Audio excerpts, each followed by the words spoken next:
Welcome back. Today, we're diving into a fresh chapter of a wild leveling manhwa, where being a player makes you everyone's target. Let's jump into the recap. After mocking the tutorial for being child's play, our protagonist accidentally triggers a nightmare-inducing SSS-rank mission from a shady NPC. The catch: he has only 7 days to clear it. Jiang Han was just a regular player, but he made the bold move to skip the entire intro. A sudden system notification regarding his character build snapped River back to reality. He was so focused on looking cool that he nearly forgot the basics. For his official nickname, he tried to go with Kindergarten Bully. The system immediately flagged it as cringe and auto-deleted the choice. Finally, he settled on a more professional alias, Jiang Han. Once setup was complete, River was warped into Beginner Village. Landing in nothing but his boxers, his first instinct was to hunt for quests. He approached an NPC with a friendly grin, but the old man's arrogance immediately rubbed River's pride the wrong way. The chief finally assigned a D-rank task clearing slimes at the village gate. Without a second thought, River accepted the trial. The reward was a measly 20 EXP. Since he lacked gear, he had to head into battle armed with nothing but a tree branch. He swung at a slime, dealing 5 damage. Insulted, the monster retaliated with a heavy slam, instantly draining 50 of River's health points. The monster's damage was 10 times his own. Realizing he was outmatched, he beat a hasty retreat, suspecting a system glitch. Checking his stats, he confirmed he was level 1. His only available tool was a basic appraisal skill. Refusing to fall behind the wave of new players, River scanned the area for an edge. That's when a village guard caught his eye. He tried to ask for help, but was met with a cold rejection. It seemed every NPC in this village shared the same nasty attitude. The guard remained stubborn, making it clear that even 10 gold coins wouldn't buy his assistance. River spotted a loophole. Since he was currently the only adventurer there, he offered 1 gold coin. The guard hesitated, contemplating the deal. The village chief had told them to overcharge the newcomers, but River was the only soul in sight. Considering his monthly salary was only half a gold coin, the guard quickly reconsidered. River grinned, knowing he'd struck gold.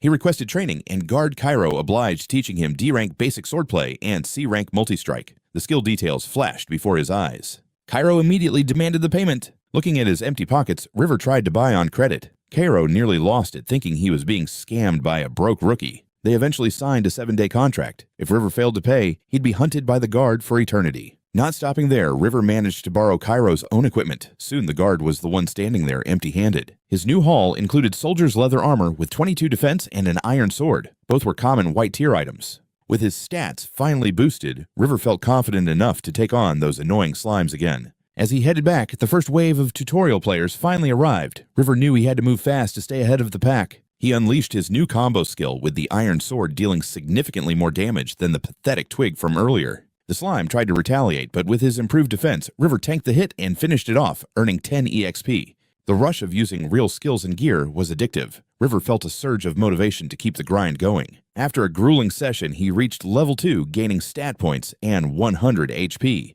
Even as night fell, his hunt continued. 2 hours later, other players were struggling. Even parties of 6 couldn't handle a single slime without facing a wipe. The chief watched the failures in disgust until River appeared like a god. He had reached level 3 and finished the trial. River tossed down a heavy bag of slime cores. Despite the feat, the old man still viewed him as a low IQ outsider. Fed up with the disrespect, River demanded a harder quest. The chief smirked and offered an SSS-rank suicide mission slaying the great demon god. The stakes were insane. Success meant owning a city and legendary loot, but failure carried a devastating price. He had 7 days. If he failed, his light faction reputation would drop by 100,000, losing 50 levels and 10,000 gold. River knew this was a trap. The chief was clearly using reverse psychology to lure him into a losing bet. Driven by pride and the allure of greatness, River decided to gamble his entire future on this impossible task. After a moment of silence, River agreed, but demanded a secret treasure as an upfront deposit for such a risky job. The chief was stunned, but eventually laughed, handing over a family heirloom. He praised River's courage while secretly mocking his stupidity.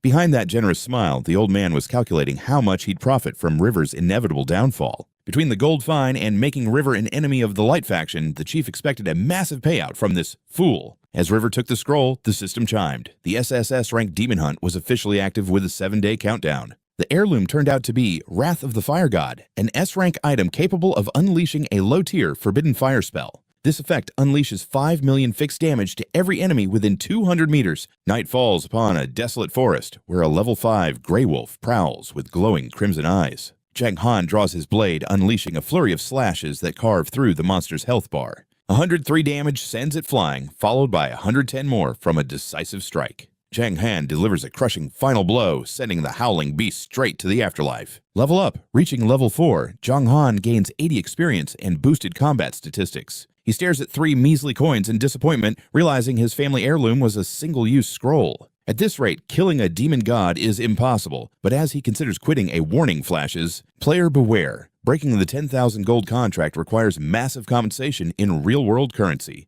With 1 gold worth 600 yuan, Jiang Han's face pales as the crushing debt sinks in. 5.9 million yuan. I would have to work for lifetimes to pay that back. Suddenly, dozens of hungry red eyes emerge from the darkness surrounding him completely. One slip-up means death. Jiang Han breaks into a cold sweat, realizing he is far from safe. He bolts in a panic before hiding in the brush where he spots a lone stray wolf. Seizing the chance, he lunges from the shadows and drives his sword into its back. The wolf falls instantly. Jiang Han smirks, snatching the gold while mockingly telling it no one is coming. 2 hours of ruthless guerrilla tactics later, a graveyard of wolf corpses litters the forest floor. Gasping for air amidst the carnage, Jiang Han sees his hard work paid off. He hit level 7. With 700 horsepower and new wolf-hide gloves, his power is finally starting to climb. He spots the pack leader, a massive muscular beast, lets out a bone-chilling roar from the thicket. The demonized Wolf King, a level 12, bronze boss with 25,000 HP and deadly skills.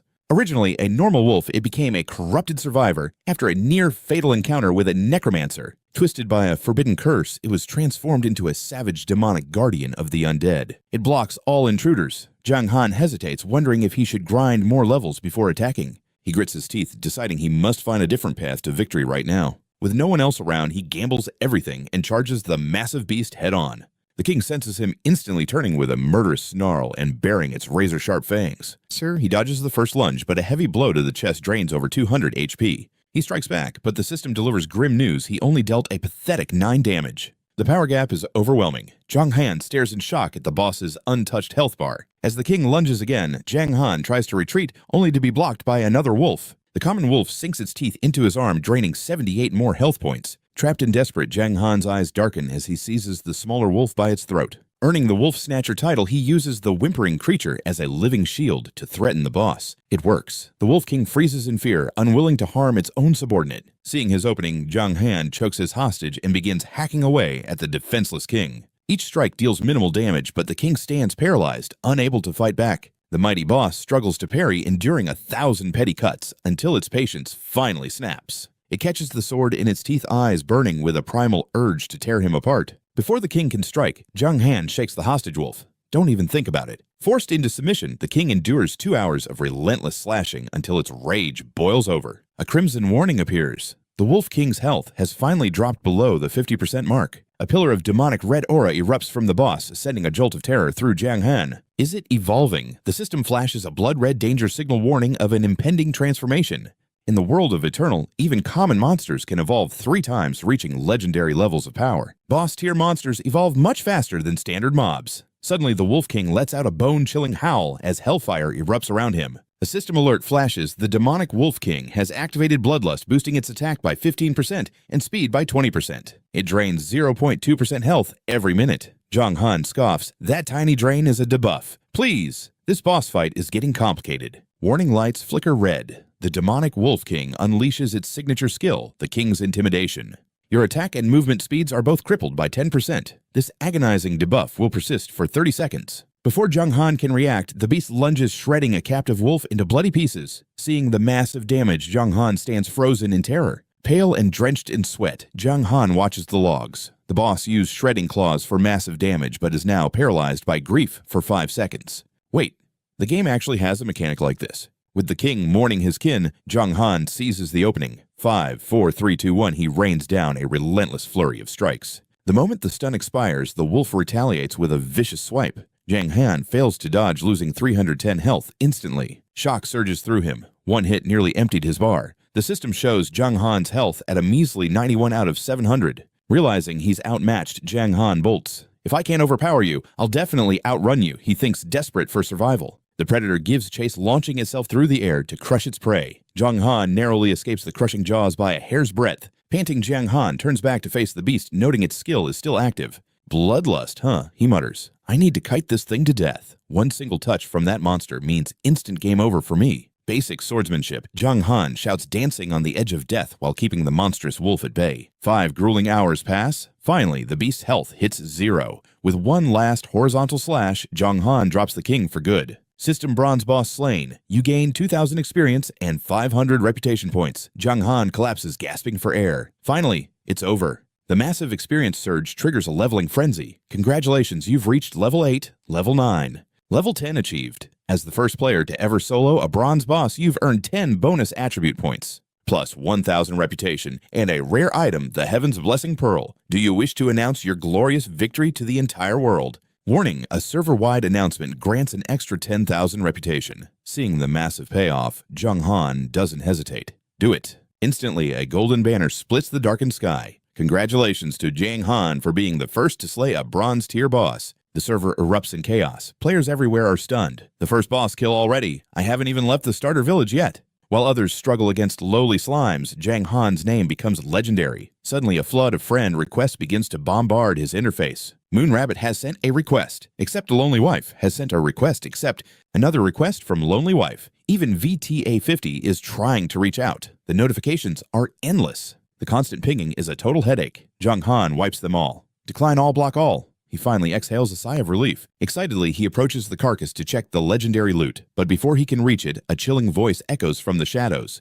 Who dared to destroy my precious puppet? Jiang Han spins around his blood, running cold. An undead mage emerges, a towering figure in full plate armor holding a dragon skull staff. An eerie, suffocating aura of death surrounds him. The mage glares at Jiang Han with predatory eyes. So it was just a pathetic low-level adventurer who did this.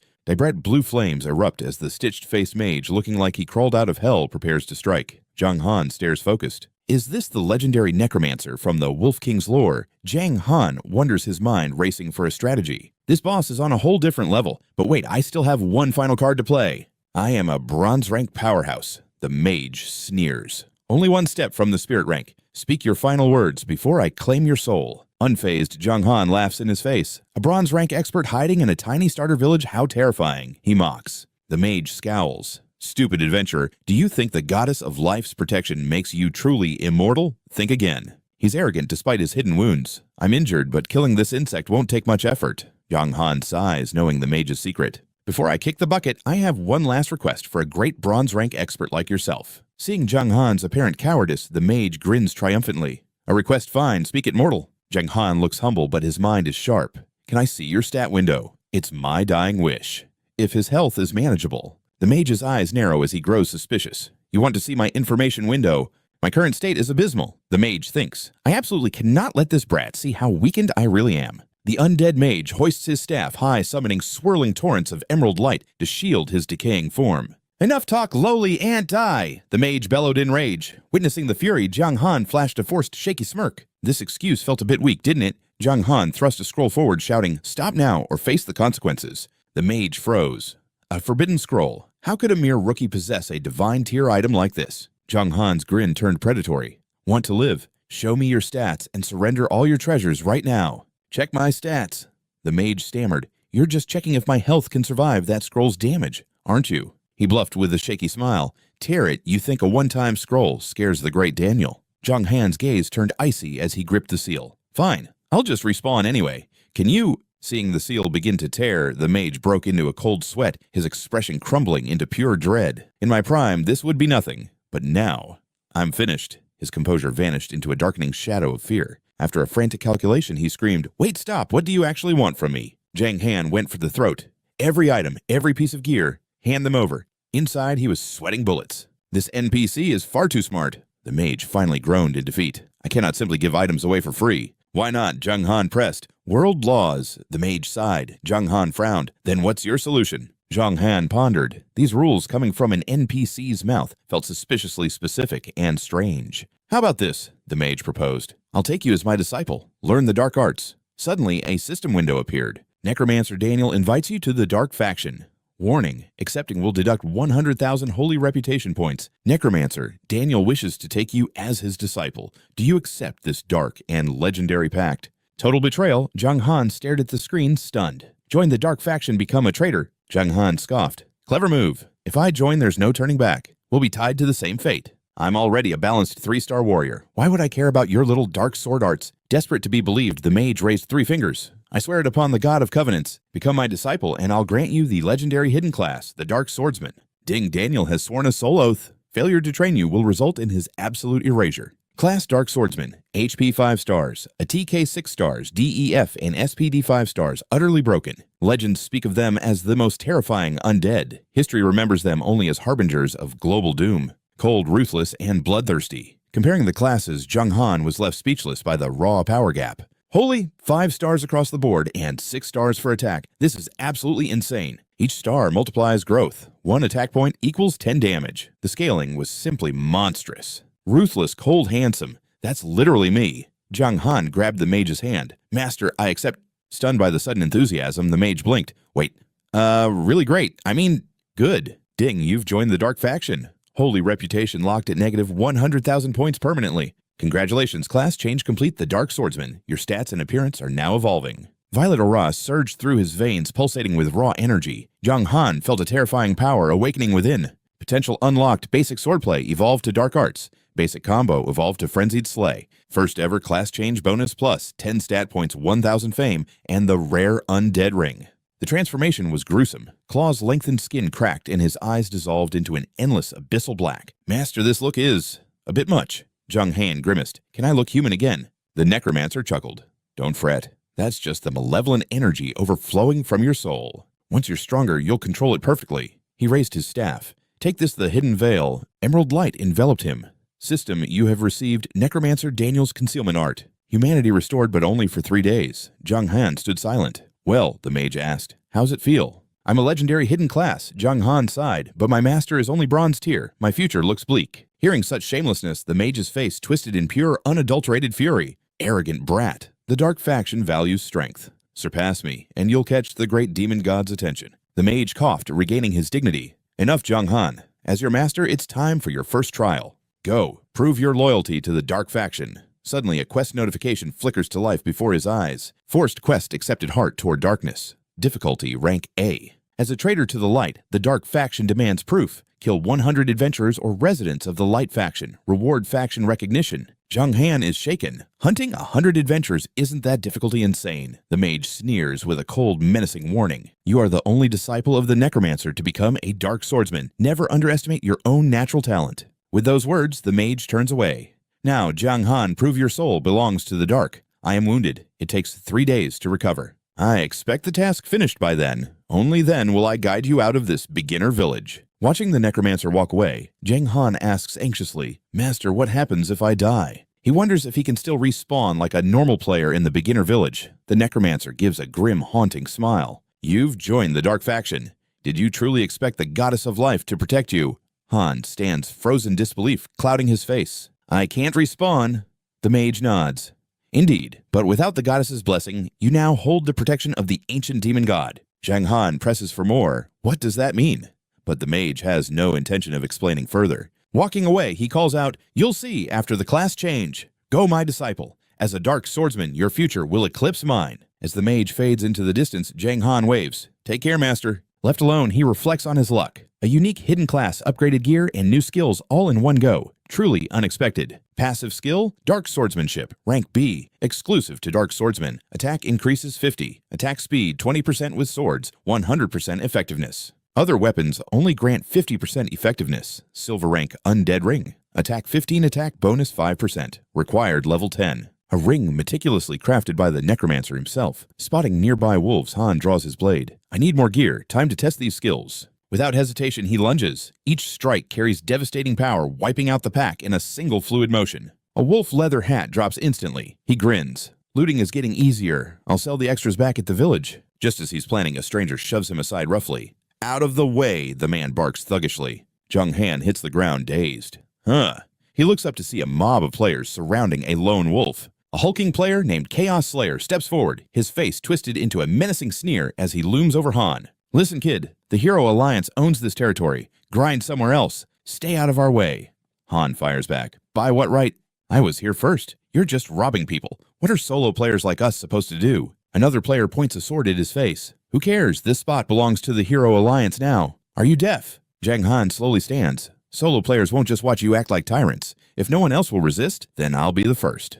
A chilling smile creeps across his face. Brothers like and follow, if you agree. He immediately activates the recording function. Recording started. Sensing trouble too, Hero Alliance thugs draw their blades and charge blindly. He's recording Kill Him Now. Their swords strike Han's neck like hammers against steel. Sparks fly, but they only deal 1 measly damage. Now fully upright, Han's expression turns cold. As they say, if I don't descend into hell, then who will? With a graceful sweep, Jiang Han unleashes a strike that sends the 2 thugs flying back. Damage numbers explode minus 1,369 and 1,487. Both vanish. You killed Adventurer Chaos, plus 35 EXP. You killed Adventurer Dragon Knight Yin Dripping, plus 35 EXP. The notification stuns him. His eyes widen. How is this possible? After his class change, his stats have reached a whole new level. Normal players are nothing but fodder now. Jiang Han, level 10, HP 5,250, attack 163 to 65. Seeing his overwhelming strength, a dark satisfaction washes over him. After joining the dark faction, even killing players grants experience. The rest of the mob finally realizes their allies are gone. They rush him, swords drawn. Chaos is dead. Everyone take him down. Jiang Han's eyes flare with a sinister light. Come on then. You're all just experience points to me now. He swings his blade, its sheer pressure forcing 5 men backward. He becomes a whirlwind of death. Leaping high, Han brings his blade crashing down on a Hero Alliance member's skull. His speed is a blur. The man is deleted from the server before he can even process the attack. Jiang Han descends into a bloodthirsty frenzy. With every swing, another body falls. A crimson storm erupts as the entire team is annihilated. The ground is soaked in red. Han points his sword at the sole survivor who can only stutter in terror at such power. You. Han tilts his head. Me. What about me? One final flash of steel and the man follows his comrades. The system alert chimed. Objective Slay, 100 light faction adventurers. Progress 17,100. Looking pretty sharp, aren't I? Jiang Han mused. Hero Alliance don't blame me for your demise. You struck first, and the system has the recording to prove it. Night fell as Jiang Han returned to the beginner village. Seeing the crowds, he decided it was time to cash in his loot. Top-tier Grey Wolf gear for sale. Cash only, Jiang Han shouted. The crowd erupted. Grey Wolf gear this early. Unbelievable. Wait, is that Coldwater, the first blood achiever? Damn it, I'm struggling with slimes while he's running a high-end shop. Even low-level gear was priceless during the server launch. Bids flew instantly, 500 near 1,000. Highest bidder takes it all, Jiang Han declared. Finally, one whale stepped up 10,000 per piece. I'll take every last one. Interested in joining the Dragon Clan Guild, brother? A window popped up. Long Tang invites you to be friends. Accept. Jiang Han declined with a smirk. Sorry, but I'm strictly a solo player for now. I'm a dark faction player, he thought.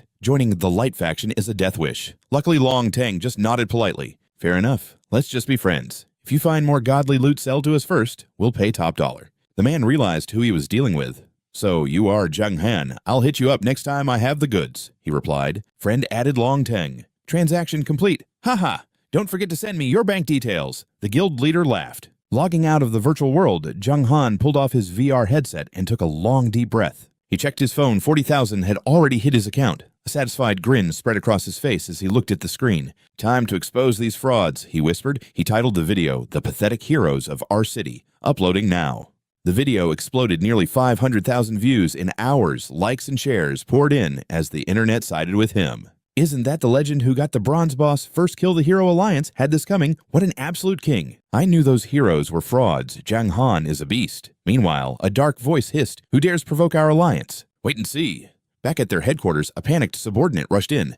Guildmaster, what's our move? He's mocking us. That Jiang Han guy is still trolling us in the comments. The assistant stuttered. He also said... Speak up, the guildmaster roared. Trembling, the assistant finally blurted it out. He said, don't you dare let him off. Jiang Han's post was clear. I'm waiting at the southeast slope. Come and get me. The guildmaster's teeth nearly shattered from rage. A mere solo player thinks he can challenge my entire alliance. I don't care how skilled he is. He's just one man. Rally every alliance member in the village. Recruit every mercenary looking for a paycheck. Issue a manhunt 50,000 for every time he's killed. No limit. I want him erased from this game. The assistant broke into a cold sweat.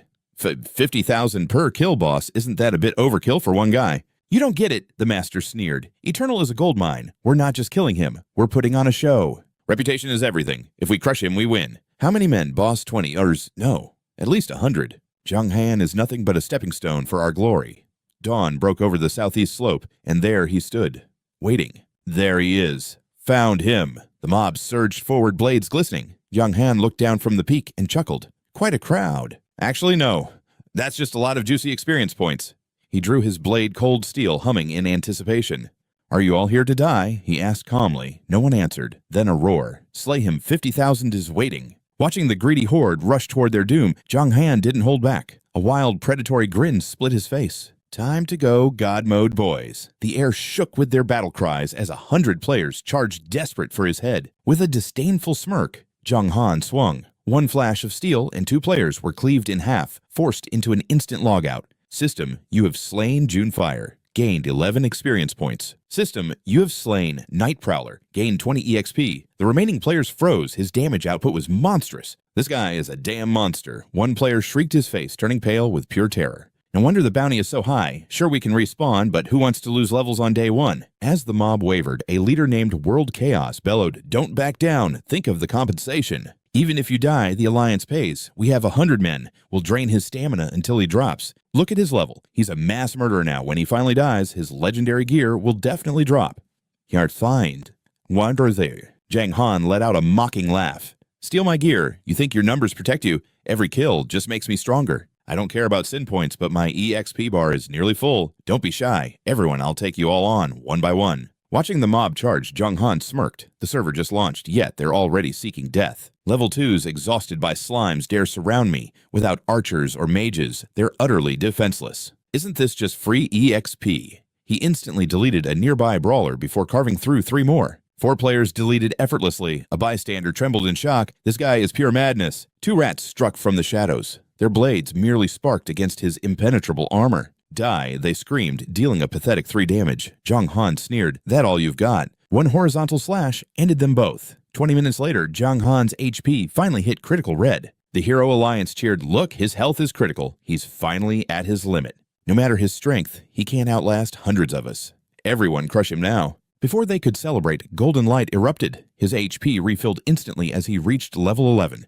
The crowd froze in absolute shock. What the hell is he leveling up by slaughtering us? "Stay calm!" The guild leader barked desperately, trying to keep his trembling men from retreating. "He just used a secret reward. We still have numbers on our side. Kill him." "War right. He's out of tricks now, Charge. Let's see him survive without his precious items." Jiang Han mocked their baseless confidence. "Wow, you guys really love living in a fantasy world. Enough talk." He cleaved the leader for 1,541 damage. Instant deletion. System alert. Kill 100 light faction players. Progress 74 out of 100. 15 minutes later, the final kill landed. Quest complete 100 out of 100. Success heart toward darkness cleared. Dark faction recognition earned. Jiang Han smirked, finally finished. He watched the fool's charge. The quest is over, but this EXP farm is too legendary. The leader kept barking orders from the back. "Keep going. Victory is within our grasp." He watched Jiang Han slaughtering his men with a chilling smile, moving like a god. 200 men plus respawns, and he's still standing. How is this even possible? He's a monster. Moments later, the mob cheered, "He's low. Get ready for the loot." Jiang Han's HP dipped dangerously low. He let out a cold laugh.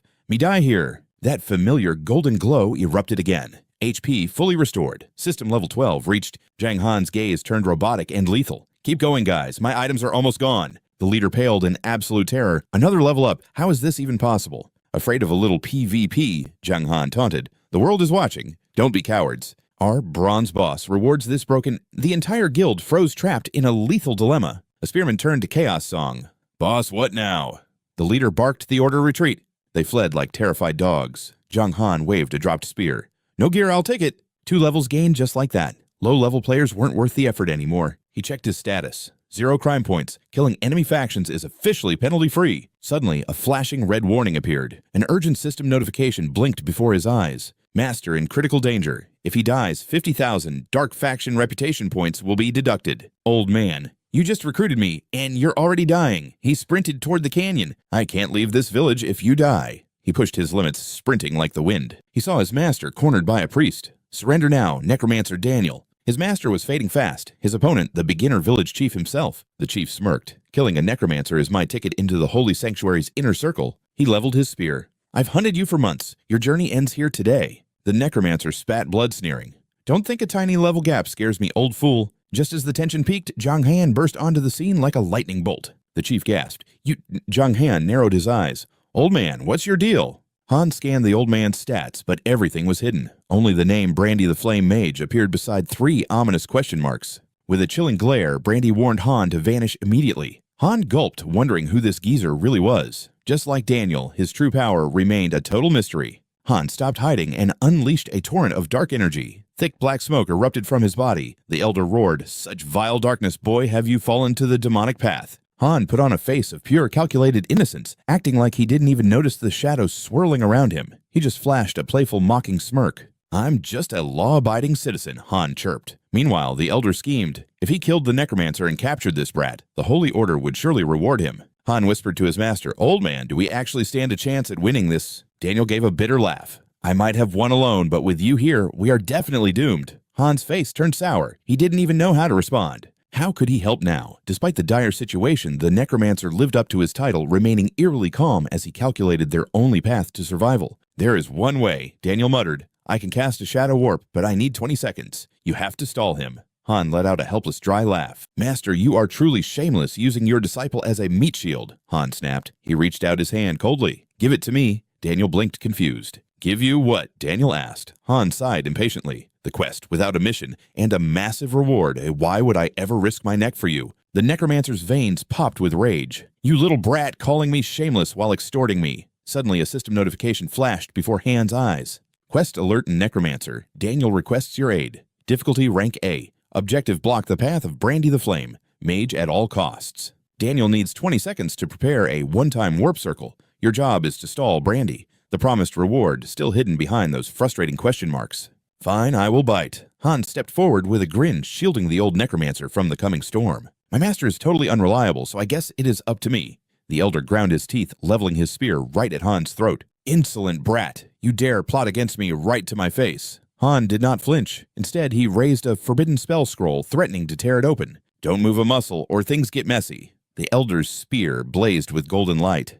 "Kid, do you even know who gave you that scroll? You think that puny scroll can stop me?" The elder barked, but internally he was sweating. He regretted ever giving that powerful scroll to such a troublesome kid. Han smirked triumphantly and ripped the scroll open. "The kind grandpa back in the village gave me this specifically to hunt down monsters. Like you." As the parchment tore space, itself fractured, a torrent of crimson flames erupted, blasting the village chief back several meters in a chaotic explosion. The elder fought against the heat, his face contorted in pure rage. "You rebellious brat, I will make sure there is no place for you under the heavens." Behind Han, the necromancer finally completed the ritual.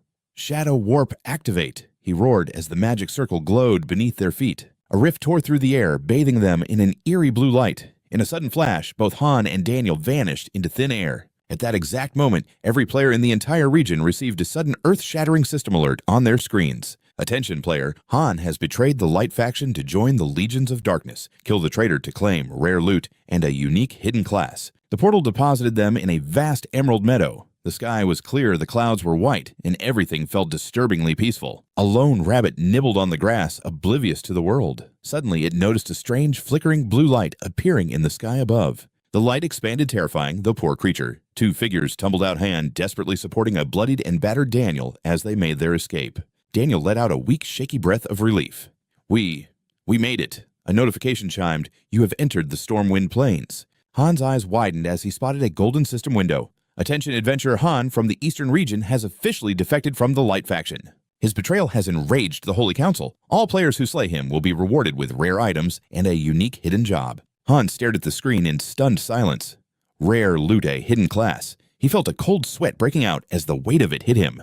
"With rewards like that, everyone will hunt me." The system chimed again. "Contract with the beginner village broken. You are now a wanted man. For the crime of assisting Necromancer Daniel and defying the Flame Mage Brandy, your fate within the Holy Alliance has been sealed. Monster Hunt, failed penalty applied, Light faction reputation minus 100,000. Level dropped by 50, gold reduced by 10,000. Han let out a soul-crushing scream. 10,000 gold, it's gone. Han checked his bag. His life savings were 0. Status level 1, HP 100, attack 2, defense 1. Luck 0. His only useful skill was True Sight. It allowed him to scan basic info on any being or item within 5 levels of himself. Fuming, Han grabbed the necromancer by the collar. "Master, I lost everything to save your skin. What kind of reward are you giving me for this?" Daniel remained unfazed. "Relax. You chose to save me, and I look after my own, especially since you are my only disciple." As he spoke, a surge of overwhelming power flooded Han's body. System alerts began to scream, "Quest complete, stall the flame, Mage Brandy."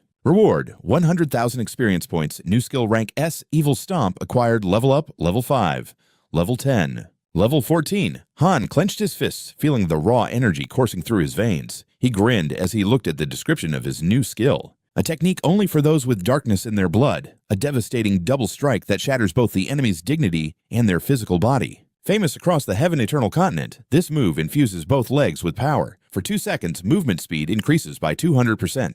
Attack speed doubled. This strike guarantees a critical hit, triggering a powerful suppression effect. It burns weapon buffs with a 60-second cooldown. Dark warriors only. Jiang Han grins. The Necromancer reveals this skill was long lost. Found in a hero's tomb, the mage lacked the strength to learn it. Use this to carve your legend into the Dark Faction's history. Jiang Han worries about damage. The master scoffs. Others would kill for this. Jiang Han smirks greedily, asking his master for even more rewards. Greedy brat, an S-rank skill for 1 scroll is a bargain. Jiang Han laughs it off. I just want to level up fast. Trading over gear, the Necromancer lectures. Now keep up. We're heading to neutral ground, the sacred demon god's sanctuary. Entering the canyon, Jiang Han asks about the 10 demon gods' protection. Silence. I'm too weak to grant divine protection until we're safe. 1 hour later, they reach a wasteland littered with sun-bleached bones. Exhausted, the Necromancer ducks into a cave and pulls out medicine. I need rest. Take this potion and go slay some monsters. Jiang Han accepts. It's a rare healing brew worth a small fortune. It restores 500 health every second.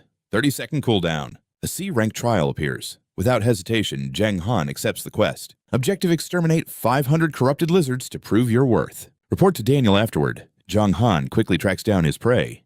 Level 18 mobs. 20,000 health. High attack and defense stats. Twisted by demonic energy, these former desert lizards are now lethal. They're 3 times stronger than the level 12 Demon Wolf King. They're tough, but as long as I'm fast, I'll survive. S-rank skill: evil, trample purple flames erupt around Jiang Han's feet. He strikes with blinding speed before the lizard can even react. Impact: 1,800 damage. The lizard is suppressed. Stunned for 2 seconds, Jiang Han unleashes his Frenzied Slay technique. Steel rains down. The stun ends and the beast snaps back. It bites deep, but Jiang Han just grins. Too slow, lizard. 1 final thrust. 500 experience points earned. Level up. Stats: level 14, 7,000 health. High reputation in Dark Faction. The pack swarms. Jiang Han maneuvers, keeping the monsters at bay. Minutes later, the ground is carpeted with lizard corpses. A call from Long Teng. Bro, you're famous. Everyone wants your bounty. Jiang Han loots the corpses.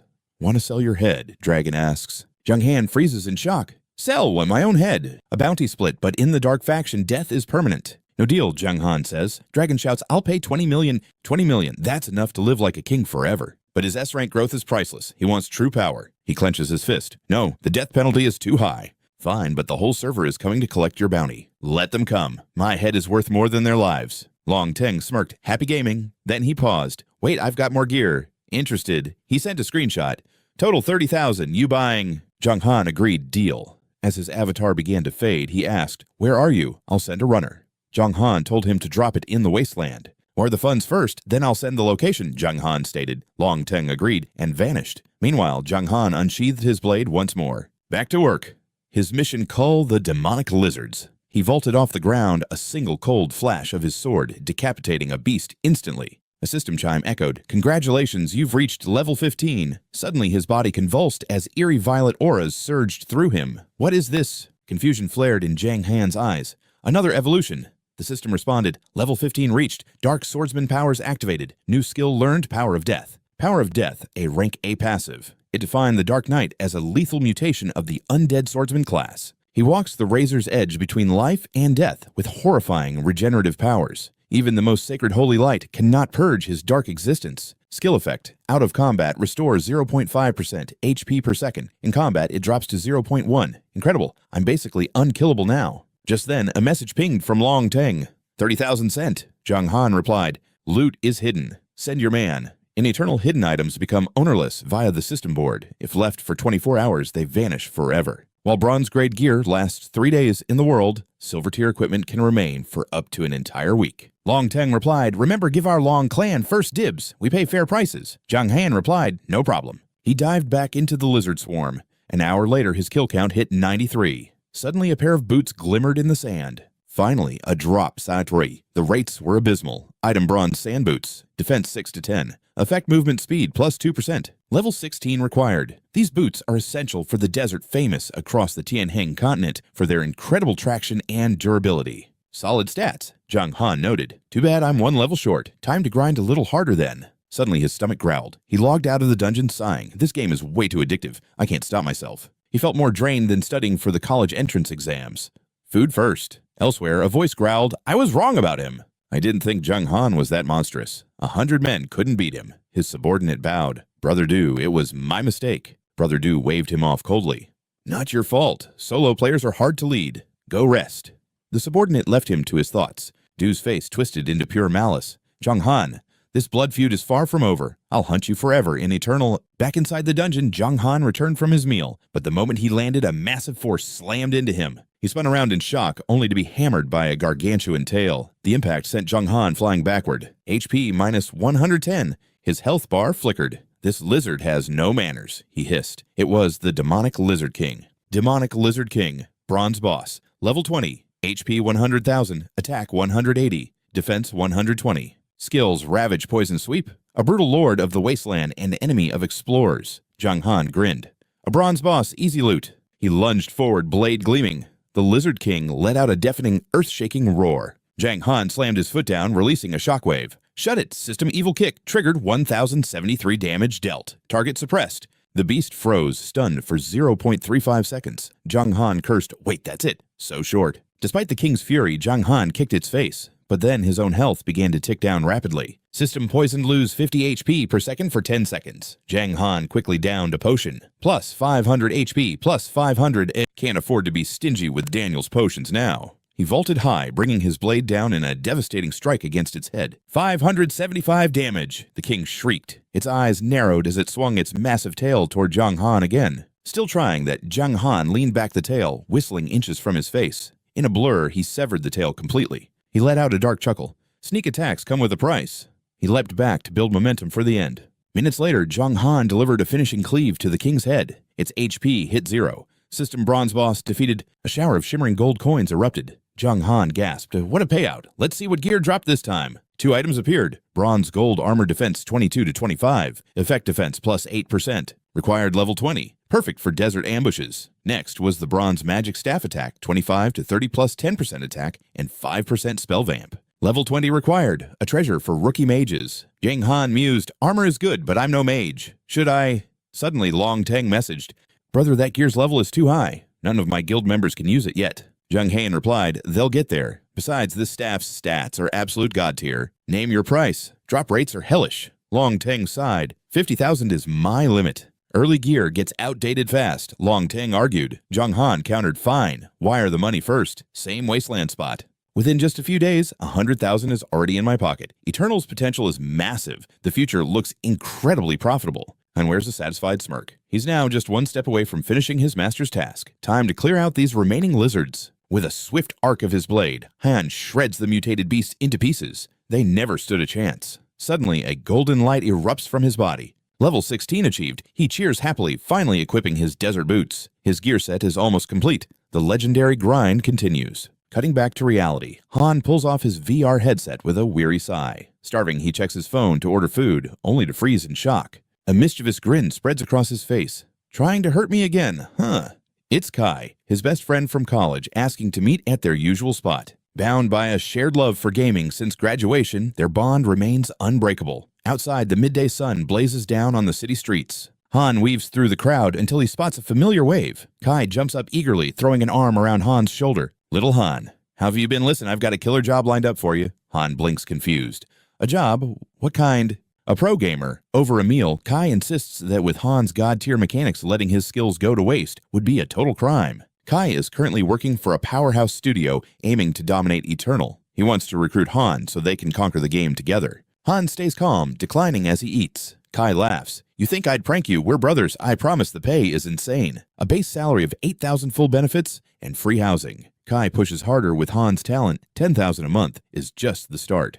Han flashes a confident smile. Actually, Kai, my plan this time is to tackle this world as a solo player. Kai's jaw drops in shock. Solo. Then he laughs, impressed that Han has already started his journey into the game. Eternal is the second reality, Han explains. Who could resist that? He then asks for Kai's in-game name to add him later. Han chuckles, dodging the question with a wave of his hand. My identity. That's a secret for now. Cold sweat beads on his forehead. Every top guild is hunting him. Staying anonymous is his only lifeline. Kai narrows his eyes, sensing something's up. Kai leans in close. Fine, keep your secrets.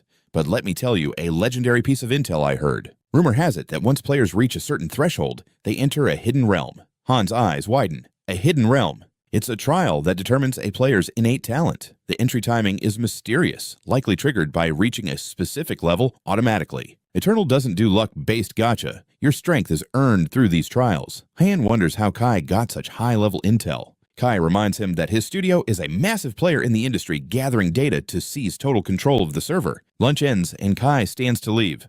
No more questions, I've got to get back to the grind. Catch you later, Han. Returning to the craggy mountains in-game, Han finds Daniel. The master looks up impressed by his disciple's incredible speed. Han's eye twitches. He's farmed until he's nauseous. He sighs. Master, the job is done. Now where is my reward? Daniel chuckles. I take care of my own. System bells ring, quest complete. Rewards 25,000 EXP and a silver grade storage ring. Level 17. Power surges through him. He's ecstatic. A silver grade item. The ring adds 20 vital inventory slots to his bag. In the lands of Tianheng, such treasures are essential for any true expert to carry their legendary loot and gear. Incredible, Han mutters. Then he asks, Master, what do you know about the mysterious adventurer talents? Daniel is surprised. Talents you newcomers have only just arrived, so it's natural to be curious. Let me break it down for you. Once your power matches the average level of the local citizens, the gates to a special trial realm will open for you. You'll face a unique ordeal. If you survive, you'll have exactly 60 minutes to claim the specific talent you desire. Talents appear as glowing orbs of different colors. Han is stunned an entire hour to choose his own destiny.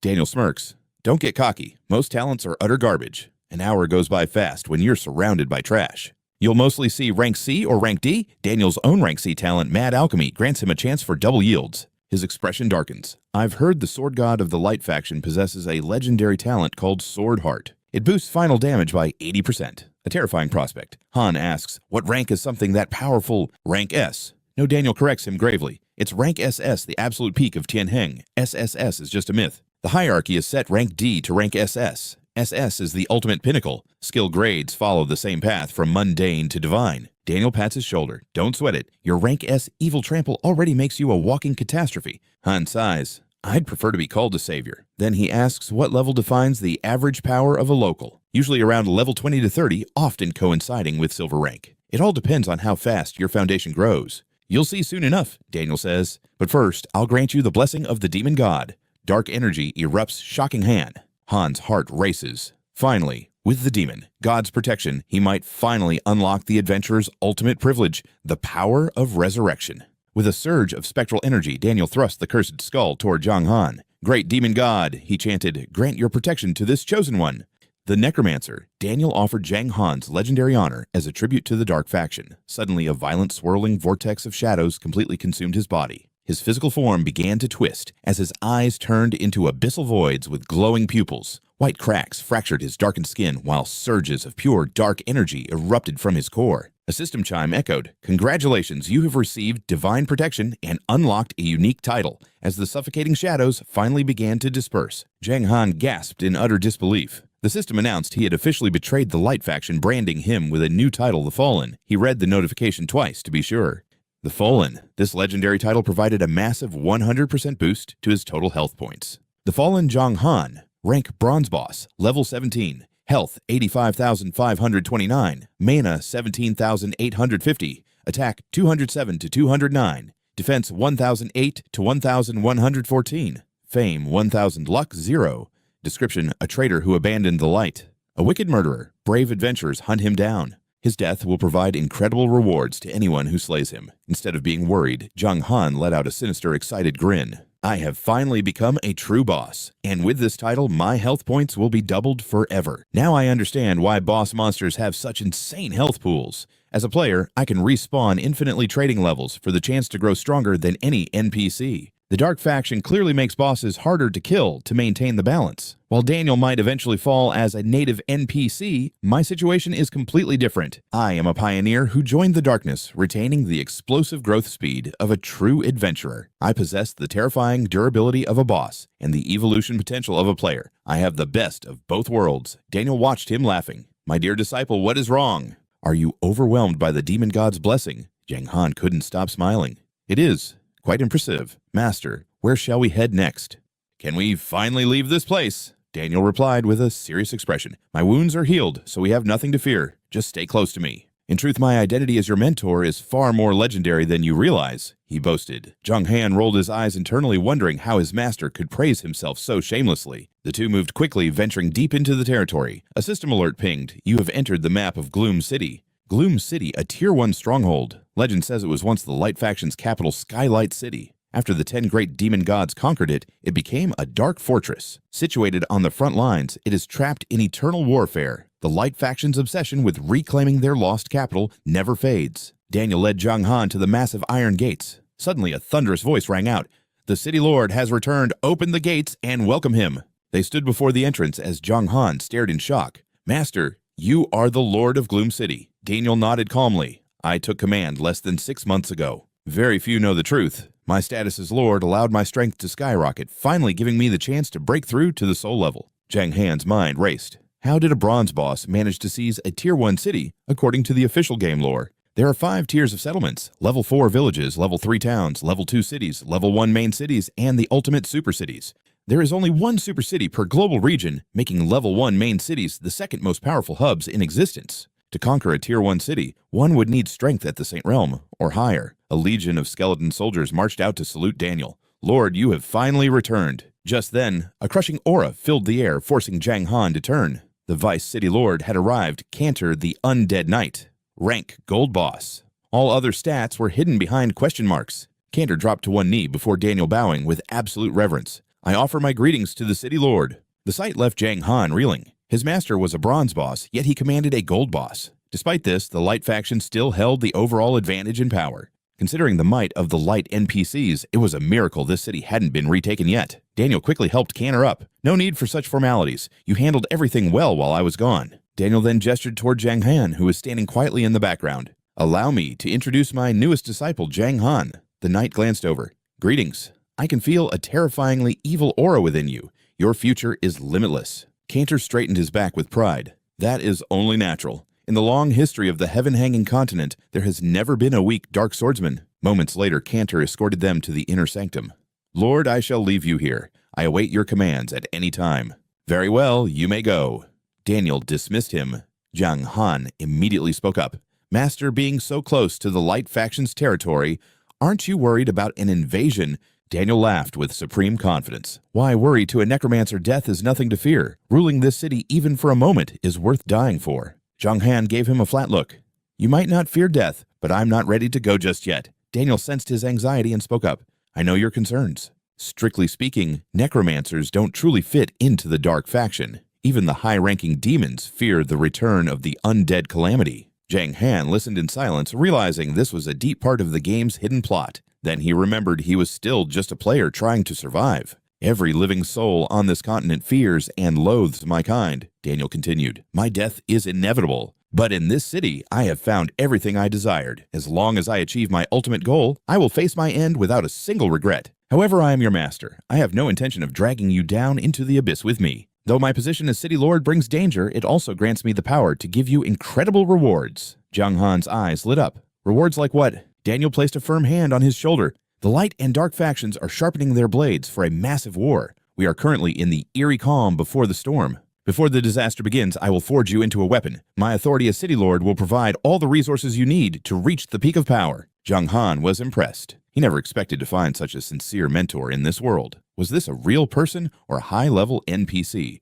Daniel continued his instructions. I cannot simply hand you legendary gear, but I can guide your growth. Lately, wild rats corrupted by demonic energy have been swarming the Dark City. They keep ambushing our skeleton patrols in growing numbers. Go forth and exterminate those pests for me. System notification, accept the quest. Rat extermination, difficulty, easy. Jiang Han was stunned. Aren't these demonic creatures supposed to be on the dark side? Daniel explained that most beasts lose their minds once the demonic energy takes hold. They become nothing more than mindless monsters. They might tolerate some creatures, but they will relentlessly attack anyone who doesn't belong to a specific faction. You are still too weak to understand the complexities of this world. Your only priority right now is to grow stronger and fast. Remember, Dark Swordsmen are hated by the Light faction. If their elites spot you, you're dead. System mission: clear out the corrupted rats. Objective: eliminate the pests attacking the skeleton soldiers. Bonus points if you can locate and destroy their nest entirely. Target: slay 500 corrupted rats. Jiang Han scanned his surroundings while muttering. Where could their source be? He decided to ask a passing skeleton. Hey buddy, where can I find the biggest swarm of rats? The skeleton snapped, placing hands on hips.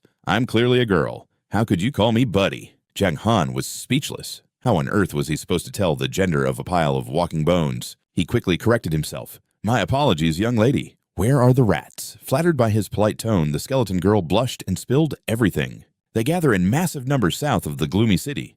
But her voice trailed off. Jiang Han looked at her with suspicion.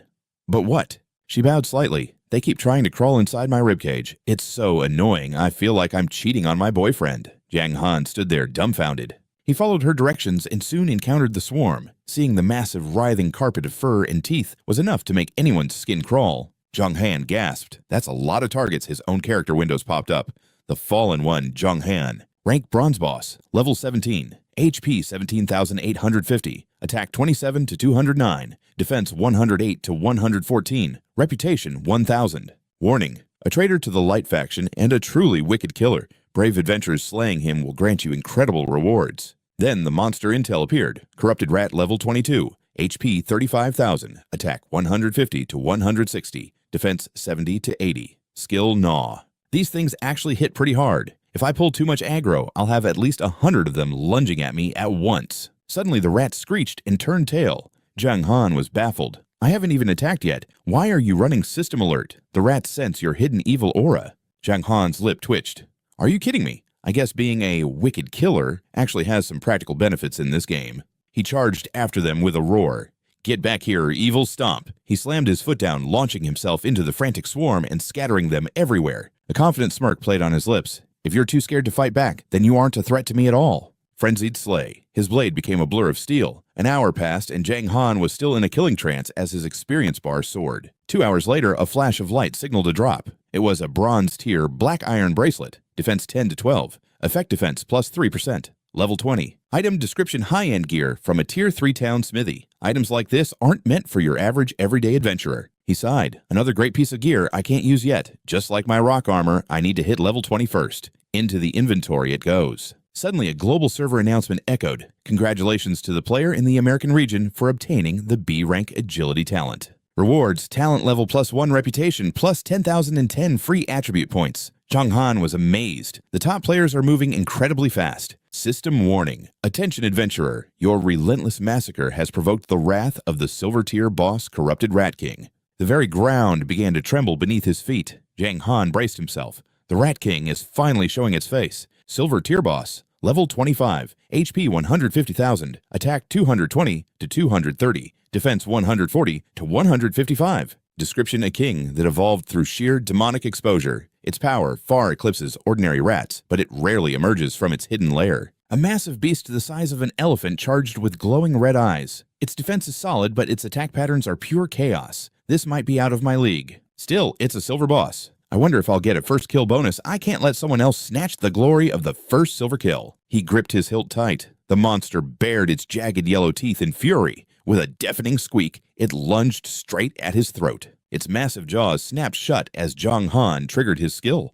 Evil Stomp. The impact stunned the Rat King for 0.25 seconds. The monster looked confused for a split second before biting down hard on Jiang Han's leg. 5,320 damage. He calmly downed a potion. Plus 500 plus 500. His health bar began to steadily tick back up into the safe zone. He chuckled. That bite really stung. Good thing I have my title buffs, or I'd be toast. He retaliated with a heavy slash, dealing over 1,000 damage. An hour of intense combat followed. The boss's health bar was draining at a snail's pace, but he finally whittled it down to half. Jiang Han leaped back to catch his breath. Usually when a boss hits 50% health, it unleashes a trump card. I need to stay sharp. The Rat King let out a blood-curdling, high-pitched screech that echoed through the cavern. Jiang Han looked around, sensing a shift in the air. Hordes of vermin swarmed from the cracks, but one look at Han made them tremble in pure terror. Without warning, the rats turned tail and scurried back into the dark crevices. Han and the Rat King locked eyes before the boss dove after its minions in a pathetic retreat. System alert. Your overwhelming evil aura and raw power have struck fear into the king, forcing it to flee. Running. Get back here. Han lunged, grabbing its tail. 1,280. Damage 1,360. He wasn't letting a boss escape.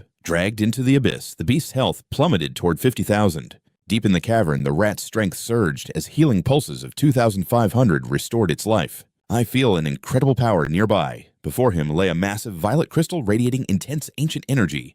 The violet lightning stone, suddenly arcs of raw power surged forward, completely engulfing Han's body. Alert potential activated. All attributes increased by 1000% for 60 seconds. Han gasped. 1000%. His character interface flashed, updating his legendary stats with terrifying speed. Title: The Most Fallen, Jiang Han. Level 17, Bronze Boss. Combat power 178,500. Description: a traitor to the light. A lethal threat whose death promises unimaginable rewards to any brave adventurer. The Rat King hissed, its eyes burning with murderous intent as it prepared a final desperate assault. Die. Infused with godlike power, Han swung his blade, obliterating the boss's health bar instantly. Massive critical hits. System: you have successfully slain the Silver Boss, the mutated Rat King. Reward 180,000 EXP. Level 19 reached as a new wave of power exploded from Han. World first. You have slain a Silver Boss. Reward 1,000 fame and 20 free attribute points. Rare loot: favor of power. Han stared at the S-rank scroll materializing before him.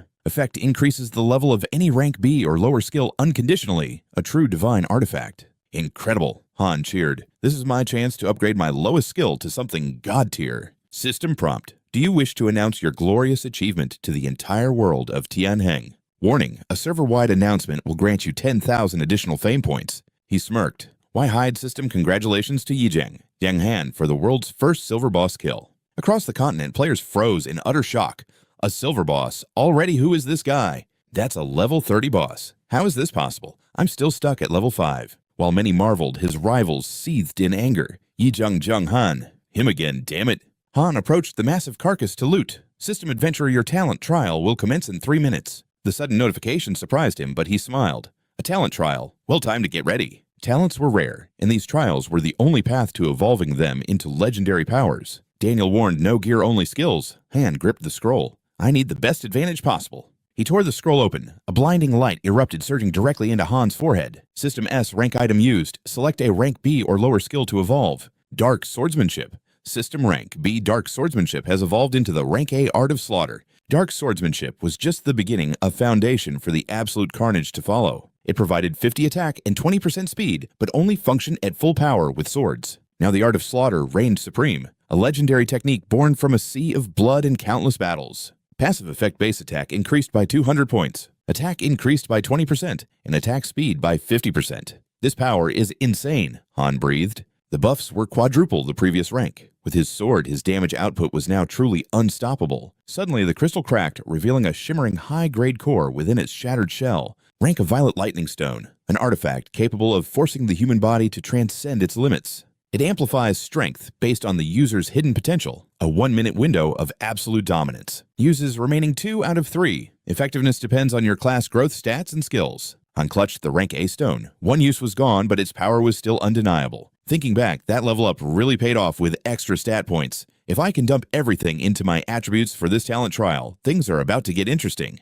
Jiang Han took his battle stance. The system chimed. 10 seconds until the talent trial begins. 9, 8, 7, 3, 2, 1. In a flash, he vanished. Moments later, he was transported to a dark, eerie forest. The system announced the trial has officially commenced. Objective: eliminate the enemy within 10 minutes. Victory grants a Class C to D talent range. Failure drops it to Class D. The clock starts now. Jiang Han spun around, only to find a tiny rabbit staring him down with pure arrogance. An enemy. It was just a common wild bunny peacefully chewing grass. Level 1, 100 HP, 3 attack, 11 defense, no skills. A basic trial rabbit. Let's see what fate has in store for this little guy. Jiang Han stared at his opponent in disbelief. Its stats were even worse than a slime. Is this trial seriously underestimating my power? Even at level 1, his bonus stat points remained. He had 20 unassigned points just waiting to be used. Jiang Han pointed at the rabbit and dumped every single point into attack. With his skills active, one kick was all it took to pulverize the creature. System notification requirements met. Your talent reward range has been upgraded to Class C through Class D. Next mission: kill the target within 10 minutes for a Class B upgrade. A fragile-looking skeleton emerged, letting out a bone-chilling screech. Ding! The system temporarily boosted Jiang Han to level 10 to match his foe. Without hesitation, both sides lunged into a deadly confrontation. Jiang Han's eyes flared with intensity as he threw a devastating punch. The skeleton shattered instantly, turning into a pile of bleached white dust. He cracked his knuckles, feeling the surge of power, with his Dark Swordsman growth and the art of killing. Just how high could his talent reach? Suddenly, the air grew heavy as a corrupted wild wolf stepped out from the gloom. Level 20 monster, 30,000 power, 140 attack. Skill Shred. A mere phantom, but proof that you are a qualified adventurer. The wolf let out a guttural howl and lunged. Jiang Han exhaled sharply, his fist glowing with lethal energy as he prepared to strike. This thing wasn't even a boss. It was barely a warm-up. The trial level jumped again, matching him to level 20. The beast swiped with razor-sharp claws. Jiang Han sidestepped the attack, driving a brutal counterpunch deep into the wolf's gut. The wolf whimpered as its soul was crushed. System alert. Congratulations, your talent reward range has been elevated to Class A through Class D. Is that all? Jiang Han muttered. It felt far too easy. Then a knight in glowing plate armor appeared, and the real clash began. Fists collided in a flurry of lightning-fast blows until Jiang Han landed a heavy strike right on the knight's helmet. The system flared again. Success talent range upgraded to Class S through Class D. Jiang Han smiled. Could an S-Class talent really be within my grasp? New goal. Kill the target for a Class S to B floor. Failure means an S to D range. A majestic white tiger materialized from the mist. The purple-winged tiger cub, a gold-tier boss. 50,000 power with staggering stats. It possessed the terrifying majesty of the king. Born on the stormy peaks of Thundercloud Mountain, this beast was a true predator of the skies. Those wings were forged from pure lightning. This phantom was designed to be an adventurer's living nightmare. Jiang Han's eyes sharpened. This trial wasn't just raising the ceiling of his potential, it was finally raising the floor. Passing the previous rounds only guaranteed a chance at S-Class, but he could still end up with Class D if luck wasn't on his side. System level temporarily boosted to 40. With 576 attack power, Jiang Han launched himself forward like a cannonball. His fist slammed into the tiger's skull. The beast roared in agony, unfurling its wings to take to the skies. Stay down! Jiang Han roared, stomping the beast back to the earth. He rained down a relentless barrage of heavy strikes. Suddenly, a bolt of divine lightning struck him dead center. Jiang Han recoiled as his health plummeted by over 6,000 points. The tiger's retribution lightning was no joke. Infuriated, Jiang Han channeled everything into one final explosive blow. Go to hell. Requirements met talent floor, raised to Class E. Tiger defeated. Reward 5 bonus attribute points. A hidden bonus, he dumped everything into attack, feeling a surge of raw, untamed power coursing through his veins. But then a water Kirin emerged, a fairy tier boss. Jiang Han's jaw dropped. A fairy boss. This difficulty is insane. System level boosted to 50. His opponent appeared the Fallen One, Jiang Han, a bronze tier boss. Level 50 with 600 attack power, 12,000 reputation. This mirror image of himself was a lethal shadow. A traitor to the light, this Fallen One was a cold-blooded killer, brave adventurer, and his life for incredible rewards. 600 attack. Jiang Han smirked. With his art of killing multipliers, there was no way he was getting eliminated here. Final mission, kill the target in 10 minutes. Success secures an S to A talent range. Failure leaves it at S to B. The Water Kirin stood ready, a fairy boss with 100,000 power. It wielded the terrifying domain of the Great Ocean. A rare creature of the deep, most never see one in their lifetime. It was a legendary omen of both luck and power. Born with absolute mastery over water, it was a natural-born ruler. It even has the potential to reach the realm of the gods.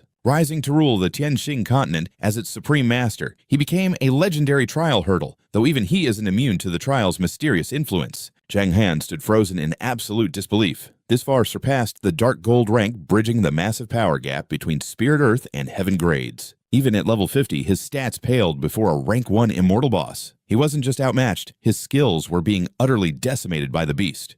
Worse yet, the final skill was a forbidden curse. How could a rank 1 water Kirin possess such power? Suddenly, the beast unleashed a lethal swirling breath. The projectile streaked toward Jiang Han's chest with blinding speed. He exerted every ounce of his strength just to barely evade the fatal strike. Frost clung to his limbs. The system chimed. Cold Wave Sweep activated within 30 meters. All enemies suffer a 50% reduction in speed. His attack speed plummeted for 10 agonizing seconds. Jiang Han gritted his teeth in worry as the water Kirin lunged forward once more. Streams of water coalesced in midair. The Kirin pounced with primal fury, slamming Jiang Han into the dirt. 455 health points vanished instantly. He gasped. Was that just a basic attack? The damage was insane. The beast then unhinged its jaw, revealing a blindingly radiant glowing pearl. Jiang Han endured the searing pain of the impact. He was trapped. With defeat looming, he wondered if his performance in the trials would be enough. He aimed for S-rank talent, refusing to settle for less. In a desperate, bold move, he spat a massive glob right into the Kirin's gaping maw. He leaped back to gain ground while the beast gagged in pure disgust.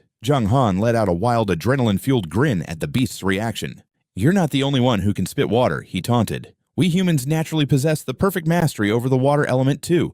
System alert aggro increased by 1,000 points, driven to madness by the insult the Water Shilin prepared to unleash its ultimate secret trump card. Your taunt triggered the forbidden skill Ocean Domain. A massive deluge flooded the battlefield, leaving Jiang Han staring at the rising tide in absolute shock. Death seemed certain until his body erupted with shadows. System level 50 reached Dark Swordsman potential unlocked, S-rank skill, Dark Reincarnation awakened. He fought to contain the surging chaotic energy. The malevolent power within was reaching its breaking point, ready to explode in a violent dark burst. Strength Dark Reincarnation. A dark swordsman who scorns death, fueled only by an insatiable hunger for absolute victory at the edge of the abyss. This forbidden art drains every drop of essence from the user's heart and soul to utterly crush any foe standing in their path. For 5 minutes, all stats soar by 50%. The cost, a 10-level penalty and a 7-day cooldown. A true devastating double-edged sword. Jiang Han smirked at the raw power. This skill was a suicide mission, dealing massive damage while nearly destroying his own soul in the process. Sacrificing 10 levels for a 5-minute God Mode buff. Any sane player would hesitate, but Jiang Han wasn't interested in playing it safe anymore. To him, this skill was a divine miracle. Levels could always be regained through grinding, but this moment of absolute power was truly priceless. As a member of the Dark Faction, he had no second chances. One death meant his entire journey would be permanently and completely erased. The Fallen One Jiang Han level 50 boss, stats HP skyrocketed to 57,500. His attack power surged to 900. Defense hit 375. A traitor to the light, his soul was drenched in the blood of countless victims, creating an aura of extreme evil. Jiang Han glowed with a ghastly purple aura. The Chilean trembled. Such evil power, who are you? Jiang Han laughed. Surrender now or face your end. The Water Shilin snorted in defiance, summoning a colossal tidal wave to crush Jiang Han's arrogance and prove its ancient celestial superiority. In your dreams, Jiang Han roared, launching himself forward. System Evil Stomp activated. The beast was paralyzed for 0.5 seconds. He delivered a brutal kick to the Shilin's snout, followed by a barrage of heavy punches. The beast recoiled from the overwhelming dark impact. Massive damage numbers erupted. 10,807, 4,481. The Shilin's health bar was plummeting toward zero.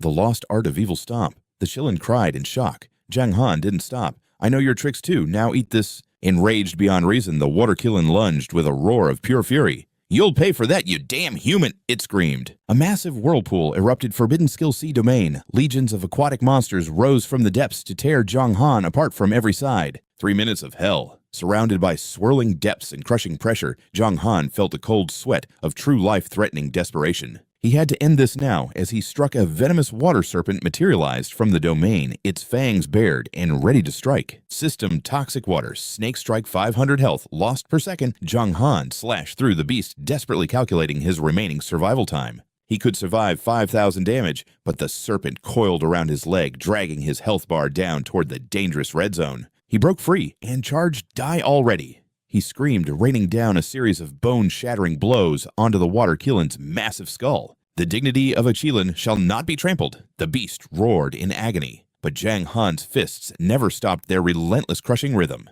You talk too much, Jiang Han mocked. The Shilin shrieked back, silence. How can a hero use such underhanded cowardly tactics against me? Jiang Han smirked. His constant taunting was a calculated move, a psychological ploy to keep the beast from focusing on its deadlier final spells. A mysterious voice echoed through the void. GR, keep your cool. Don't lose your focus. Your skills have finished their cooldown cycles. Strike now. Jiang Han froze. Was some powerful hidden NPC lurking in the shadows, secretly evaluating his performance in this high-stakes legendary talent trial? He scoffed aloud. Watching me work in broad daylight, whoever you are lurking in the dark like a rat isn't a good look at all. Jeer, ignore him.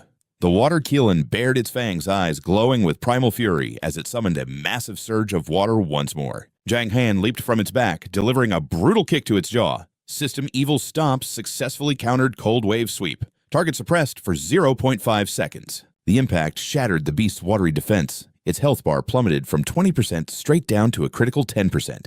Gritting his teeth, Jiang Han unleashed a flurry of blows. Even as a liquid shark lunged through the air, he kept raining fists onto the Shilin's face. Both the shark and the Shilin exploded into missed system conditions met. Talent acquisition range upgraded to rank SA.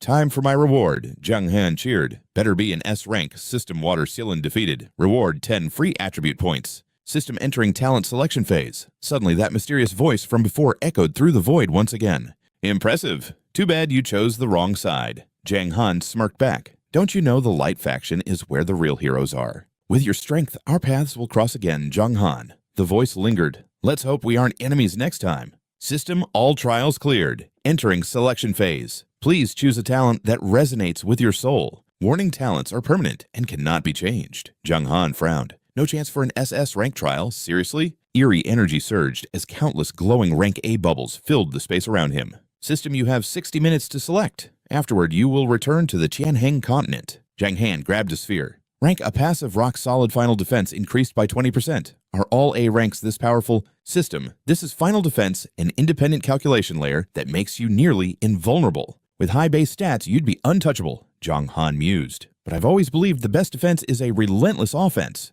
After all, the one with the thickest armor usually takes the most punishment. Being a tank only protects me, not my allies. If my team falls or I'm swarmed, even the toughest shell will eventually crack. He released the orb. I'm craving raw explosive damage instead. As a Dark Swordmaster with 6-star attack speed, going defensive is a waste. But man, there are way too many orbs here. His head spun just looking at the endless sea of light. Stealing his resolve, he dashed off to find his perfect match. Rank A passive Iron Fortress. Final max HP increased by 30%. Rank A passive Elemental Immunity. Water and fire resistance up 50%. Rank A passive Lacerate. Deals stacking bleed damage over 10 seconds. Rank A. Rank A. Is that all? Jiang Han grumbled while flying through the void. Come on, show me an S rank already. Minutes bled into 20 with nothing but A ranks. Then a strange vibrant gold glow caught his eye. He lunged for it. It was a shimmering gold orb in S-rank talent immortality. Passive. S-rank regenerates 0.3% HP per second in combat and 2% per second when out of battle. Jiang Han gasped. This recovery rate is insane. Even in the heat of battle, I'd be constantly healing.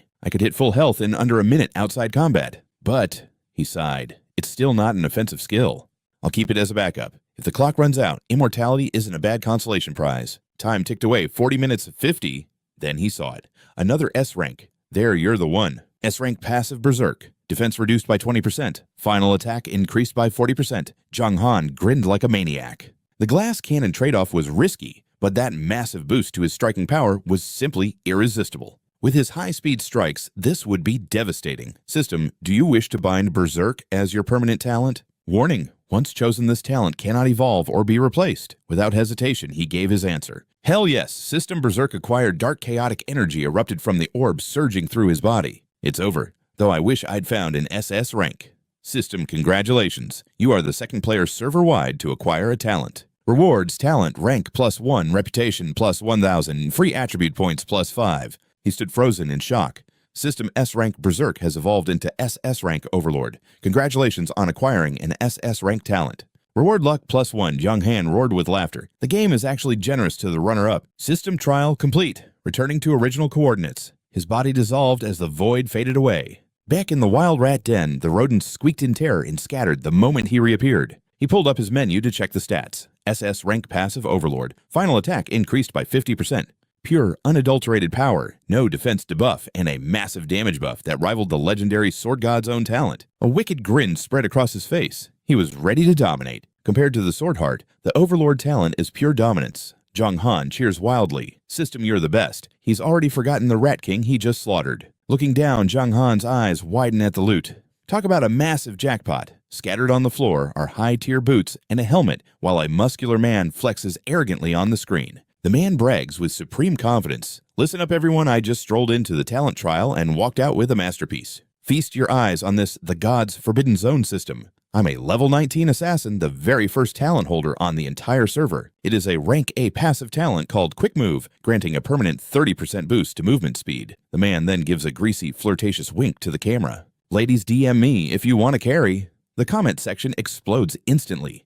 Insane. Are all players in the American region this overpowered? Damn it, this guy's luck is off the charts, a rank A talent right out of the gate. Our top regional player only got rank B. How can someone that buff even be an assassin system give me a rank A talent too? I've been scammed. Relax, everyone, Torn the assassin sneers. Has anyone else even started their talent trials yet? Jiang Han watches the drama while slurping noodles. Rank A, and he thinks he's a god. He chuckles. An assassin with speed is a classic combo. It's like giving wings to a tiger, but in the face of absolute power, all those fancy tricks are completely useless. All right, stomach's full. Time to get back to work. He quickly logs back into the game. Jiang Han checks the spoils from his Rat King hunt. The boss dropped 3 silver tier items and 50 gold coins. First, the Star Gold Helmet. Silver rank 18 to 22, defense 800 HP, and an 8% HP boost. Then there's the Rat King Sword and Star Gold Boots. High attack speed buffs and incredible defense. Reading the stats, Jiang Han sighs in frustration. The sword requires level 25, and the boots need level 30. I'm still 27% away from reaching level 20. Whatever, let's test this new Overlord talent. With a calculated strike, he lunges into the swarm of wild rats. His blade flashes, dealing a staggering 11,787 damage in one hit. He stands amidst the corpses, admiring his blade. 750 attack power. This isn't just for show. Suddenly, the system chimes, broadcast your achievement to the Sky Eternal Continent. A server-wide announcement will grant you 5,000 fame points. Do it, system, Jiang Han commands. Congratulations to player 1 River Han from the Eastern region. He has awakened the rank SS Berserk talent, the second adventurer to ever awaken. He receives a talent level plus 1 bonus 1,000 fame and 5 free attribute points. The server announcement hits like a thunderbolt, sending shockwaves through the entire player base. What the hell, 1 River Han got a rank SS talent? Is he the system's secret son? He's even stronger than the first guy. How is rank SS so easy to get? I thought rank S was the limit. How did he pull that off? The forum said the trial difficulty was nightmare level. Meanwhile, Jiang Han sees a private message. It's from Longdang offering his congratulations. Jiang Han sends back a simple thanks. If I hadn't met you before, I'd swear you were a developer plant. Longdang jokes. Jiang Han laughs it off as luck. Don't be so humble, Longdang replies. If there's a secret to getting high-ranked talents, let me know. I'll pay a fair price.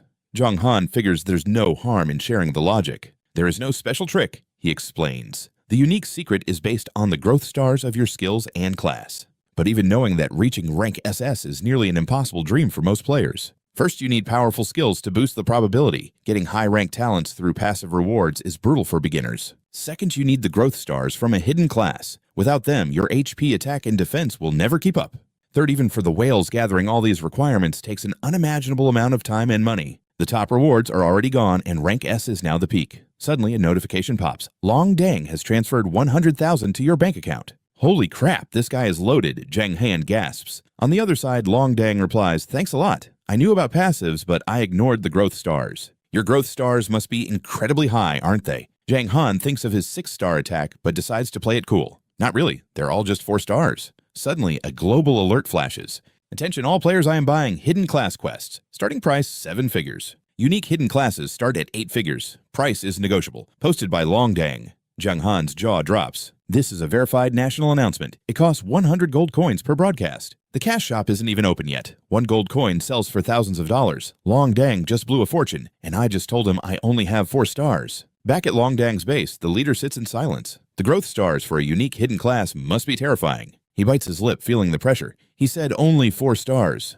This guy is a true master of modesty. His comrade Tiger Claw asks, Boss, do you know the star level of his unique hidden class? Longdang replies solemnly, 1 River Han said they are all 4 stars. All of them, Tiger Claw gasps. Longdang continues, star growth is everything. The gap will only widen at the 2nd and 3rd advancements. We have to take this one step at a time. I'm stopping my level grind. My only priority now is securing a hidden class. A unique hidden class is the ultimate prize. I'll have the Guild Brothers scout for intel, his ally promised. Jiang Han nodded. Sounds good. 1 hour later, a chime rang out. System Wild Rat Extermination quest complete. Return to your master for your reward. Now clad in fresh armor, Jiang Han smirked with newfound confidence. Quest's done and I've hit level 20. Time to equip the Lizard King set and see master. Back at the stronghold, Daniel looked up and gasped. As Jiang Han approached, the master's eyes widened in pure shock. Your attack stats, Jiang Han's panel flickered into view. The Fallen One, Jiang Han. Level 20 Bronze Boss.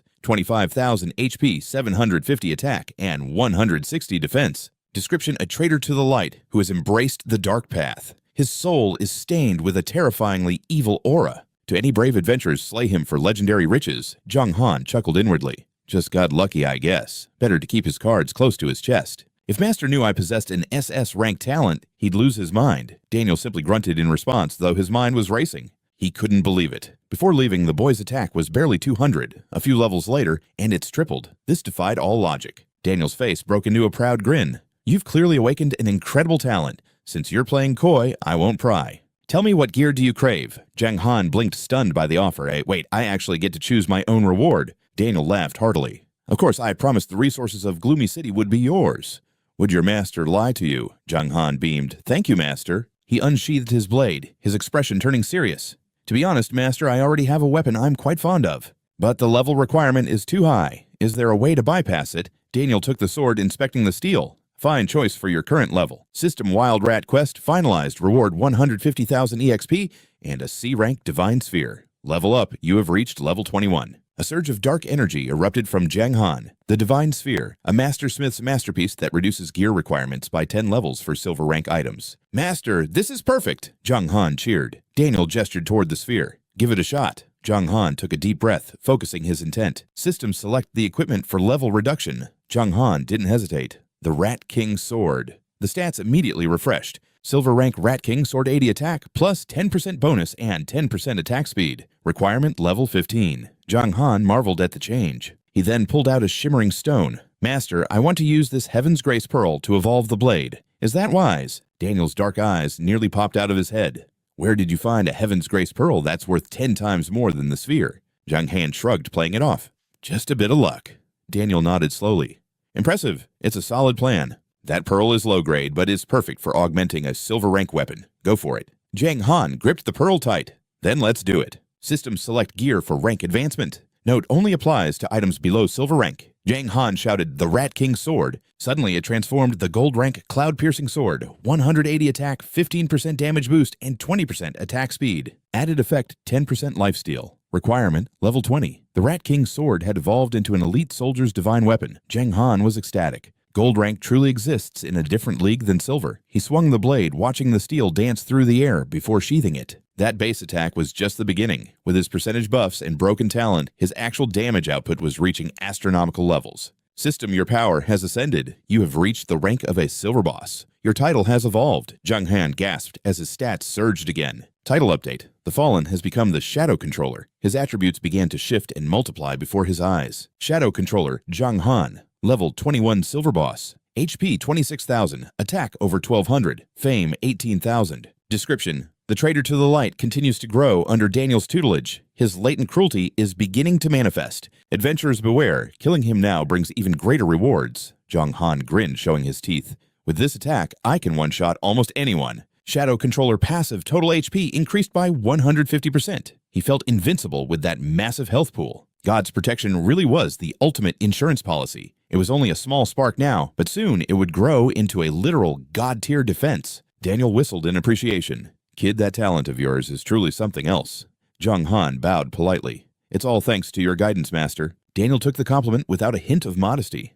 Well, you aren't wrong about that. Suddenly, Daniel's tone turned cold. Your attack is lethal, but your defense is pathetic. Your armor is trash. It's time you earned your keep in Gloomy City. Jiang Han leaned in, eager for the grind. What's the mission, Master? He could smell a new quest coming. Spies from the Light faction have been lurking near our borders, Daniel explained. We can't let those righteous fools leave this place alive. Hunt them down. Prove your loyalty to the city. System accept B-rank Quest Adventure Extermination. Accepted.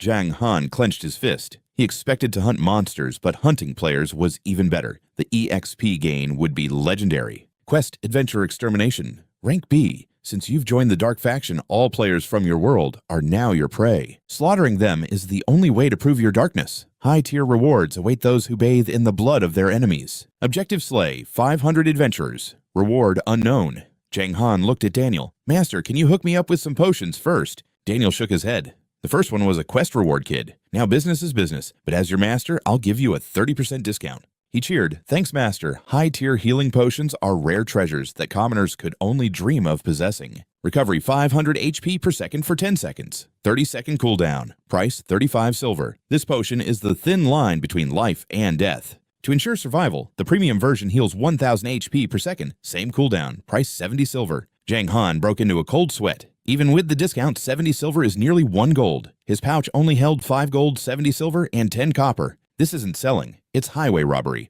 Holding back tears, he bought 5 HP potions and 4 healing vials. Later, standing alone in the outskirts, a massive shadow suddenly blotted out the sun above him. High above a majestic fire dragon sword, atop its head stood a warrior looking down with cold, absolute disdain for the world. As he glared downward, the dragon spoke. My lord, what is it? The man closed his eyes, answering calmly. Nothing. Just felt a surge of demonic energy that vanished instantly. But why would a demon god's power manifest here? Probably just an illusion. The dragon offered to turn back, but the man refused. Our mission is urgent. We can't waste time on trifles. Below, Jiang Han watched the dragon pass in awe. Man, riding a dragon like that would be legendary. Only endgame players could ever dream of dragon riding. Suddenly, he sensed a presence lurking in the shadows. It was a trainee thief, trembling in fear. Crap, he's too close. I'm dead. That's him. Jiang Han. His partner whispered, "What's wrong?" The thief gasped. He's turned into a silver-rank boss. Jiang Han smirked, finding this development amusing. Time to play the part. "Foolish adventurers," he boomed. "Why do you dog my steps? What is your purpose?" The hiding thief froze. "Foolish adventurers, is he serious right now?" Was Jiang Han actually an NPC? His behavior matched the role perfectly despite the player-like name. No, that's impossible. NPCs don't get first kill rewards, and the forums are buzzing about him slaughtering hundreds in the starter village. Finally, the thief jumped out, pointing a finger. "Jiang Han, stop the act. We know who you are. You're just a player with lucky rewards. Don't act like you're some high and mighty boss above us all." Jiang Han's blade flashed. "If you don't beat it, I'll show you who's boss." One strike, and the thief's HP plummeted by 12,000. A system alert blared. "You have been hit by a normal attack from the silver boss, Jiang Han. 12,000 damage." The thief was kicked from the server, horrified. How could anyone deal 5-figure damage this early? He stared at the death screen in shock. "Just a normal attack." His teammate shouted, "Send the coordinates now." "He killed me instantly. Watch out, his damage is off the charts. It's in the thousands." His guildmates laughed. "Thousands? Impossible. Our strongest hitter only deals 176. Even with a god-tier weapon hitting for thousands is a fairy tale." But the word was out. Guilds were mobilizing to hunt the new silver boss. Little did they know Jiang Han had already shifted locations. "Gotta move," Jiang Han thought. "I can't let them pin me down while my bounty is this high. There are hidden pros everywhere in this game, and I've got a massive target on my back." Not every NPC is as reckless as Brandy. A single forbidden spell could end my streak instantly. Facing a spell like that head-on is a death sentence. Minutes later, he reached the safety of a dense forest. Peering through the brush, he saw a mob of players bristling with weapons. "So many of them," he whispered with a grin. But strength is everything. These losers couldn't even pass the basic trials. They have zero chance of taking me down. The crowd milled about until Stormblade barked, "Where is he?" The trainee thief stammered out an excuse. "He was right here 10 minutes ago." Stormblade roared, "Spread out, find him at all costs." Capturing the only hidden class in Eternal was the ultimate prize. They couldn't let Jiang Han slip away. The hunt intensified. Suddenly a shout rang out, "I've found him, coordinates 7847548. Stormblade charged sword drawn, but when he arrived, his comrade was already a bloody mess on the ground. Where'd he go? The dying player gasped. "He's too fast. His damage! It's over 10,000. Stormblade's face twisted in fury. "Are you kidding me right now? 10,000? The world of Eternal was massive, with the Dark City region alone holding thousands. Yet most players were still stuck in noob zones. Trying to coordinate a 10,000-man manhunt for a single player was proving to be a logistical nightmare. The alerts kept coming. He moved again. How is he dealing so much damage? This guy is a monster. He only has 10,000 health, so how is he this strong? This guy must be a hacker. Silence fell as the crowd stood there, completely shell-shocked. Gritting his teeth in fury, the leader shouted, "Retreat! It's too dangerous! We're finished! There's just no way to stop Jiang Han now." I spent a fortune on those special items. They were supposed to trap him for 10 minutes and cripple his attributes. But he's too elusive, picking us off one by one. Our guild has taken devastating losses. The price of fighting Jiang Han is just too high. Meanwhile, Jiang Han was a whirlwind of steel slicing through the ranks and sending players flying like autumn leaves. System alert. Congratulations, you have reached level 22. Jiang Han's eyes gleamed with a wild intensity. Hunting players is definitely the fastest way to level up. The system flashed once more. Rank B mission, eliminate 500 adventures complete. Jiang Han quickly tapped the screen. Mission accomplished. Time to claim the spoils.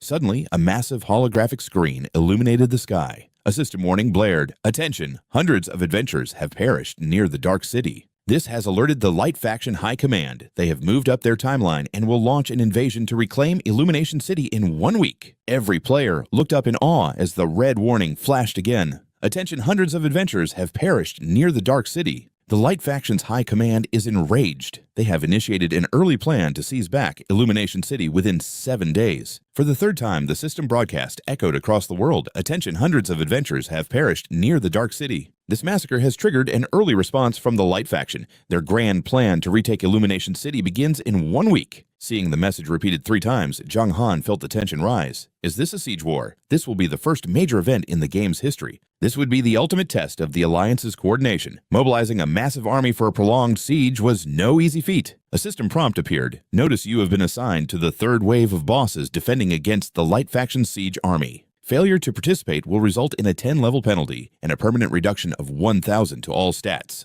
Jiang Han's face went pale with disbelief. Forget the siege war, I'm actually one of the bosses they're trying to kill. He looked visibly shaken. This situation was becoming dire. Normally, these grand events were designed for the Light Faction to win. Overturning such a fate seemed almost impossible with his current strength. Furthermore, Dark City is a top-tier capital. The Light Faction would surely deploy legendary NPCs. Seeking guidance, Jiang Han hurried to find his master. After hearing the news, Daniel's expression turned grim.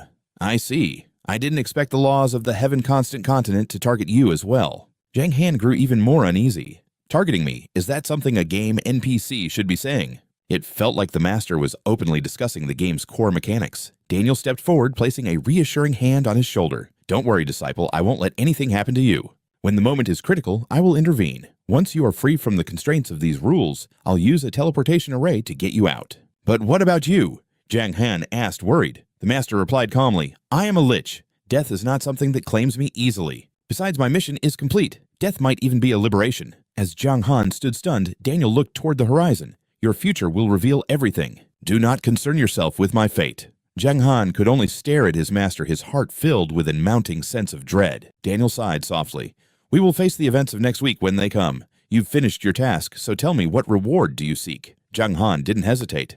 I need a better pair of boots. Ding system alert quest. Adventure cleanup complete. You have received experience points and the silver grade speed boots. Speed boots, silver grade. Defense 15 to 18. HP 800. Bonus movement speed increased by 8%. Requirement level 22. These enchanted boots stay warm in winter and cool in summer. Wearing them allowed the user to move like the wind. Jiang Han cheered internally, another piece of silver-grade gear for his collection. He quickly equipped the loot from the Mouse King. Jiang Han's new stats appeared: Shadow Controller level 22 Silver Boss, HP 36,720, Attack 1170 to 1233, Defense 232 to 252, Reputation 18,000, Luck 1. Description: a traitor of the Light Faction and the prized disciple of Daniel the Lich. Possessing power far beyond ordinary adventurers, he stands as a guardian of Shadow City. What fate awaits him? Reviewing his stats, Jiang Han realized that while his attack was high, his armor, mostly silver with some bronze, was equally impressive. With a 5-star defense rating, his current build was nothing short of top tier. Normal players wouldn't even be able to scratch his defense. Turning back to Daniel, he asked, Master, is there anything else you need me to do?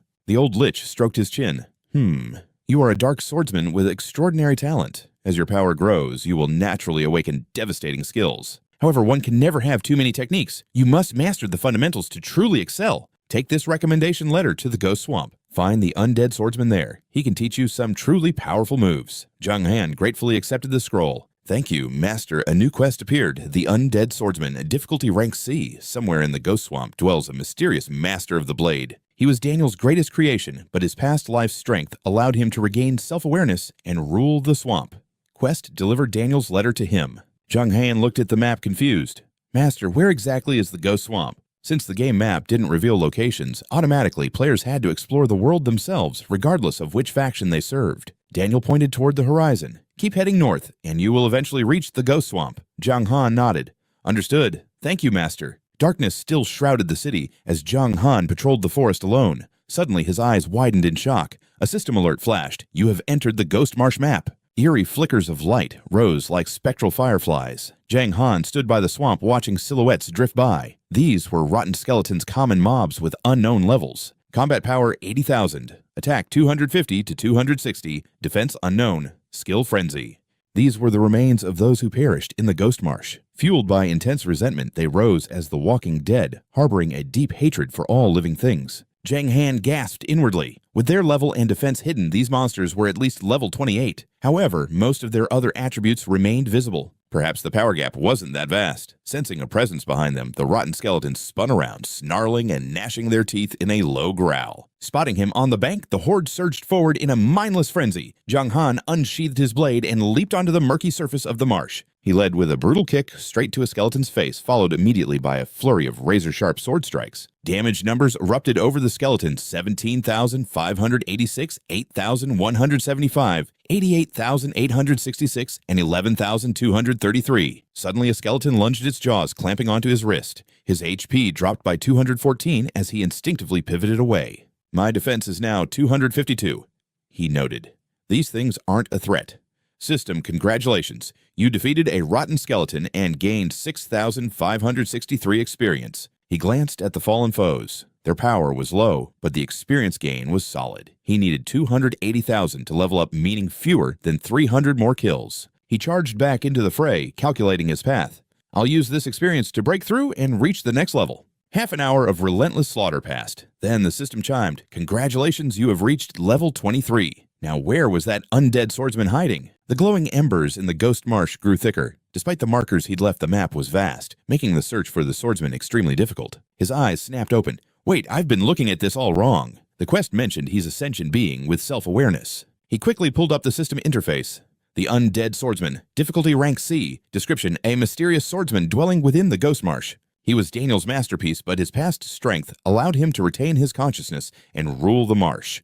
Objective: deliver Daniel's letter to him. Exhaling sharply, Jiang Han cupped his hands around his mouth and let out a booming shout. "Undead swordsman! I'm Daniel's messenger!" Instantly, a voice echoed, startling him. "Looking for me." Jiang Han spun around, searching for the source of the voice. Perched lazily on a rock was a man with long purple hair examining his blade. He cast a chilling, indifferent gaze toward Jiang Han. "Why did Daniel send you?" the man asked. Jiang Han was stunned. "He wasn't there a second ago. When did he appear?" This man's power was immeasurable. One must deal with him carefully. Steeling himself, Jiang Han held out the scroll. "The reason is written in this letter." The undead swordsman stood up and stepped forward, closing the distance between them in the blink of an eye. After reading the scroll, he muttered, "I see. No wonder you possess such a strange and sinister aura." He chuckled darkly. "A dark swordsman, huh? It seems the era of chaos is truly descending upon us." He spoke of heroes rising in the light faction, while world-threatening evils reemerged. Jiang Han could only stare back, completely speechless at his words. The undead swordsman continued, "Daniel wants me to teach you our ways. However, the world's rules restrict me. To learn, you must first complete my trial." Jiang Han blinked in confusion. The rules of the world. Are they restricting him?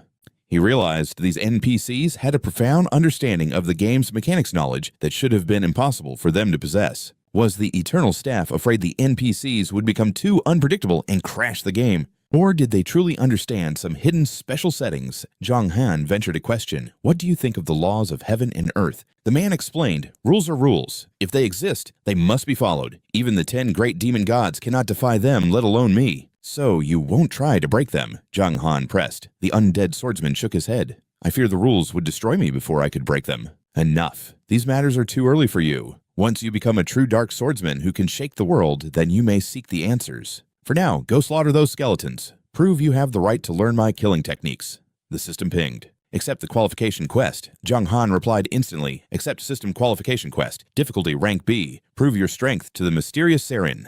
The undead swordsman. Saren required proof of power before teaching his deadly arts. The requirement: slay 1,000 rotten skeletons. Jiang Han's jaw dropped. 1,000. Saren analyzed him coldly. "Your attack power is decent, but your overall strength is lacking. Without training, you aren't even worthy of my time." Jiang Han tightened his grip on his sword. "Fine, I'll do it." "Call me when you're finished," Saren said before vanishing into thin air. Watching the smoke dissipate, Jiang Han sighed. Is this guy always this elusive? It was already 11 p.m., but with the siege looming, he had to grow stronger immediately. "I'll finish this tonight," he muttered, trudging through the swamp. Soon, a fresh pack of skeletons emerged, snarling and snapping. Jiang Han swung his blade, diving into the heart of the mob. Quest: slay 1,000 rotten skeletons. Progress 1 out of 1,000, 7 out of 1,000, 9 out of 1,000. Jiang Han moved like a whirlwind. The notifications kept rolling in 486 out of 1,000. Jiang Han paused to admire a level 30 bronze staff drop.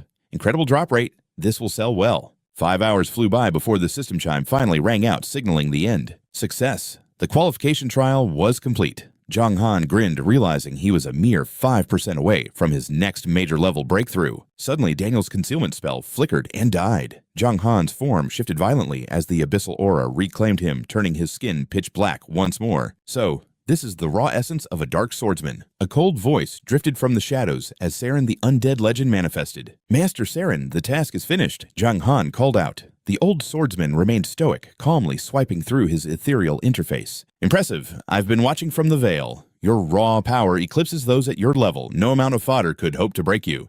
Ding quest complete. 200,000 experience points flooded in surging Jiang Han to level 26 as a violent shockwave of power erupted from his core. Drop the formalities, Saren muttered. Since Daniel entrusted your training to me, you shall address me as Master from now on. Understood, Master Jiang Han replied instantly. Saren's hand glowed with eerie energy. Don't get ahead of yourself just yet. Your current vessel is still too frail to handle the true arts, Saren warned, but Jiang Han just smirked his eyes, scanning the available skills with hunger. A massive skill tree materialized rows of devastating S-rank techniques unique to the legendary Saren himself. Strength skill evil execution, a devastating technique forged to butcher the legions of the light camp with absolute efficiency. It grants an instant death effect on any target 10 levels lower, requirement level 55, and a steep price of 5,000 gold pieces. Jiang Han swallowed hard. These skills were god tier, but the level requirements and gold costs were astronomical. Next was the S-rank Dark Shroud, a massive AoE debuff that cripples enemy stats. Yours for 600 gold once you hit level 50. I've only got 6 gold coins to my name, Jiang Han muttered, his eyes darting toward the lower tier tabs in desperation. Then he saw it, the SS-rank Descent. Worldwide teleportation for 1,000,000 gold. Jiang Han quickly scrolled past that madness. Finally, something within my reach. He tapped on a skill icon and the stats flashed before his eyes. A-rank Soul Control, a refined binding technique Saren perfected from his days among the living. It boasted an irresistible crowd control effect. By channeling abyssal energy, it freezes all enemies within 10 meters for 3 agonizing seconds. Total lockdown. At 2 gold coins and level 25, it was perfect. Alongside it sat B-rank Necro / the bread and butter of undead warriors. It deals a crushing 250% damage while slowing the target's movement. A classic but lethal combo. Jiang Han didn't hesitate. They weren't ultimate moves, but for the early game, these were absolute top-tier skills. System alert. You have successfully mastered Soul Control System alert. You have successfully mastered Necro /. That's all for now, Saren stated. Hone these well. Return to me once your strength has truly evolved. And when will that be? Master Jiang Han asked. Saren leaned back. When the darkness within you screams to be unleashed. Jiang Han nodded, his mind racing as he calculated his next move. If his memory served, his next major awakening was at level 50. I won't take up any more of your time, Master, he said with a respectful bow. Farewell, Saren echoed. In a flash of gray mist, the swamp vanished, and Jiang Han was back in the waking world. Jiang Han pulled off his VR gear and sighed. 3 in the morning already. He needed sleep before his body gave out. Soon, a new day dawned. Sunlight streamed through the window as Jiang Han lay dead to the world. Then his phone shrieked. Hello, he muttered, half-conscious. Wake up, legend. It's noon. Wang Kai's voice boomed. Jiang Han groaned, pulled an all-nighter. What is it? Did you miss the massive system announcement last night? The Siege War is coming. You jumping in. The rewards are insane gold tier gear and ultra-rare drops for the top players. Jiang Han sat up. Where's the prize list? It's not public yet, Wang Kai whispered. Only the VIP channels have the leak. Jiang Han frowned. Is it safe for you to tell me? I didn't sign any NDA, Wang Kai laughed. I'll share the intel with whoever I want. Jiang Han grinned. Now that's what I like to hear. Just farm some mobs for points, man. It's free loot. Wang Kai continued, but Jiang Han started drifting back to sleep. Suddenly his eyes snapped open. Wait, the event rewards Jiang Han bolted upright. I've got a plan. What plan? Wang Kai asked, baffled. Jiang Han chuckled. Just wait. If this works, dinner is on me. Jiang Han blew a mock kiss into the receiver, making Wang Kai shudder in disgust. An awkward silence filled the line. Dude, I'm a guy, Wang Kai barked. But Jiang Han had already hung up and dove back into the game. He needed to find Daniel fast. Under the cover of night, Jiang Han found Daniel. Master, I have a strategy to cripple the light faction and secure our stronghold. Daniel didn't stop mixing his glowing concoctions. He just spared a sideways glance. Let's hear this strategy of yours. As you know, Jiang Han began, we adventurers aren't exactly loyal subjects. We follow the prophet, not the crown. Most of us join the light camp for the perks, but there are many like me. To us, light or dark is just a label, not a leash. Daniel gasped in shock, his eyes widening. You mean... He then added with a smirk, where there's a legendary bounty, heroes are bound to follow. The Holy Faction has always looked down on adventurers, treating them with pure disdain. So we'll do the opposite. We'll recruit those outcasts to bleed for the Dark Faction instead. Think about it. Ever since the beginner village, those NPCs have treated players like dirt. You've felt that hostility, haven't you? Players are fed up with the disrespect. I bet there's a massive crowd just dying for a chance to tear down the main storyline and rebel. Daniel shook his head in disagreement. It's not that simple. You can't just walk into the dark faction, Jiang Han countered. Then we entice them with rewards they can't refuse. A skeptical Daniel asked, will that even work? Jiang Han smirked confidently. Absolutely, he raised a single finger. Just 1%. That's all it takes. Furthermore, Jiang Han knew the top prize had to be nothing short of legendary to spark an absolute frenzy among the players. Like what? Daniel pressed. Jiang Han grinned. Only the champion gains entry to the dark faction. Daniel's expression soured. I told you joining us isn't a game, kid. I only recruited you for survival, but don't think my power stops at dark gold rank. Jiang Han's eyes widened. Wait, have you reached the spirit realm? Caught off guard, Daniel let out a dry cough. Don't try to change the subject, brat. In my prime, I was far beyond dark gold, but that's enough talk. Simply put, players can't just join the darkness whenever they please. Once you take the goddess of life's blessing, you're bound to the light by an unbreakable soul contract. There is no turning back. Jiang Han chuckled. True, but that doesn't mean we can't promise entry as the grand prize. Daniel looked confused, then a devious light sparked in his eyes. Brilliant. If you take first place, that reward becomes nothing but an empty title with no substance. Jiang Han's excitement surged alongside his master's. Exactly, his master cackled. To think of such a wicked scheme. You truly are my disciple. You're as cunning as a devil boy. Jiang Han stood there, speechless, thinking, hey, I call it being a genius. Daniel placed a firm hand on his shoulder, his gaze softening with pride. Fine, do as you wish. Our meeting was messy, but I acknowledge you as my student. Suddenly, a system alert blared across the screen. Shadow City feels the crushing weight of the Holy Faction's advance. A call to arms is issued for adventurers to defect to the shadows immediately. Defectors must report to the Undead Knight Candor stationed outside the city gates at coordinates 7845484. System alert, the siege and defense leaderboards are now live. Jiang Han scrolled through the rewards, a smirk playing on his lips. Defense points, huh? I like the sound of that. System rank, 1 reward official entry into the Dark Faction and the legendary hidden class Undead Swordsman. Rank 2 reward, a random piece of dark gold tier gear and 1 S-rank rare artifact. Rank 3 reward, 2 random gold tier items and an A-rank tool. Perfect, Jiang Han cheered. Let's post this and watch the world burn. No way. Nobody actually wants to join those dark freaks, right? The post exploded with 53,000 likes and over 1,000 comments instantly. The comments were a war zone. Are you blind? Anyone skipping this is an idiot. High-tier mercenaries are raking in the gold for this. If you get into the Dark Faction, that account would be worth millions of dollars, high risk, high reward. That's how you play the game. Hey, Lone Cold River, you fake I'm coming for your head. To which the governor of Dongyang replied, easy there, boy. Behave yourself. These rewards blow the Holy Faction out of the water. I'm broke, so I'm ditching the light for the shadows forever. Jiang Han turned to his master. Old man, can you hit me with that concealment spell again? Daniel reached out his hand. Even if you didn't ask, I'd have forced it on you. With your current measly strength, you'd be crushed the moment a real powerhouse laid eyes on your true form. System alert. You have received the Veil of Shadows from Necromancer Daniel human form maintained for 30 days. Jiang Han gasped. A whole month. It's gotten stronger. Daniel smirked. My power is returning and my wounds have closed. Naturally, the effect of my spells will be far more potent now. Have you seen Saren? Daniel asked. Jiang Han nodded. Yeah, I picked up 2 skills. He said he'd teach me more once I've leveled up. Good, Daniel mused. It seems he's not ready to crawl back to the Holy Faction yet. He'll be a useful ally for you. Jiang Han froze. Back to the light. He wondered, was Saren a former member of the Holy Faction, or perhaps he served them in his past life before becoming what he is? He's a true monster, Daniel continued. I've stated in my will that if I ever fall in battle, he will be your next guide.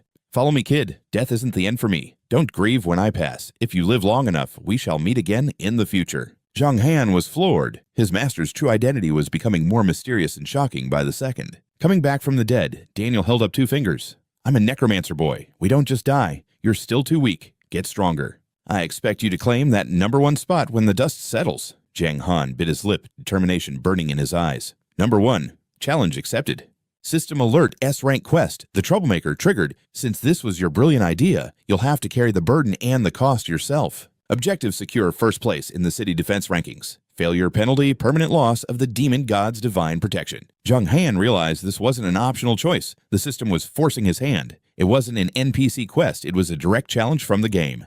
The system clearly wouldn't let him derail the main plot without a heavy price. He gritted his teeth and replied, fine, let's do this. New quest, Crushing the Vanguard, difficulty rank B. A Holy Faction camp has been spotted southeast of Shadow City. Wipe them out to relieve the pressure. The objective was clear. Eliminate the human infantry and take down the faction leader. Jiang Han realized this was Daniel's ultimate test for him. Daniel's voice echoed with authority. Now that you have survived the Dark City, your training must evolve. It is time to face true crushing pressure. Do not disgrace the legacy of the Dark Swordsman. Prove your worth. With a sharp nod, Jiang Han vanished into a rift between dimensions. Under a blistering noon sun, Jiang Han stepped into the heart of a dense thicket. A system alert flashed. You have entered the Forest of Light. He spotted sentries guarding the perimeter. Star Moon soldiers, standard mobs with unknown levels, 100,000 HP, and massive defensive stats. They possessed the Nebula formation, a synchronized lethal strike. These were the elite vanguard from Nebula Town preparing to siege the Dark City. Lurking behind the ancient trees, Jiang Han analyzed the field. Without a high-tier detection skill, gathering intelligence on these veterans was nearly impossible. His basic insight was failing him. It was only effective against low-level targets, leaving him blind to the true power of these mid-game enemies. "I will pick them off one by one," he whispered. In a flash of dark energy, he lunged from his hiding spot. He materialized behind a sentry. The soldier sensed the cold steel and tried to turn, but Jiang Han's undead grasp was already locking onto his soul. The system chimed. Undead grasp successful. The Star Moon soldier was paralyzed for 1 second as 24,765 damage erupted. Without missing a beat, he unleashed a Necro Slash. Another 23,000 damage hit home, reducing the guard's movement speed by 10%. "Ambush! We're under attack!" the soldier screamed. Jiang Han silenced him with 2 waves of lethal sword energy. "Rest in pieces." He felt the thrill of combat. The synergy between his crowd control and raw damage output was becoming truly godlike. Suddenly, a squad of soldiers swarmed his position. There he is. Jiang Han pivoted instantly. He needed to draw them out before a boss appeared. "Where is the general?" the soldiers roared. "He is off indulging with his mistress in the woods." "Damn that lazy glutton." Jiang Han skidded to a stop and turned back with a predatory smirk. "You guys are pathetic." The soldiers charged, screaming, "Kill the intruder!" The Nebula formation activated, boosting their attack power by 15%. Jiang Han leaped high into the air. "A measly buff won't save you." He tore through their ranks like a whirlwind. System notifications flooded his vision. Star Moon soldier eliminated, 11,236 experience points gained. The kill feed scrolled relentlessly. 10 minutes later, the forest floor was littered with the broken remains of the Star Moon squad. Inspecting the loot, Jiang Han scoffed. "I expected a challenge, not a warm-up." Suddenly, a thunderous, enraged voice shook the trees. "Who did this?" A mountain of a man appeared, brandishing a colossal battle axe. Jiang Han's eyes narrowed. The boss had finally joined the fray. This was General Kun Dun, a silver-tier boss. With 250,000 HP and hidden stats, he was a walking fortress of destruction. Once the finest warrior of Nebula Town, Kun Dun had traded his honor for wine and lust. His legendary strength was now masked by layers of debauchery. He was notorious for his deviant appetites, often dragging his mistresses into the wilderness to indulge his darker desires. "My insight is practically useless against a boss this high," Jiang Han cursed. Kun Dun leveled his massive axe at Jiang Han's chest. Jiang Han, I know that face. You're the rat who slaughtered my men." Jiang Han chuckled. "Oh, I didn't know I was so famous." Kun Dun's scarred face twisted into a grotesque grin. "You are top of the Light Faction's wanted list. Your head is my ticket to a legendary promotion. With your bounty, my power will reach heights you can't even dream of. My future is written in your blood. Every knight in the Light Camp wants a piece of you. I'll take your head, claim the glory, and drown myself in golden beauties." Jiang Han gave him a mocking gesture. "Endless beauties for you. I bet you couldn't even last a single minute in bed, you old pig. You're dead meat." Kun Dun roared, swinging his axe with enough force to shatter stone. Jiang Han evaded the blow and slammed a boot into the general's face. 11,571 damage. The system echoed, evil trample triggered, delivering a devastating blow to the enemy's pride. However, the level gap was too massive. The stun effect failed to activate. Jiang Han's heart raced as the boss stood his ground unfazed. Kun Dun struck back with a brutal shoulder charge. Jiang Han's health bar took a massive hit, losing over 8,000 points in 2 rapid bursts. His health pool is too deep for a head-on clash, Jiang Han realized. Suddenly, Kun Dun lunged forward with surprising, animalistic speed. Jiang Han parried the heavy steel just in time. Kun Dun let out a savage cackle. "Good reflexes, kid. Now let's see how much pain you can handle." Sparks flew as they exchanged a flurry of blows. Hidden nearby, a girl in a red dress watched the carnage, whispering in terror. "My lord!" Jiang Han's health plummeted to critical levels. He quickly downed a restoration potion, feeling his vitality surge back 1,000 points at a time. Now he unleashed Undead Grasp, binding General Kun Dun in spectral chains for 0.8 seconds. It was the opening he needed. Jiang Han vaulted forward, driving his heel into Kun Dun's face with a second evil trample. Another 11,000 damage rocked the massive boss. "Your petty tricks mean nothing to me." Kun Dun screamed, swinging wildly, but Jiang Han had already disengaged, disappearing into the foliage. Thanks to Evil Trample, his movement speed exploded by 200%. Kundun blinked in shock. How is he that fast? His mistress rushed to his side, trembling. My lord, are you all right? Kundun growled. I'm fine, but the coward has run away. Then a voice whispered from his shadow. Jiang Han stood behind him, his health bar fully replenished and a smirk on his face. Who said I ran? If you want to fight to the death, let's go! He crunched the numbers in his head. Popping a potion would trigger a combat region buff, restoring 0.5% of his death power every second. In a life-or-death struggle, that recovery speed was a total game-changer. Chaos let out a guttural roar, swinging his massive axe once more. You still dare to face me? 2 minutes of grueling combat passed, and Jiang Han's health bar was hanging by a thread. But suddenly shrouded in a sinister purple aura, Jiang Han's boots slammed squarely into Chaos's face. Moving faster than the human eye could track, he flickered out of range, retreating behind a massive tree. It was the perfect window to chug his potions and top off his health bar. Chaos gnashed his teeth, his eyes scanning the forest in a frantic search. You crafty little brat! Show yourself! His mistress trembled, pleading with him to flee the area. Sensing the shift in the air, Chaos agreed they couldn't stay. But before they could move, Jiang Han materialized from the shadows, his blade humming with lethal intent. A twisted, villainous grin spread across Jiang Han's face. Running away the moment that things get tough. How pathetic can a boss be? Chaos shrieked in pure outrage. You actually have the nerve to say that to me. And why wouldn't I? Jiang Han countered with cold indifference. Chaos spat back with contempt. All you've done is run like a coward. With eyes blazing like twin stars, Jiang Han lunged forward to finish the job. If you're so impressed by my stamina, I'll show you what real power looks like. Today, only one of us leaves this clearing alive. Prepare to meet your end. Chaos charged his axe, whistling through the air as he screamed, Just die already. A massive energy vortex erupted from his weapon, spiraling directly toward Jiang Han with devastating force. Damage numbers flooded the air, minus 4,781, minus 4,877, minus 4,984. Jiang Han skidded back, his gaze narrowing as he reassessed the threat. This silver rank boss was no pushover. He quickly used more recovery items, plus 1,000 plus 1,000. He just had to wait for the boss to burn through his skills. As the vortex faded, Chaos stood panting, his face deathly pale. Seizing the opening, Jiang Han struck like a serpent. His blade tore through the air, dealing a massive 11,350 damage. Chaos's health bar was reduced to a mere flickering sliver. Clutching his mangled arm in agony, the boss gasped. How do you still have this much strength left? Jiang Han simply stared him down with icy calm. Strength, I've got plenty to spare. With a final blinding flurry of strikes, he cut Chaos down. System, congratulations. You have defeated the level 35 silver rank boss General Chaos of the Light Faction. Reward 600,000 experience points and 1,500 reputation. A brilliant pillar of power erupted from Jiang Han's body as the energy surged through his veins. System, you have reached level 28. System mission, complete destruction of the enemy camp. Report back to the undead mage Daniel to claim your spoils. Jiang Han's heart raced with pure anticipation. Now let's see what kind of legendary loot this guy dropped for me. Jackpot. Along with 2 gold coins, he found the silver grade stone wall armor. Defense 60 to 80. Health plus 2,000. Defense effect plus 15%. Level requirement 35. It was Chaos's signature plate, thick, heavy, and nearly indestructible. He'd definitely be wearing this on his next raid. Next was the silver grade lightning axe. Attack 100 to 120. Attack bonus 10%. Attack speed minus 10%. Level requirement 35. This was the very blade that had tasted the blood of 1,000 warriors on Chaos's many battlefields. But its extreme weight made it incredibly difficult to wield. Jiang Han grinned. The armor was a keeper, but the axe didn't quite measure up to his Frost Cloud sword. Better to flip it for a mountain of cash. As if on cue, Long Dung Van Lai appeared. Level 35 gear was a myth to most players right now. The highest level player he knew was only level 23.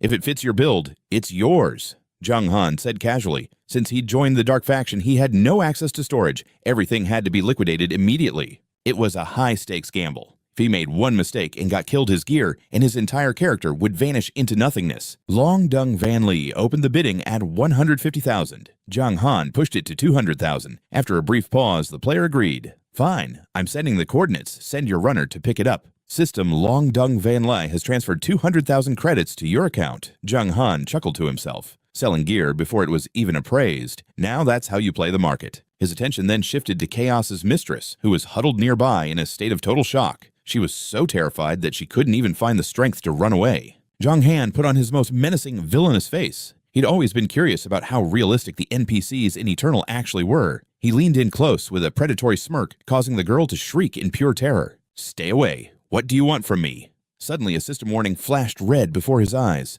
Warning, your current actions are being flagged as beast-like behavior by the heavens. If you proceed, your actions will be recorded, and a global bounty will be placed on your head by all factions. Jiang Han immediately backed off, sighing with a hint of disappointment, as he thought the developers wouldn't allow players to engage in anything truly depraved. It was a failsafe he'd fully expected to see. Reverting to his normal self, he spoke coldly. Relax. You've seen what happened here today. Go back and deliver a message to the Light faction for me. Tell them Jiang Han is waiting in Blackshade City. Anyone who doesn't show up is a coward. He turned to head back to Daniel's tower as the girl vanished into the brush. The scene shifted to Daniel's dark sanctum. The ancient mage looked up as Jiang Han approached. Speak, my disciple. What is it you desire this time? Master, how about another one of those gift orbs? Daniel chuckled and nodded. System mission complete. You have successfully decimated the enemy encampment. Reward 600,000 experience points and a C-rank gift orb. Jiang Han's fist glowed with ethereal light as he crushed the orb, imbuing its power into his new stone wall armor. Perfection. He equipped the reinforced plate, feeling the surge of defensive power. His updated status window flickered into existence. Shadow Controller Jiang Han.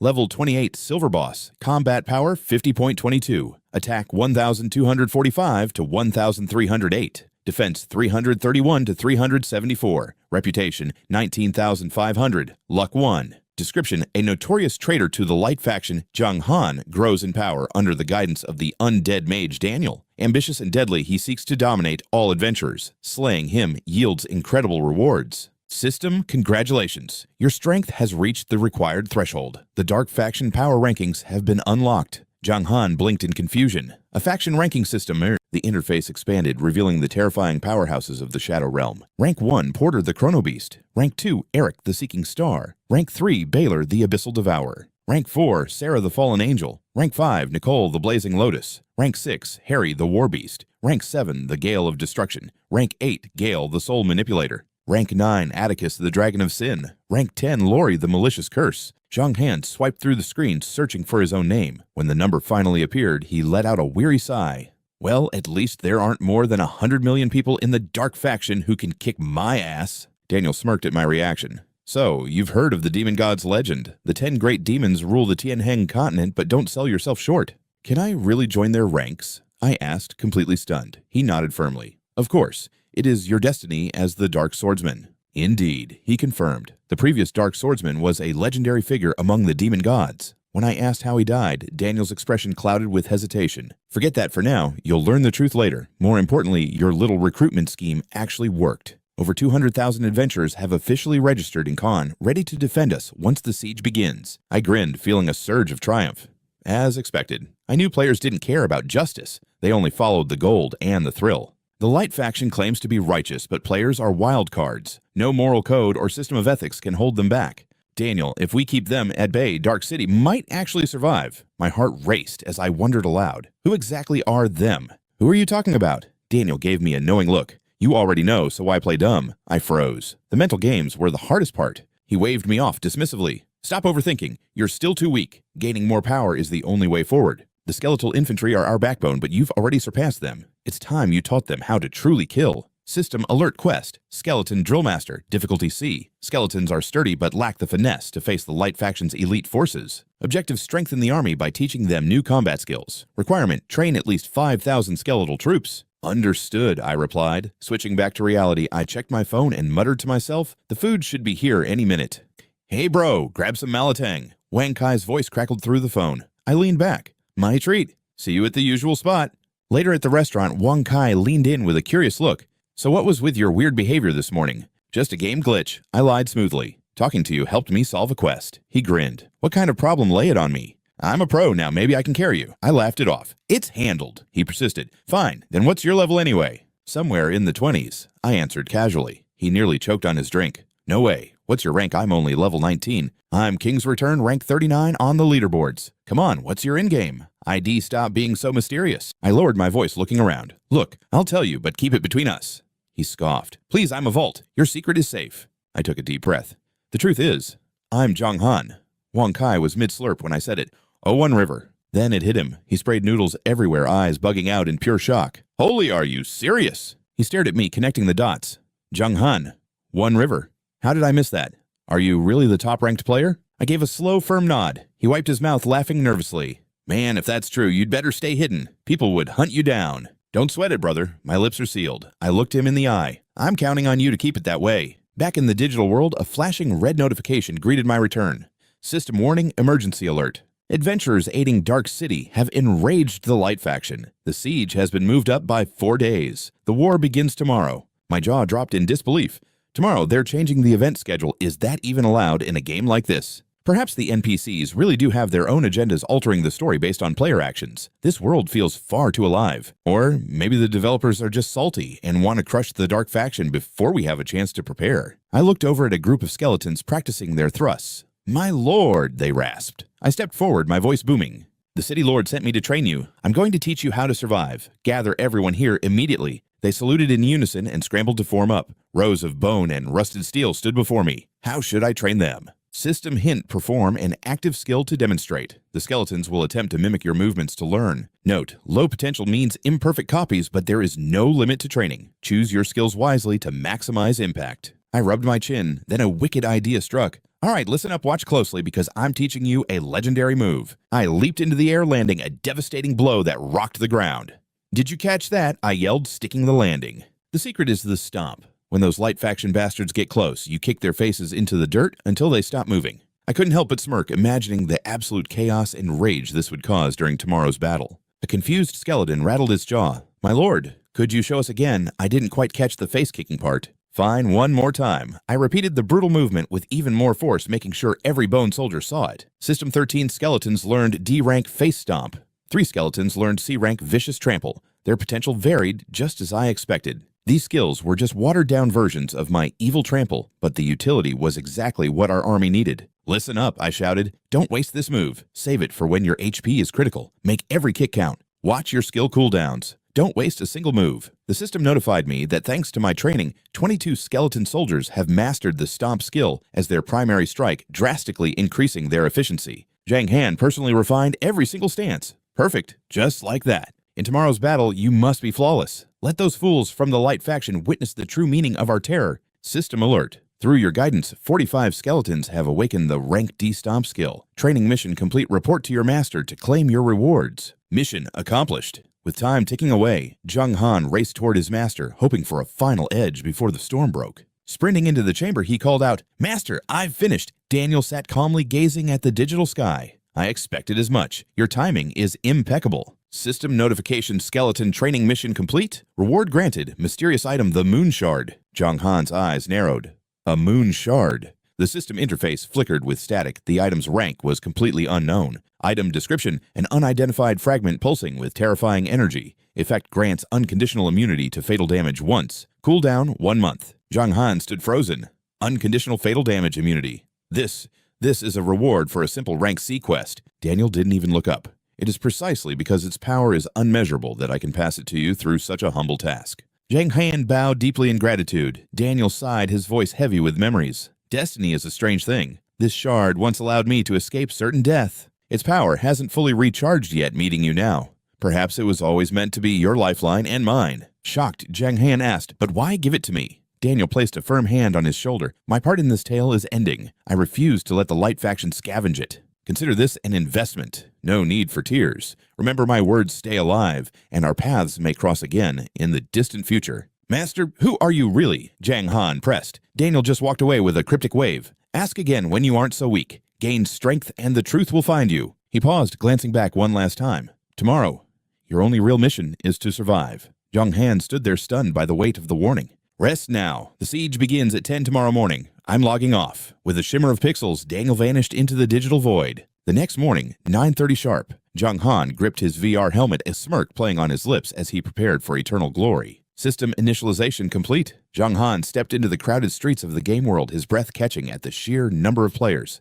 Damn, it's packed. Suddenly, a cascade of system windows erupted. Emergency alert. The main quest, Defense of the Dark City, begins at 10. Prepare for war. System notification: intervention quest. Triggered rank first in defense points, or lose the demon god's protection forever. Critical warning: you have been designated as the Wave 3 boss. If you fail to take the field, your level will drop by 10. Permanent reduction of 100 to all stats.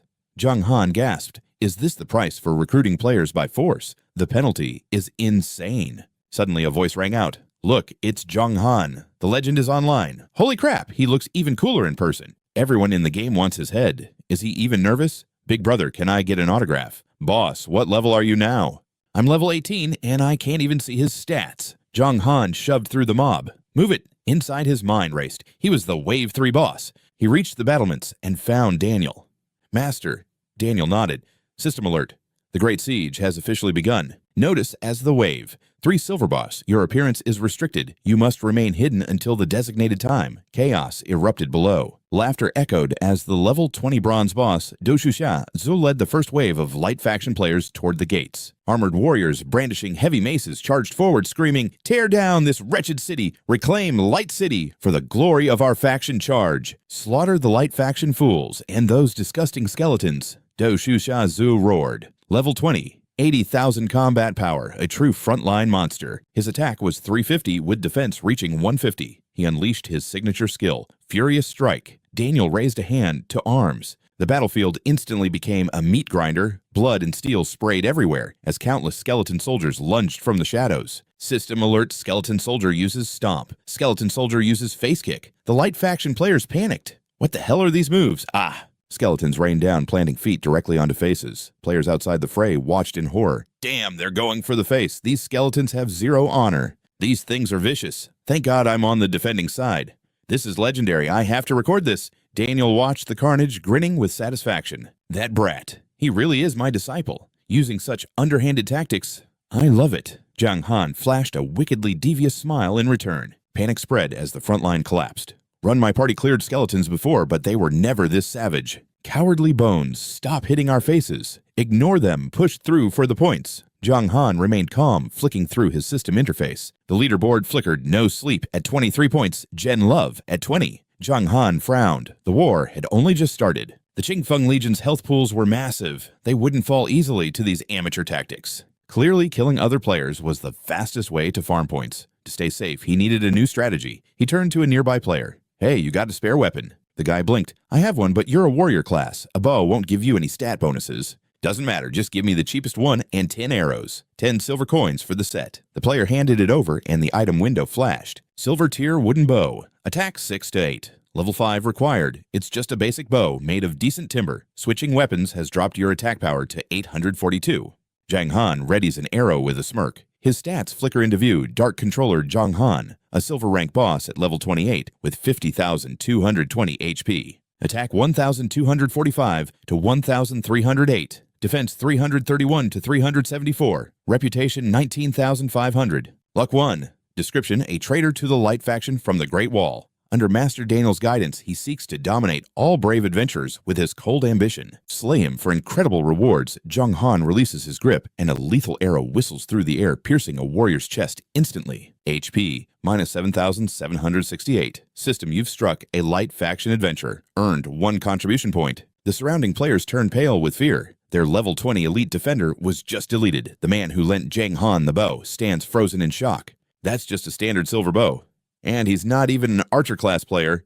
How is this possible? Even a pro archer couldn't dream of such devastating damage. Jiang Han grins. Incredible. He draws again, and another arrow screams through the battlefield. HP minus 9,968. System light faction target neutralized. Another contribution point earned. The crowd gasps in horror. A level 21 tank was one-shotted. Is the dark faction really this broken? He hasn't missed a single shot. Jiang Han bared his teeth in a predatory smile. 100% accuracy. It seems I'm not just a sword prodigy, but a god-tier marksman too. He confidently notches 3 arrows at once. Am I the legendary Flying General Reborn? System alert. Friendly fire on skeleton units. Minus 1 point. System alert. Please watch your fire. You've attacked a defensive player. Minus 1 point. System alert. Friendly fire on skeleton units. Minus 1 point. Daniel watches speechless. This brat is killing his own men. Jiang Han curses, damn it. Daniel sighs. Great general, if you keep this up, you'll wipe out my entire army. Jiang Han coughs, refocusing his sights on the enemy crowds. 20 minutes later, screams fill the air as the enemy retreats. The gladiator Xia Zuo is clinging to life with only 1 HP remaining.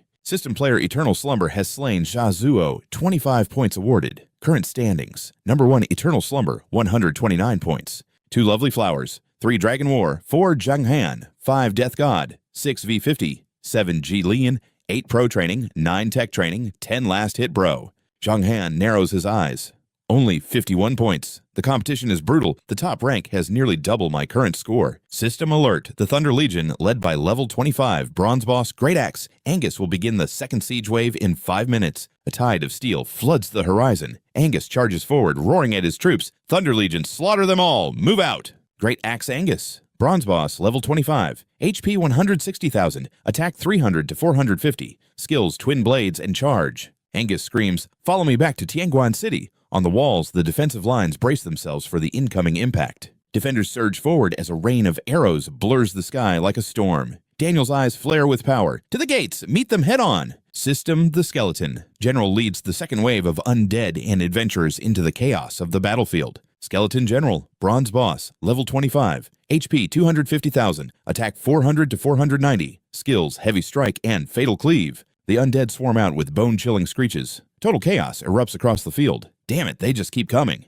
Angus swings his axe, cursing the skeleton's underhanded tactics. Suddenly, he freezes. A dark shadow descends, cleaving him in two with a massive blade. System Great Axe. Angus has fallen. Accumulated points have vanished. With their leader slain, the enemy troops fall into a frantic panic. The skeletons press the advantage, howling for blood. Their commander is dead charge and take their heads for victory. System alert. The Elite Legion, led by level 35 Silver Boss Furious Soldier Cairo, will begin the third siege wave in 2 minutes. The players are livid. A level 35 boss already. It should have been level 30. The difficulty is spiking out of control. Jiang Han watches the approaching army deep in thought. Furious Soldier Cairo.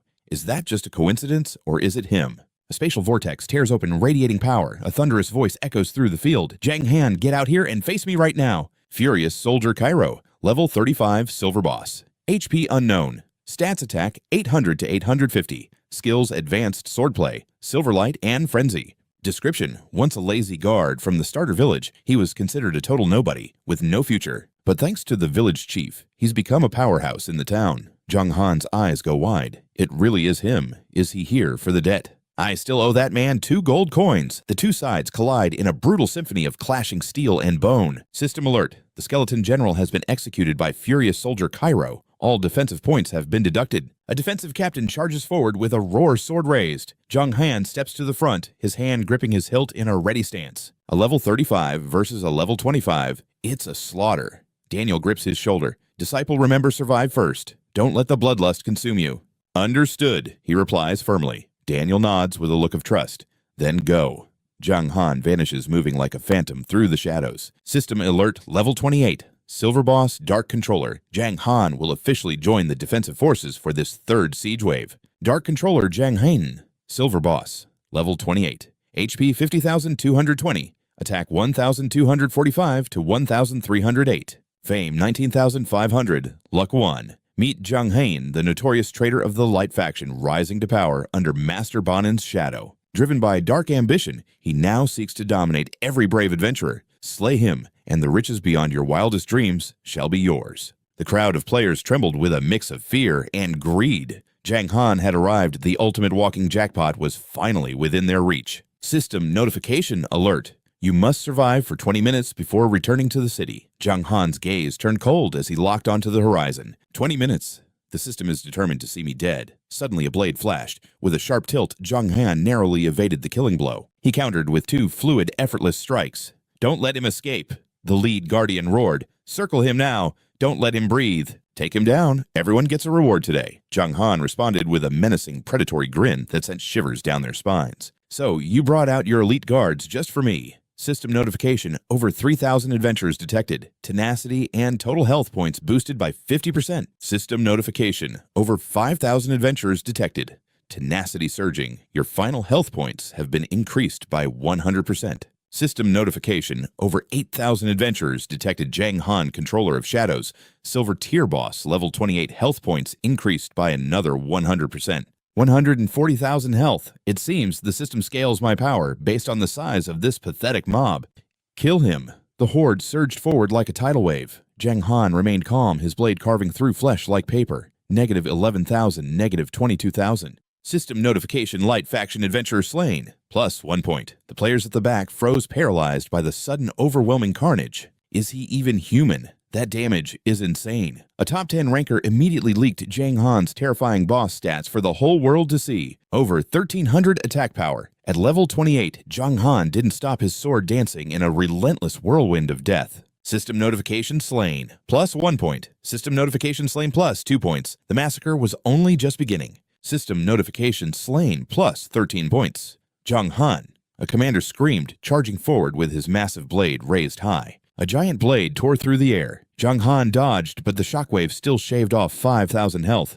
Jiang Han, do you still remember me? Oh, I remembered, Jiang Han replied coldly. You're that idiot from the beginner village. Enraged, the man leveled his sword at Jiang Han's throat. You lied. You said you were alone? Then 1,000 players swarmed us. I lost a fortune on overpriced starter gear because of you. Today I'll take your head as payment. The original deal was only 2 gold. Jiang Han shrugged. I'll pay you back now if you're that desperate. If I kill you all, debts are settled in blood. Take the gold and vanish while you still have a life to keep. Suddenly, the battlefield warped as health bars plummeted. 2 damage! I can't even scratch his armor! A defender cried out in pure horror. With his health down by 1/3, Jiang Han let out a dark chuckle. If you want to play dirty, don't blame me for being ruthless.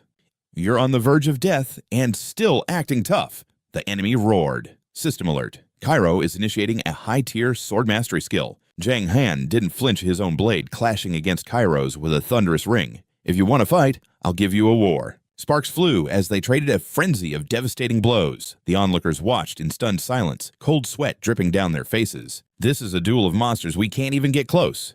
Jiang Han's health is way lower than Cairo's. Is he on a suicide mission? 2 minutes passed. Jiang Han was on his last legs, but just as they thought it was over, a sinister glow radiated from his hand. System notification skill, undead. Grasp. Cairo was paralyzed in a state of pure terror. For 1 second, Jiang Han seized the moment, raining down a brutal barrage. Cairo sneered, still confident in his massive health pool. Is that all the strength you have? Now rot in hell, you traitor! Jiang Han ignored the taunt, pivoting to strike down a nearby weakling instead. System notification adventurer slain. Plus 1 point in 2,340 experience. System notification level up. You have reached level 29. In an instant, his health bar flashed back to 100%. Jiang Han stood tall, wearing a triumphant smirk. Cairo's face turned pale as the realization hit him. You crafty bastard! You're still the same old Cairo! Jiang Han mocked. Dumb as a rock. Blinded by rage, Cairo lunged, aiming a lethal thrust at Jiang Han's gut. Zai! You insect! Cairo screamed at the top of his lungs, but Jiang Han was already 1 step ahead, triggering his next move. System notification skill, evil trample negative, 13,547 damage. Cairo's skill was cancelled, his body crushed under an overwhelming pressure. Seizing the opening, Jiang Han became a blur of lethal steel. Cairo staggered back, his armor shattered and his fighting spirit completely broken. As the stun wore off, Jiang Han leaped back to safety. Time to top off, he muttered quickly, downing a high-grade health potion. System notification, HP potion consumed health, regenerating by 1,000 points per second for the next 10 seconds. Cairo was shaking with absolute uncontrollable fury.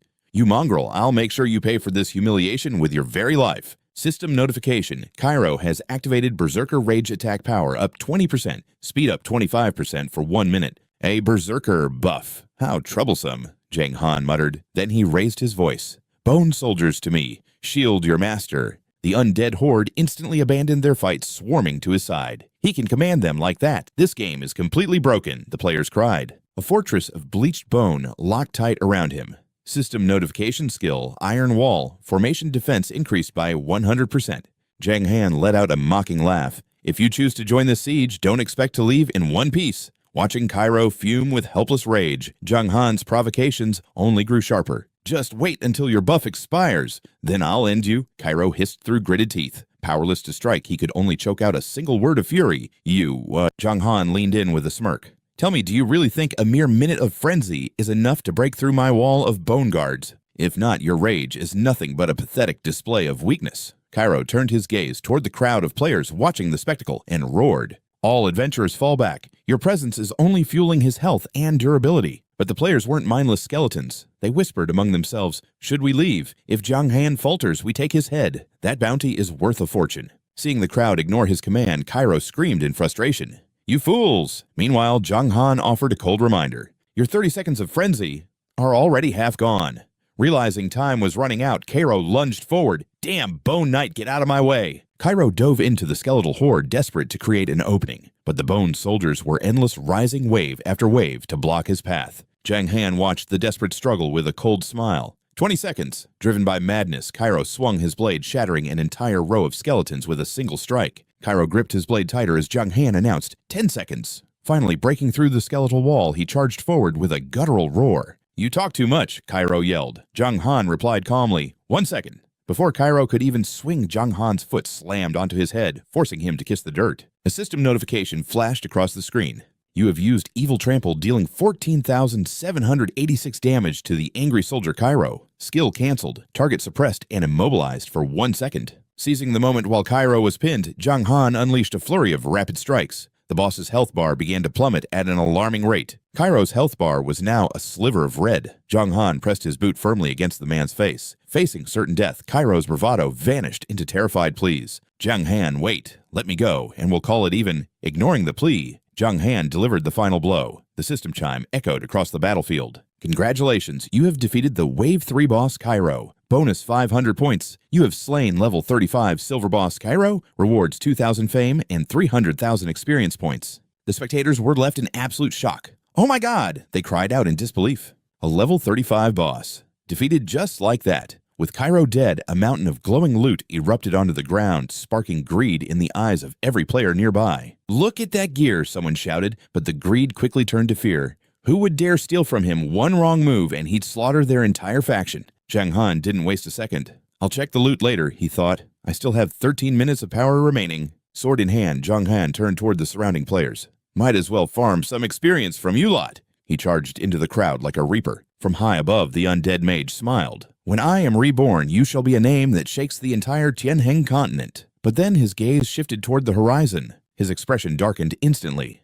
"Brandy, you truly are a persistent ghost that refuses to vanish." 4 minutes later, the slaughter continued. Players were fleeing in terror, realizing they were nothing more than experience points for him. "I'm out of here. This isn't a fight, it's a harvest." Amidst the retreat, one man stood motionless. A fleeing player warned him, "Brother, run. Staying here just makes you another trophy for his collection." The man leaned calmly on his blade, a confident smirk on his face. "Finally, and the top spot is within reach. Jiang Han, your head belongs to me." Jiang Han's eyes locked onto the man with the brilliant golden hair and gleaming armor. He narrowed his gaze. "A top-tier player. Interesting." Jiang Han quickly pulled up the man's information panel to see exactly who he was dealing with. Autumn Wind, a level 25 Crimson Flame swordsman. Jiang Han's gaze turned icy as he scanned the hidden class stats. A hidden class user. "Why are you looking for trouble with me?" Autumn Wind unsheathed his blade, pointing it directly at Jiang Han's face with unwavering intent. "There's a rumor that if you already possess a hidden class, rejecting others leads to something even better. The game rewards will adapt into something of equal value."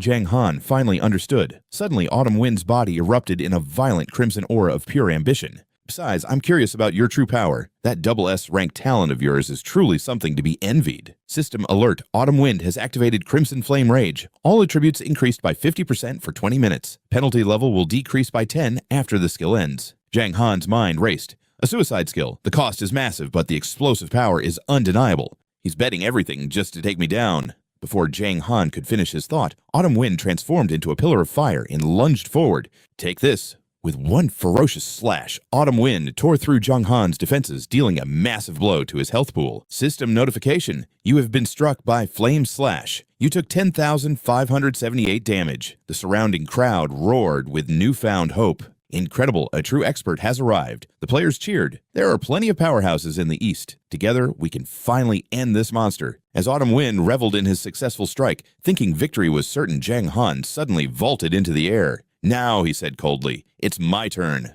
Jiang Han unleashed his evil trample, slamming his boot down and pinning Autumn Wind to the earth. A system alert flashed instantly. You have activated Evil Trample, dealing 8,537 damage and inflicting the immobilized status on your opponent. Trapped for 2 agonizing seconds, Autumn Wind gnashed his teeth in frustration. Knowing the danger, he desperately activated his ultimate defensive skill. System alert. Autumn Wind has activated Flame God's Aegis. His defense surges by 30% for 5 seconds. Seizing the opening, Jiang Han counters with a devastating Frenzied Slash. In the blink of an eye, 100 strikes rain down on Autumn Wind. Steel clashes against steel, erupting in a violent storm of blinding sparks. Under Jiang Han's relentless assault, Autumn Wind's health bar evaporates at a terrifying speed. He's hanging by a thread, his defenses completely shattered. Terror grips him as his face turns deathly pale. He finally realizes he's provoked a monster. He turns to flee, but Jiang Han isn't about to let his prey escape so easily. Jiang Han instantly triggers his crowd control skill, freezing the coward in his tracks.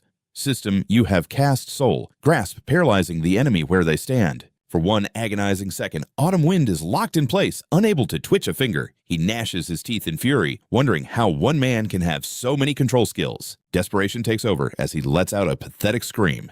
Heavenly Rain, help me. I can't take another hit. Just as the words leave his mouth, a streak of golden radiance tears through the crowd, heading straight for the dying warrior. The light shatters the stun and instantly refills his health, restoring his strength in a heartbeat. A woman emerges with a cold snort as her info panel flickers into view. Heavenly Rain, the divine Saint Mage. Clutching her staff, she barks in irritation. And here, I thought you could actually handle a fight on your own. Do you have any idea how long the cooldown is for divine healing? Jiang Han frowns yet another hidden class. Autumn Wind quickly rallies the surrounding players. All mages, focus your support on me. I'll whittle him down to his last drop of blood. Then the final kill goes to whoever is fastest. The crowd whispers in hushed tones, can we really steal it from you? Either way, we can't let Jiang Han walk back into the city alive. Fine, let's trust him just this once. With his health refilled and confidence restored, Autumn Wind levels his blade directly at Jiang Han's throat. Round 2, I've got a dozen mages backing me up, Jiang Han. If you've got the guts, come and try to kill me. Jiang Han simply smirks, showing zero fear.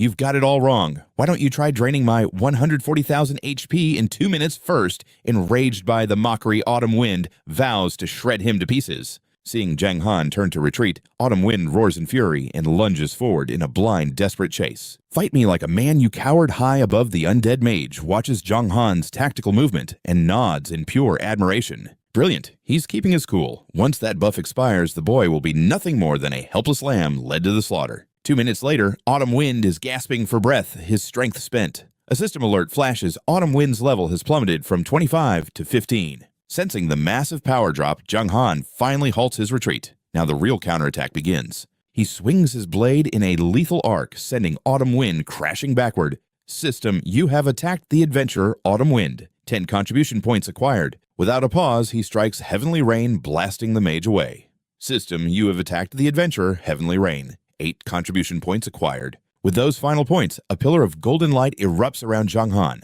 System, congratulations. Your level has increased to level 30. Jiang Han exhales. Flame Knights, Divine Mages. The Eastern region is truly crawling with elite hidden class players. Suddenly, a golden announcement fractures the sky with a world-shaking message. System emergency alert. Please pay attention. The Frost Army, led by level 50 gold boss Jennifer the Ice Queen, will begin wave 4 of the siege in 60 seconds. But that wasn't all. System warning. The Frost Army, led by level 80 Dark Gold boss Brandy the Flame Master, will begin wave 5 in 1 minute. The entire player base stands frozen in shock. Level 80. That's impossible. Is this really a place for a level 10 newbie like me? You idiot. This is for the story progression. Our part is basically over. But seriously, how are we supposed to stop a level 80 Dark Gold boss? The undead mage screams a frantic warning through the chaos. Jiang Han, get back here. This is not a battle you can survive. Someone checks the rankings. First place, Jiang Han with 11,099 points. Second, Heartless Sleeper with 1,029. Trailing behind are Dragon War and the Fishing Pro. The player mutters to himself, the next stage of this war is going to be legendary. Jiang Han beats a hasty retreat. I've farmed enough points. Safety first. I'll look for another opening inside the city. Suddenly, his path is blocked. A sinister mocking laugh rings out. It's Heartless Sleeper standing tall with a smug grin as he glares at Jiang Han. Everything is going exactly as I planned. Using normal methods to kill you would be harder than reaching the heavens. Jiang Han recognizes the rank 2 challenger. Get out of my way if you don't want to lose your levels, Jiang Han growls. Heartless Sleeper just smiles. What's the rush, hero? Suddenly, he pulls a forbidden scroll from his cloak. Jiang Han's pupils shrink as cold sweat pours down his face. The air itself turns heavy. A forbidden scroll.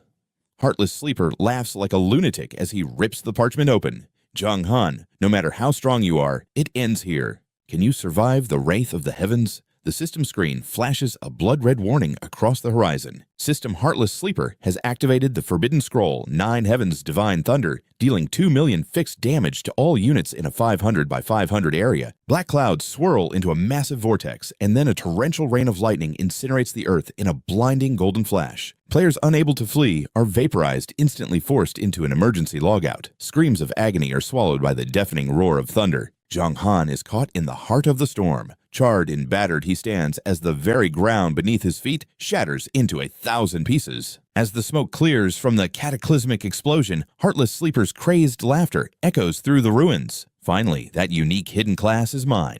Before his laughter could continue, a bone-chilling voice silenced the air. Is that so? As the dust settled, Jiang Han and the Necromancer stood unscathed, piercing him with icy glares. The Necromancer roared, "I won't ignore your slaughter of the city's defenders." Heartless Sleep stammered, his face pale with disbelief. Impossible. He panicked. He'd used a forbidden scroll to secure a hidden class by killing Jiang Han, yet an NPC had blocked it. How could an NPC even interfere in a battle between players? Skipping the chatter, the Necromancer raised his staff. Die. Heartless Sleep's head exploded instantly before he could even gasp. Seeing his master finish the villain, Jiang Han asked, "Master, even if I were trapped, the moon fragment would have protected me." The master smiled. "I am nearing my end. The moon fragment is precious. Don't waste it on trash. Save it for a true crisis." As they spoke, a mocking sneer rang out. A golden light erupted as Flame Mage Brandy and Ice Mage Jennifer arrived. Brandy stepped forward, radiating bloodlust. What a touching display of master and disciple. It almost moves me to tears. His eyes burned with murderous intent as he glared at them. Old grudges and new debts. Today you pay in full. Hatred flared in his eyes. A system window appeared, but only his name was visible to Jiang Han. Jiang Han realized this had become a life-or-death showdown between two legendary forces. Cantor the Undead Knight rode forth to join them. Jiang Han thought, the dark faction seems more loyal than the light faction. Gripping his sword, Jiang Han looked at the Necromancer with resolve. "Master, I'll handle Jennifer." He then turned to his ally. "Cantor, you're with me. Let's take down this old hag." Realizing his intent, the Necromancer shouted, "Hide in the city and wait for an opening. Listen to me this time. Accept quest retreat." Jiang Han's expression remained stern, his resolve unshakable. "No, Master. He'll never stop hunting us. It's better we join forces and end this now." The Necromancer watched him silent. Finally, he sighed. "Fine, I can't stop your spirit. The hag is yours. Brandy belongs to me." Jennifer hissed through gritted teeth, "Arrogant brat Brandy, I'll crush the boy. You finish Daniel." Brandy replied, "Deal." Jennifer barked orders to her troops. Frost Legion, grind these wicked souls into dust. The light faction launched Blizzard Storm. A rain of ice shards forced players to flee in a blind panic. Seeing the devastating ice barrage, Jiang Han bolted for his life. Damn it, this is insane. These mobs are level 41 hit is instant death. Nearby players fled, crying, "My mom's calling me for dinner. I'm out." The Necromancer commanded, "Everyone retreat to the city walls, secure the high ground." The defenders rushed inside as the gates closed. Brandy gave chase, his eyes wild with malice. "You think you can run after them?" Jennifer charged forward with shield and spear. "Understood." They both slipped inside just as the massive gates slammed shut. A hail of arrows greeted them as the defenders screamed, "They're inside! Close the trap! Kill the dogs!" Fire. Arrows rained down, but they bounced off the two mages like pebbles against a steel fortress. Brandy stood unfazed, looking on with pure contempt. The guards gasped in horror. "No way! 0 damage!" A level 80 boss is one thing. But how are level 50 hits missing too? Suddenly, the Necromancer appeared behind Brandy. Sensing the threat, Brandy smirked wickedly. Child's play. He swung his staff, conjuring a flame shield that neutralized the attack. Brandy sneered, "Is this all the legendary Master of the Undead has to offer?" Meanwhile, Jennifer faced Cantor and Jiang Han. Jiang Han directed, "You take the front, I'll support." Cantor nodded, "On it." Cantor charged. System Cantor uses charge movement speed plus 35% knock-up on impact. Jennifer tapped her staff, instantly erecting a massive ice wall to halt Cantor's momentum. As Cantor slammed into the ice, Jiang Han followed, delivering a powerful kick that shattered the frozen barrier. He aimed to stomp at her face, but the old woman caught his foot with one hand, effortless and cold. System notification, evil stomp blocked. Damage dealt 1 point. Jiang Han froze. "A level 50 gold boss can block me with one hand." She shoved him back. "Powerful skill, but you're pathetic." Cantor charged again. "Old hag, your fight is with me." To her, the knight was nothing but an annoying insect. With a flick of her wrist, ice blasted Cantor's steeds, sending them tumbling. "Begone," she hissed. Jiang Han watched in horror. Cantor, a level 40 gold boss, was powerless. If a level 50 mage is this terrifying, we're truly dead this time. Jennifer's eyes glowed with murderous intent. "You and Cantor are a joke. You really overestimated yourself, boy." Cantor, bloodied and battered, forced himself up to face her once more. "Old hag, it's not over yet." Seeing his defiance, Jennifer's rage hit its peak. "How annoying!" She conjured 3 razor-sharp ice spears. The spikes tore through Cantor's undead frame, severing his limbs. With just 2 moves, he collapsed utterly powerless. "If you want death, I'll grant it," she shrieked. Suddenly, Jiang Han charged in like a lightning bolt. She blocked instinctively, her eyes burning with contempt. "A mere insect strike cannot touch me."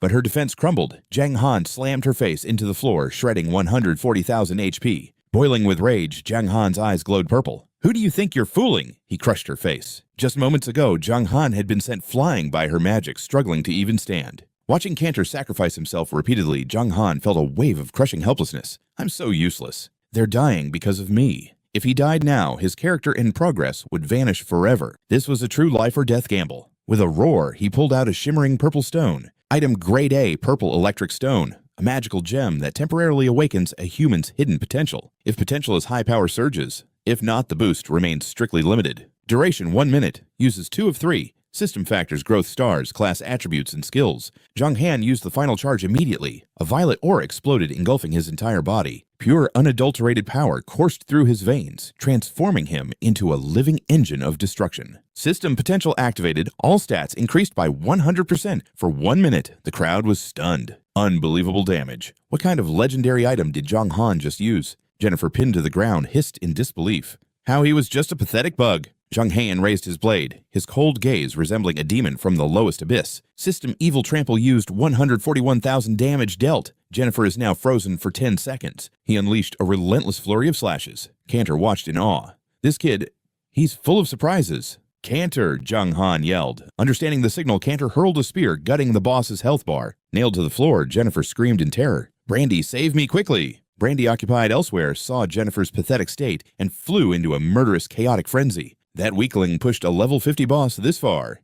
He aimed his staff. "Everyone get back." A pillar of fire erupted. Jiang Han dodged, and Jennifer managed to break free from the suppression. "I'm saved!" she cheered, scrambling to run, but her body suddenly locked up tight. System Undead Grasp. Activated target is bound and cannot move for 3 seconds. Jiang Han yanked her back as a human shield. "Brandy, thanks for helping me kill this witch." Jennifer's eyes widened as the fire pillar hit her instead. Brandy's own attack obliterated her HP. With a final agonized scream, Jiang Han delivered the killing blow. The boss was officially deleted. Congratulations, level 50 gold boss defeated. Rewards plus 3 levels and 2,500 fame. System, you have successfully slain the gold tier boss, Ice Mage Jennifer. First, clear bonus, 5,000 fame, 30 stat points, and the rare skill Observation Eye. Jiang Han leveled up. Level up. You are now level 33. System, announce your victory to the entire heavenly continent. Server-wide announcement bonus 10,000 fame. Without a second thought, Jiang Han accepted. Notification, Eastern Region player Jiang Han has achieved the world's first gold boss kill. The players on the battlefield froze, their eyes fixed on the man who defied logic. How much did that item cost? He was just getting bullied. What the hell was that? I wonder what she dropped. Jiang Han quickly swept up the loot, saving the reveal for later. Brandy's eyes turned blood red with insane fury.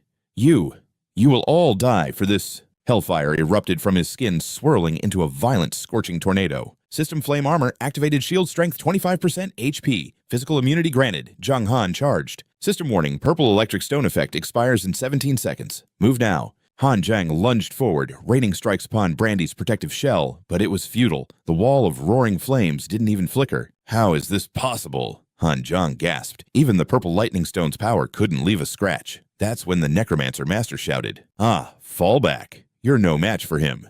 Seeing his master's deathly pale face, Han Jiang worriedly asked, "Master, are you all right?" Drenched in cold sweat, the Necromancer downed a recovery potion instantly. Strength returned to his limbs as his health bar began to climb back up. He forced a weak smile. "I can still hold on." From within the barrier, Brandy screamed in a rage, "Today, not a single soul leaves this place alive." The armor shattered in a violent explosion, sending flames erupting in every direction as a system notification flashed on the screen. Warning, Flame Mage Brandy has activated Sea of Fire. Every second, all enemies within range take 10% of his total attack power as damage. Movement speed reduced by 10% for 2 minutes. Fire consumed everyone. Both soldiers and skeletons were trapped in a hellish, screaming inferno. Cantor was being scorched alive, struggling to stay upright. Han Jiang's health dropped rapidly as the entire battlefield turned into a furnace. Han Jiang gritted his teeth, feeling helpless. 10% damage, that puts his total attack power at nearly 15,850 points. Suddenly, the purple lightning stone's effect expired. Han Jiang scrambled to chug a healing potion before his health hit 0. His stats are too high, Han Jiang thought. Even with a 10 times multiplier, I'm outclassed. Worse, the purple lightning stone is now on cooldown.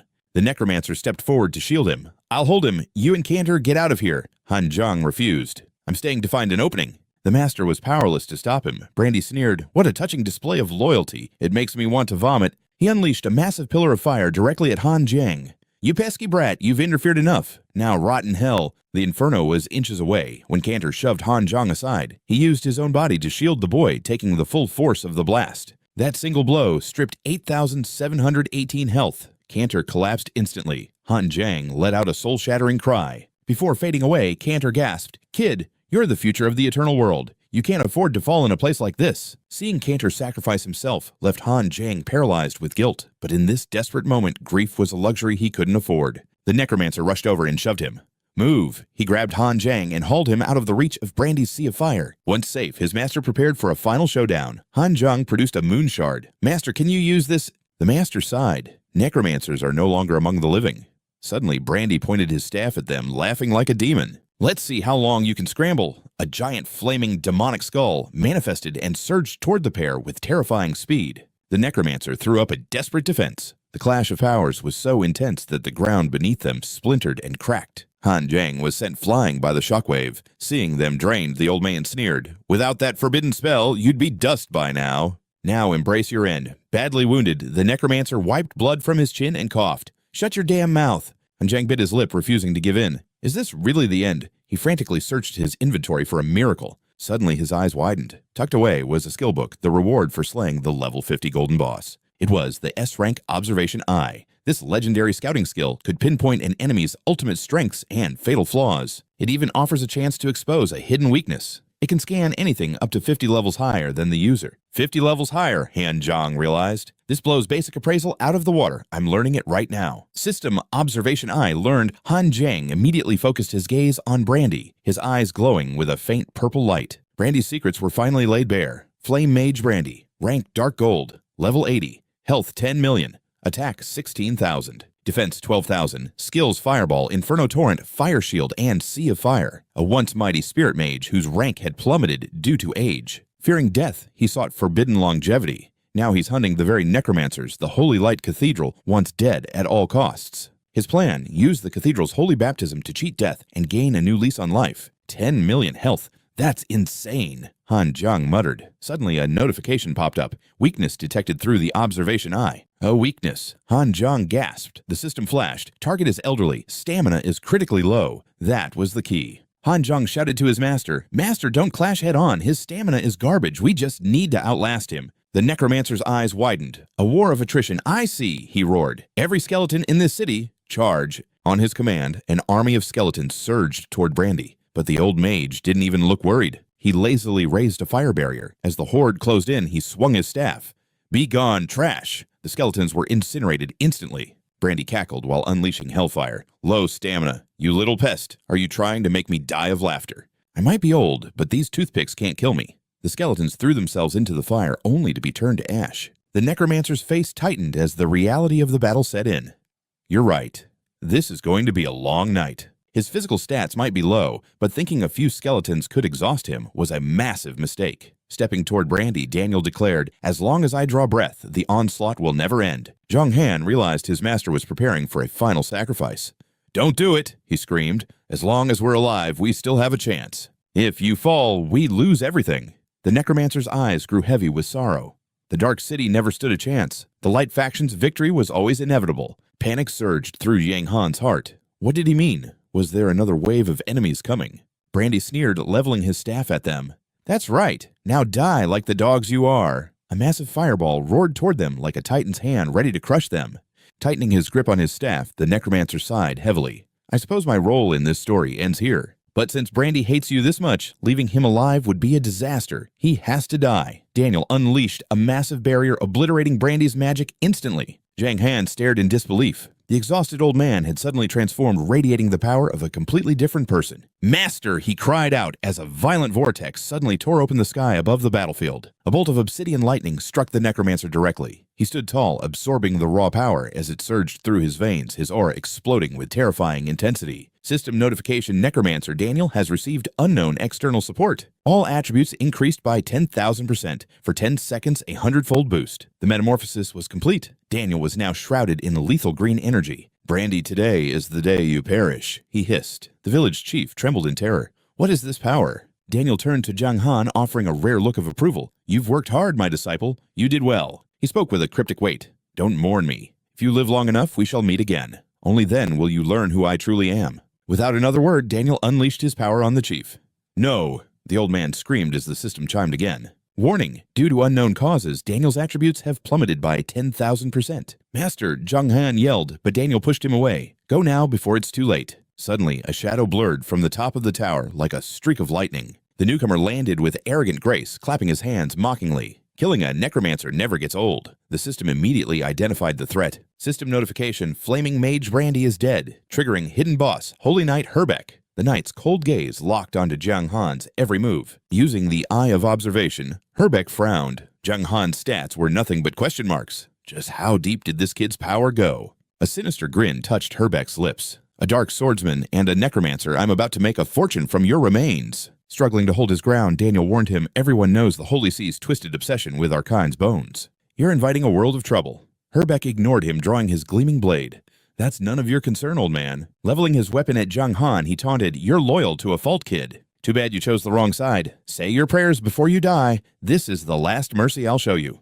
The blade's tip hovered inches from Jiang Han's face. Jiang Han gritted his teeth, his mind racing for an escape. Herbeck didn't hesitate for another second, lunging for a lethal strike. No last words, then die. But before the blade could strike, it was caught in midair. Daniel had intercepted the blow just in time. Through the swirling dust, his eyes burned with a murderous, suffocating intent. Herbeck's composure crumbled in shock. No mere undead swordsman could possess this level of strength. Who were you in your past life? Using the opening, Daniel shoved Jiang Han toward safety. As they escaped Herbeck's fury, Daniel exhaled a final cloud of energy. "My disciple," he thought, "when we meet again, your name will shake the very foundations of the eternal world." Daniel tossed a mysterious purple gem toward Herbeck. As the knight grabbed it, the city gates began to creak open automatically. Soldiers lined up in perfect formation. "Welcome, Lord Holy Knight," Herbeck barked in order. "Hunt down that Dark Knight. I want his head dead or alive." "As you command," the soldiers shouted. The system flashed. Gloomy City has fallen to the Light faction. System alert defense successful. For surviving 5 waves against the Light faction, all rewards have been doubled. Hidden nearby players whispered in excitement. "Did you record that this plot is absolutely insane?" Jiang Han actually survived and got a massive bonus. "We've seen the whole story. Let's log out before we lose levels." "Hold on, let me upload this footage first." This video is going to break the internet. Meanwhile, Daniel moved through the trees with impossible speed. Deep in the ghost swamp, Lear finally stopped to let the exhausted Jiang Han rest, explaining how they escaped. "Daniel's letter told me to save you at the critical moment. I've been waiting in Gloomy City for the right opening." Jiang Han gasped. "But why didn't you save him too?" Lear's expression darkened with grief. Daniel invoked the heavenly phenomenon. It's a necromancer's final gambit. Once used, there is no return. He is already on a countdown to his own death. Jiang Han froze in horror. "A necromancer's body is a legendary prize for the Holy See." Lear continued solemnly. "If I had tried to take both of you, Herbeck would have hunted us to the ends of the earth. We would all be dead." Within the murky depths of Shadow City, legendary powerhouses lurked in the darkness. Jiang Han stood paralyzed by the sheer scale of these revelations. Daniel's true identity was far more formidable than he ever imagined. Lear's expression turned grave as he issued a formal challenge to Jiang Han. From this moment forward, he declared, "I am your new master. Your performance in Shadow City was impressive," he noted, "but a true disciple must pass my trial first." Suddenly, the system interface flared to life. System alert treasure hunt quest detected. Except with fire in his eyes, Jiang Han roared his acceptance, his voice echoing with absolute resolve. "Yes." Though Shadow City's fall was a bitter pill, Daniel's parting words lingered. If he survived long enough, their paths would inevitably cross again. His path was clear. He needed to ascend to new heights of power, unravel the mysteries of the Tenheng continent, and unmask his master's true face. The system then revealed the critical mission parameters. System Alert Rank B Treasure Hunt Quest accepted. Objective Recover the Undead Swordsman, Siren's hidden legacy. Your goal, unearth the ancient treasure. The ultimate reward, becoming Siren's personal disciple. But failure carried a heavy price. A penalty of 10 gold coins. Jiang Han's brow furrowed. If the fine was that steep, this trial would be anything but a walk in the park. Lear dissolved into a plume of ethereal smoke, his confidence in the boy unwavering. "Go! This is child's play for you. Return quickly with the prize." Data began flooding his vision as the system finalized the results. System Alert Primary Mission, Defense of Shadow City. Status failed. However, his individual performance was legendary. Rewards issued 1 million experience points. Rare dark gold grade Gale Ring. Congratulations, Chaos Quest cleared. Rewards 500,000 experience. Gold grade Black Scale Bracer. He earned the title Shadow Controller along with a permanent luck boost. System Alert, congratulations. You have secured rank 1 on the defense leaderboard. For his dominance, he received another 1.5 million experience. He was officially drafted into the Dark faction, unlocking the hidden class Undead Swordsman. Warning: you already possess the unique hidden class Dark Swordsman. You must choose between upgrading your current rewards or switching classes. Note: the Dark Swordsman class is significantly rarer than the Undead Swordsman. Choose wisely. Jiang Han's determination surged to a new peak. Despite the city's fall, the spoils were astronomical. His level skyrocketed, instantly reaching level 36. Before he could even savor the victory, a global announcement shook him to his core. System alert: the adventurer Rivers of Han Water has betrayed the Light faction.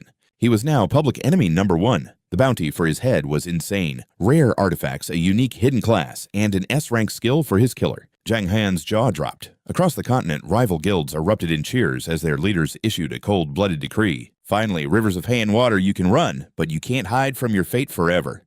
With rewards like these, I'll hunt you down. All units move out 100,000 gold to anyone who finds his location. Stunned, Jiang Han double-checked the system logs once more. The reality of his situation was far more dire than he anticipated. He thought Brandy's defeat meant peace, but now a holy knight was on his trail. This bounty would make players go insane. Herb, I'll end you. Stealing his nerves, he opened his inventory to reassess his newly acquired arsenal. It was time to witness his explosive power creep. First up, Cairo's heroic boots, silver grade, defense 3035, health 2500. They offered a 1.2% movement speed buff, level requirement 35. These Sky Sea Town treasures provided an ironclad defense. Next, the heroic ring, silver grade, attack 3040, health 2000. This ring was a badge of absolute authority among Sky Sea generals. But there was an even more vital artifact waiting for his next objective. The heroic sword, silver grade, attack 120 to 140, plus 15% attack speed. This was Cairo's most prized possession. A grin spread across his face as he scanned the stats. These items were perfect for pushing his combat effectiveness to the absolute limit. Cairo, my friend, you can rest easy now. After careful deliberation, he began optimizing his loadout for the journey ahead. He swapped his boots immediately. While the sword and ring weren't as strong as his current gear, they made for excellent tactical backups.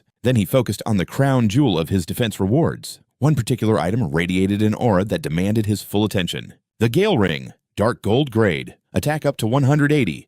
Health 1,500. It featured the incredible active skill, Gale Guard. Encrusted with wind crystals, it was a masterpiece designed by a legendary mage to keep its protective enchantments active indefinitely. The system detailed its power. Gale Guard summons a whirlwind that reduces the damage of the next incoming strike by 20%. With a 5-minute cooldown, this was a lifesaver. Jiang Han stared in awe at the sheer utility of the ring. Incredible. This is top-tier equipment. The raw attack power alone rivals my Han Yun's sword, and those bonus skills are insane. Without hesitation, he equipped the superior gear, discarding his old undead ring. Next, he looked for a way to reinforce his defenses. He found exactly what he needed, the Black Scale Bracer, gold grade, defense 50 to 60. It boosted his health by 3,000 and granted a 20% vitality bonus. Forged from monster scales, it offered unparalleled comfort and durability. As the last piece of armor clicked into place, Jiang Han felt a surge of newfound confidence. His combat prowess had reached a whole new dimension. System alert. Due to your chaotic achievements, your title's bonus has evolved. Shadow Controller Rivers of Han Water. Silver rank boss level 36. HP 162,432. Attack 2,020 to 2,143.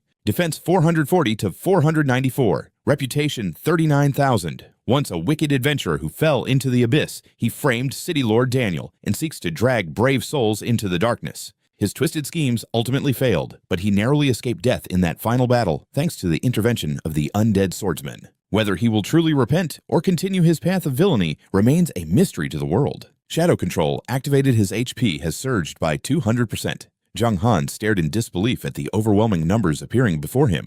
Such massive health and over 2,000 attack power, incredible. He scanned the data carefully, noticing some system information was still encrypted. Suddenly, a system prompt appeared. Will you accept the hidden class and become a full-time undead swordsman? But Jiang Han remained rational and refused. Why sacrifice his leveling progress? The Shadow Swordsman's power was already monstrous enough. The system issued a final warning. Alert! You have chosen to decline the Undead Swordsman hidden class. Since you declined, your rewards will be converted into skills gear or items of equal rarity. Please select your preference. Note all items received will be soul-bound. Jiang Han smiled, satisfied with the game's flexibility. I choose skills, he shouted without a second thought. His eyes gleamed with renewed hope. Gear would eventually be replaced and become obsolete, but a powerful skill is a permanent asset. Besides, since this came from a hidden class, the destructive potential of the skill must be legendary. Moments later, his achievements were processed. System notification: congratulations on ranking first in the City Defense Leaderboard. Claim your rewards now. Reward 1 million experience points and the S-rank skill War Zone. Description: a mark of a warrior forged in blood-soaked battles. Possessing courage and killing intent beyond human limits, this warrior is always the undisputed heart of the battlefield. He strikes paralyzing terror into his enemies while igniting the fighting spirit of his allies. War Zone. Within a 50-meter radius, enemy attack power plummets while you and your allies gain a massive attack boost based on proximity to the center. Duration: 3 minutes. Cooldown: 5 minutes. Requirement: melee class. Jiang Han was ecstatic. Amazing, a buff and a debuff in one learned skill. The volcanic peaks in the distance began to rumble and erupt. Jiang Han calmly pulled up his world map to navigate the terrain. Brimming with confidence, he prepared for the trial ahead. Time for the mission to begin. Jiang Han marched forward without a hint of fear. As he crossed the threshold, a notification pinged. System alert. You have entered the Magma Mountain Range. Looking around, Jiang Han felt a bit lost. The map indicated the treasure was at the peak, a climb that looked death-defying. Suddenly, a shadow lunged at his back, sensing an opening.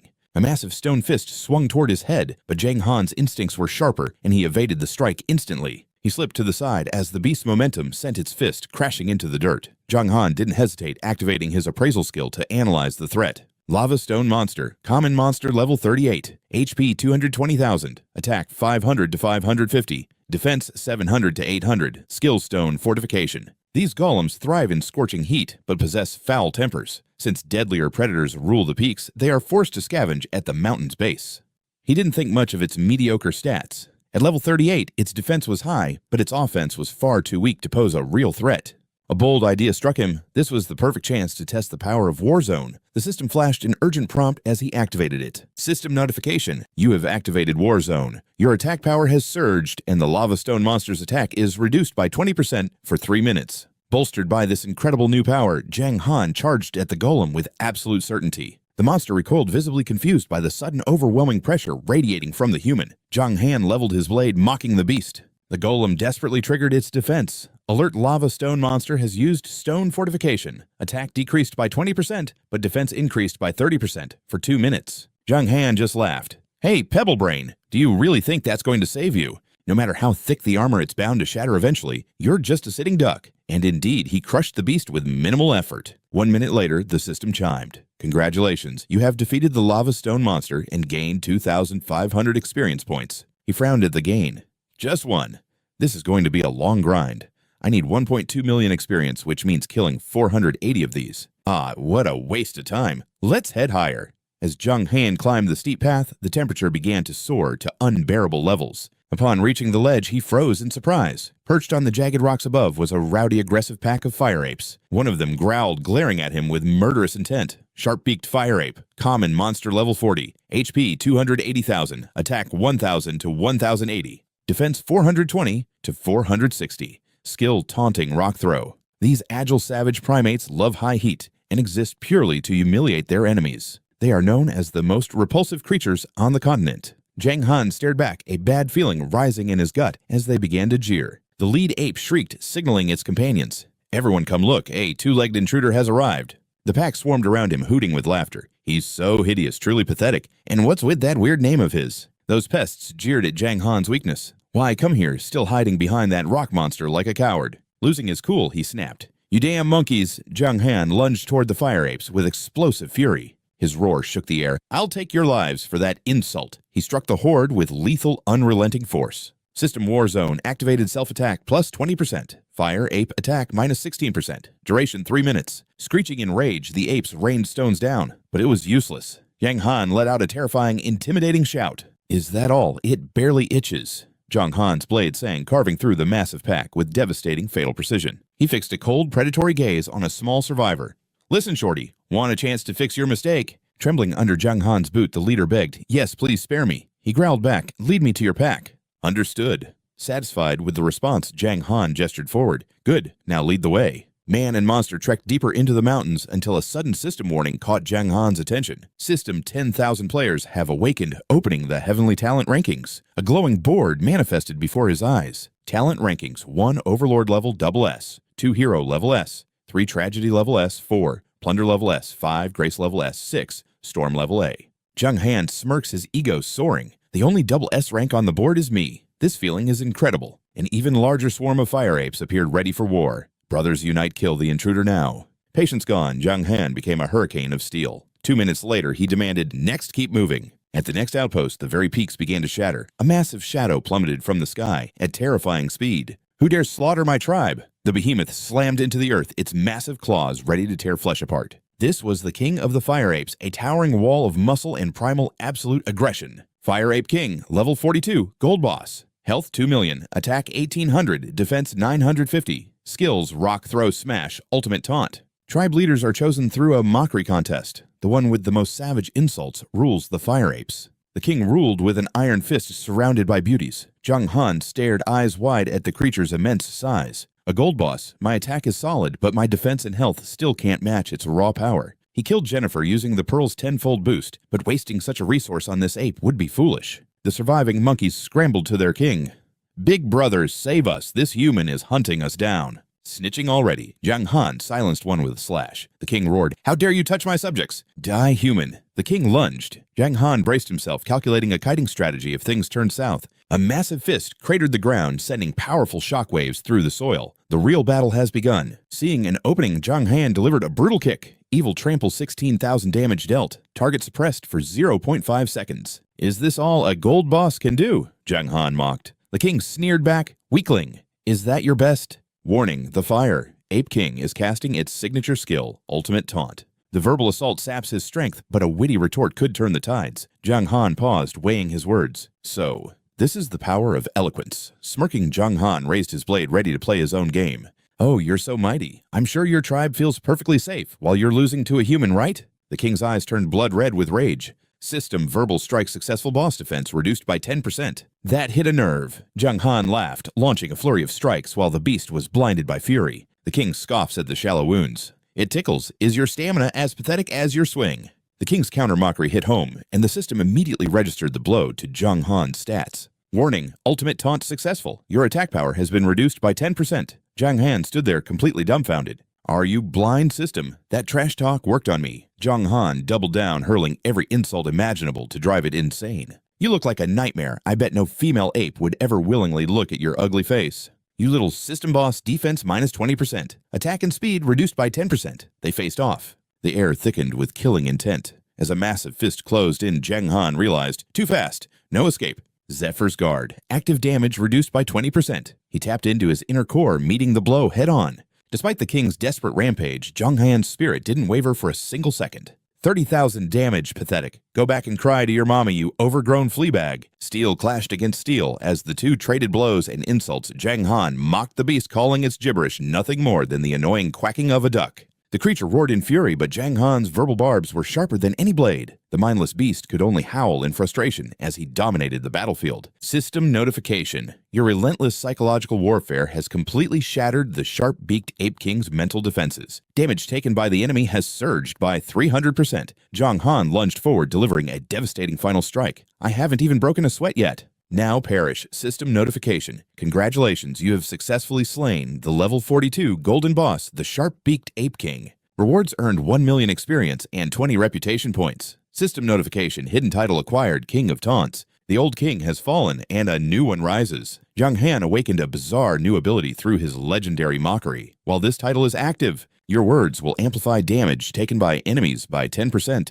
though their attack power also rises. A high-risk, high-reward tool for a master strategist. It's an incredibly insulting title, but the power it grants is undeniable. He continues to utilize his shadow control to bolster his massive health pool. With the golden boss defeated, Jiang Han's strength reached new heights. System notification level up. You have reached level 37. Now let's see what treasures this golden boss dropped. Slaying such a high-level monster always yields legendary spoils of war. Golden Grade Blazing Helmet. Defense 80 to 100. HP 2,500. This masterpiece is forged from rare fire crystals. Golden Grade Blazing Dagger. Attack 250 to 280. Its attack speed and raw power are truly staggering for any rogue. Forged in special flames, this blade slices through iron like clay. However, its extreme heat can actually burn the wielder if they aren't careful. Jiang Han sat down to inspect his new gear, carefully checking the durability and unique attributes of each item. These are top-tier drops. The helmet requires a higher level, and while the dagger is impressive, his Han Yun's sword remains his primary weapon.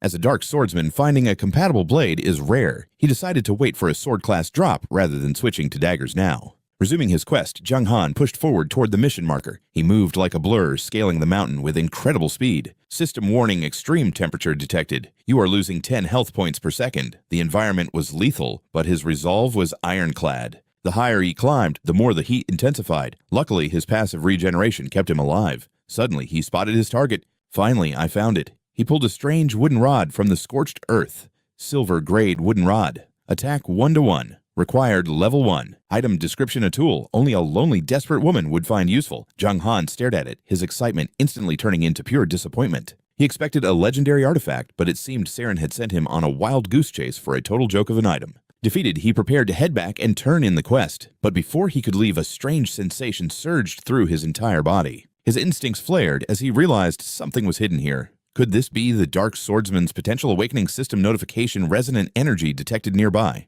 The system pointed him toward a new location 500 meters ahead. Was the wooden rod just a decoy for the real treasure? His heart raced as he followed the signal.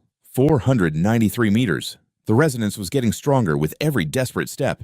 The system pinged as he reached the exact coordinates. He scanned the desolate, empty landscape, but there was nothing in sight. It must be underground. He plunged his sword into the dry earth, digging with the intensity of a man possessed by fate. After a moment of frantic digging, he struck something hollow. He had uncovered a hidden tunnel leading deep into the earth's crust. Hidden map discovered God's suppressing tower. This ancient structure was built from materials that have defied the erosion of countless millennia. Legends whisper that this tower was once a battlefield where the world's strongest warriors and ancient demons fought to the death. Even a hero would hesitate at the edge of this dark abyss. The air was thick with the scent of ancient blood and overwhelming danger. But with the heart of a true warrior, Jiang Han didn't hesitate. He took a leap of faith and dove straight into the darkness. A gamer who fears risk will never reach the top. He shouted, landing perfectly on the cold stone floor below. The sight before him was breathtaking, but he had no time to admire it. Wind Guard. He activated his defense as a massive storm erupted. System warning. You have triggered an ancient forbidden seal left behind by the flame demon god. Though the seal had weakened over thousands of years, it still dealt over 157,000 damage. Jiang Han barely clung to life. If not for Wind Guard, he would have been vaporized instantly. He quickly tapped into his death energy to heal his shattered body. He waited for his skills to refresh, moving with extreme caution. In this tower, a single mistake would mean certain death. Another wave of energy surged. Flame Demon God, I'm your grandfather! Jiang Han roared, mocking the ancient entity as he braced himself. Wind Guard. He adjusted his stance, resisting the crushing pressure of the demonic seal with pure, unadulterated willpower. System notification. You have triggered the Flame Demon God's seal. Total damage sustained 157,891 points. As the chaos subsided, he realized the source of the resonance was deep within this demonic energy. The real treasure was close. Jiang Han cautiously advanced into the shadows. 5 minutes later, after a thorough search, he finally felt a moment of grim relief. Excellent. It seems the restrictions aren't universal. Suddenly, Jiang Han cried out in shock. Oh no! A system alert chimed. You've triggered a restriction left behind by the fire demon god Li Yan. Since the seal had weathered countless eons, its power had faded, dealing only 157,891 damage points. Time flew, and 30 minutes later, he let out a sigh of relief. He'd finally arrived, but as Jiang Han tried to step forward, he was mysteriously blocked. He reached out, feeling a transparent barrier. What's this, an invisible wall? Jiang Han tried hacking through it with his sword, but it didn't budge. This bizarre obstacle left him stumped. I can't get in. Is there a hidden mechanism? Suddenly, a brilliant light erupted above him, leaving him stunned. The moon fragment. As the shard touched the wall, a passage opened and Jiang Han's excitement surged. I can pass through now. He gently touched the moon fragment, theorizing to himself. Could this air barrier have been set by the fragment's original owner that would explain the resonance? Stepping into the passage, Jiang Han noticed strange marks etched into the walls. These sword gashes, an unimaginable war, must have raged down here. He followed the stairs deeper into the abyss. At the bottom, Jiang Han gasped at a slumped figure sitting in the shadows. It was a withered corpse, nothing more than a tragic skeletal remains. Soul Slayer status deceased. Description: once a member of the all-powerful 10 great demon gods, he died silently within the soul-suppressing tower, forgotten by the world. The terrifying sight sent shivers down Jiang Han's spine. What happened here? If one of the 10 great demon gods died in this place, what kind of monster dwells here? Approaching the withered remains, Jiang Han felt a wave of disappointment. What a waste! I can't even loot your legendary gear. He watched a flow of spiritual energy and hypothesized its path. Jiang Han followed the purple mist down the stairs, and his eyes widened in speechless horror. Before him lay a ghastly sight, mountains of skeletal remains. Stealing his nerves, Jiang Han ventured into the freezing, desolate space. The atmosphere of death and despair was overwhelming. Jiang Han realized with a jolt that he could end up just like them at any moment. So many masters perished here. This god-suppressing tower is no joke. He quickly moved on to explore the other areas. Fourth floor. The purple energy began swirling violently. Noticing the abnormality, Jiang Han braced himself. System warning. You are under attack by Sword Intent, losing 800 HP per second. The source must be right here. He looked ahead and saw something incredible. Oh, whoa, there's something over there. A brilliant light radiated from the corpse of a once mighty knight. Dark Swordsman Luo Yi, status deceased. Description 1 of the top 10 ancient demon gods, a world-renowned figure with power enough to shatter the heavens. Yet even he fell here, returning to dust and shadow. Jiang Han leaned in closer for a better look, reaching a new conclusion. It seems the previous Dark Swordsman died ages ago. This armor's aura must have guided me. Suddenly a bold thought crossed his mind. Is it time for a free artifact armor upgrade? Jiang Han's hand moved instinctively. He blurted out, Brother Luo Yi, rest easy. I'll make the Dark Swordsman name legendary again. This startled even Jiang Han himself. Wait, did I just say that? He glanced around nervously. Who's there? The light from the knight's corpse intensified, leaving Jiang Han frozen in shock. Suddenly, the hollow corpse spoke, I am the remnant soul of Luo Yi. You shall be the heir to the Dark Swordsman name and bring it back to glory. Jiang Han's face paled as he stammered, I was just talking to myself. The knight didn't seem to care. I'm already dead. Your words don't bother me. He hovered into the air, his spiritual power exploding outward. This armor was my lifelong partner. I won't hand it over easily, not unless you can defeat my younger self. System alert. Do you accept the Phantom Trial quest? Jiang Han had expected this. Of course, this stingy system would never give me anything for free. I accept. The knight erupted into a whirlwind of combat techniques. Dark Swordsman Luo Yi Gold. Grade Boss level 37. HP 13 million. Attack 1,430 to 1,510. Defense 510 to 650. Skills Dark Sword Array Soul. Slaying Strike Power of Death. Dark Samsara. Note, while the old Luo Yi is generous, the young Luo Yi is quite petty. Jiang Han held up a hand. Hold on a second. He was baffled by the knight's skill set. Dark Samsara is a level 50 skill. How can you use it at level 37? The knight replied simply, I wouldn't know. I'm just a remnant soul. My memories of life are a blur, but I can see you clearly. The two clashed in an epic balanced duel. Battle Zone System Alert. You've activated the Battle Zone skill, increasing your attack by 20% while reducing Luo Yi's by 10%. Duration 3 minutes. The knight was genuinely impressed by Jiang Han's prowess.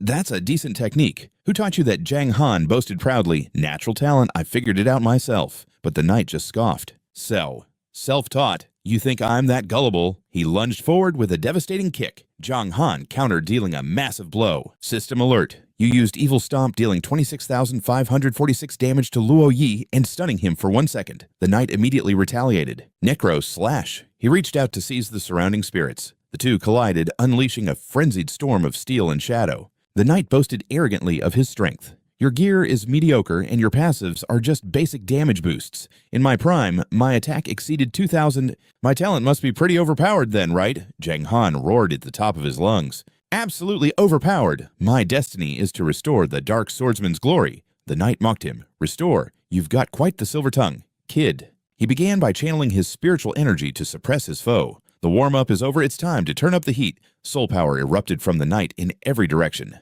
Ethan immediately sensed the shift. What's happening? His aura. It's completely different from before. The knight unleashed a flurry of strikes, weaving an impenetrable defense. Ethan froze as his opponent's power spiked. Damn it, I can't dodge in time. Gale Ward. Before he could even react, Ethan's stamina bottomed out. He scrambled to replenish his energy before disaster struck. That was brutal. Without Gale Ward in the damage reduction zone, half my HP would have vanished in a single breath. System healing potion used, recovering 50,000 HP over 10 seconds. Hovering above, the knight taunted him. How is it? The path of a Dark Swordsman is 10,000 times harder than this. He gathered his soul energy for a massive AoE strike. Ready or not, the intensity is rising. Murderous intent flared in his eyes as a violent aura surged through his body. System Dark Swordsman Luo Yi has activated Dark Reincarnation. All attributes increased by 50% for 5 minutes. The cost, a 10-level penalty. Ethan cursed under his breath. 59%, I can't go head-to-head. Dark Swordsman Luo Yi, a level 37 gold boss, stood before him radiating pure bloodlust. His attack power ranged from 2,145 to 2,265, defense 765 to 975. He lunged forward, giving Ethan zero room to breathe. He moved with such blistering speed that Ethan completely lost track of his movements. By the time he realized it, a blade was already falling. His health tanked instantly as he took 43,869 damage. Ethan's eyes widened in horror. One move took a third of his life. Currently, he was Ethan the River, a level 37 silver boss. Attack 2,020 to 2,143. Defense a mere 440 to 494.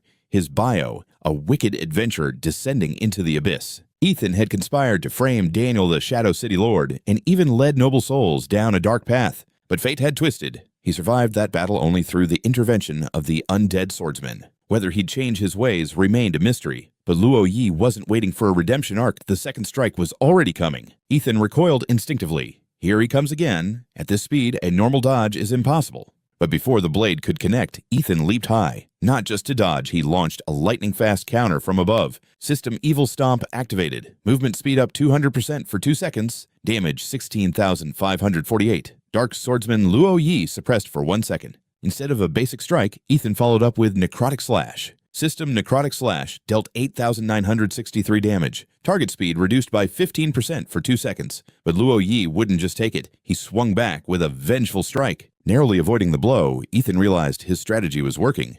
It's hitting, he's slowing down. To let his spiritual energy recover, Ethan unleashed Soul Grasp as his third line of offense. Sure enough, Luo Yi froze as if paralyzed, forced to tank the next hit. From above, Luo Yi's soul core watched the battle like a master. Impressive. He knew how to kite using debuffs, but Luo Yi wouldn't stay down. With one violent swing, the control was shattered. Ethan wisely retreated. All the phantom skills were logged in the UI. No more surprises. As long as he didn't get greedy, he had to pull back before the stun wore off. Suddenly, Luo Yi's sword aura intensified threefold. Ethan turned and bolted, shouting over his shoulder, "Damn it, you've got buffs too." He aimed for a nearby stone pillar, hoping to use it as a shield to weather the storm. Reaching the pillar just in time, he ducked as the energy blast roared past. Cold sweat poured down his face. His heart was pounding against his ribs. Too close one hit like that, and it's game over. System Evil Stomp cooldown 5 seconds. Luo Yi lunged again, bringing his blade down in a vertical cleave. Ethan threw up his Gale Ward just to survive the impact. Even then, his health plummeted to 1/3. The Soul Core watched with a smirk.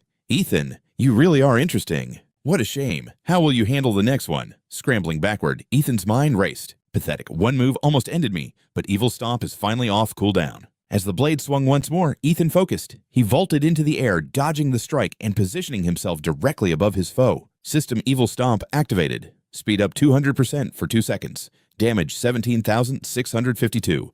Dark Swordsman Luo Yi suppressed for 1 second. Ethan followed up with another Necrotic Slash, forcing Luo Yi back. But the knight recovered instantly, his blade grazing Ethan's chest. Ethan fired off Soul Grasp, once more desperate to bind the frenzied boss. He unleashed Frenzied Massacre while the boss was vulnerable. But the bind was weakening. Luo Yi broke free almost instantly. Ethan knew the drill. The stun is ending. I need distance. Meanwhile, Luo Yi's HP had dropped below 30%. But the tide turned. System, due to repeated control effects, Dark Swordsman Luo Yi has developed resistance. Control duration reduced by 80%. Ethan's heart sank. A resistance buff, I can't get away. He gritted his teeth. Even the perfect plan has a flaw. The moon shard might save me, but the trial's over. Before he could even blink, Luo Yi's blade struck home, dealing 23,679 damage. Death's cold embrace faded as Jiang Han's senses flickered back to life. He gasped, reeling from the sudden shock. How am I still here? His health clung to a meager 20%, but he survived. A system alert blared Luo Yi's dark reincarnation had expired, plummeting his level from 37 down to 27. The realization hit Jiang Han like a bolt of lightning. So that's his weakness. With a 10-level drop, the boss's lethal edge vanished. Jiang Han finally stood on equal footing, ready to meet Luo Yi's blade head-on without fear. He smirked, taunting his foe. Losing 10 levels and still acting tough. Aren't you worried about your cooldowns? Jiang Han launched a relentless assault, burying the enemy under 23,000 points of raw damage. Luo Yi staggered, trapped in a devastating loop of strikes he couldn't escape. As the boss's health hit rock bottom, Jiang Han leaped high for the finisher. His blade descended with a thunderous crash, shattering Luo Yi's legendary sword into pieces. Total victory was his. The system roared with a notification. Congratulations on defeating Luo Yi's Phantom. 1 million experience points surged into his soul. Quest complete. The path was now clear to meet the true Dark Swordsman Luo Yi and claim his hard-earned rewards. Level up, Jiang Han reached level 38. Observing from the shadows, Luo Yi's spirit nodded in approval. Incredible. A perfect blend of strategy and strength. Standing amidst a whirlwind of mana, Jiang Han declared his success. Luo Yi stepped forward, his voice steady. Peace, young one. I always keep my word. A golden light engulfed him as the system spoke. Challenge complete. Rewards granted 500,000 experience and the golden tier dark armor. Forged from reverse dragon scales and rare ores, Luo Yi explained, it hungers for battle. If bathed in blood, its power will grow limitlessly. But beware, neglect it, and its strength will wither. It is a living artifact. Jiang Han's eyes practically glowed. A growth-type item. This is insane. This isn't just gear, it's a divine treasure. Jiang Han stared at the stats, his heart racing with pure adrenaline. The defense and health boosts were unparalleled among golden tier items. But the true prize was its growth potential and the devastating skills attached to it. The armor was a masterpiece of versatility. Dark Armor, a golden tier growth item that boosted maximum health by a staggering 20,000 points. It granted a 30% defense bonus and 20% health regeneration. Its signature skill, Awe of 8 Directions, required level 35 and was soul-bound to the Dark Swordsman. It was a blade that lived for war. Constant bloodshed would sharpen its power, while peace would only cause its legendary stats to fade. Jiang Han's ambition burned bright. This armor's true ceiling wasn't just golden tier, it was destined for something far more legendary. The description labeled it a growth magic armor, a companion that evolved with its master. Its potential was truly bottomless, and its skills promised absolute dominance. He checked the S-rank skill Awe of 8 Directions. It unleashed a hidden dragon soul, dealing 100% area of effect damage to all nearby enemies. Centered on the user, it radiated a 100-meter shockwave that crippled foes, reducing their movement and attack speed by 20%. Meanwhile, the user gained a 20% speed boost for 3 seconds. With a 5-minute cooldown, it was the ultimate tool for crowd control. Lost in his excitement, Jiang Han completely ignored Luo Yi's presence. Holy crap, this is broken! A massive AoE attack with a heavy debuff. This is God tier. Luo Yi chuckled at the display. Satisfied yet? Jiang Han nodded vigorously. Satisfied, I'm beyond thrilled, he shouted. There are only 4 words to describe this masterpiece. Luo Yi raised an eyebrow. And what would those be? Jiang Han donned the heavy plates, the armor clicking perfectly into place. He patted the chest piece with pride. Custom, tailor-made for me. Luo Yi sighed at the brat's arrogance. Custom made. Then what am I, chopped liver? He shook his head to hide his embarrassment. Now that the armor has a master, his silhouette began to flicker and fade into the mist. Before he could vanish, Jiang Han reached out. Wait, don't go yet. Luo Yi paused, looking back with annoyance. What now? Jiang Han pointed at the glowing crimson blade held by the phantom. Can I have that sword too? Luo Yi stood speechless, staring at the greedy warrior before letting out a weary explanation. That blade is nothing compared to the armor. Centuries of wear have drained its essence. If you truly want it, I won't stop you. He pointed to a shimmering green jade pendant. But in exchange, you must deliver this necklace to a certain lady. The system chimed instantly. S-rank hidden quest triggered return of the jade. Jiang Han froze in surprise. A hidden quest? He hesitated, weighing his options. Up until now, his only major focus was the main quest to protect the Dark City. Most other tasks he had encountered were just standard class advancements or minor diversions. These side stories usually just fleshed out the world's lore. They were optional, yet often held the keys to the most profound secrets. The system updated. You have accepted the S-rank quest. Though Luo Yi has passed, his heart remains tethered to a regret he cannot forget. Mission: return the jade pendant to its original owner. Reward Luo Yi's personal sword. Jiang Han looked at the spirit. So, who is she? Luo Yi suddenly turned bashful, his voice stammering as he tried to speak. It was a brief romance. I don't even know her real name. Jiang Han stared at him, incredulous. With your power, you couldn't even find her. Luo Yi sighed. She used a masterclass concealment technique. Everything she told me was a clever lie. Then a memory sparked. Wait, that technique is rare. She was a master of the blade. She likely came from the sword pavilion. Jiang Han pressed, where is that? Luo Yi began his tale. To escape the bloody power struggles of the princes, the sword pavilion chose a life of isolation in the hidden breeze town. Far from the metropolis, the system chimes again. Side quest alert, the jade pendant's owner is in Breeze Town. Jiang Han grins with satisfaction. Perfect. Who knew chatting with NPCs could reveal such critical intel? But a problem looms. How can a dark faction member enter a light faction town without being caught? His bounty is massive, hundreds of millions. And players aren't the only ones hunting for his head. Luo Yi saw this coming. Don't worry, he says. He raises a hand, channeling a mysterious surge of magic into Jiang Han. I'll teach you aura concealment. System prompt. Do you wish to learn Luo Yi's secret technique? Jiang Han doesn't hesitate for a second. Yes. The system notification rings in his ears instantly. Success. You've acquired the A-rank skill aura concealment. Description. The foundation of any true powerhouse. It masks your title and identity. Enemies need to be level 20 higher to see your info. Cooldown 3 days. Incredible. Jiang Han marvels. Aside from top-tier experts, he's 10 levels ahead of most ordinary players. With this skill, he's a ghost. He can walk right into any tier 3 town without a single soul knowing. But Luo Yi's image is fading fast. His soul energy is almost spent. Time is running out. Wait, do you recognize this? Jiang Han pulls out the golden moon fragment floating in the air. Luo Yi's eyes widen in terror. Where did you get that? His voice trembles with pure shock. A mysterious person gave it to me. Jiang Han replies. Luo Yi's form begins to dissolve. Gave it to you? It seems you're already connected to him. Jiang Han panics. No, wait, he's disappearing. Who are you talking about? Luo Yi gasps. The source of the corpse is in the God-sealing tower. The monster that killed us all. His face vanishes, leaving only a fading mouth. That fragment belongs to... And then silence. Luo Yi is gone. Jiang Han stares at the fragment, stunned by the revelation. Everything clicks. No wonder he wouldn't tell me how the previous Dark Swordsman died. Luo Yi didn't just die, he was murdered by that man. But if he's the killer, why train me? Jiang Han exhales sharply, clearing his head. Forget it, I'll find out soon enough. He turns to Luo Yi's remains, focused on the quest. He takes the pendant and bows. Rest in peace, senior.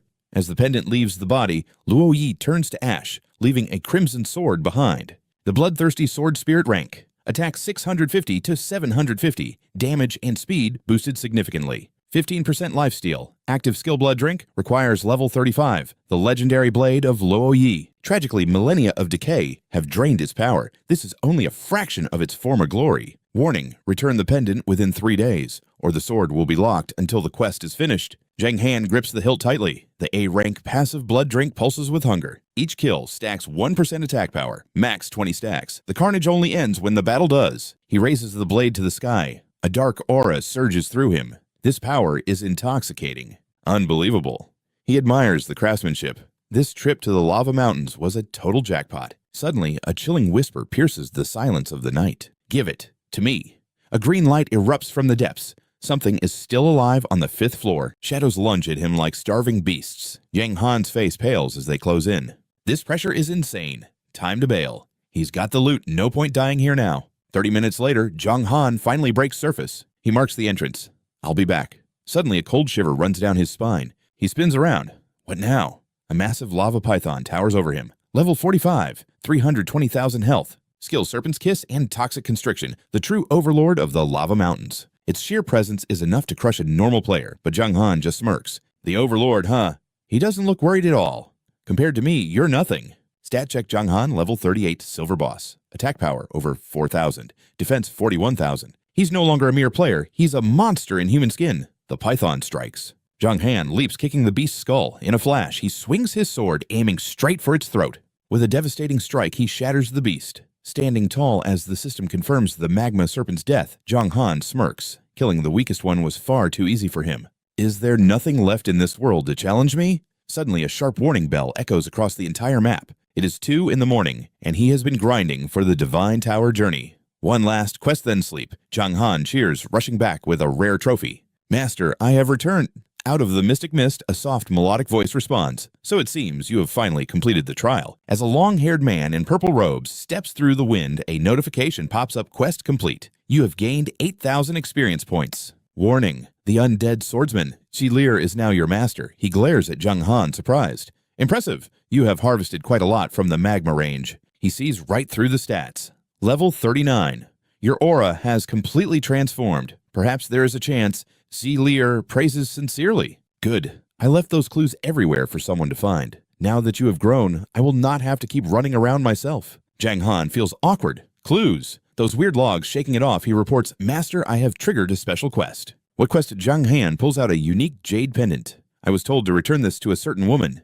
Lir's eyes widen in recognition. This pendant? It belongs to the Sword Pavilion. Jiang Han keeps his cool. He thought it was just a standard delivery quest. But Lir knows the truth. I was once a disciple of that pavilion. I know exactly where this jade comes from. Jiang Han is stunned.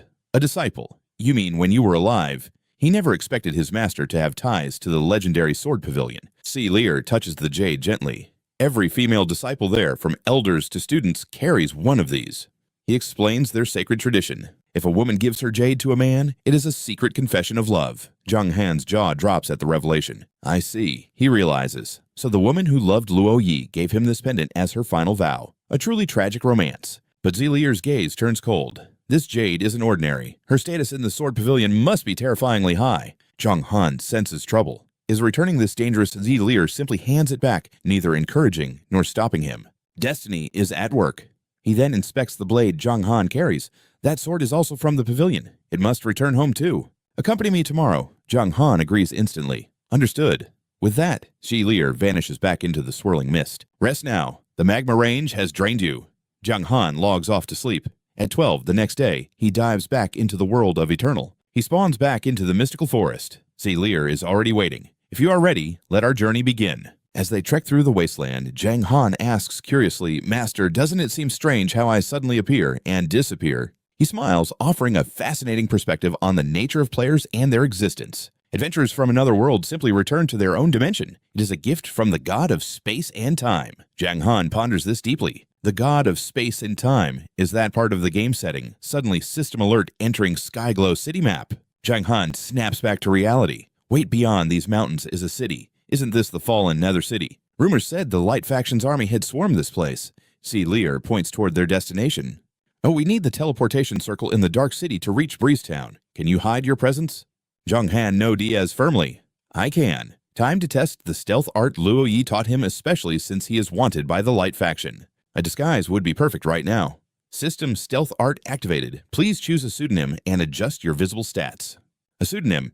He mumbles the prompt, accidentally triggering a bizarre name choice. System name confirmed your ID. Jiang Han has been changed to Shadow Controller for the next 24 hours. Zilier bursts out laughing, losing his cool. A Shadow Controller. That name and your stealth skills. What a perfect match. Let's move. Those guards are only level 50. They won't see through your new identity. Jiang Han walks out, his shiny bald head exposed for all to see. Passers-by stare not because he is handsome, but because his head is glowing. Ew, what's up with this guy? Someone whispers. He looks like a boiled egg with a cool name and epic gear. Jiang Han stays silent, feeling totally scammed by Luo Yi's technique. They finally reach the teleportation circle. The mage demands 60 gold pieces. As the ancient incantation is chanted, the circle glows and they vanish into the light. A new notification chimes, Welcome to Breezetown. It is a Tier 3 settlement on the edge of the map. Despite being near the Dark Faction's borders, it remains untouched because the Sword Pavilion is hidden here. Jiang Han turns serious.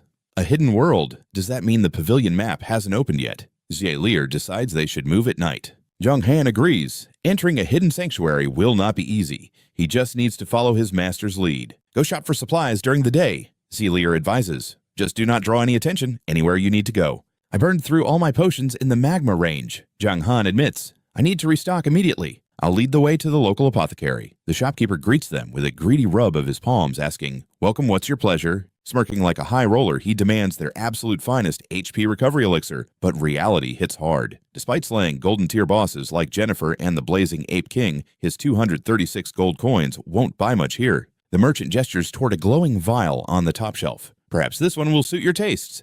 Behold the divine elixir, brewed from concentrated sacred spring water, found only in the elven secret realm. It boasts unparalleled restorative properties. Warning, its potency might overwhelm a novice. It restores 1% HP every second for 10 seconds, but requires level 120. The price tag, a staggering 50,000 gold coins. His ego shatters instantly. 50,000. That's a fortune in real-world currency. Swallowing his pride, he quickly clears his throat and settles for the budget option instead. At long last, he secures a handful of standard-grade healing potions. The adventurer's staple. It regenerates 500 HP every second for 10 seconds. A bargain at just 50 silver coins per bottle. Basic panacea. This tonic mends minor injuries and ailments, restoring 100 HP per second. Price 1 gold coin. Jiang Han trudges out of the shop, his spirit crushed. Zilier claps him on the back, laughing at his misery. Don't underestimate the treasures of Qingfeng Town. This level 3 town may look small, but it's a den of hidden legends and rare artifacts. Suddenly, a blood-curdling scream pierces the air from a nearby alleyway.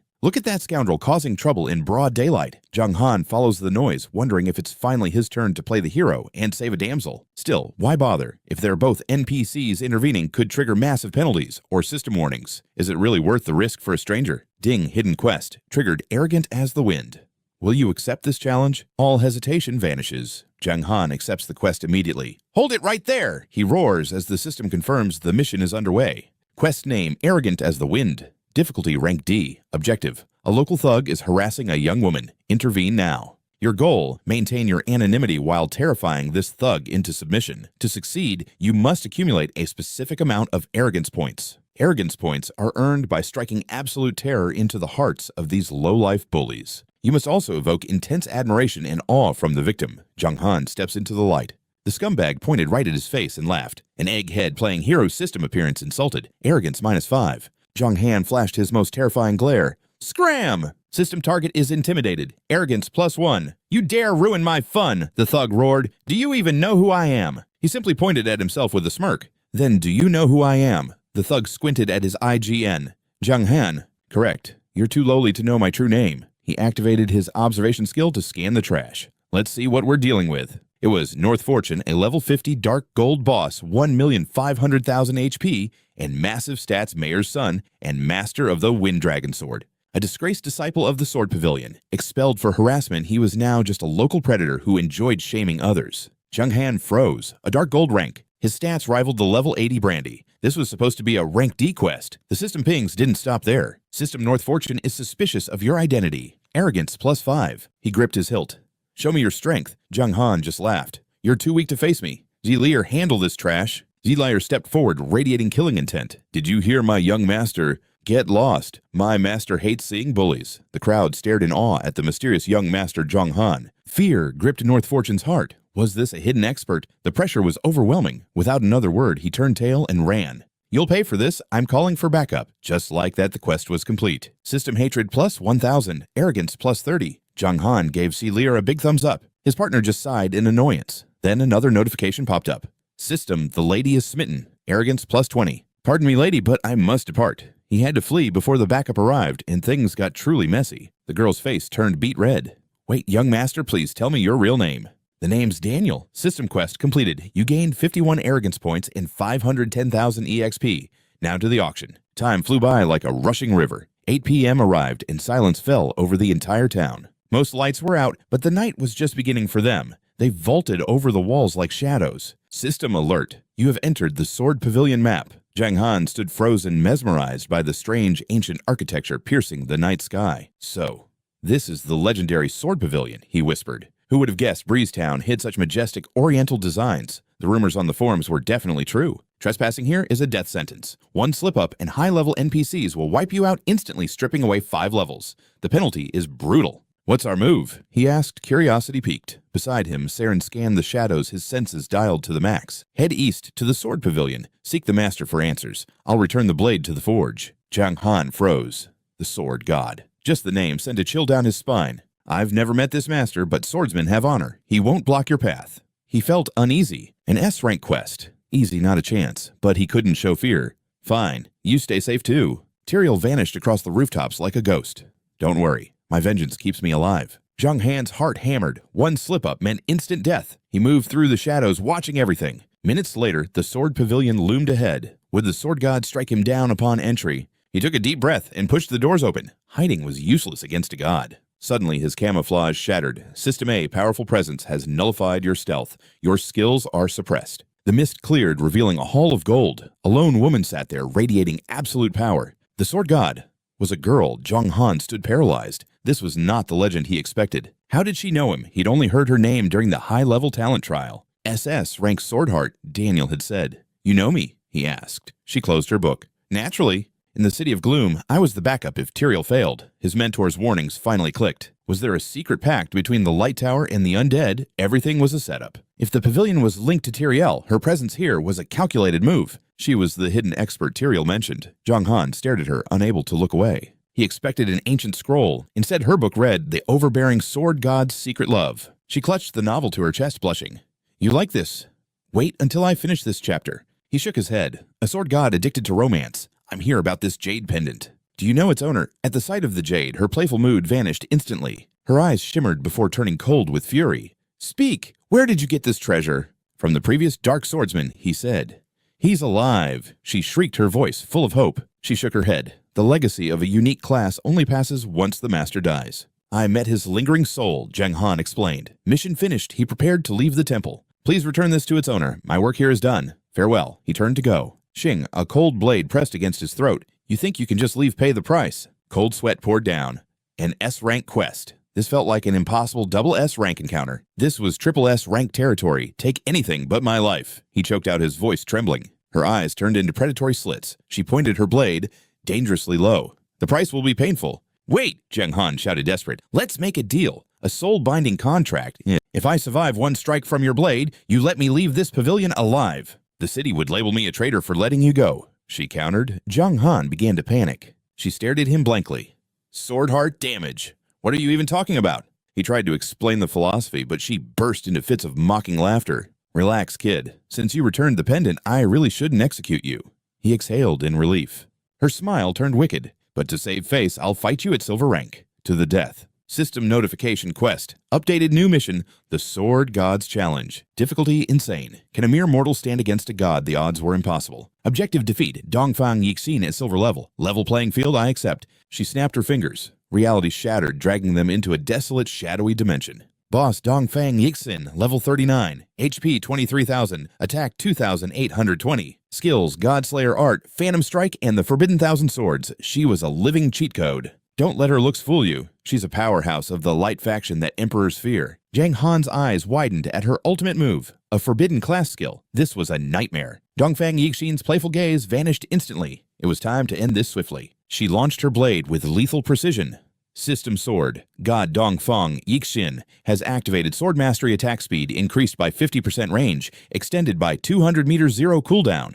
Jiang Han winced at the overwhelming pressure. This was a monster tier skill. Reacting instantly, he unleashed his trump card. Soul Grasp. System Soul Grasp successful. The Demon Breaker weapon is now paralyzed for 0.35 seconds. Jiang Han lunged forward, slamming his boot onto the blade with evil trample. Yixin didn't flinch. That trick again. You haven't changed since Gloom City. With a flick of her finger, the sword beneath his feet roared back to life, resisting his weight. As the blade returned to its master, Jiang Han knew he was in trouble. But as she charged, a smirk played on his lips. Right where I want you. War Domain System, War Domain activated. Your attack power has surged by 20%. Yixin's attack withered by 10%, but her blade pierced his chest 16,475 damage. Jiang Han's health bar dropped toward the brink. Even the sword god was stunned by his recklessness. Grabbing her blade, Jiang Han grinned like a demon. I've got you now. He countered with a brutal flurry of strikes. 28,000, 35,000 damage. Yixin's health dropped low before she finally leapt back into a defensive stance. She pulled her blade free and retreated. Her expression was unreadable, filled with genuine confusion.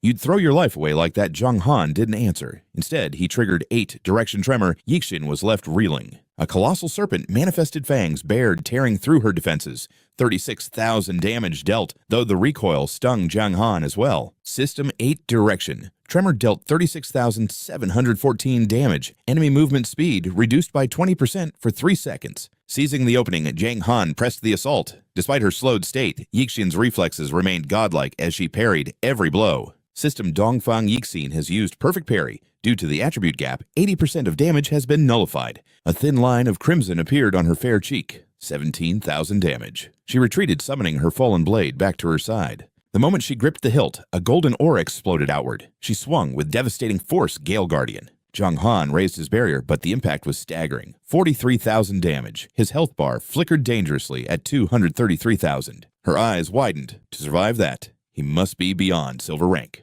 Enough. Dongfang Yixin commanded, lowering her weapon. Honest to a fault, she admitted the truth. Xavier was right. At the silver rank, without forbidden arts, I am no match for you. Your talent is truly monstrous. Suddenly, a divine light descended. System, congratulations. You have completed the Sword God's Challenge. System 1 million experience points granted. You have reached level 40. Your power now rivals a gold tier boss. System, your title. Shadow Controller has evolved into Shadow Overlord. Your attributes have reached a new dimension. Jiang Han stood dazed. Was it over already? She still had massive health and untapped skills. Why stop now? You came to return the pendant, Yixin said simply. I never intended to take your life. This was merely a trial. Rules and duties forced her hand, but her heart wasn't in the fight. Jiang Han stared blankly, wondering how these NPCs truly perceived their world. She turned her back on him. Go now, then a final warning. Once you leave, the era of chaos shall officially begin. The words echoed in his mind. The era of chaos. Jiang Han called out, Wait, what does that mean? Yixin gestured toward the horizon. The ancient blood feud between light and dark has reignited. The light faction has already reclaimed Gloom City. War is coming. That you returned the Jade Pendant at this exact moment. Perhaps fate is playing a cruel joke on us all. The mist swallowed her form. Before he could demand answers, he was teleported outside the Hidden Sword Pavilion. He trudged back to the meeting point. Xavier was waiting. The pendant is returned. Yeah. Jiang Han muttered, noticing his master seemed strangely revitalized. Was it just his imagination? Let us depart. Xavier smiled. 2 hours later, they arrived at the Ghost Marsh. There, the master stood before him with a heavy gaze. Jiang Han, I must thank you. The boy was baffled. Thank you, my disciple Xavier added, his expression turning grim. By returning that sword, I am no longer bound to the pavilion. I can finally join the dark faction without the weight of my past. Wait, you hadn't joined yet, Jiang Han gasped. Xavier looked at the dark energy swirling in his palm. To join the darkness, one must first prove their heart is black. As a disciple, I swore never to harm humanity, but those shackles are broken now. It's time for my old grudges to be settled in blood. As Jiang Han stood frozen in shock, a sapphire blue notification screen flickered before his eyes. System, the first expansion of Eternal War, Light vs. Dark, has officially begun. Every player across the globe received the same chilling alert. Was this a server-wide calamity? Jiang Han realized with horror that his simple quest had just triggered Xavier's dark transformation. The era of chaos the Sword God warned him about was being ushered in by his own hands. System, attention! An undead legion led by the level 190 boss, Undead Swordsman Xavier, will lay siege to Oceanheart City in 3 days. Other legendary bosses were beginning to stir from their slumber. System emergency. All players must prepare for the coming storm. Level 185 Sentier Vampire Catherine is mobilizing her Cold Moon Legion for a massive 3-day assault. System alerts Solomon, the level 90. Saint of Evil Judgment will lead his sinful army against Thunder City in 72 hours. My screen is exploding with alerts. Too much is happening at once. Maybe I should just help Master take Seaheart City. Just as I spoke, the system dropped a massive bombshell. I'm the boss. Level 40 gold boss Jiang Han is leading the Dark Army to crush Snowtown in 3 days. What Jiang Han is already a gold boss informed the Alliance immediately. We need everyone on this Dark Faction Quest Siege of Terror. Rank S. The shadows are rising. Claim this territory for the Demon God and prove your worth. Mission objectives. You will manifest as the 5th wave boss to conquer Snowtown. Reward access to the Demon God's treasury. Failure death. A wicked smirk crosses my face. I'm a gold tier boss now leading an entire army to wipe out a city. Another warning, level 40 gold boss Kane is leading his Wrath Legion to invade Ghost Town in 3 days. Tyrell looks at me with a grim smile. No fear in your eyes, excellent. Return with victory or don't return at all. You too, Master. Once he leaves, I can't help but let out a sinister chuckle. Players of Snowtown prepare to witness true gold tier power. I'm level 40 now. Time to gear up and change the game. Shadow Controller Jiang Han. Level 40. HP 354,000. Attack 5,127. Fame 41,500. Luck 1. Title Dark Overlord. As his power grows, the world trembles. Final damage output increased by 250%. This is incredible. With these stats, I've got to be in the top 100 of the Dark Faction rankings. But reality hits like a truck. Rank 8,450 Shadow Controller, Jiang Han. Rank 8,450, I screamed. This faction is full of monsters. Forget it, I'm going to sleep. The next morning, Wang Kai's shouting wakes me up. Bro, this is insane. You're the actual event boss. I acted cool, but Wang Kai sounded dead serious. You have to be careful out there, man. The forums are in total chaos. Thousands of players are heading to Snowtown just to hunt you down for loot. I weighed my options carefully. I'll handle it. I logged in and players immediately recoiled in fear. It's Jiang Han, run for your lives. But some fools drew their swords. Wait, he's the commander. Let's take his head. We've been training specifically to hunt Jiang Han since the Gloomy City campaign. We've studied his every move and skill. Think of the rewards waiting for us when he falls. Their spirits caught fire. Why should we run? The prize is right in front of us. Our elite tactics will crush him. The assassin lunged, unleashing a crowd control skill to lock me down. Sunlight, go all out. Muan, back us up. I'll tank his opening strike. They thought numbers could save them. One swing of my blade, and their assassin was deleted instantly. One hit, he wiped us in 1 hit. I let out a cold laugh.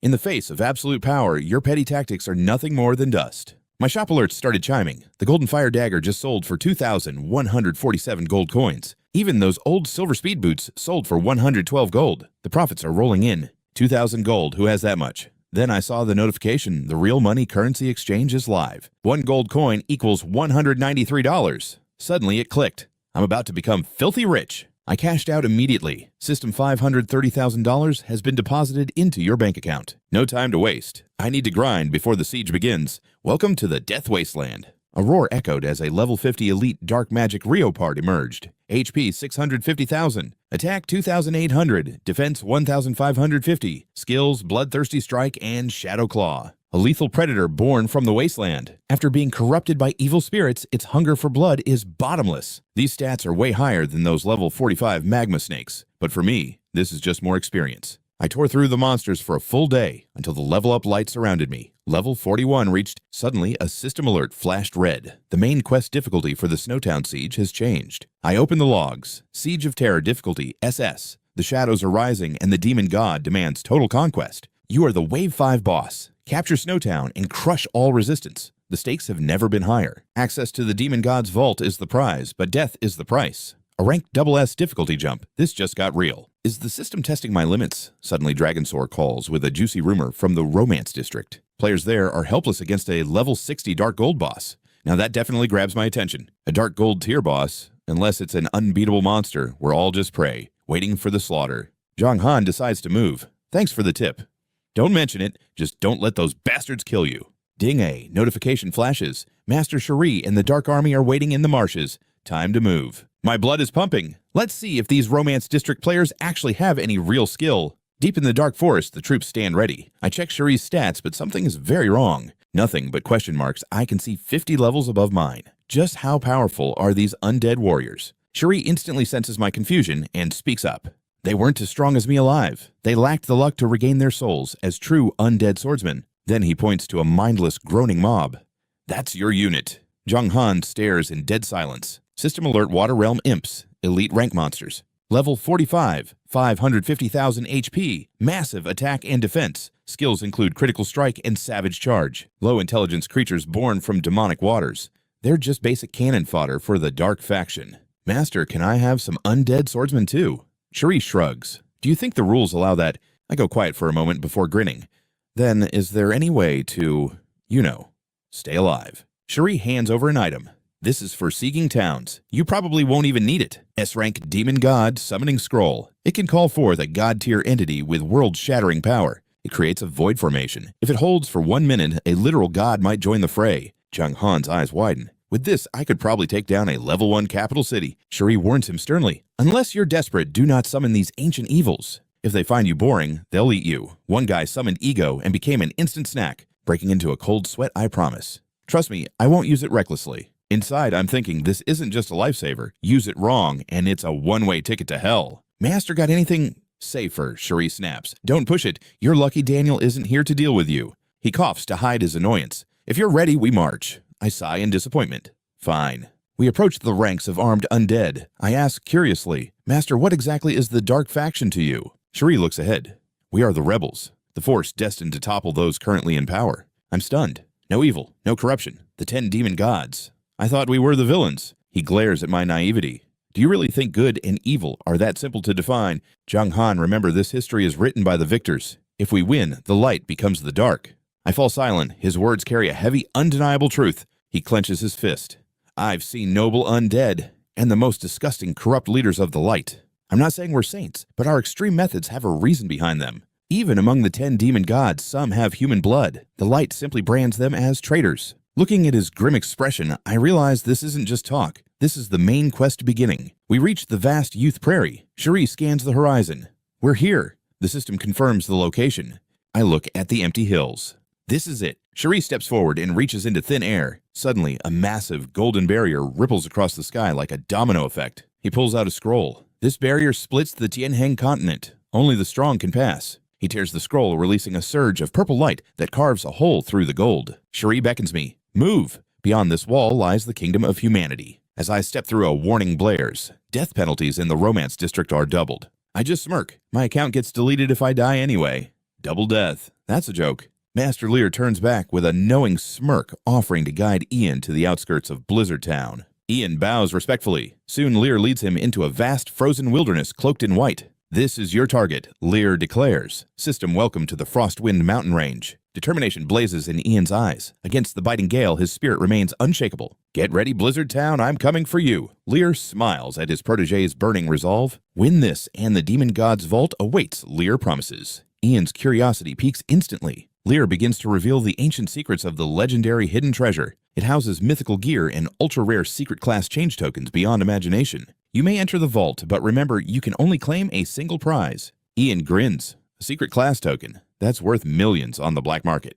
I'll see you at the Vault Master. Ian waves, eager to begin his conquest. He commands the Dark Legion to fortify the camp and stay alert for any intruders. Time for a little warm-up. Ian mutters, heading into the snowy woods to grind levels. He ventures deep into the frozen peaks, seeking a worthy opponent to test his strength. A massive shadow looms. A level 55 red-eyed frostbear emerges roaring fiercely. An elite monster with 800,000 HP. This will be a true test. Its stats are monstrous. These predators have devoured countless reckless explorers before. Ian grips his blade. This beast is leagues beyond anything he has faced so far. The bear charges, tearing through the snow. Ian lunges forward without a hint of fear. The beast swings its lacerating claws, aiming to shred him into pieces. Ian vaults over its massive head, delivering a punishing evil stomp to its skull. His blade becomes a blur of steel, ending with a thunderous 8-directional awe. The beast falls. 14,000 EXP gained the system chimes in his ear. A rare drop glows in the snow, a B-rank snowball skill book. It summons 10 lethal frost orbs, but sadly it's a mage-exclusive skill. Since when do small mobs drop skills? Suddenly a red alert flashes before him. Warning, your legion is under siege. Ian smirks at the intruder's sheer impatience. Adventurers are swarming the campfire and steel clashing amidst the tents. A knight raises his sword, but a cold shadow suddenly looms behind him. With one clean sweep, Ian erases him.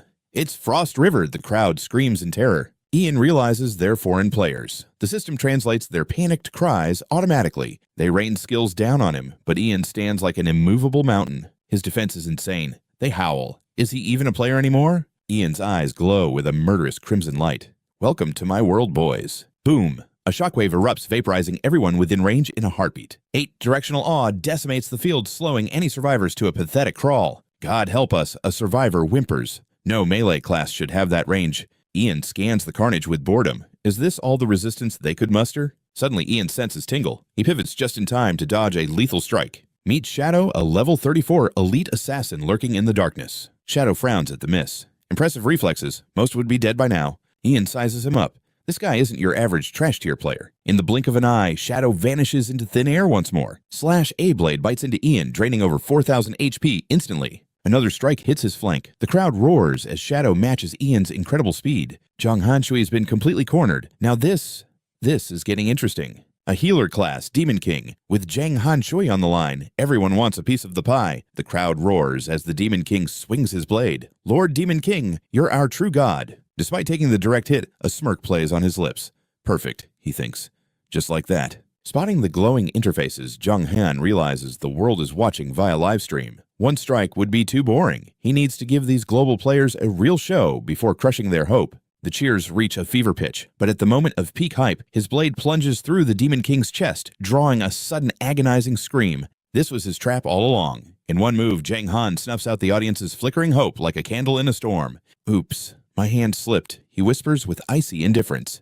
System alert. You have slain the Demon King. Reward 16,356 experience points. The crowd's excitement crashes into pure despair. As the Demon King dissolves into pixels, a brilliant golden light erupts from Jiang Han's body. System alert. You have reached level 42. Panic surges through the crowd as they scramble to escape their screams of terror echoing through the air. He's an unstoppable monster. Can players from the East really level up by slaughtering us? There is no winning this run for your lives. Stay sharp. I doubt they'll try another sneak attack for a couple of days, he instructs. I'm heading deeper to grind levels. The Water Realm imp nods obediently. Understood, Master. 2 days later at the barracks, a notification flashes. You have received a SS-rank main quest. The Siege of Nations has officially begun.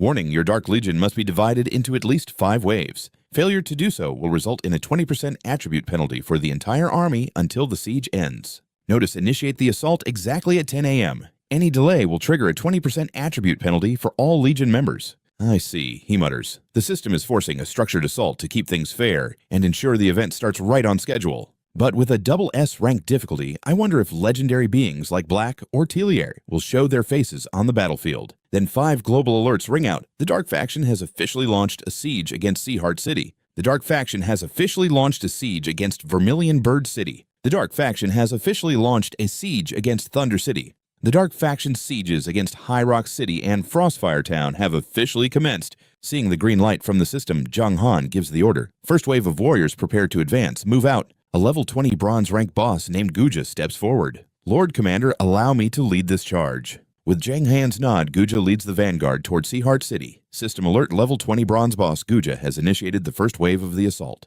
The armored defenders of Seaheart City sneer at the attackers. Just level 20 trash men show them no mercy charge. Minutes later, the alert confirms Guja's defeat. Jiang Han sighs. Gone already, it seems the defenders are packing more heat than a few level 20s can handle. Without missing a beat, Jiang Han signals the next phase. Second wave, go.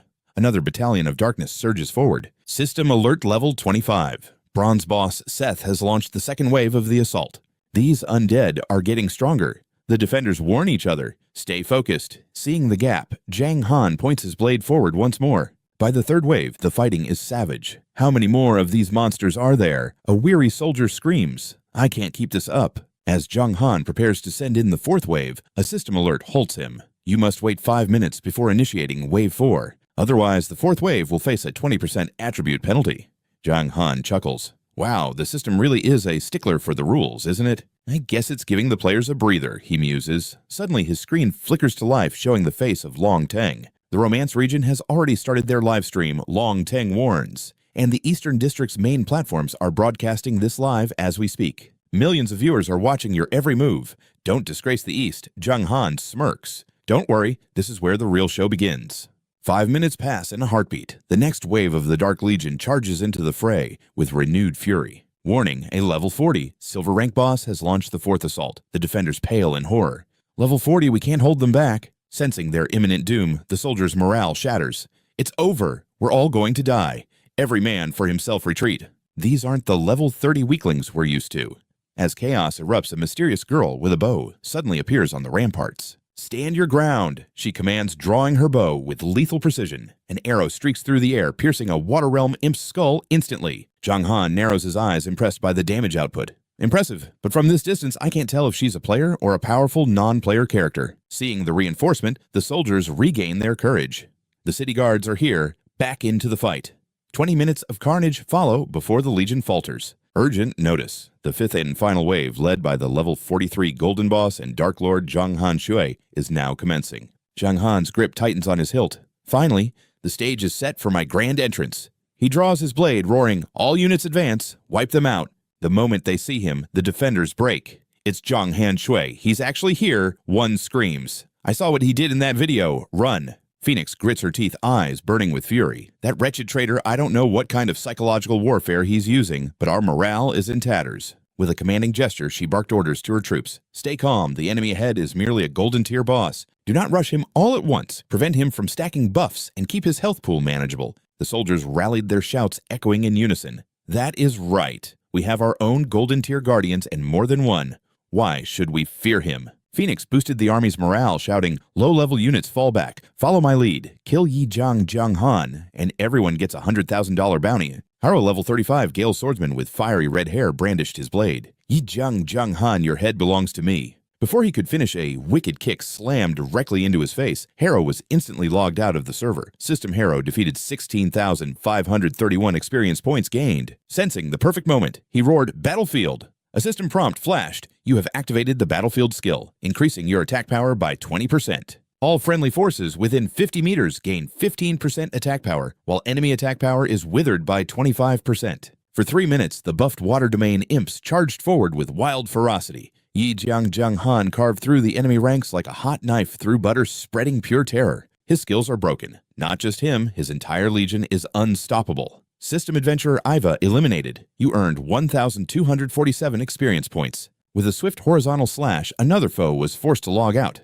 System Adventurer Zod eliminated. You earned 1,358 experience points. A golden-bearded veteran wiped away sweat, murmuring, "It looks like his weapon has a lifesteal enchantment as well." A knight in a crossguard helm hissed, "It is worse than that. My scouting intel shows his attack power is actually stacking with every kill." Heavens, he is like a god of death. To the crowd, Jiang Han was a literal slaughter god. System, your blood-devouring blade is fully charged. Attack power increased by 20%. Target analysis dark controller, Jiang Han, rank golden tier boss, level 43. Health, 489,600. Attack, 4,685 to 5,534. Defense, 890 to 1,024. Fame, 41,500. As his power surged, he finally drew the attention of the true elites. Suddenly, a thunderous voice tore through the chaos. "Get out of my way!" A mounted knight charged in, spear leveled. Traitor prepared to die.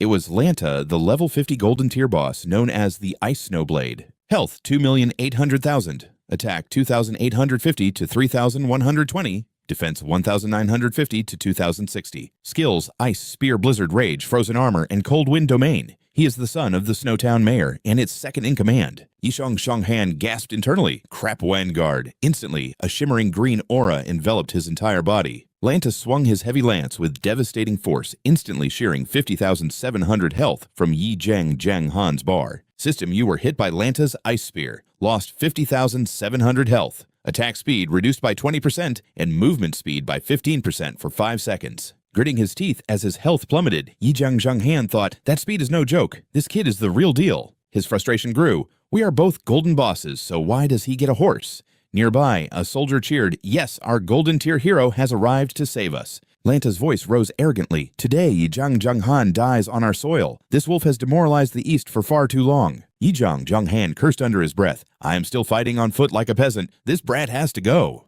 As if reading his mind, Lanta taunted him. Oh, what are you staring at? Don't tell me you don't even have a mount. Unless you are just some lowly wanderer who walked all the way from the eastern continent. Purple light erupted from Jiang Han as he growled, nice taunt, but you picked the wrong target. He suddenly transformed into a terrifying purple dragon. Its massive roar sent Lanta's horse into a panicked frenzy, rearing up wildly. System, you used 8 Directional Majesty. Deals 100% attack damage to enemies within 100 meters and slows them by 20% for 3 seconds. Lanta struggled to restrain his mount, let out a cold snort. Low-level tricks. You are nothing but a flashy amateur.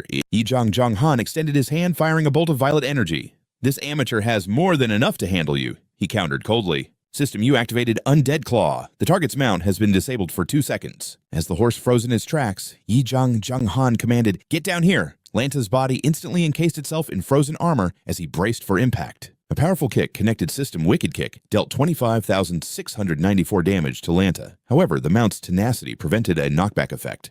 That mount grants him extra crowd control resistance. Annoying brat, Jiang Han muttered. His eyes narrowed as he signaled his minions. Water domain imps surround him. Crossing his arms, he smirked.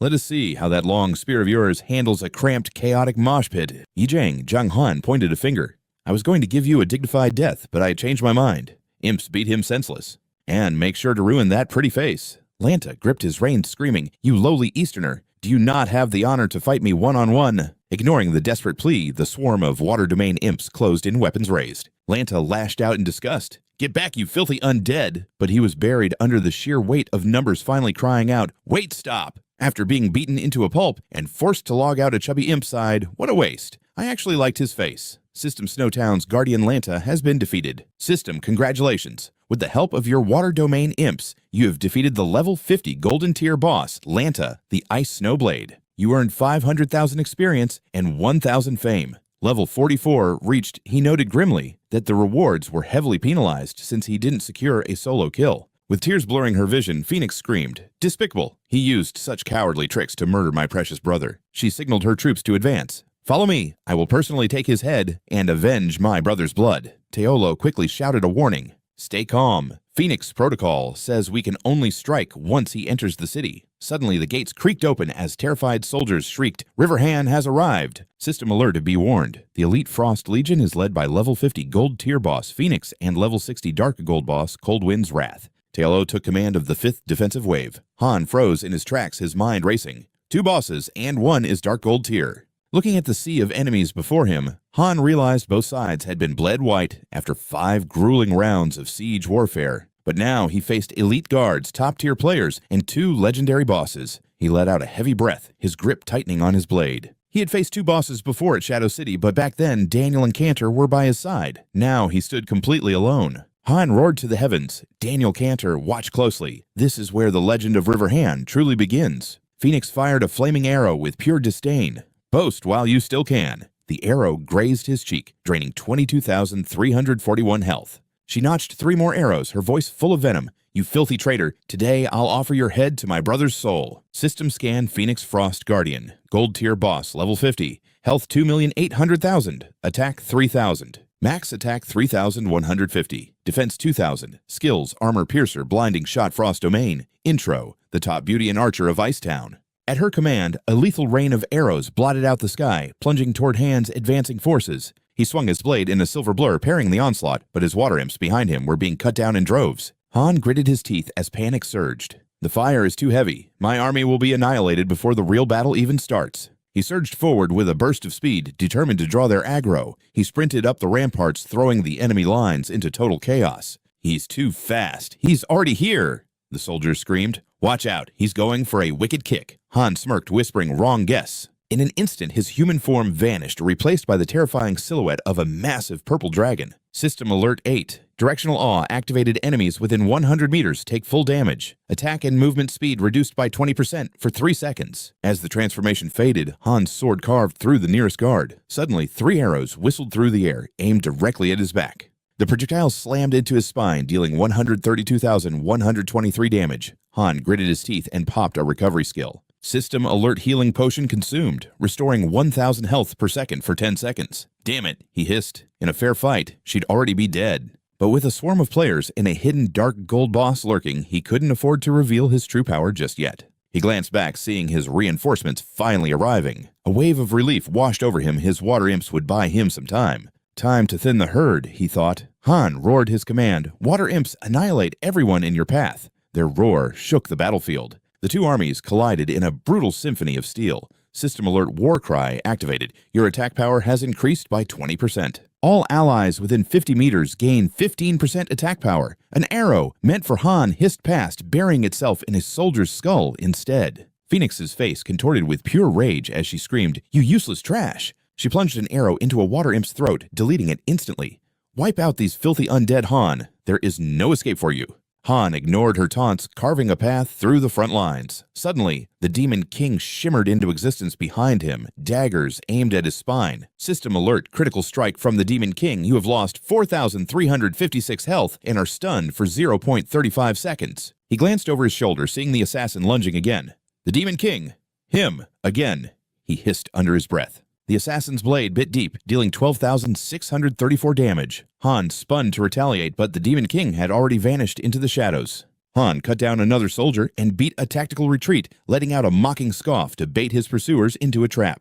The livestream viewers erupted in mockery. Look at him run. River Han is terrified of the Demon King. His army is finished. He talked so much game earlier, and now he's running like a dog. Truly pathetic. Another viewer laughed. Couldn't handle his own server, so he came here to die. What a loser. Han's jaw tightened as the insults reached his ears. With his health below half and 2 bosses closing in, the odds seemed impossible. In a quiet room, an old master sighed. What a waste. His subordinates tried to comfort him. Don't dwell on it, sir. Our land is full of talented geniuses beyond him. He was bright, but others can match him. A tall tree always catches the wind. It was only a matter of time before he broke. He became too famous too fast. If he had only stayed humble, his future would have been limitless. Now it ends here. The old man didn't look away from the screen. Just watch, he whispered. Perhaps this boy can still craft a miracle out of this nightmare. Han's blade fell, ending another elite guard. System Alert. 20,000 experience points gained. But then a notification appeared. All his water imps were dead. How much more can I take? He exhaled. Suddenly an arrow buried itself in his back, dealing 56,424 damage. Seeing Jiang Han's health drop to 10%, a soldier screamed, "His health is critical. Finish him now." Phoenix drew her bow with icy eyes. "Traitor, join your brother in hell." She aimed, but the chaotic soldiers blocked her shot. She roared at the crowd. "Out of my way, I'll claim his head myself as a sacrifice for my brother's soul." Ignoring her, the greedy soldiers lunged forward. "The first kill is mine. Die under my blade. Move, the glory belongs to me." Infuriated by their disobedience, she shot a soldier through the head. Jiang Han smirked. Never underestimate the bottomless greed of players. Suddenly, Jiang Han leaped up using the heads of the soldiers as stepping stones to propel himself forward. System, you've activated Evil Step movement speed plus 200% for 2 seconds, dealing 31,265 damage and suppression. He's heading for the second floor. After him, a soldier yelled, but as they reached the door, terrified civilians came rushing out. Someone had breached the upper floor. By the time they stormed the room, Jiang Han had already shattered the window and vanished. He made a clean break, while frustrated shouts echoed behind him. Not here. Check the third floor.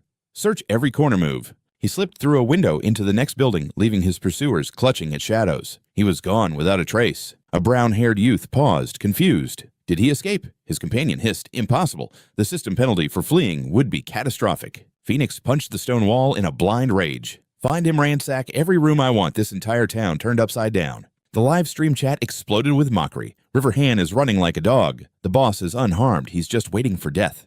He's a disgrace to the Eastern region. Others jeered, but his fans fired back. Go, River Han. We believe in you. I'm reporting his last location. Go kill him. 20 minutes passed, and the frantic searching continued. Is this room clear? He's not here. The Demon King scanned the area, teeth bared. Damn it, River Han.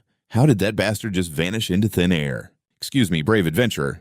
A hooded man with a round face approached. His nameplate identified him as a simple civilian Bob. The old man trembled. A fierce Easterner broke into my home. It's terrifying. Please, can you help me drive him out? Really lead the way. The Demon King followed Bob, unaware he was being led straight into a dark, narrow alley. He looked around, puzzled by the silence. Suddenly, a cold blade pierced his chest from behind. What? How could this be? System, you've been attacked by civilian Bob 47,416, health lost. The Demon King collapsed. You are dead. Jiang Han smirked. They had no idea his breath concealment skill could flawlessly alter both his name and appearance. With his combat status cleared, his health was fully restored. Now the real assassination begins. He struck a target with lethal precision. System, you were killed by civilian Bob 1 by one. Jiang Han's guerrilla tactics systematically wiped out the arrogant pursuers. A server-wide alert blared. Attention! The NPC named Civilian Bob is actually a disguised River Han. Stay on your guard. Jiang Han, still playing the role, looked innocent as blades surrounded him. What does River Han have to do with porcine Bob? Shut it. The players you killed exposed you. A soldier roared. Jiang Han ripped off his cloak with a chilling laugh. Fine, you small fries were just annoying distractions anyway. His blade flashed, and system alerts flooded the screen. Nicholas and Mac dead. How is his health full already? A soldier gasped. The only answer was a cold notification. You killed Irene. Phoenix suddenly charged in. 3 arrows whistled through the air. Jiang Han's eyes narrowed as he parried them with a violent metallic clang. Steel met steel. Jiang Han spoke with ice in his voice. Anyone in my path will be erased. And now, Phoenix, it's your turn. Furious at his mockery, she fired again. Jiang Han didn't flinch, launching forward and slamming his evil step directly into her chest. System evil step hit target takes 26,589 damage. Target suppressed for 1 second. He followed up with a brutal frenzy slash. Looking down, he sneered, "You're just a fragile archer. Close-range combat is your death sentence." Phoenix's eyes widened, her face pale with overwhelming terror. The gap in their power was finally clear. As his sword descended, she shrieked in desperation. "Teo Lo, are you just going to stand there and watch me die?" An orb of frost suddenly erupted between them. Jiang Han leaped back, barely dodging the lethal strike. Teo Lo emerged, smiling sinfully. "My dear Phoenix, I'd never let you die. This brat is just slippery. If you want my help, you must become my bride." System Frost Gale Teo Lo. Level 60 Dark Gold Boss. Health 6 million. Attack 95,000 to 102,000.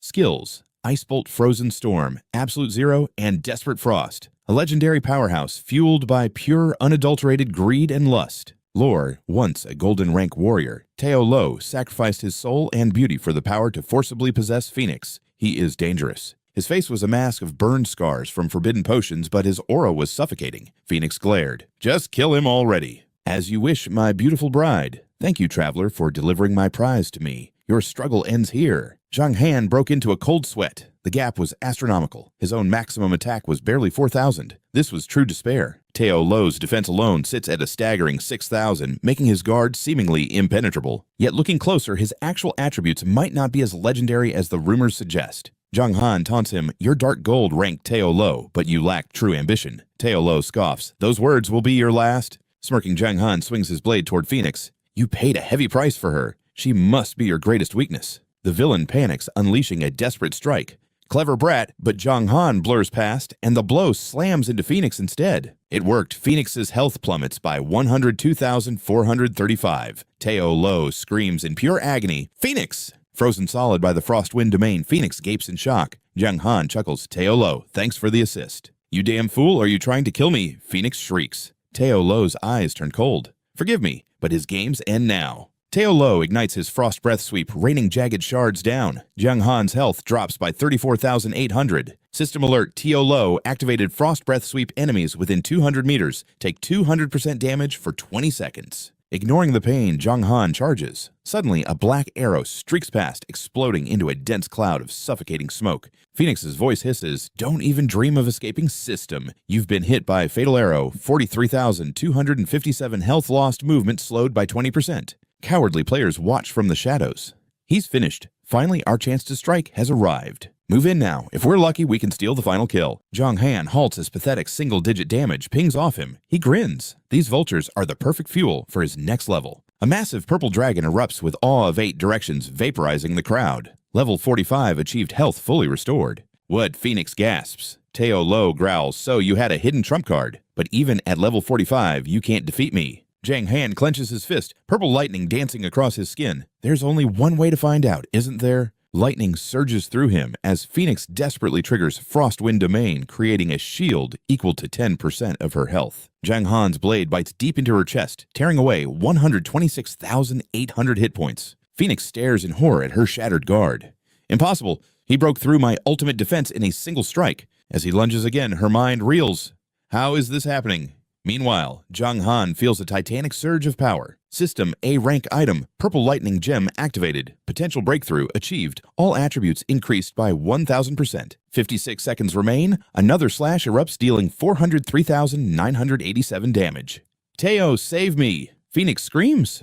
"Get away from her!" Teo Lo roars, firing an ice arrow. It strikes Jiang Han, but the damage is laughable. Cold sweat pours down Teo Lo's face. "My ice spike only did triple digits. Just what kind of monster is he?" Jiang Han slashes again, painting Phoenix's face in crimson. She sobs for mercy, only to be met with a brutal bone-crushing kick. "Mercy. After you tried to end me with those fatal arrows." Jiang Han sneers as the system notification rings out. Level 50 gold boss Phoenix defeated 2,200,000 experience and 2,800 fame earned. Teo Lo howls in despair. Teo Lo trembles. A moment ago, he couldn't touch me. Now he's slaughtering gold bosses like they're nothing. "Your turn, little mage." Jiang Han mocks, blurring toward him. He cleaves through Teo Lo, shattering his mask and dealing massive damage. The mask falls, revealing a withered, hideous face hidden beneath the facade. Teo Lo shrieks in shame. Jiang Han scoffs. "So this is your true form. The price of dark gold power is steep indeed." Panicking, Teo Lo screams, "Desperate Frostwind. System, dark gold boss." Teo Lo has unleashed his ultimate desperation move. Jiang Han takes minor damage, but his attack and movement speeds are suppressed by 25 and 20% respectively. Teo Lo realizes he's outmatched. I can't face him head on. He shrieks his final defense, self-freezing. Instantly, a massive, impenetrable glacier encases the mage, shielding him from the world. System Teo Lo is self-frozen defense doubled and 200,000 health restored per second, but he is immobilized for 20 seconds. "You've used a forbidden boost, haven't you?" Teo Lo gloats from his icy tomb. "But that power won't last forever." "It'll last long enough to bury you," Jiang Han retorts. 26 seconds remain on the purple lightning gem. The clock is ticking. Jiang Han's blade becomes a blur against the ice as he races against the fading buff. The ice shatters Teo Lo's eyes widen in sheer terror. No, his power is still overflowing. Staring death in the face, the mage turns to flee. Jiang Han extends a hand, releasing a dark, spectral mist. Running away. System Grave Claw activated. The target is paralyzed in a state of absolute stillness for 2 seconds. With 1 second left on his godlike buff, Jiang Han delivers the final soul-shattering blow for 435,621 damage. System level 60 Dark Gold Boss slain. Rewards 4.5 million EXP and 600 reputation earned. The screen flashes again. Congratulations on defeating the legendary Dark Gold Boss, Han Feng the Furious. First player to slay a Dark Gold Boss. Bonus 8,000 rep 30 stat points and the Divine Spring Gem. Jiang Han exhales, it's finally over. System, the purple electric gem's duration has officially ended. Clapping echoes through the air. A red-cloaked figure sneers, magnificent, turning the tide alone. Truly impressive strength. System warning, due to the death of Han Feng the Furious. Hidden plot triggered Holy Night. H-Beck has arrived. Jiang Han gasps, "You the one from the blizzard." Beck steps forward. "Indeed, that traitor Saren saved you once, but today you meet your end." Jiang Han grits his teeth, staying rational. Daniel and Cantor are NPCs. I cannot blame myself for this. He recalls Daniel's words, "You fought hard. If you live long enough, we shall meet again. Then you will know my true identity. You are the light of this world. Do not fall here." Snapping back, Jiang Han roars, "What did you do to Daniel?" H-Beck sneers coldly, "Oh, him!" Daniel used a forbidden spell and deserved death. Any enemy of our order must face divine judgment. Even in death, his soul will be tortured. Jiang Han's mind snaps. His eyes turn bloodshot with pure rage. Jiang Han screams in fury, "And you dare call yourselves the Faction of Light?" His armor erupts in Light's system, triggered by your rage. Your black armor has evolved into Dark Gold rank. He lunges forward, swinging his blade with a primal roar. Die! Beck's eyes flash with disdain. Like an ant, challenging a god. A massive explosion rocks the entire town. One spear thrust deals 9 million damage. Jiang Han is sent flying, dropping his sword in agony. System, the moon shard, blocked a fatal blow. Beck licks his lips, mocking the fallen warrior. A survival trick. How tedious. It would be boring if the execution ended so quickly. He raises a glowing spear. Holy Heat. System, Holy Knight H-Beck has activated the skill Holy Heat. It deals massive damage plus continuous Holy Fire burn. Trembling Jiang Han pulls out a mysterious book. H-Beck pales instantly. Demon God summoning how? He shouts, "Stop, you have no idea what you're doing." Jiang Han tears the book. "I don't care, I'm taking you to hell with me for Daniel." System Demon God. Summoning activated. A supreme power from the Dark Realm is descending. Beck stammers, "A demon god." Then he bursts into mocking laughter, unable to contain his derision. "You fool, a great demon god won't answer a summon here. Just give up and die." Suddenly, space itself cracks open like a jagged bolt of lightning. The rift widens, blurring reality. A massive foot steps out, his hands tear through the darkness. System warning. One of the 10 great demon gods. Evil curse. Lauer has arrived. Civilians evacuate now. The townspeople scramble in terror. Gods, what is that horrifying monster? Run for your lives. We're doomed. Jeffrey collapses unconscious from the overwhelming soul-crushing pressure. Jiang Han's heart races. This pressure is suffocating. Even H-Beck is drenched in cold sweat. Lore's voice is like freezing iron. "Pathetic holy maggots." He raises a hand, releasing crimson lightning. Speck screams in terror. "Holy light protection." A blinding golden sphere encloses him instantly. System H-Beck uses Holy Light Protection, 99% damage reduction plus emergency teleportation. Boom. He still loses 99 million HP, 4 seconds left. Beck gasps. "Impossible. How can this be?" Even with the reduction, he's near death, 3 seconds left. Blood Oath. His health bar surges back. System H-Beck has cast the Forbidden Blood Oath, increasing his max HP by 1000%. But the penalty strikes his stats are slashed by half, 2 seconds left. His face contorts with malice. "Brat, pray you die here. If you survive, I will hunt you to the ends of the earth." Jiang Han mocks the vanishing knight. "Coward, I'll come for you. Wash your neck and wait." Silence falls over the ruins. Jiang Han looks up at Lauer, hovering like a god of death. Panic sets in. Damn. Now it's just me and him. One wrong move and I'm finished. A cold voice shattered the silence. "Tell me, puny Dark Swordsman, why have you summoned my presence?" Jiang Han kept his cool, his voice steady. "Great demon god, a coward from the Light faction sensed your overwhelming aura and fled in terror." Lori sneered, his power surging dangerously. "You dared disturb me over a mere insect, then you and this entire town shall be buried together." Sensing the lethal pressure, he cried out, "Wait! As a supreme demon god, surely this situation was within your calculations. Don't pin all your frustration on me." But Lori's patience was already wearing paper thin. "I tracked an enemy's energy here, yet I find nothing." Jiang Han froze. Could that energy surge be from the moon fragment? Daniel handed this over as a quest item. If there's anyone capable of drawing a demon god's ire, it has to be Daniel. He pulled out the fragment. "Is this the energy you felt is your enemy?" "Perhaps a certain necromancer." "And Daniel, before my master fell, he entrusted this to me, his most brilliant and prized disciple." "I see. I definitely sense his lingering presence." Jiang Han smirked inwardly. Name-dropping Daniel might actually save his skin. Suddenly, Lori erupted into chilling laughter. "Daniel and I go way back. As the bitterest of mortal enemies." Bearing rows of razor-sharp fangs, he grinned. "I missed my chance to end him, but slaughtering his favorite student, that's the next best thing." "No, wait, hold on," he panicked. Internally, he was screaming just how many legendary enemies did Daniel make while he was alive. Lori unleashed streaks of lethal crimson light, condensing a massive orb of destruction. "For a dead man like you." "Words are utterly worthless. Your fate was sealed the moment you tore that scroll. Now, perish." Blinding crimson light consumed his vision. Jiang Han despaired this monster was going to wipe out the entire town. There was no escape. Suddenly a hand thrust a blade into his grip. "Take this!" Startled, he leapt back, heart hammering. "Wait, what?" He stared at Yi Qin in confusion, but before he could speak, the orb detonated, sending him flying like a rag doll. He hit the ground hard, groaning in agony. As the smoke cleared, he gasped in horror. No way. The entire town.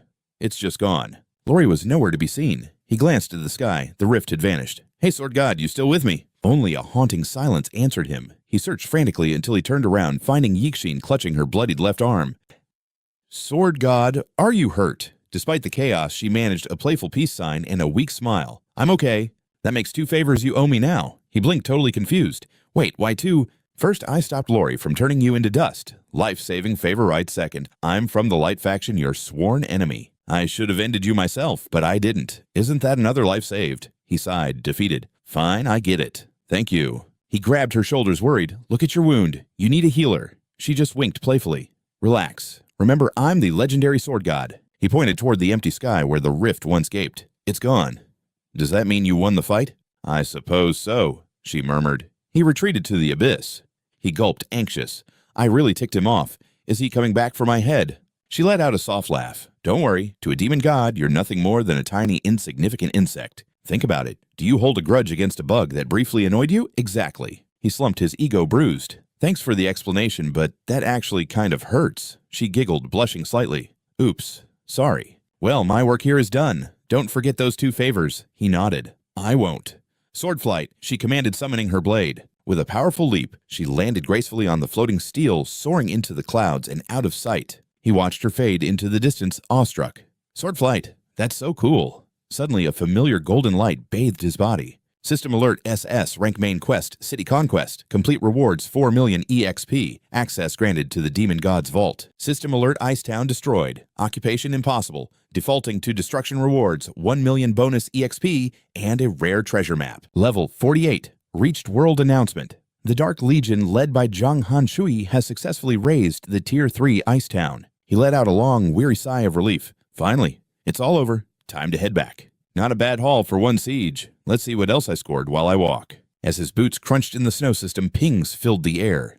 Alert! The Vampire Legion led by Catherine has conquered Vermilion City. Alert! The Legions of Evil, commanded by Solomon the Sin Judge, have successfully seized Thunder City in the Sakura Island sector. Jiang Han's mind raced with worry. Still no news on Tyrell's siege. His objective was by far the deadliest. I just hope he's still breathing. Opening his inventory, he muttered, Nothing I can do now but check the spoils. He recalled that fiery blonde archer's fierce form. First up, fixes drops. Behold the gold grade U-Land bow attack 300 to 330. Bonuses plus 20% attack and 35% attack speed. Special skill Frostguard. Requirement level 48. A prized weapon once wielded by the legendary Protector of the Snow. Boasting devastating power and a premium design, this masterpiece cost a fortune to commission. Beyond its raw stats, its craftsmanship is breathtakingly elegant. Next up is the legendary Snow Knight Life Cloak. It packs 10,000 effectiveness. Defense is boosted by 20%, toughness rises by 20%, and it requires level 45 to equip. This relic marks you as the true sovereign of the Icetown, radiating an unstoppable aura.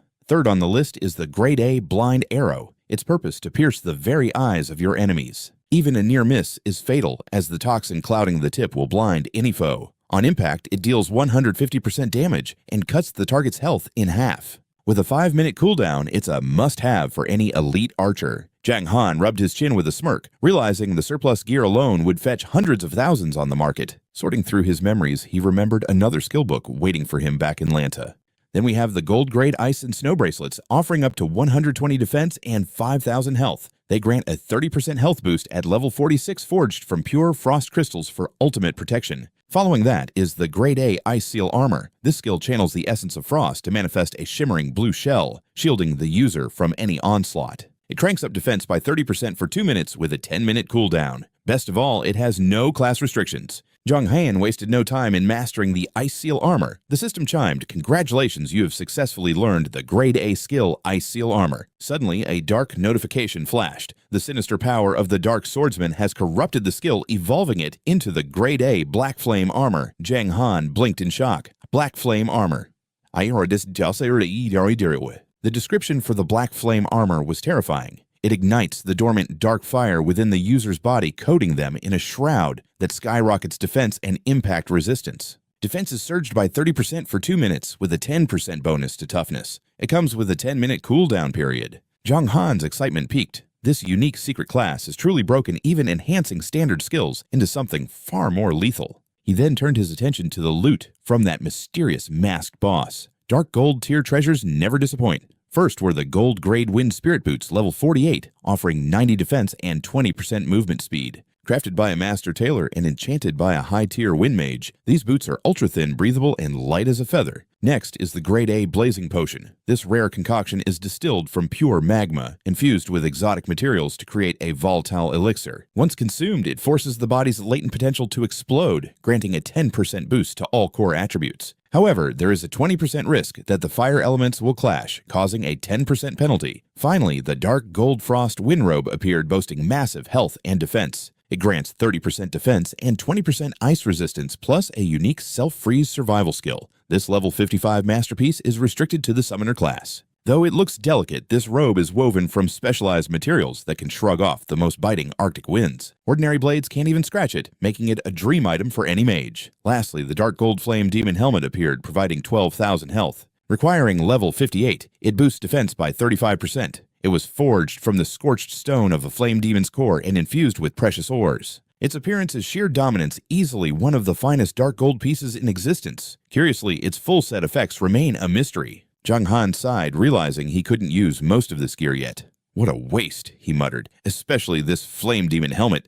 I can't even wear it." As his fingers danced across the interface, Jiang Han decided to trade the high-level gear he couldn't use for something practical. Meanwhile, across the snowy wastes, Yixin soared through the storm when a voice suddenly echoed. "Why would the legendary sword god of this era save a lowly nameless Dark Swordsman?" She replied coldly, "That is none of your concern." Lori sneered with pure contempt.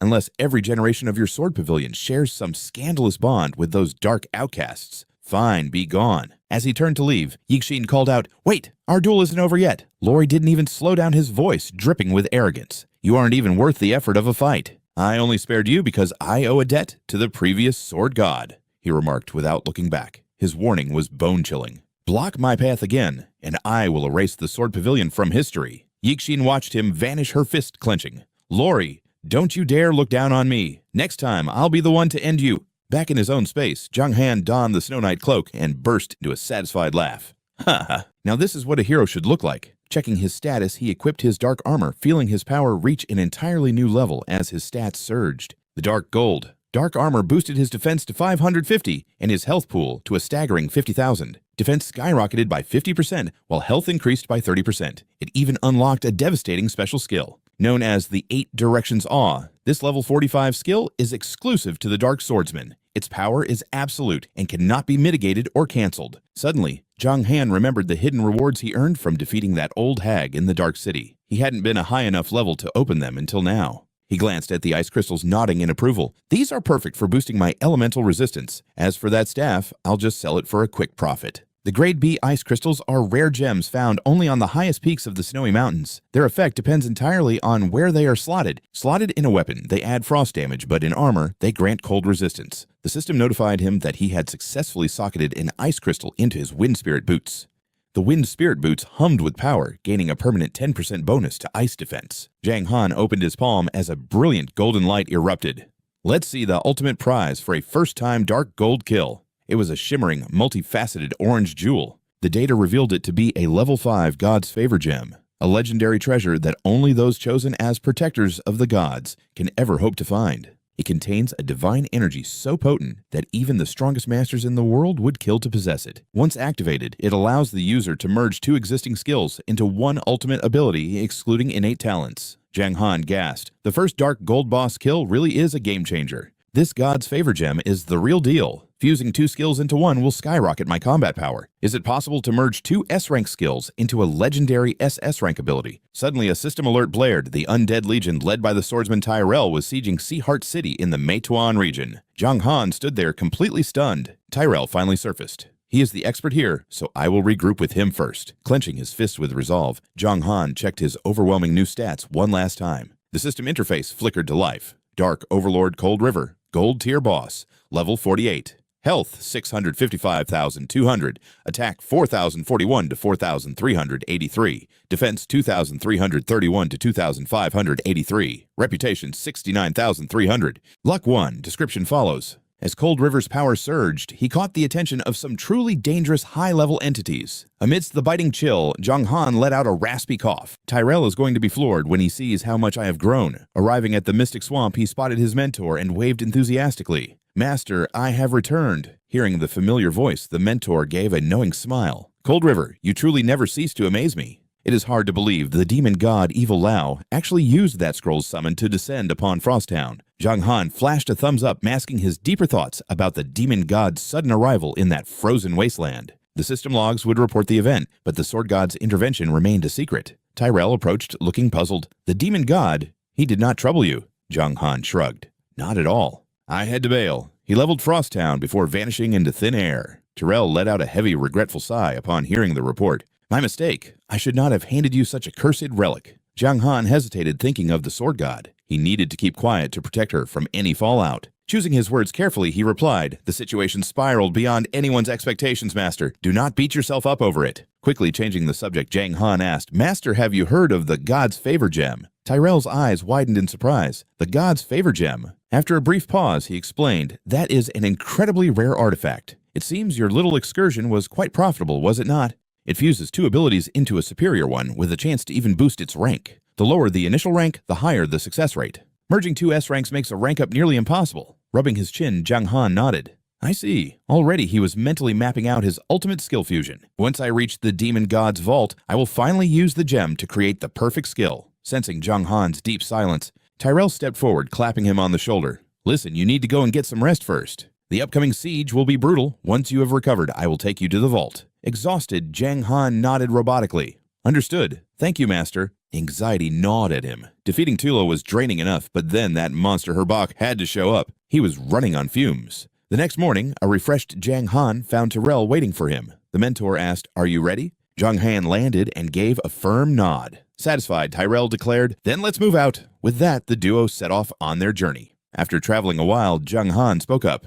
Master, when will I finally learn how to ride a mount? Tyrell glanced back with a sly, knowing look. Riding very soon. Jiang Han's eyes widened. Soon could that mean my second-class advancement? An hour later, they halted before a colossal fortress. System alert. You have entered the high-danger zone Demon Mist City. Demon Mist City, a supercapital. While the 10 great demon gods are elusive, this city serves as their dark gathering hub and the site of their legendary treasure vaults. Anyone who conquers this castle would become a legend across the Eternal Continent. Suddenly, a frantic group of players appeared in the distance, charging forward like madmen. Hearing the commotion, Jiang Han turned just as they sprinted past him.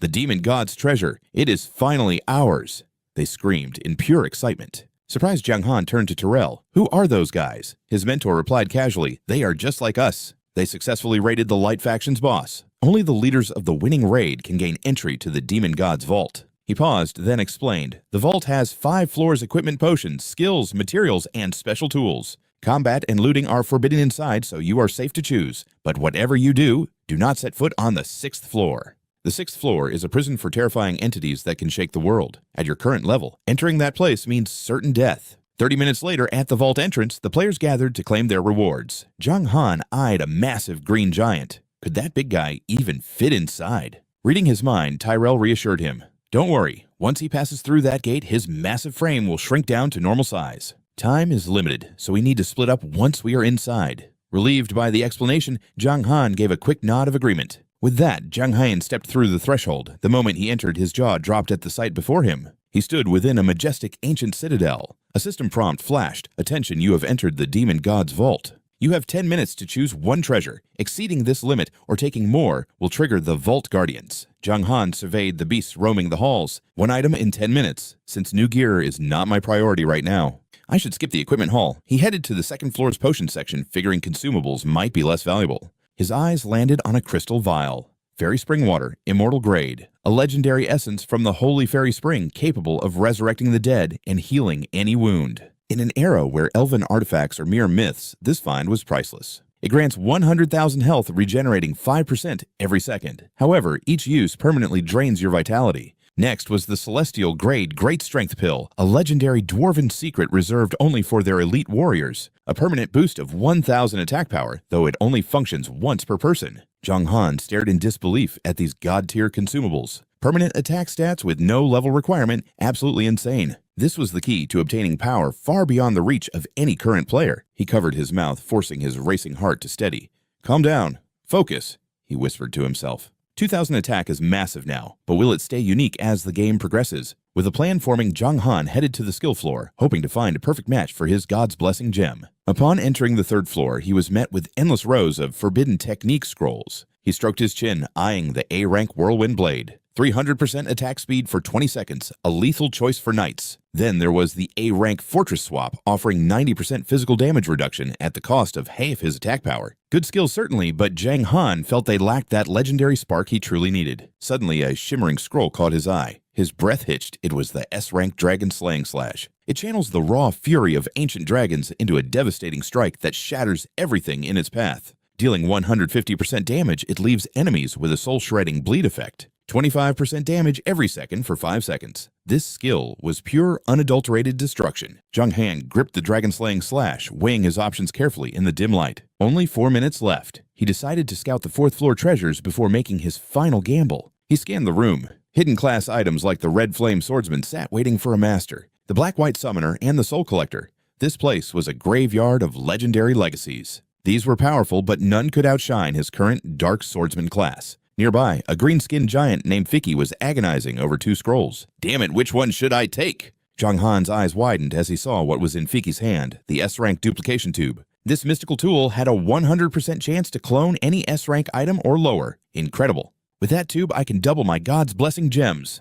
Jiang Han realized his mind racing with greed. It was time for some psychological warfare. "Hey brother, you look troubled," Jiang Han began smoothly. In the eyes of the true experts, were nothing but ants waiting to be crushed. Shouldn't you choose the hidden class to gain real power instead of relying on a mere tool? Fiki hesitated, glancing at the tube. "You're right, but this item is exceptionally rare. Treasures mean nothing if you're too weak to defend them," Jiang Han countered, striking a nerve. Fiki sighed, turning toward the Blood General class. "You're right. I need raw strength to survive this world." Without another word, Fiki dropped the duplication tube and claimed his new destiny. Jiang Han felt a flicker of guilt, but in this game, the bold take what they want. He stepped forward and snatched the duplication tube, a predatory smirk crossing his face. 2 God's Blessing gems meant a guaranteed shot at an SS rank skill. Luck was finally on his side. He returned the skill book just as the system chimed, 10 seconds remaining in the Demon God treasury. As he prepared to leave, a heavy hand suddenly slammed onto Jiang Han's shoulder. It was Fiki. "Thanks for the advice, friend." Fiki boomed. Jiang Han gave a forced, awkward laugh.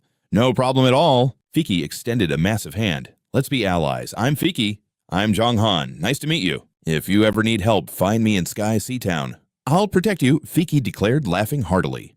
The system pinged Berserker Fiki, a level 55 golden boss with 4 million health. A legendary traitor to the Light Church who had single-handedly conquered a Tier 3 city. Jiang Han stood frozen, realizing the sheer scale of the monster he had just befriended. His power rivaled the likes of Phoenix. With a satisfied smile, Jiang Han finally exited the treasury. As soon as they emerged, Lear stepped forward and asked, "How was the harvest?" Jiang Han flashed a confident smirk and replied, "Not bad at all." The mentor raised an eyebrow. "Good, then it's time to head back. You're still far too weak to stay here. It's much too dangerous." An hour later, at the mysterious swamp, Lear stood with his hands behind his back, his expression turning grave. "I have a mission for you, and it won't be easy. Are you interested?" Jiang Han, a man who lived for the thrill of a challenge, didn't hesitate for a second. "Count me in." "No problem at all." Lear nodded. "Excellent. Your mention of learning to ride interests me greatly. As the newly appointed Lord of Seaheart City, I truly need a capable vanguard on horseback to lead the way." Excited, he asked, "Lord Citymaster, what specific tasks does this humble disciple have the honor of performing for you?" Jiang Han realized he finally understood the lore behind the War of Light and Shadow expansion. In the Dark Factions territory, aside from Gloom City and Mist City, no other strongholds remained. The massive assault on these cities and the entire Tianheng continent had directly seized most of the Great Plains belonging to the Light Factions territory. Lear said calmly, "Stop calling me Lord Citymaster, it feels a bit unnatural." Jiang Han quickly adjusted his tone. "Understood, Master. So what exactly is this mission you spoke of?" He replied, "Near Cloud Beast City in the Purple Flame, Bamboo Forest, there is a hidden realm. It's rumored that a truly rare beast dwells within that sanctuary. Find it, and then report its exact coordinates back to me." Suddenly, a system notification flashed. "You have accepted the rank A quest to locate the hidden realm." Without hesitation, Jiang Han agreed. "I'll get it done." System notification, rank A quest locate the hidden realm. Description: they are called hidden realms for a reason. They cannot be easily found by just anyone. Mission objective: find the hidden realm. Reward: 1 rare skill book. Seeing his disciple's resolve, Li gave a satisfied nod and vanished into thin air. Very well. Go now. Jiang Han immediately set off for Cloud Beast City. Clutching a scroll of duplication, he thought, better clone this divine blessing gem before I arrive at the city. As he unrolled the scroll, the system alerted, you are using a duplication scroll. Within 10 seconds, please select the item you wish to copy, or the attempt will be forfeited. Jiang Han pulled the glowing golden divine blessing gem from his inventory. A brilliant light erupted, instantly shimmering like a burst of fireworks in the dark. System duplication. Successful. You have acquired one divine blessing gem. Holding both gems, he grinned to himself. Now that I have two, is it time for a little high-stakes gamble? System, would you like to use the divine blessing gem? Jiang Han licked his lips, his eyes burning with resolve. Why be afraid if I'm going to bet I'm going big? With a decisive move, he crushed one of the gems in his palm. The system responded, please select the skills you wish to fuse together. Jiang Han shouted, War and Evil Stomp. He knew these were his only two rank S skills available for fusion, so the choice was already made. System, do you wish to fuse? Rank S skills, War and Evil Stomp. Warning. After fusion, the chance of obtaining a rank SS skill is extremely low. Most likely it would only result in a rare rank S skill. He felt a moment of doubt. If he failed, 2 S ranks would become 1. Regardless, he gave the order. Do it. The skill cards for Evil Stomp and War manifested before him, glowing intensely. Jiang Han prayed silently. Come on, please let it be rank SS, just this once. System, congratulations, fusion successful. Rank S skills, War and Evil Stomp have evolved. You have acquired rank SS skill War Stomp. Luck +1. Jiang Han's heart hammered against his chest. Rank SS, it's actually rank SS, it worked. He let out a triumphant roar. Ha ha ha, System, I freaking love you. System rank SS skill War Stomp. Effect channels immense power into the legs to deliver a devastating stomp directly toward the enemy. For 3 seconds after use, movement speed increases by 300%, attack speed by 200%, and jump height is massively boosted. This strike deals 200% damage, guarantees a critical hit, and inflicts a powerful suppression effect. Additional effect generates a massive shockwave of air centered on the point of impact. Deals 120% damage to all enemies within a 100 by 100 yard radius, and modifies the attack power of all group members, including yourself. The change lasts for 1 minute with a 1-minute cooldown. Jiang Han was reeling with excitement. Is this the power of rank SS? This is insane. Compared to the original Evil Stomp, the mobility and speed buffs were on a whole different level. Plus, the duration was extended by an extra second, and the pesky disarm penalty was gone. The damage had doubled, and every hit was now a guaranteed critical. Buzzing with energy, he immediately resumed his journey. This feels amazing time to move. Just over that mountain, and I should be arriving at the destination. Half an hour later, as he stepped into the new zone, a notification appeared. You have entered the territory of Cloud Beast City. Intro. Cloud Beast City, a Tier 2 city. Renowned as the premier hub for pets and mounts on the Tianheng continent, it's a sanctuary for summoners and knights beloved by both locals and seasoned adventurers. Jiang Han charged straight into the thicket without stopping. System, you have entered the Purple Flame Forest map. He smirked. This map looks way too advanced for average players to explore. Suddenly a voice drifted from the shadows behind him. Aren't you in a bit of a rush? He whipped around but saw no one there. Is someone else here? Then behind a massive tree he spotted 2 serpentkin in a scandalous embrace. The male snake pinned the female against the trunk, hissing, with scenery this beautiful, shouldn't we indulge in a little bit of what we like? They were merely snakekin grunts. The system identified them as the degraded descendants of the ancient serpent god and humanity. However, due to excessive breeding, their bloodline had thinned, making them pathetic and weak. They usually spent their time avoiding work in favor of more shameful activities. Jiang Han stepped forward and shouted, doing such filthy things in broad daylight, have you no shame? Enraged at the interruption, the snake hissed, who the hell do you think you are? Jiang Han dropped into a combat stance with a grin. Watch this. He decided to test his newly fused rank SS masterpiece immediately. Leaping high into the air, he unleashed it. War Stomp. The impact was devastating, instantly shredding 91,791 points from the creature's health bar. System, you have used War Stomp, dealing 91,791 damage. The target is suppressed for 2.2 seconds, while your attack power increases by 20%. All enemies within range have their attack power reduced by 18%, while taking massive AoE damage. Jiang Han smirked as the dust settled. Fusing those 2 skills was definitely the right call. Without even sparing a glance at the survivor, Jiang Han turned and vanished deeper into the forest to continue his investigation. As Jiang Han travels, a swarm of massive serpents blocks his path. He slams on the brake's eyes, widening as the lead snake rears its head. A system prompt flashes level 55. Purple Flame Poison Snake, 200,000 HP. Its stats are insane attack, reaching 3,800, and defense hitting 2,000. With haste and lethal venom skills, these are the apex predators of the Purple Flame Forest, moving in massive deadly swarms. One bite from those toxic fangs is a certain death sentence. Even experienced players wouldn't dare approach this nightmare zone.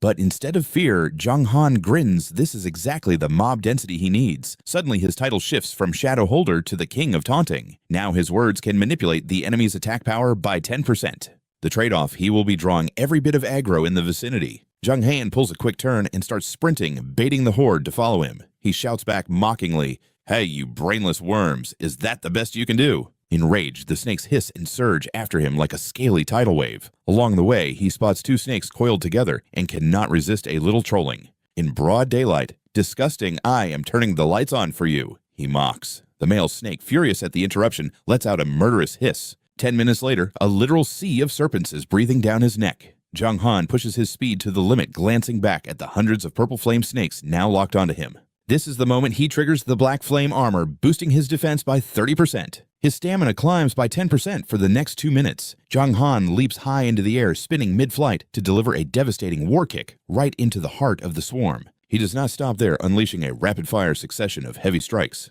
System logs explode. War kick dealt 99,791 damage. The snakes are suppressed for 2.2 seconds as his own attack power surges by 20%. Every enemy within range suffers an 18% attack debuff while taking massive collateral damage. His eyes glow with battle lust. It is still not enough. Gathering all his strength, he unleashes his ultimate 8-directional shock notifications flood his vision as the snakes are vaporized, granting him 22,000 experience points each. Wiping the field clean, he lets out a satisfied laugh. These AoE skills are absolutely broken. A golden light erupts around him, level 49 attained. The light flashes again to level 50. Congratulations, you have reached level 50. Please report to your class mentor to begin your second job advancement trial. Jiang Han smirks. Just as he predicted, level 50 unlocks the next stage of his power. He recalls the rumors that the first 10 players to advance would receive legendary rewards. But before that, he has an appointment with the secret realm Li Er mentioned first. He opens his comms and pings Long Teng. "Hey, what is the highest level in the world right now?" Wan Li asks if the eastern sector is clear, and Han confirms it is finished. Intrigued, Wan Li promises to check the global rankings. "Thanks, man," Han replies. Wan Li laughs. "No, thank you. You are the real powerhouse here. Just make sure the Dragon Clan gets first dibs on any gear you drop. Price is no object." Recalling his loot, Jiang Han opens his inventory. "Actually, I have a few things taking up space in my bag." He sends over the item specs, and Wan Li nearly chokes. Damn it. Even Han's trash is better than his best gear. This stuff would not even make it to an auction house. It is priceless. Seeing his leader's face twitch in shock, a subordinate asks, "Boss, what happened?" Wan Li shakes it off. "Nothing, just talking to the big boss." The subordinate's jaw drops. "You mean the legend Jiang Han?" The one and only Wan Li confirms. Jiang Han, waiting for a response, pings him again. "You want them, or should I just put them on the market?" "I will buy them," Wan Li shouts. "Top-tier gear usually goes for 2,000 gold, but yours is on another level. I will give you 2,500 gold per piece." "Deal," Han nods. "Done, except for that one artifact." Wan Li eyes the Cold Wind artifact hungrily. "That one is a masterpiece. I will offer 15,000 gold right now." "Thoughts?" Han plays hardball. "Make it 18,000. Wan Li winces. "Brother, that is steep. I am running a guild, not a central bank." Han switches to his salesman voice. 18,000, and I will throw in a top-tier archer arrow for 20,000 total. You in?" After a beat, Wan Li sighs. "You are a shark man. Deal." He knows the price is high, but keeping a direct line to Han is worth every coin. Being the first to get hands intel is what keeps his guild at the top. "Same as usual," Han says. "Transfer the cash, and I will send the coordinates." Han checks the current gold-to-cash exchange rate. 1 gold coin equals $154. The value is starting to dip. It makes sense as more players accumulate wealth. Moments later, a notification pings 6,850,000 has been deposited into your account. A massive wave of relief and joy washes over Jiang Han. This is more money than he has ever seen. Finally, he can give his parents the life they deserve. He realizes that if he had just sold his soul to a guild early on, he would have missed out on this fortune. By staying independent, his potential is limitless. He clenches his fist. Money is great, but it is not the ultimate goal. The real thrill is uncovering the game's secrets and crushing impossible bosses alongside other players. Wan Li calls back with the intel. A contact abroad says the top player is a level 44 mage in the US-Swiss region. Got it, thanks. Han replies. He feels a surge of confidence. Level 44 is strong, but they are still 6 levels behind his insane grinding speed. He turns back to the Dark Forest. Time to clear out the rest of these purple flame snakes. Then it is time to finish Li-Er's quest. An hour later, the 8-directional shock echoes through the trees as he massacres the horde. A brilliant golden aura erupts level 53. With this mob density and his lethal skill set, his leveling speed is simply untouchable. Suddenly, a system alert blared. Wiping out the Vipers had triggered the Serpent King's fury. Jiang Han's eyes nearly popped out in terror. A boss encounter. The king roared, "Who dares slaughter my kin?" System Dark Gold Boss, Violet Flame Serpent King, level 68. HP 7.5 million, attack 11,000. Stats up to 12,000. Defense 5,350. Skills Swift Strike, Toxic Breath, Miasma, God's Power. These pure blood descendants seek the Serpent God's divine blessing. Jiang Han broke into a cold sweat. The power gap is insane. I'm out of lightning gems and my attacks won't even scratch his scales. The king lunged with his spear, sneering, "You lowly primate, you are nothing but a worm." A sacrifice for the great serpent father. Han smirked, waving. "Sorry, big guy, rain check on that sacrifice." The king's spear shattered the ground, but Jiang Han vanished. Only a faint later echoed in the air. Back in reality, Han ripped off his headset, gasping. Thank God for the out-of-combat logout feature. Besides, I've already claimed the first kill achievement for that Dark Gold boss. Not a bad haul. I'll dive back in once the boss leaves. Time for a meal and some gains in the real world. During his jog, Han called home. "Hey Mom, you and Dad okay? Did that money I sent clear?" "It did, but where'd you get so much?" she asked. "Your father had a bit of heat stroke recently." "Just a project bonus, Mom. Why don't you guys think about retiring? You've worked hard enough." She chuckled. "Retire? What would we do then? Just stay cool out there, Han. Come visit soon." "Will do, Mom. Catch you later." Drenched in sweat, Han headed home. Back to the grind. Returning to the Eternal Continent, he spawned right where he had escaped the Serpent King. The coast was clear. The king is gone, but where's this hidden realm? That tree looks sus. Classic RPG trope massive trees are almost always gateways to secret maps or hidden loot. Skill Eye of Insight. System, just a camphor tree. Why are you studying a normal tree, weirdo? Han glared at the tree in silence. Seriously. Then he spotted a slithering witness nearby. The snake's eyes widened in terror. It's him, the Viper Slayer I have to tell the king. Freeze! Han unsheathed his blade. "See this sword, even if you run my blade will find you. Talk and I might let you live." The snake instantly collapsed, groveling for its life. "Anything, great one. What do you seek?" Han leaned in. "The entrance to the hidden realm. Now." Fearing for its skin, it pointed. 500 meters ahead, 3 giant trees. The middle portal is it. Han nodded. "Good. Now count to 10,000. Don't look back, or you're dead." "Got it." "Yes, sir." The snake stammered, starting to count. As it did, Han bolted in the opposite direction. Killing it would just alert the king. This bit of psychological warfare was way more efficient. He reached the clearing. "System, congratulations. You have successfully discovered the Hidden Realm entrance. Quest complete, find the Hidden Realm. Report to your mentor to claim your rewards." He touched the bark, and the tree began to glow with a mystical blinding light. System level insufficient to enter. "Fine by me." Han shrugged. "The quest is done. That's what matters." Pro tip: squeezing information out of low-level mobs saves hours of aimless wandering. 2 hours later, in the gloomy swamp, he finally reunited with his mentor Li. "Impressive," Li remarked.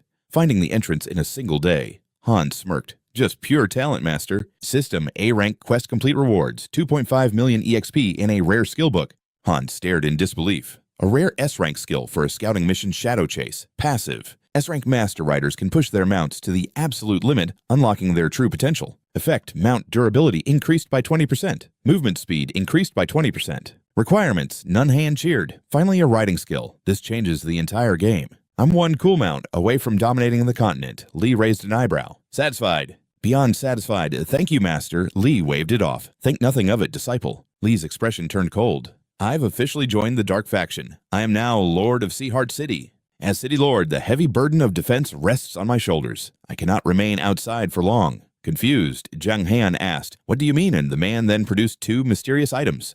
"Take these 2 manuals," he commanded. "Hold on to them until the dormant Dark Swordsman potential within your blood finally awakens once more. Open these to summon me and master new abilities."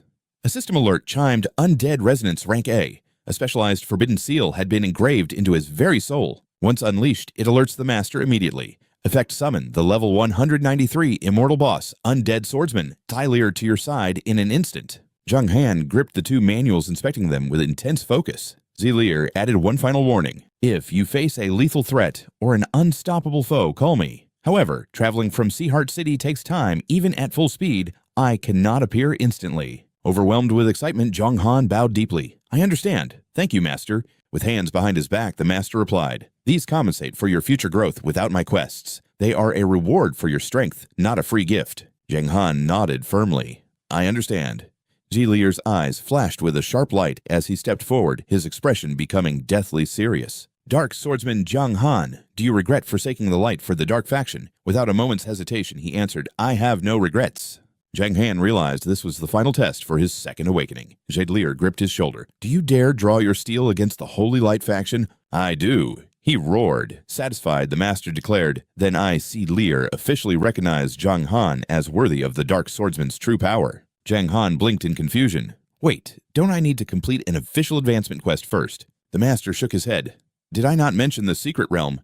Suddenly, a terrifying pillar of black light erupted, engulfing Jiang Han's entire body. His form began to mutate as jagged purple lightning surged through his veins. He felt an ancient, overwhelming power exploding within his chest. Congratulations, Job, advancement complete. Your growth star rating has evolved to a new tier of power. A violet aura radiated from Jiang Han as his eyes glowed with malice. System alert, Dark Swordsman, the most lethal and mysterious entity among the undead. History records their devastation of worlds. They harbor the ultimate forbidden power, cold, violent, and tyrannical, possessing potential that rivals the gods themselves. Looking at his skyrocketing stats for health, attack, and speed, Jiang Han gasped. What? This is insane.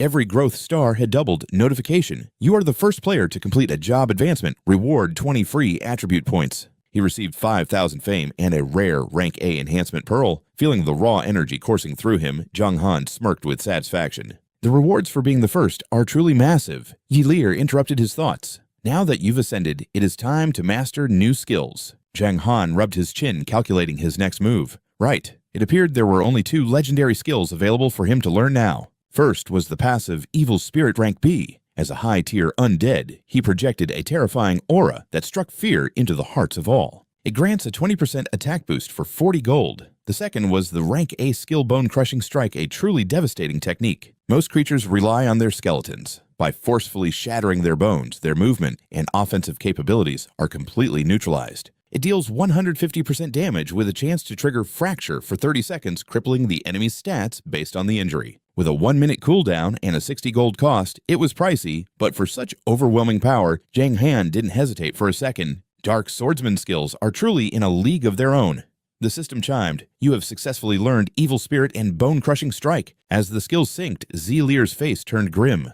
Now let us speak of your past. You were once the mayor of Snowtown. The Master paced slowly around him. I heard the demon god Lao unleashed his fury and wiped that town from existence. Jiang Han nodded grimly. His master's gaze turned icy. I advise you to find a new stronghold, a place to serve as your base of operations and rest. Maybe building your own faction will shield you from unnecessary chaos. Jiang Han tightened his grip, his eyes resolute. Don't worry, Master. I know exactly what to do. Satisfied with Jiang Han's burning resolve, Zelier turned to depart. Good. Never forget the path you have chosen. Now that your training is complete, I must return to guard Seaheart City. Jiang Han waved as his mentor's figure faded into the distance. Safe travels, Master. As his expression settled, Jiang Han looked around the desolate area. There is nothing left for me in this swamp. Now let's take a look at the special rewards from my second advancement. He held up a shimmering golden orb. Rank A enhancement pearl. This rare treasure can force an equipment upgrade with a success rate based on its tier. It was effective on all gear up to Earth grade. Jiang Han realized that using it now would provide the greatest immediate power spike. As he marveled at the pearl, the system prompted, would you like to consume the enhancement pearl now? Jiang Han crushed the orb in his palm. Yes. He immediately targeted his primary weapon, the legendary bloodthirsty sword. Enhancement. Successful. The blade erupted with dark energy as its attributes skyrocketed. Jiang Han raised the sword to inspect the new stats. Bloodthirsty Sword Spirit grade. Attack jumped to 1,300, damage modifiers increased to 50%, and attack speed surged to 60%. It now featured 15% lifesteal and the high-tier Siphon skill requiring level 48 to wield its full devastating potential. Once the blade of the legendary sunset, it had lost its former glory over centuries, yet even as a relic it remained a weapon of absolute terror. Staring at the overwhelming stats of the blood-sucking sword, Jiang Han couldn't hide his satisfaction. Incredible. The base attack cap hit 1,300, nearly double its original power. Every stat percentage spiked, and even the subskills received a massive boost. The system pinged again. Grade A passive advanced bloodthirst. This legendary blade grows deadlier with every drop of blood spilled. Each kill stacks a 1% attack buff up to 30 times per battle. Jiang Han swung the blade, noting the stack limit increased by 10, granting a 10% melee boost. Resting the sword on his shoulder, he scrolled through the system interface with a smirk. With his second job advancement and this upgraded weapon, his stats were becoming monstrous. The screen flickered Shadow Bearer Jiang Han. Gold rank, boss level 53. HP 817,600. Attack 7,100 to 7,700. Defense roughly 3,000. Reputation 74,000. Luck 300. Lore. Known as the Son of Eternity, he wields power beyond mortal reach. His potential is limitless. Jiang Han's jaw dropped in disbelief. Over 7,000 attack, that's double the strength of any gold boss at this level. Doubling his rank 2 growth stats was a game changer. Reaching dark gold boss status was finally within his grasp. Preparations complete. Brimming with confidence, Jiang Han decided it was time for a little exercise. Heading back to the Violet Flame Forest to find the Serpent King, he slammed his sword into the dirt, staring down the beast with a mocking grin. Jiang Han's expression was pure provocation. "Hey, you oversized worm," he shouted. "I'm a busy man, but I made time to come take your head."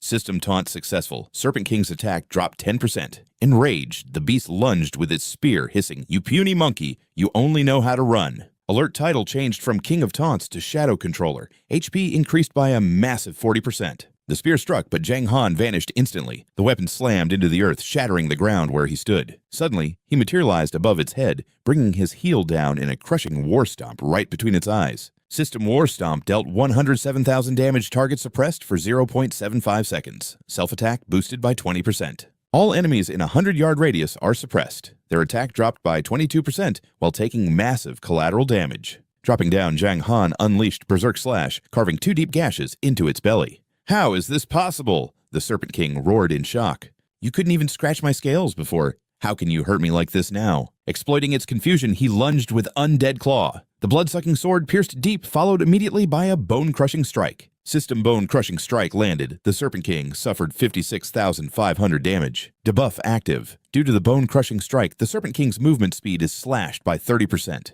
Jiang Han leaped back. The beast hissed, "You've grown stronger, monkey, but you're still just a joke to me." It exhaled a thick green cloud, toxic mist. System 5% HP loss per second for anyone trapped in the cloud for 1 minute. Caught in the smog, Jiang Han felt his limbs grow heavy as his strength slowly drained away. This poison is lethal. He thought, teeth gritted. "If I don't move, I'm dead in 20 seconds. He still had the speed advantage over physical attacks. He just needed to rely on his sword's lifesteal to survive the damage. Suddenly, a bloodshot gaze loomed behind him.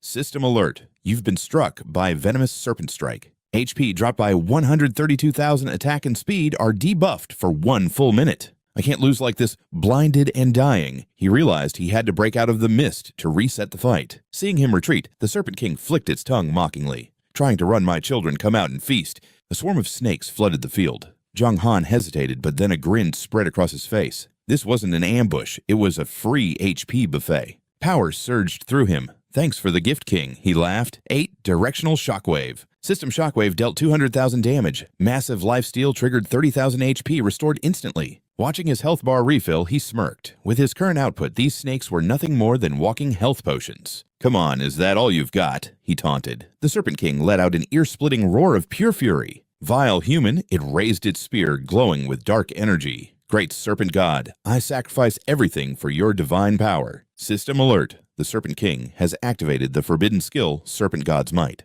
At the cost of his skills, his attack doubled, and his speed and lifesteal spiked by 50% until the battle ends. Jiang Han stifled a laugh. What an idiot! He was more dangerous when he was using that poison mist. The buff sounded scary, but with War Stomp and his superior agility, the boss wouldn't even be able to graze him. They clashed like titans. The king swung his spear with world-shattering force, sending debris flying everywhere. Jiang Han vaulted off the beast's body, channeling power into his heel for one final War Stomp. Game over, worm. It's trash time. After 30 minutes of carnage, Jiang Han unleashes his final spark of fury. Undead Slash. The Snake King's health bar vanishes instantly. Impossible. The beast roars as its body dissolves. System, you have defeated the level 68 Dark Gold Boss, Purple Flame, Venom Snake King. Reward 20 million experience and 28,000 fame points. A golden light erupts. You have reached level 56. Wiping blood from his mouth, he exhales sharply.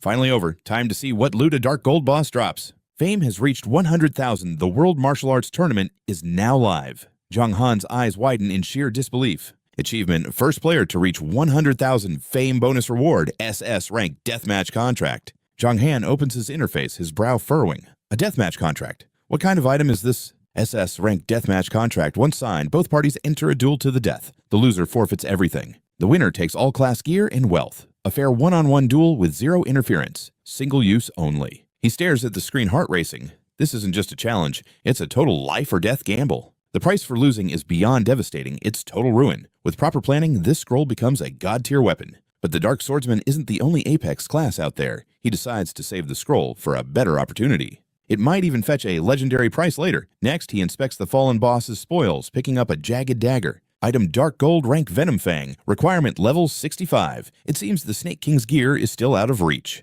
He stashes it away. System registration for the World Martial Arts Tournament is now open at all Tier 3 Light Faction towns. Calling all brave adventurers, join the fray, test your limits, and claim the title of the world's strongest. Jiang Han smirks. Perfect. My breath concealment lets me slip into Light Faction territory undetected. Time to find the nearest town. Mid-journey, a rhythmic counting echoes nearby. 9,995. 96. Jiang Han pauses, stunned. He spots the Snakekin subordinate. Is he still here? Did he really stay and count this whole time? Bar continues oblivious. 9,997. 98. Jiang Han watches him, finding the creature's simple honesty quite charming. Bayer looks up, his face lighting up. 9,999. I must report my success to the Great Snake King.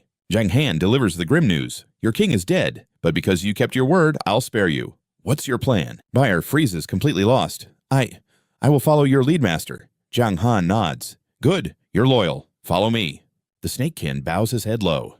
I am honored. Jiang Han smiles. Stand up. Do you have a name? I am Bayer Master. Bayer, is the system serious? Jiang Han groans internally. Externally, he stays cool. All right, Bayer it is. Wait here for now. Once I conquer a fortress, I'll have a crucial mission for you. Bayer looks shocked. A powerhouse like you doesn't have a city. How Jiang Han's face darkens. Is this kid being sarcastic? He strikes a dramatic pose, pointing toward the horizon.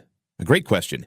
It's because I'm far too powerful. I usually destroy cities by accident when I take them. Just wait, once I'm king, you'll be my general. I'll find you every snake beauty in existence. Bayer blushes. Master, I'm actually a girl. Jiang Han nearly chokes. Right. Then a female general it is. He waves a hand, turning to leave. Time is short. I'm moving out.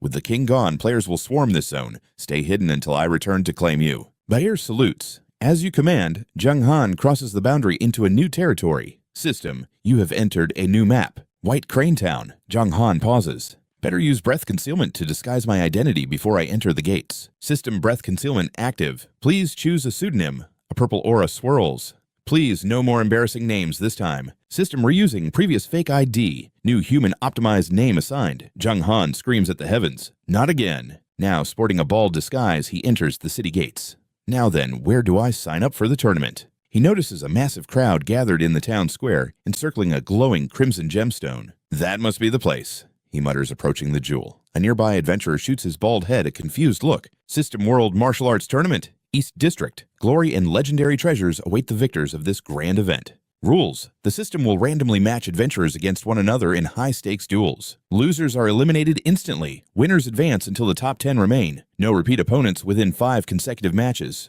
First place 1 S-rank skill or rare item plus 2 pieces of spirit grade equipment. Second place 1 S-rank item and 1 spirit gear. Third one A-rank item and 1 spirit gear. Jiang Han's eyes burn with ambition. Heaven and earth gear don't exist yet. Right now, spirit grade is the absolute peak. Stepping forward, he reached out to touch the gemstone. With such a massive grand prize, this competition is going to be a total bloodbath. System alert. Would you like to register for the World Martial Arts Tournament? Warning. Once registered, failure to participate will result in immediate disqualification. Penalty. Your level will be reduced by 2. Jiang Han immediately accepted. Registration successful. The tournament commences in 3 days at 10 o'clock. Please wait patiently. The prompt read. Suddenly a man nearby sneered. A level 18 scrub joining the tournament. You've got a death wish. Target scan, lightning hand, level 37, Qigong Master hidden class. He turned with a cold smirk. You better pray we don't meet in the ring, or I'll show you the true meaning of suffering. The man scoffed, gesturing rudely.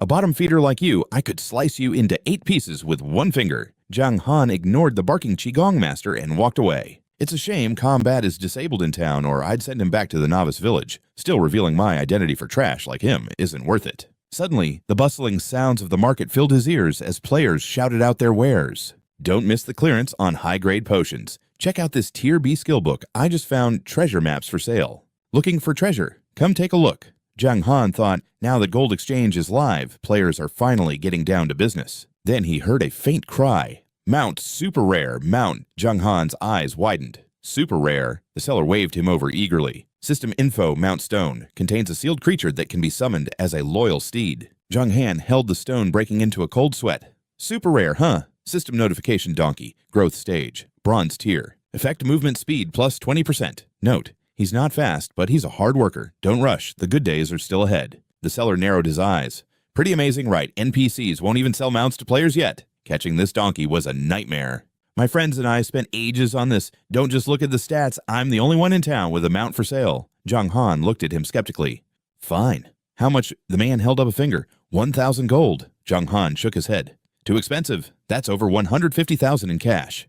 Sure, mounts are rare now, but riding skills usually require level 50. By the time players reach that, the market will be flooded with better options. I'll give you a fair price. 100 gold, take it or leave it. The seller's jaw dropped at the brutal lowball offer. 100 gold, man, you're a killer negotiator. 300, I can't go any lower than that. Seeing him hesitate, Jiang Han turned to leave with a sigh. What a shame. Your donkey just isn't worth that. The seller panicked. Wait, come back. Fine, 100 gold, it is. You really know how to drive a hard bargain. The seller grumbled, knowing the price would only drop later. Jiang Han took the stone and smiled. Heck, come on out, little guy. The stone glowed, and a donkey appeared, braying loudly to the shock of onlookers. Feeling satisfied, Jiang Han hopped onto its back and grabbed the reins. A smug grin crossed his face. Finally, a mount of my own. System mount equipped. Passive skill Shadow Pursuit activated. Total movement speed increased by 40%. Jiang Han kicked its sides excitedly. The donkey bolted like a rocket weaving through the crowd.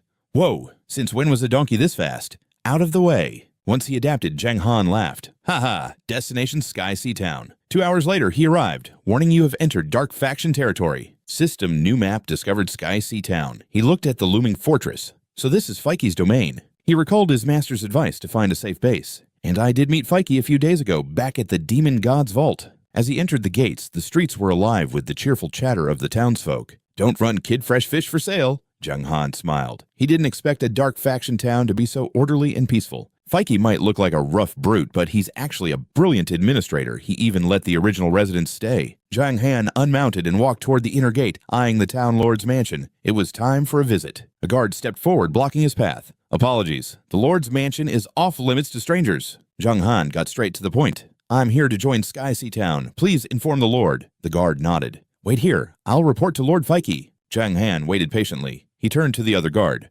Weren't you guys once soldiers of the Light Faction? Why are you so loyal to Feiki? The guard replied. Our old lord was a greedy tyrant. Since Feiki took over, everything has improved. We surrendered willingly, as long as life is good. Who cares if the faction is light or dark? Suddenly, heavy footsteps approached. It was Feiki himself looking thrilled. Brother, I didn't expect to see you again so soon. Jiang Han replied. I accidentally leveled the last town I tried to take over. I needed a place to stay, so I hoped you wouldn't mind. Feiki laughed, waving it off. Not at all. Don't be so formal with me. Actually, your timing is perfect. System Sky Sea Town Lord Feiki the Berserker. Rank Heroic General, Hidden Class. Jiang Han's eyes widened. You're just the person I needed. Feiki continued. Honestly, I think you're way better suited to be the Lord of Sky Sea Town than I am. How about it? Want the job. System, do you wish to accept Feiki's request to become the Town Lord of Sky Sea Town? Jiang Han was stunned, wondering if Fei Qi was playing a game of psychological warfare to test his loyalty. Drawing from the tactical classics, he knew he realized this wasn't a trap and firmly declined the offer. Please, brother, Fei Qi pleaded. I have already set everything up. You only need to maintain the town.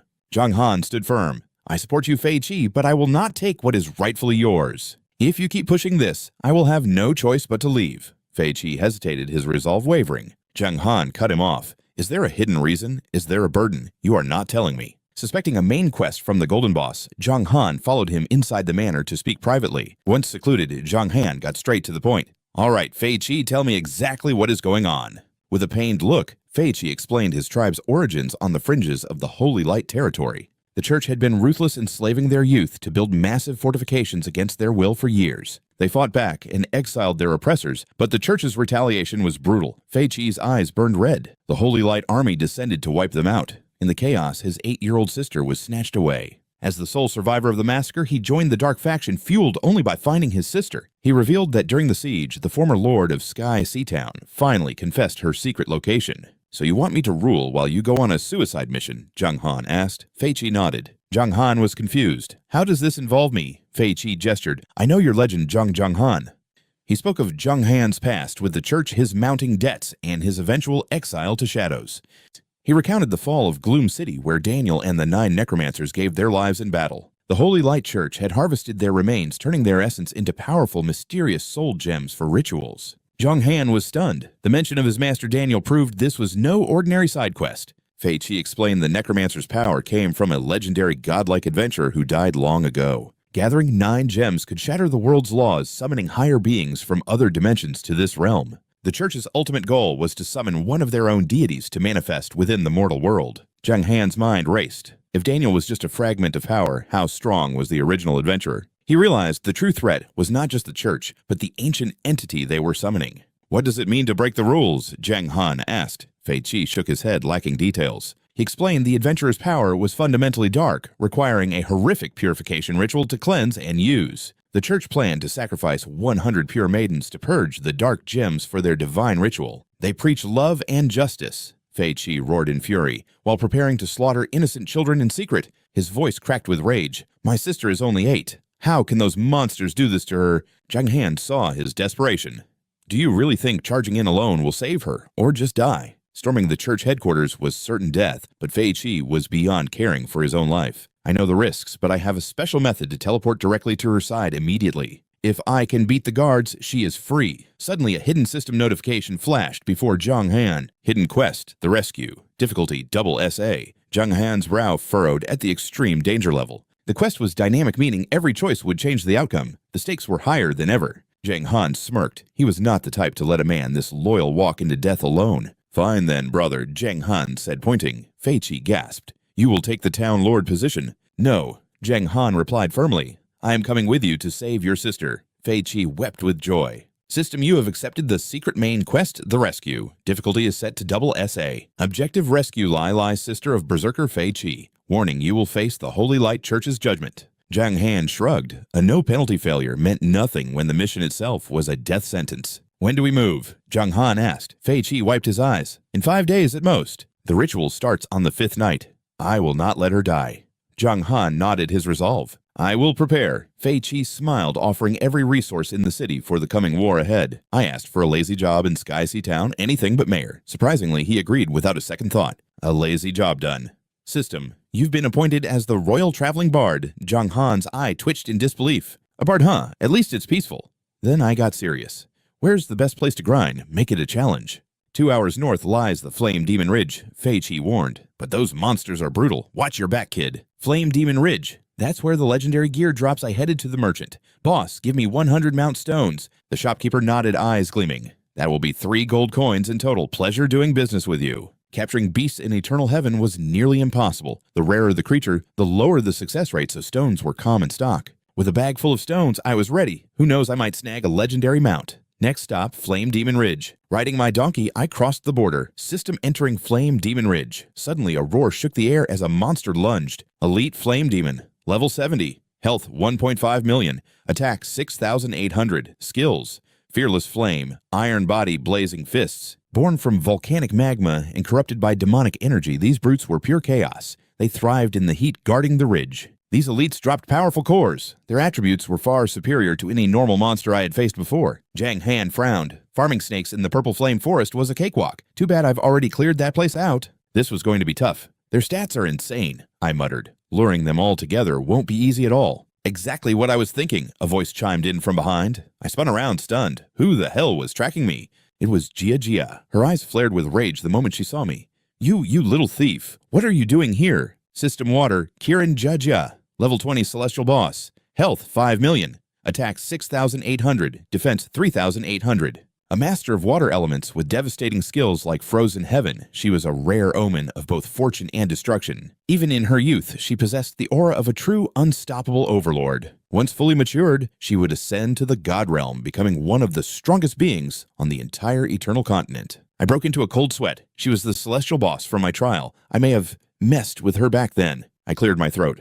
Do I know you? Jeer fumed. Don't play dumb. You spit on me. I'll never forget that. Jiang Han. That name is carved into my soul. Even if you turned to ash, I would still recognize you. She summoned a jagged ice shard, ready to strike. Wait, I yelled. She glared. What any last words before I freeze you? I smirked. You want to settle this?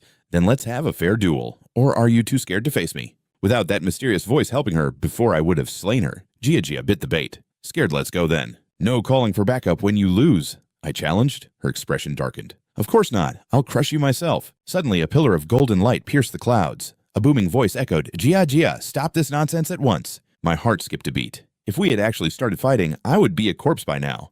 A lucky escape. You're lucky, she hissed. I'm here for flame demons. Get lost. I just grinned. No way. I'm hunting them too. How about a wager? Whoever slays more wins. The loser must follow one condition. She gave a cold, mocking laugh. Fine. What's the stake? I pretended to think. How about an S-rank item, winner takes all? Gia gasped in shock. An S-rank item, she immediately turned toward the sky.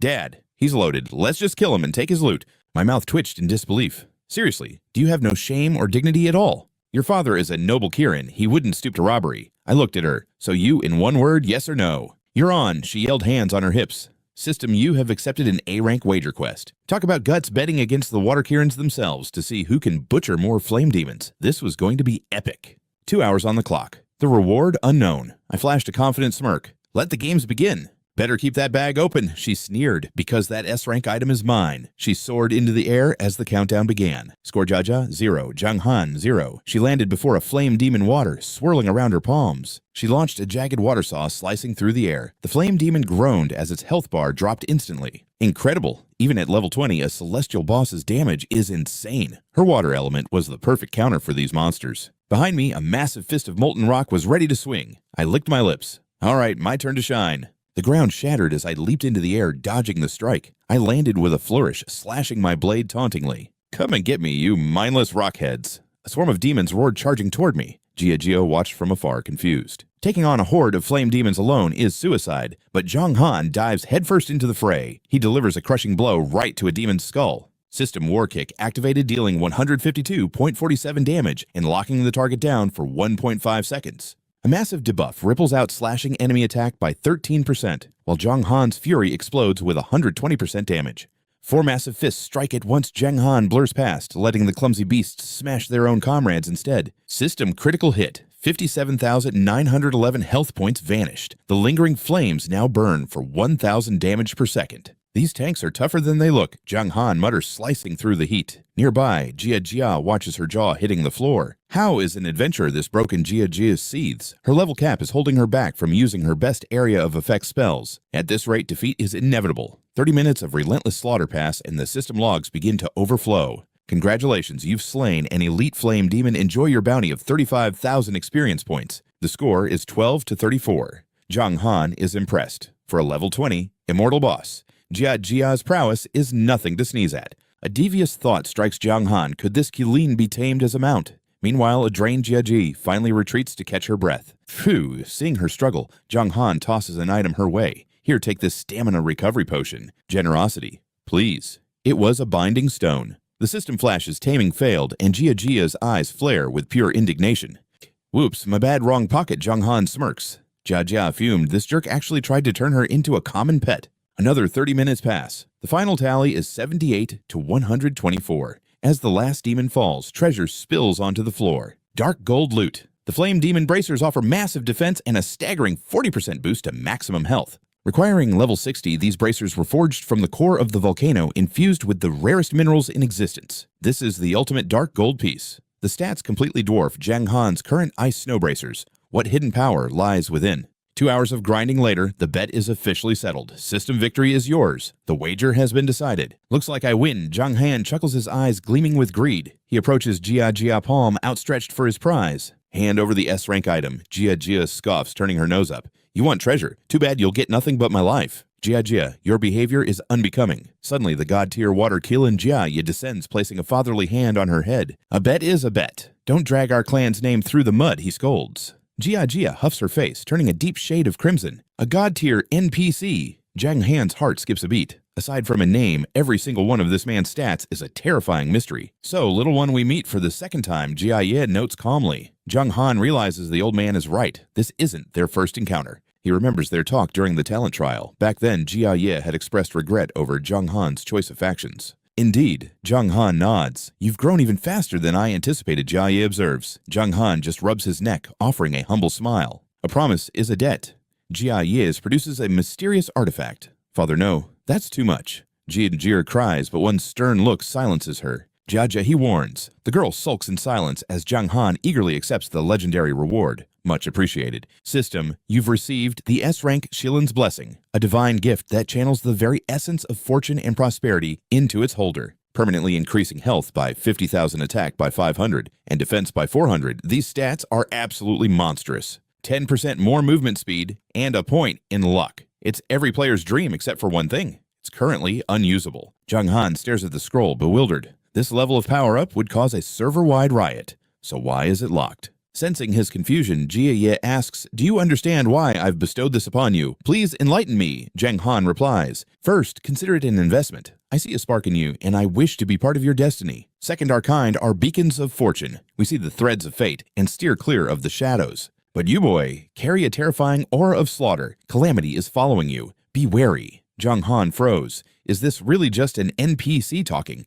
How can he predict my future? And how do I use the scroll? Jia simply shakes his head. In time, the path will reveal itself. Suddenly, Jia's eyes sharpen as he strokes his beard. By the way, did you really try to make my daughter your mount? Jiang Han breaks into a cold sweat. Just a joke, I was just trying to lighten the mood, knowing you were watching. You aren't worthy of a Qilin, yet Jia scoffs. Summon your current mount. Jiang Han wonders is another buff coming his way. He calls forth his humble donkey. Jia instantly bursts into fits of laughter. Phew, you're actually riding a donkey. Jiang Han bristles. Laugh all you want. He's just a little donkey now, but one day, you might be the one I'm riding. Ignoring the banter, Jia raises a hand. A soft blue light surges forward, forcefully merging with the confused little donkey. The beast brays in shock as the energy takes hold. System, your mount has successfully inherited the legendary water Qilin bloodline. A sudden surge of primal energy. The system alerts Jiang Han that his mount is undergoing a rare mutation. Its potential skyrockets as it evolves into a legendary dark gold boss,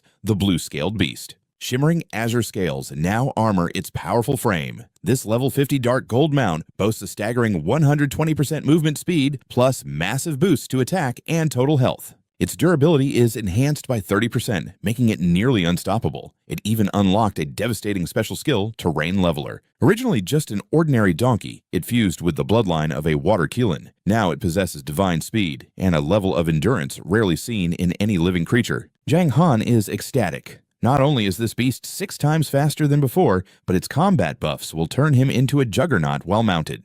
However, Jia is visibly annoyed by the transformation. Father, using your precious blood to power up a mere donkey is such a waste. The old man calmly replies, these adventurers from the otherworld never work for free. Consider this a reward for exterminating 1,000 flame demons. Jiang Han no Diaz with a confident smirk. Deal, you have my thanks. System, you have accepted the rank B quest slayer of flame demons. The mission is simple slaughter the Flame Demon Legion to secure your prize. Current progress stands at 0 out of 1,000 kills required. The ultimate reward, permanent ownership of the dark gold rank blue-scaled beast. Suddenly, Jiang Han notices a system notification. The mount's loyalty has hit 100 points. He realizes that in this world, loyalty is everything. Most mounts and pets only have a loyalty score of 60. Anything lower, and they might abandon their master at the first sign of danger. Scoring above 80 points ensures absolute control without fear of betrayal, but reaching 100, that is almost unheard of. It means the beast will fight to the death for him. As his mentors depart, they warn that the war between light and dark is coming. Jia just glares, pointing a finger at him. You better get stronger, because next time I'm going to make you cry. Jiang Han just laughs. Grow well, my friend. Soon we'll be riding the winds together. Turning his gaze toward the remaining monsters, his eyes grow cold. All right, time to clean up this flame demon mess. 2 days later, at 9:30 in the morning, the progress hits 965. Jiang Han reaches level 60. He checks his inventory, having farmed several pieces of high-tier gear during the grind. System check dark gold rank flame demon boots. Defense up to 200. Health bonus 10,000 points. These boots grant a 35% speed boost and require level 59 to equip. Their hidden set effects remain a mystery for now. A sudden emergency alert flashes, warning the World Martial Arts Tournament for the Eastern region begins its first knockout round at 10 o'clock sharp. Would you like to teleport to the arena now? Note you may choose to warp instantly once the event starts or forfeit your position. Jiang Han quickly checks his stats and equips his new Flame Demon gear. A 2-piece set bonus activates, granting him an extra 20% health. The Dark Overlord, Jiang Han, a level 60 gold tier boss with a massive 145,600 HP. His attack power now peaks at over 10,000 points with defense over 5,000. His reputation is legendary, though his luck remains a measly 2. His character description labels him a wicked dark knight awaiting the judgment of light. He scoffs, "Ha! My attack is over 10,000. If I get the full 5-piece set, I'll unlock the Flame Demon Possession skill. It's a shame the set doesn't include a weapon or plate armor. It can't compete with his blood-sucking sword or dark armor, so this partial set will have to suffice for now." With renewed power, Jiang Han charges back into the fray. Let's finish this quest before the timer runs out. 20 minutes later, the notification chimes, quest complete. Permanent ownership of the blue-scaled beast is officially his. Leaving a pile of demon corpses behind, Jiang Han smiles. Perfect. Time to head to the tournament. In a blur of motion, he vanishes from the battlefield, racing toward the grand arena. He spawns into Battle Zone 5 of the Eastern region. Each zone holds over 1,000 players, but only the top 10 will advance to the next round. Since he registered under a pseudonym, the system maintains his disguised appearance for the competition. His Hidden Breath skill shows him as a level 18 monk with only 2,000 HP. To everyone else, he looks like a complete weakling. I'll keep my identity hidden for now, he muses. Let's see what the Eastern elites are made of. Nearby, the crowd is buzzing. Is that kid really that strong? On the stage, a match ends instantly. System, the Qigong. Master is victorious. Jiang Han watches with a smirk. That brat looks like he needs a serious reality check. A player nearby frowns in worry. A Qigong master, this is going to be a brutal uphill battle. Jiang Han turns to him. Oh, you know him. The man, a level 43 warrior named Demon Hunter Captain, nods gravely. He's been making a huge name for himself lately. I've seen his clips on the forums. The captain continues stroking his chin. His class is incredibly unique and dangerous. He has high defense even without armor, and he gains power by attacking other players. Most of his videos show him relentlessly hunting people down in the open world. Just then, a teammate calls out, "Captain, the hunting competition is starting. Let's go watch." The warrior nods and heads off. Jiang Han watches them go, feeling like he's seen those guys somewhere before. Suddenly, his own match notification pops up. Prepare for battle. He's teleported onto the stage in 3 seconds. He cracks his knuckles with a grin. This should be fun. I might even run into some old enemies today. His opponent is a hulking brute, a level 34 player named Lone Wolf Barbarian. Seeing Jiang Han's low level, the brute laughs. Talk about a lucky draw. I get to start the tournament by crushing a total noob. He lunges forward, swinging a massive hammer with a mocking sneer. Sorry kid, this win is mine. The hammer slams directly into Jiang Han's face, but the damage indicator shows only a single point. The barbarian freezes. What? What the hell? My strongest blow only dealt 1 damage. How is that possible? Seizing the opening, Jiang Han's counterpunch drained 43,780 HP. System, the anonymous one, is victorious. Clenching his fist with a smirk, Jiang Han reveled in the one-hit kill. Is that all you've got? The broadcast viewers must be absolutely speechless. Across the arena, the crowd erupted in shocked whispers. That was insane. Keep it up, you're the pride of all warriors. Jiang Han's eyes narrowed as he scanned the crowd. Another top-tier player lurking here. Behind his mask, the dark-clad fighter cursed in frustration. Damn it, his defense as a fortress big brother won't last much longer. The Demon Hunter Captain's health bar plummeted, leaving him with only 30,971 HP. Gasping for air, he faced his nightmare mobile fortress, a level 40 shield knight with a hidden class. A common warrior like you is impressive. The fortress sneered, but you'll never crack my armor. Just surrender. In a flash of light, the captain's blade vanished, replaced by a heavy menacing weapon. System, the Demon Hunter Captain has activated the legendary Weapon Master skill. A veteran of 100 wars adapts to any battlefield, equipping the bone-crushing mace he gained 40% armor penetration. Think your armor can save you now. Tanks like you are just walking punching bags without a healer to back you up. With a roar, the Demon Hunter Captain charged into the fray. His strikes battered the shield until the defense shattered, followed by a decisive finishing blow. System, the Demon Hunter Captain wins. Jiang Han watched from the sidelines. Warrior growth is only 3 stars while Shield Knights get 4. Strength in this game clearly wasn't just about raw numbers. Thunder Han folded his arms, a predatory grin forming on his face. Seems this brat is the real threat in this bracket. Suddenly he sensed something and glanced aside with a curious hum. System level 41 Thunderhand, a special class Chi Master. He strolled toward Jiang Han with arrogance radiating from him. To think we'd end up in the same group. A small fry like you surviving the first round. Surprising. Did you pay your opponents to take a dive, or were they just that pathetic? Jiang Han sighed inwardly at the man's arrogance. This guy sure loves the sound of his own voice. System round 2 is commencing. Prepare yourselves for battle. I'll show you the true meaning of absolute power in our match. In a flash of light, the system warped him to the next stage. Jiang Han's next foe was V50, a level 35 mage. Let's keep this quick and save time, the mage suggested. Jiang Han nodded coldly. Fine by me. A single strike sent the mage flying out of bounds. System the anonymous one wins. Jiang Han noticed the crowd's attention shifting back to his arena. The audience had already doubled in size. Cheers erupted from the stands below. Go, Captain, teach that sneaky outsider a lesson he'll never forget. Thunderhand's kick connected like a lightning bolt, forced back only by the captain's desperate parry. Is that all your pride amounts to? He mocked. Where's that weapon master skill you're so proud of now? A single punch from Thunderhand obliterated 13,901 HP. Staring at the fist inches from his face, the captain gritted his teeth in fury. Damn it, I really thought I had a chance at winning. I wanted a shot at Jiang Han, but my journey ends here. A final blow to the jaw sealed the match. System Thunderhand is the winner. Jiang Han watched with a hint of regret. He could have gone further if he had a special class. System, the third round is about to begin. Get ready for the final clash. Within seconds, Jiang Han was teleported directly in front of Thunderhand. The man laughed with pure contempt. Huh? It really is, you trash fish. I don't know how you bluffed your way this far, but your luck ends here. The crowd buzzed with doubt. Level 18. We can't even see his class, but Thunderhand has this in the bag. Nothing to see here, let's go. Someone sighed. Thunderhand mocked him with 3 fingers. I'll give you 3 free hits so nobody calls me a bully. A vein throbbed on Jiang Han's forehead. Before the taunt could even finish, a boot slammed down from above. Jiang Han's foot crushed Thunderhand's head into the dirt. Are you done barking yet? The arrogant fighter's health bar vanished instantly. Face down in the crater, Thunderhand's eyes bulged in pure terror. What 2/3 of my HP gone in one hit from a level 18? Jiang Han's overwhelming power left the stadium in dead silence. Who is this rookie? That kick was absolutely legendary. An armored bald man cheered wildly.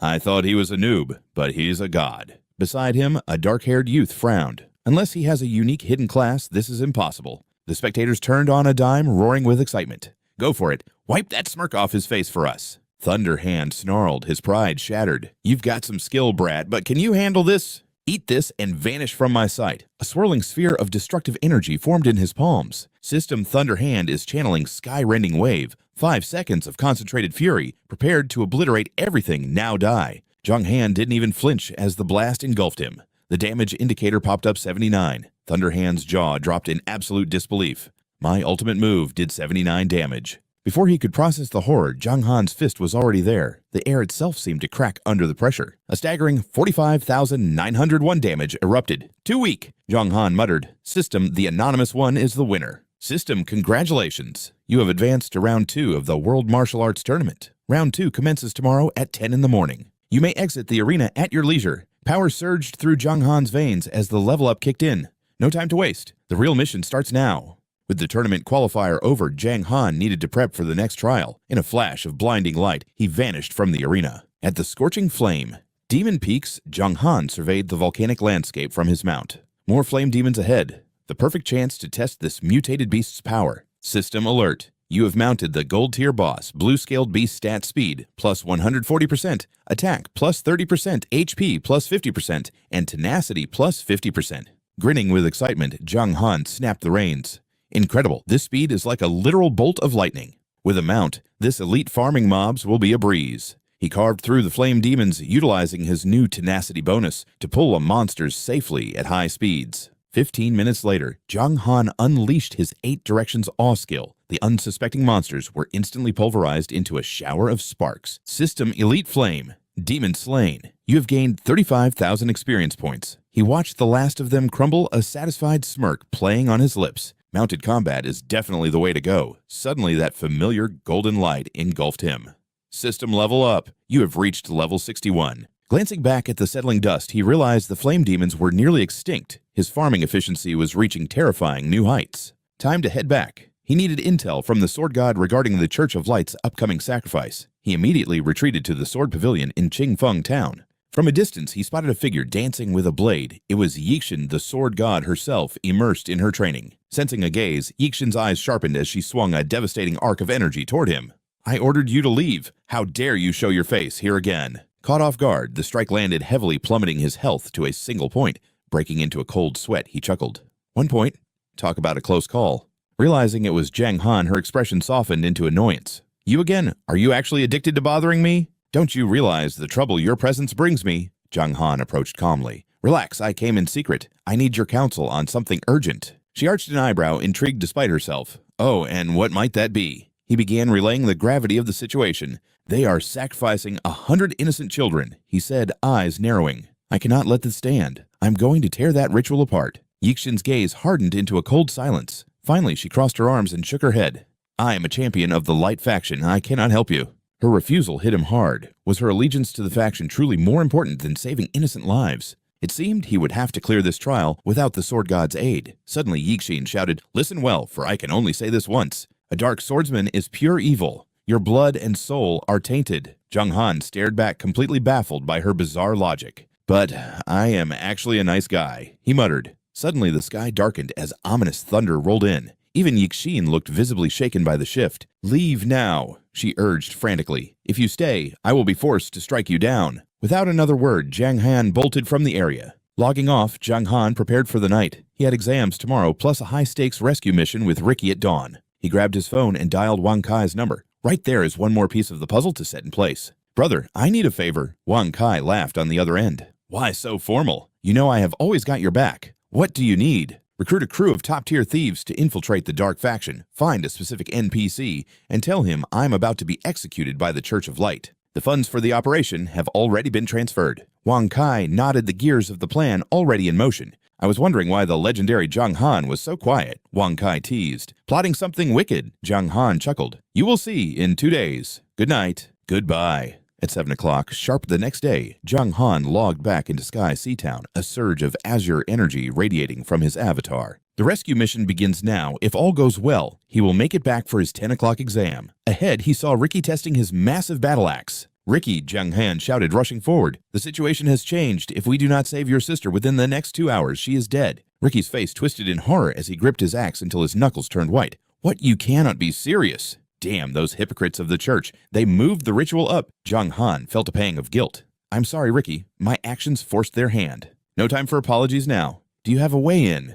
Ricky nodded grimly, pulling out a glowing jade-colored artifact. "I spent a fortune on a high-grade teleportation scroll," Ricky explained. "The return point is already set right here in Sky Seatown. Once we grab her, we just need 10 seconds for the circle to activate. But getting to her is the real challenge." He held up a specialized binding bracelet. "This has 3 charges left. It can trigger a one-time spatial jump to blink us right next to our target. The seal holding her is complex. We can only blink to its perimeter. However, within 10 meters, I can forcibly swap positions with another person. But swapping requires mutual consent, and my sister would never agree to put me in danger." Jiang Han cut him off. "Details later. We move now." Ricky nodded, a surge of mana enveloping them both like a protective shroud. "Understood. Let us get her back." With a blinding flash, they vanished. Deep within the hidden catacombs of the Church of Light, a massive crowd had gathered for the ceremony. System warning. You have entered a high-level danger zone. The Church of Light's secret passage. Intruders. A guard bellowed, spotting them instantly. "Kill them at once. If the ritual is interrupted, the bishop will have our heads." Spears were leveled at the 2 intruders. Tonight, the divine descends upon this continent. Of course, the rats of the Dark Faction would crawl out to interfere. Jiang Han scanned the room, stunned. This kid literally blinked us into the center of the lion's den. Jiang Han thought, sweating. Did he have any tactical plan at all? System scan Church Guard Elite. Level 78. Health 1 million. Attack 7,500. Defense 5,000. Skills Fearless, Triple Strike, and Judgment Healing.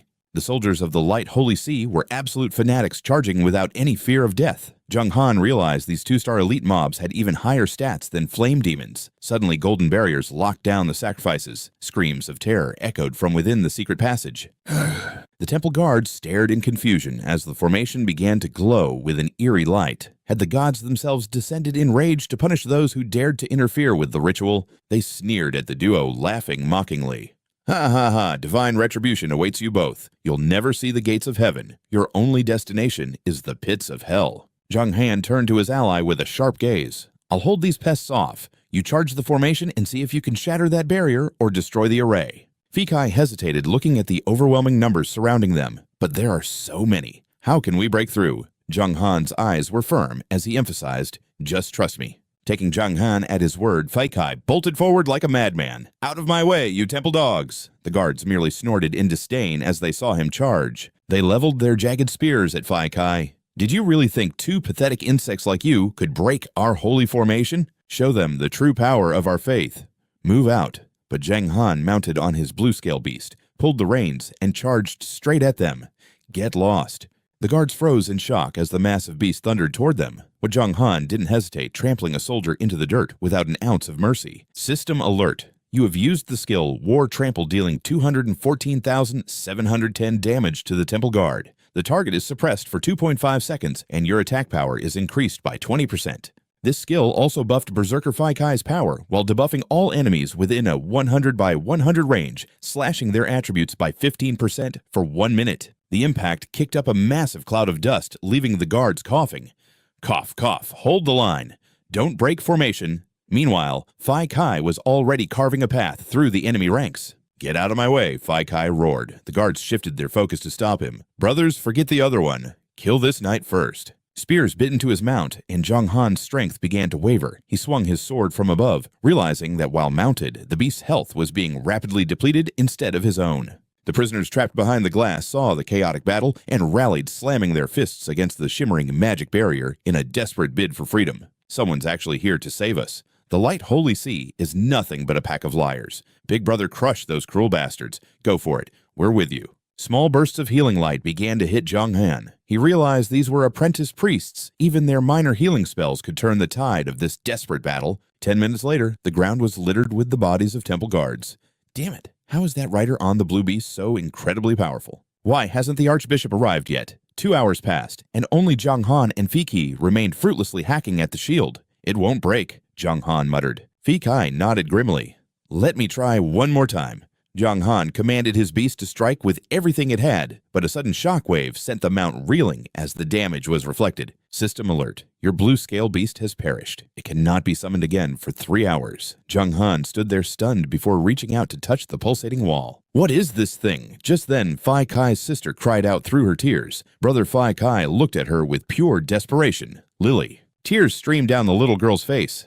"Thank you for coming to save me, but you have to run. The Archbishop is coming, and he's far too powerful for you to handle." Fei Kai gritted his teeth, his eyes burning with resolve. "I'm not leaving you." He swung his axe with mad desperation. "Break for me." But the impact sent him flying backward in agony. Fei Kai screamed in pain. Jiang Han shouted a warning. "Fei Kai, stop, don't use brute force. This formation reflects all damage back at the attacker." Jiang Han scanned the area for a solution. Fei Kai hung his head in dark frustration. Damn it. After coming all this way, is it still going to be for nothing? Fei Kai looked at his wounds, thinking to himself that the Archbishop must be at least heaven tier in strength. With his current power and Jiang Han's resisting, such a monster was an absolute impossibility. He handed a scroll to Jiang Han, his voice filled with grim determination. "Brother, thank you for coming this far. You shouldn't die here. Please go back to Sky Sea Town and look after the others for me." As he spoke, a system notification appeared. "Do you wish to complete the rescue mission at its current difficulty level?" What Jiang Han stared at the scroll. The mission is considered complete, even if she isn't saved yet. But he stood firm. "I'm not a fan of tragedies. Give me that bracelet. I'll swap places with your sister and get her out of there." For Jiang Han, that bracelet was the only key. According to Fei Kai, the pair of swap bracelets allowed two people to switch positions as long as they were within 10 meters of each other. Lily wouldn't leave her brother, and Fei Kai wouldn't leave his sister, so Jiang Han made the choice for them. He reached out his hand to Fei Kai. Fei Kai shook his head, conflicted. "Brother Jiang Han, I can't let you march into your death just to save the two of us." Jiang Han snapped, "God damn it, man. Your sister is going to die. Stop overthinking. Time is running out. I won't die here. I'll find a way to escape." Seeing the fire in his eyes, Fei Kai finally sighed and handed over the artifact. "Fine, take it." Jiang Han snapped the bracelet on and looked at the girl. "Don't be stubborn like your brother Swap with me now." In a flash of light, they switched places. Seeing his sister safely outside the barrier, Fei Kai cried out in absolute relief. As soon as Jiang Han entered the barrier, a system alert popped up. "You have entered a restricted zone. All teleportation items are now disabled." He urged them, "Go get out of here." As they prepared to flee, Fei Kai looked back one last time. "Brother, thank you." "My life belongs to you now." Lily looked at him with teary eyes. "Thank you, big brother. Please come back safe." But suddenly a powerful presence rushed toward them from the shadows. "You think you can just leave?" It was Archbishop Quinn. He reached out a hand, his voice cold and commanding. "Do not dream of escaping my grasp." Jiang Han didn't hesitate, activating his Bone Spirit skill. A massive pillar of divine light erupted directly in the Archbishop's path. Jiang Han unleashed a barrage of light beams, pinning Archbishop Quinn down. "Your Eminence!" the guards cried out in terror. Quinn snarled, "You insolent brat! How dare you stand in my way?" Jiang Han smirked. "I already have. Why ask such a stupid question?" "Do you even have a brain?" Jiang Han mocked. Quinn's eyes turned bloodshot. "Fine, today I'll tear you apart and feed you to the hounds." Quinn's claws shredded the barrier. A stray shockwave grazed Jiang Han's face, shaving off 19.87 health points instantly. Inside the shield, the pressure was unbearable. Blood sprayed as the girls screamed, "No, it's over. We're all going to die." "I want my mom," they sobbed. Jiang Han glanced back, his mind racing. Was this monster really sacrificing innocence to the light god? Quinn cackled maniacally. "Perish with these brats, boy. Your souls shall be the ultimate sacrifice for the god of light." They might be NPCs to this world, but they're still human, Jiang Han thought. I can't just watch them get slaughtered. Trapped and desperate, a memory flashed in his mind. Wait, there's a way. The dark lineage that person mentioned. The Dark Swordsman is pure evil. Your body, your blood, and your very soul are consumed by darkness. Jiang Han pressed his hand against the barrier, dark blood oozing out. "Stop now, old man, or I'll show you true terror." "Do you have any idea what my blood signifies?" Jiang Han growled. Quinn gasped, staring at the spreading corruption. "What is this?" "A Dark Swordsman." Jiang Han let the darkness spread. "Let us go. If I die here, your precious ritual fails with me." Quinn's teeth ground together. He lunged, gripping Jiang Han's throat. "You little pest. You dare sabotage my grand ascension. I don't need your blood to kill you." Quinn roared. A lethal sphere of energy gathered in his palm, aimed at Jiang Han. Gasping for air, with blood dripping from his mouth, Jiang Han cursed inwardly. The Archbishop's power was far beyond his expectations. Suddenly, a notification flared. "System World Tournament Round 2 has begun. Would you like to teleport to the arena?" Perfect timing. This was his escape route. If the enemy was too strong, he'd just vanish into the tournament hall. He cast one last look at the children and accepted. A pillar of blue light erupted, leaving Quinn clutching thin air. System teleported to Arena 87. Win 3 consecutive matches to advance to the next stage. Disguised as a bald warrior, Jiang Han listened. This round would determine the top 100 powerhouses of the eastern region.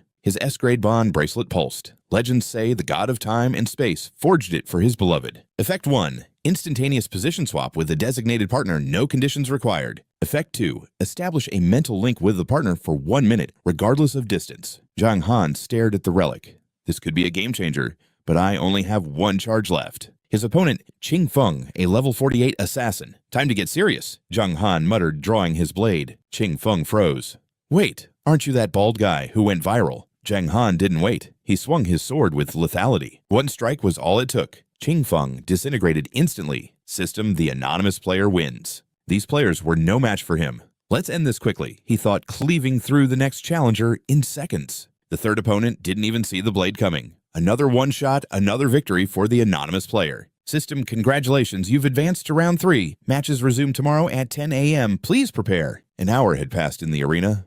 "I hope that old zealot is gone," Jiang Han prayed as the teleportation sequence initiated. System returning to Danger Zone, secret passage of the Light Cathedral. He looked ahead. Quinn was on his knees praying. Did the ritual fail? The girls were gone, but a crushing pressure suddenly descended from the heavens. Above him hovered a celestial boss. Light God, Uriel, a level 80 spirit boss with 20 million health points. Attack 20,000. Skills, Angel's Sword, Flames of Judgment Punishment, Light and Soul, Holy Strike. Summoned by the cathedral, this angel was still weak due to the botched sacrifice, but he was regaining power fast. Quinn spotted him and shrieked, You dared to return, great angel. This is the heretic who ruined your descent." Jiang Han's heart sank. The Archbishop was bad enough, but a spirit rank boss. This might be the end for him. Suddenly, his bracelet flared. System, your bond partner Fakey is requesting a position swap. Do you accept? "Fakey, you genius." Jiang Han grinned in relief. "I knew you'd find a way." He slammed the accept button. In a flash, Jiang Han was replaced by a confused level 46 Covenant Knight. Quinn stared, utterly baffled. "Huh, where am I?" The knight stammered. Meanwhile, Jiang Han reappeared safely beside Fakey and Lily. "Jiang Han, you're safe." Fakey cheered. Lily hugged him, crying, "Big brother." Jiang Han smiled. "I'm okay." "How did you pull me back without swapping?" he asked. Fakey patted Lily's head. "It was all thanks to Lily's clever plan. I spotted an adventurer grinding outside the gates. I'll have the guards invite him in and slap this teleportation bracelet on him to force him back to the Holy Light's territory." Jiang Han smirked. "You definitely have the ruthless flair of the dark faction, little sister. I like your style." Fei-Chi laughed, pulling out a shimmering necklace. Enough talk, take this. You're our savior. My life is yours. I'll follow you to the ends of the earth. Lily smiled brightly. Thank you, big brother. I promise to repay your kindness when I grow up. Jiang Han accepted the gift with a nod. Much appreciated, he thought to himself. So the final piece of the set was a necklace, and the power radiating from it is absolutely insane. A system notification pinged. Faith and Covenant, rank Earth. HP plus 200,000, attack plus 20%. Total HP plus 20%, skill Covenant of Faith. Level requirement 1. Seeing him stare at the jewel, Lily's expression darkened. Big brother, what happened to the other girls who were locked up with me? Jiang Han's gaze grew heavy as he looked away. They weren't as lucky as you. Lily gasped, her face turning pale with disbelief. No, it can't be, he explained grimly. Our attack disrupted their ritual, so the Holy Church sacrificed the rest to summon a spirit rank boss. They won't let this go. Expect more trouble soon. I'm glad you're reunited, but stay sharp. The storm is coming. Fei-Chi's eyes burned with pure rage. Let them come. I'll slaughter every last one of those Holy Church bastards. Jiang Han grinned. I like that energy. Let's become their worst nightmare. Meanwhile, in a hidden chamber, the knight who failed was executed by his furious master. Useless insect. How did a mere Dark Swordsman manage to sniff out and infiltrate our most sacred sanctuary? Uriel scowled, his divine aura flickering. I wasn't supposed to be the one summoned. It should have been Michael, the strongest of us all. But the ritual failed, preventing Michael's descent. Corwin trembled, his face drenched in sweat. Please, Lord Uriel, have mercy on this humble servant. According to the adventurer, we just interrogated the intruder who caused this mess, originated from Sky Sea Town. Uriel's eyes glinted with cold satisfaction. Perfect. Find him. I shall personally deliver the divine judgment. Corwin looked up in absolute shock. What, you're going personally, but your powers haven't fully recovered yet, and... Corwin's voice suddenly trailed off into terrified silence. Uriel glared at him, his gaze sharp enough to pierce bone. And what speak? Corwin slammed his head to the floor. Nothing, I'll get it done right away. He thought frantically. Light and darkness are natural enemies, always locked in a struggle for absolute suppression. The kid is no match for Uriel now, but a cornered beast is dangerous. If something goes wrong... He bowed one last time. Go, prepare my bath and fresh robes. Summon the high bishops to help me recover my strength immediately. Corwin hurried out. Yes, my lord. Suddenly a world announcement roared, because the level 61 dark gold boss Jiang Han destroyed the divine sacrifice. The Holy Church has been provoked to absolute fury. Main quest War of Light and Shadow is now active. The players erupted in chaos. What Jiang Han, again, this guy is a walking disaster. Back in the room, the trio heard the same thunderous alert. A system window popped up for Jiang Han. You have triggered a special plot. Main quest War of Light and Shadow. Difficulty SS rank. He let out a long sigh. Of course, this quest is literally designed to kill me. The details read, the conflict has reached its peak. The first total war between light and shadow. The outcome is unknown. Objective defeat, the light god, Uriel. Reward unknown. Penalty permanent death. Jiang Han stared at the screen. Uriel, the six-winged angel they summoned. They want me to kill a god. Seriously. Another ping followed. Adventurers take note. The Holy Church invades Sky Sea Town in 3 days at 10 o'clock. This is an extreme difficulty siege event. Only players level 40 or higher may enter the fray. Lower levels can earn rewards by assisting the Holy Church. Jiang Han cursed under his breath. 3 days. That's way too fast. System, you have received the SS-rank defense quest. You will serve as the final boss protecting Sky Sea Town. If you fail to appear, you will lose 20 levels and 2,000 points from all permanent stats. Jiang Han's eyes widened. An SS-rank quest with stakes this high. Every pro player is going to be hunting me. Can I actually survive this? He turned to his companions. Fei-Chi, their target is me. You two should flee while you can. Fei-Chi immediately shook his head. Brother, what are you saying? This started because of me. I won't run away now. He clenched his fists. I already feel guilty for surviving while the church slaughtered my people. They're at our gates. It's time to settle every single grudge, old and new. Lily stood firm beside him, nodding. He's right. I have to avenge the girls the church murdered. Jiang Han saw their fire and felt his heart soften. He rubbed his face, finally giving in. All right, then let's spend these next 3 days getting as strong as possible. The siblings agreed instantly. Then I'm heading out. Let's meet in the city in 3 days. Be ready for the war of a lifetime. As he walked, he remembered something. Right, that quest reward necklace. It had 2 unique skills. Time to see what they're made of. He opened his status board. Finally, the set is complete. Let's see how much power I've truly gained. Item Faith and Curse. Grade Earth. HP plus 200,000. Attack bonus plus 20%. HP bonus plus 30%. Active skills Faith and Curse. Required level 1. Lore. The time.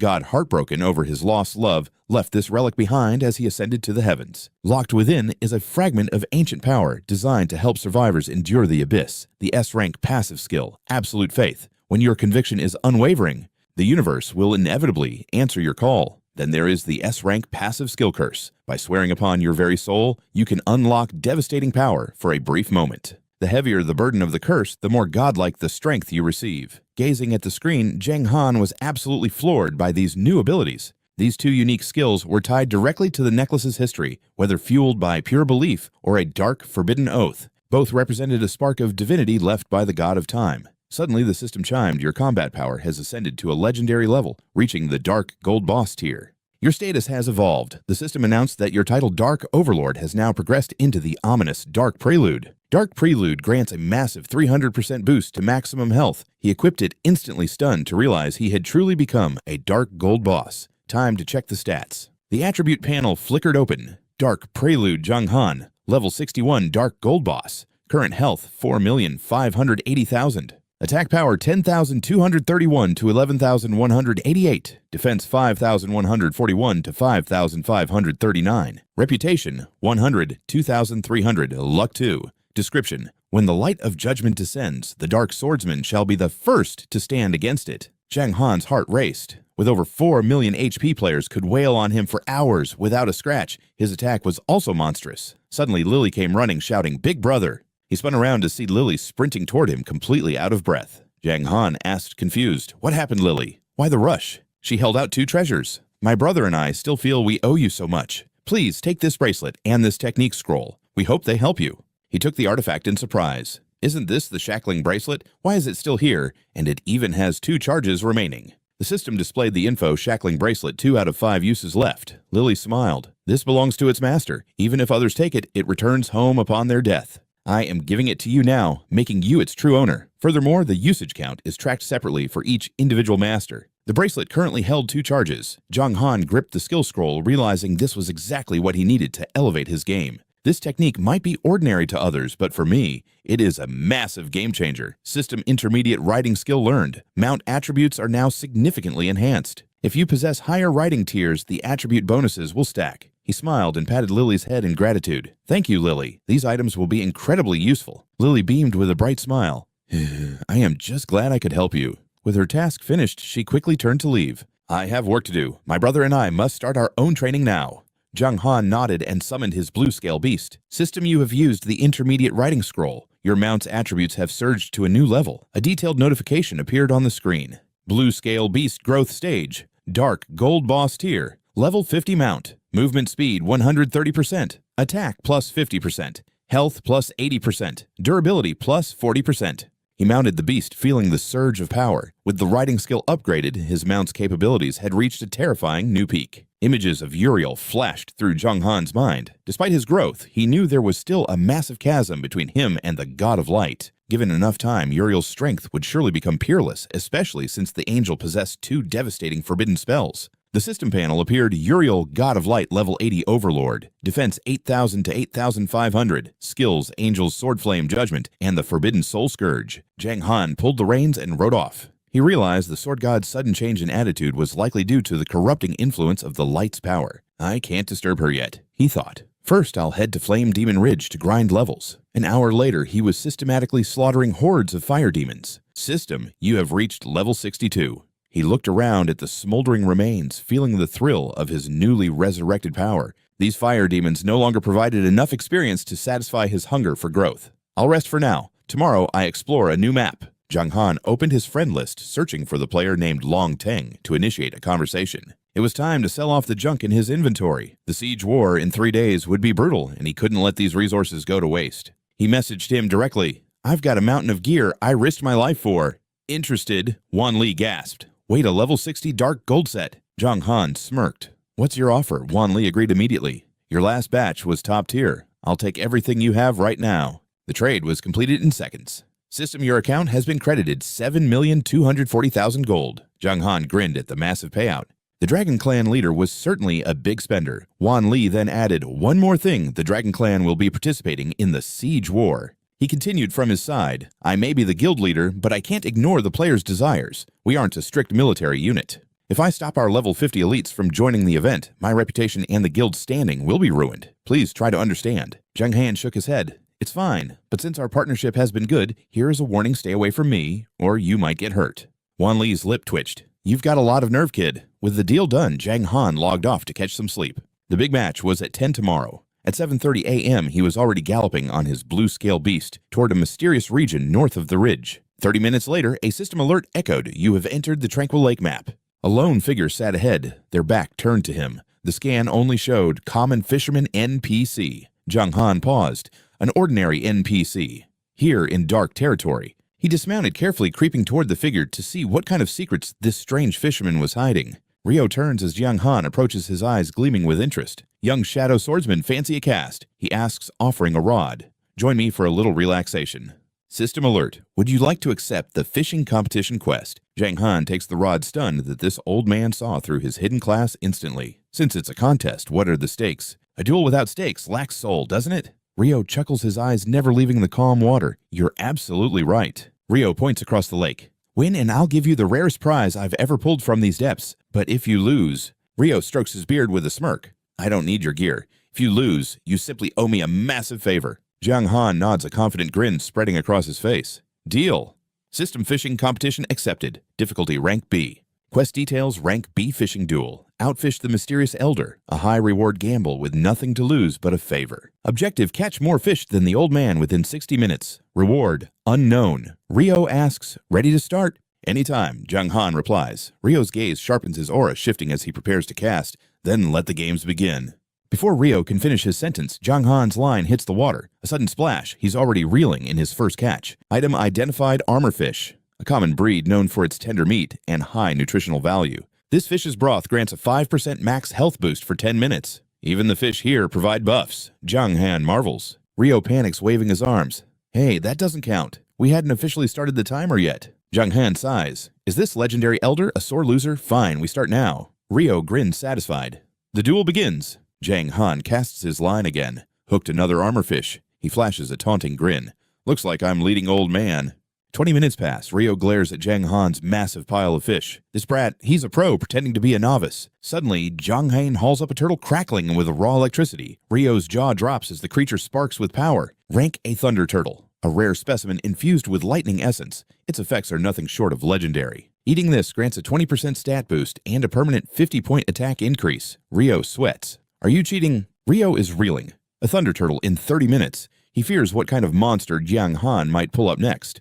Jiang Han shrugs innocently. "I'm right here in front of you, elder. How could I possibly cheat under your watchful eyes?" Rio falls silent, defeated. He waves a hand over the water, and a single fish leaps into his grasp. Watching it struggle, Rio sighs deeply. "Fine, you win this round. System quest: complete victory is yours. Reward: S-rank jade waterfish." Suddenly, massive ripples disturb the lake's center. Rio's expression turns deathly serious. "Stop fishing here immediately," Rio warns. "If you hook what's lurking down there, your life ends today." "What exactly is in this lake?" Jiang Han asks. Rio's eyes flash. A shadow swordsman brings chaos wherever he treads. "You blocked the light church's deity. Now you've become the center of a brewing world storm. Normal hunters catch nothing here, but your dark energy acts like a beacon for things that should stay buried." Rio continues, "Fate demands you face the light, but this lake hides a taboo the world isn't ready for. Fish elsewhere if you value your soul." Jiang Han breaks into a cold sweat. Is this a riddle or a prophecy? Time to pack up. Rio crosses his arms, grumbling. "I wondered how you caught so much so fast." The dragon's will below must have driven the fish to your hook. Damn it, I lost big. System Rio's resentment plus 100. Jiang Han freezes. Rio, the Gale of Destruction. The name sounds familiar. He quickly checks the faction rankings. It's him, one of the 7 supreme powerhouses of the Shadow faction. This old fisherman is a living legend. Rio notices his shock. "Figured it out, did you? This war between light and dark is just beginning, kid. As a Shadow Swordsman, don't you dare embarrass us." Jiang Han asks, "Will the demon gods help me then?" Rio shakes his head. "Help no. We're just here to watch. Your survival depends entirely on your own strength." Jiang Han frowns. "If the demon gods won't move, will the light faction's elites stay sidelined too?" He's worried. Facing high-level powerhouses now would be suicide, no matter how many skills he awakens. Hard to say. Rio replies, "You've provoked the entire Church of Light. They won't let this insult slide. This is bigger than your grudge with Uriel. They have every right to hunt you." Jiang Han grimaces at the truth. Rio tips his hat and turns to leave. "Consider that jade waterfish my personal support for your journey." Try not to die too soon, Shadow Swordsman. Our paths may cross again. Jiang Han calls out, "Wait!" Ryo looks back one last time. "What now? I've said my piece. This trial is yours alone to overcome. Farewell." Han Jiang shook his head. "I'm not looking for your help, old man. I just need you to keep the others off my back. In exchange, we'll split the Thunder Turtle." Ryo remained silent, weighing the proposal. Without a word, he vanished into a bolt of lightning that scorched the earth. Suddenly, the system chimed. Round 3 of the World Tournament is starting. Teleport now. Han Jiang nodded. Transfer. Upon arrival, a notification appeared. Welcome to the top 100. Secure 8 victories to advance. He opened his interface. Right, let's check out that Jade Waterfish I just scored. An S-rank item appeared. The Jade Waterfish Essence of Pure Water. Its flesh possesses legendary restorative powers. Effect, regens 10% health every second for 10 seconds. Bonus, permanent 100,000 base health increase. One-time use only. His eyes widened. The demon god is truly generous. 10% per second. That's a full heal in just 10 seconds. This could flip the script in a losing fight, not to mention that massive permanent health boost. The system announced, Round 3 officially begins teleporting to the arena in 3, 2, 1. Han Jiang materialized on the stage. Wasting no time, he lunged at his opponent, a level 49 mage named Li Baipiao. The mage turned pale. Not the bald dark horse, anonymous. Desperate, he froze himself, but Han Jiang shattered him in a single strike. Victory anonymous. Wait, that's Han Jiang, someone screamed. He froze. What did they see through me? The crowd erupted. He actually joined the tournament. Well, this tournament's already over. He's winning it all. Hearing the whispers, Han Jiang turned around. Wait, what? Across the arena, a perfect doppelganger was fighting. His opponent trembled. I'm dead. I've run into a monster. Resting a massive blade on his shoulder, the fake sneered, Surrender now, or I'll wipe you out in a single move. System profile Han Jiang. Level unknown, class Shadow Swordsman. The crowd murmured, Something feels off. But look at that aura. It has to be the real deal. Han Jiang's face flushed with rage. He gritted his teeth. This bastard! Who dares to use my name? I've been in the shadows too long. Time to teach this fraud a lesson. On stage, the fake lunged forward. So fast, the opponent gasped, unable to track the movement. Then the imposter executed a familiar move, a brutal kick to the face. There it is, the war kick. The crowd cheered. It really is him. The opponent began to panic. Wait, I surrender, Great One, please have mercy if we meet in the wild. The fake laughed coldly.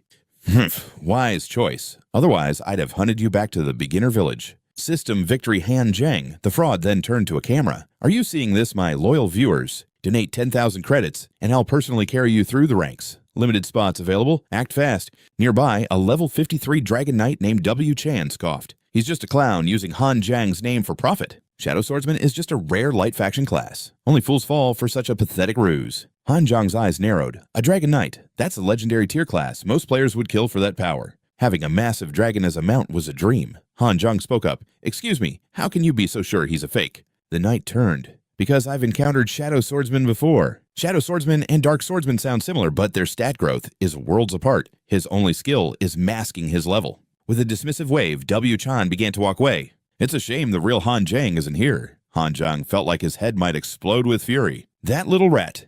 How dare he scam people with my face? If I keep winning, I'll definitely crush him. System teleporting in 3 seconds. Han Jiang began tearing through his opponents like a hot knife through butter. The announcements came like clockwork. Victory anonymous, victory anonymous, victory anonymous. With a clean slash to the gut, his opponent collapsed. System victory anonymous. He scanned the arena. Finalists should emerge after 6 rounds. Elsewhere, another player bowed before the fraud. I give up. Please, great Han Jiang, spare my guild. The imposter smirked. What a bunch of idiots.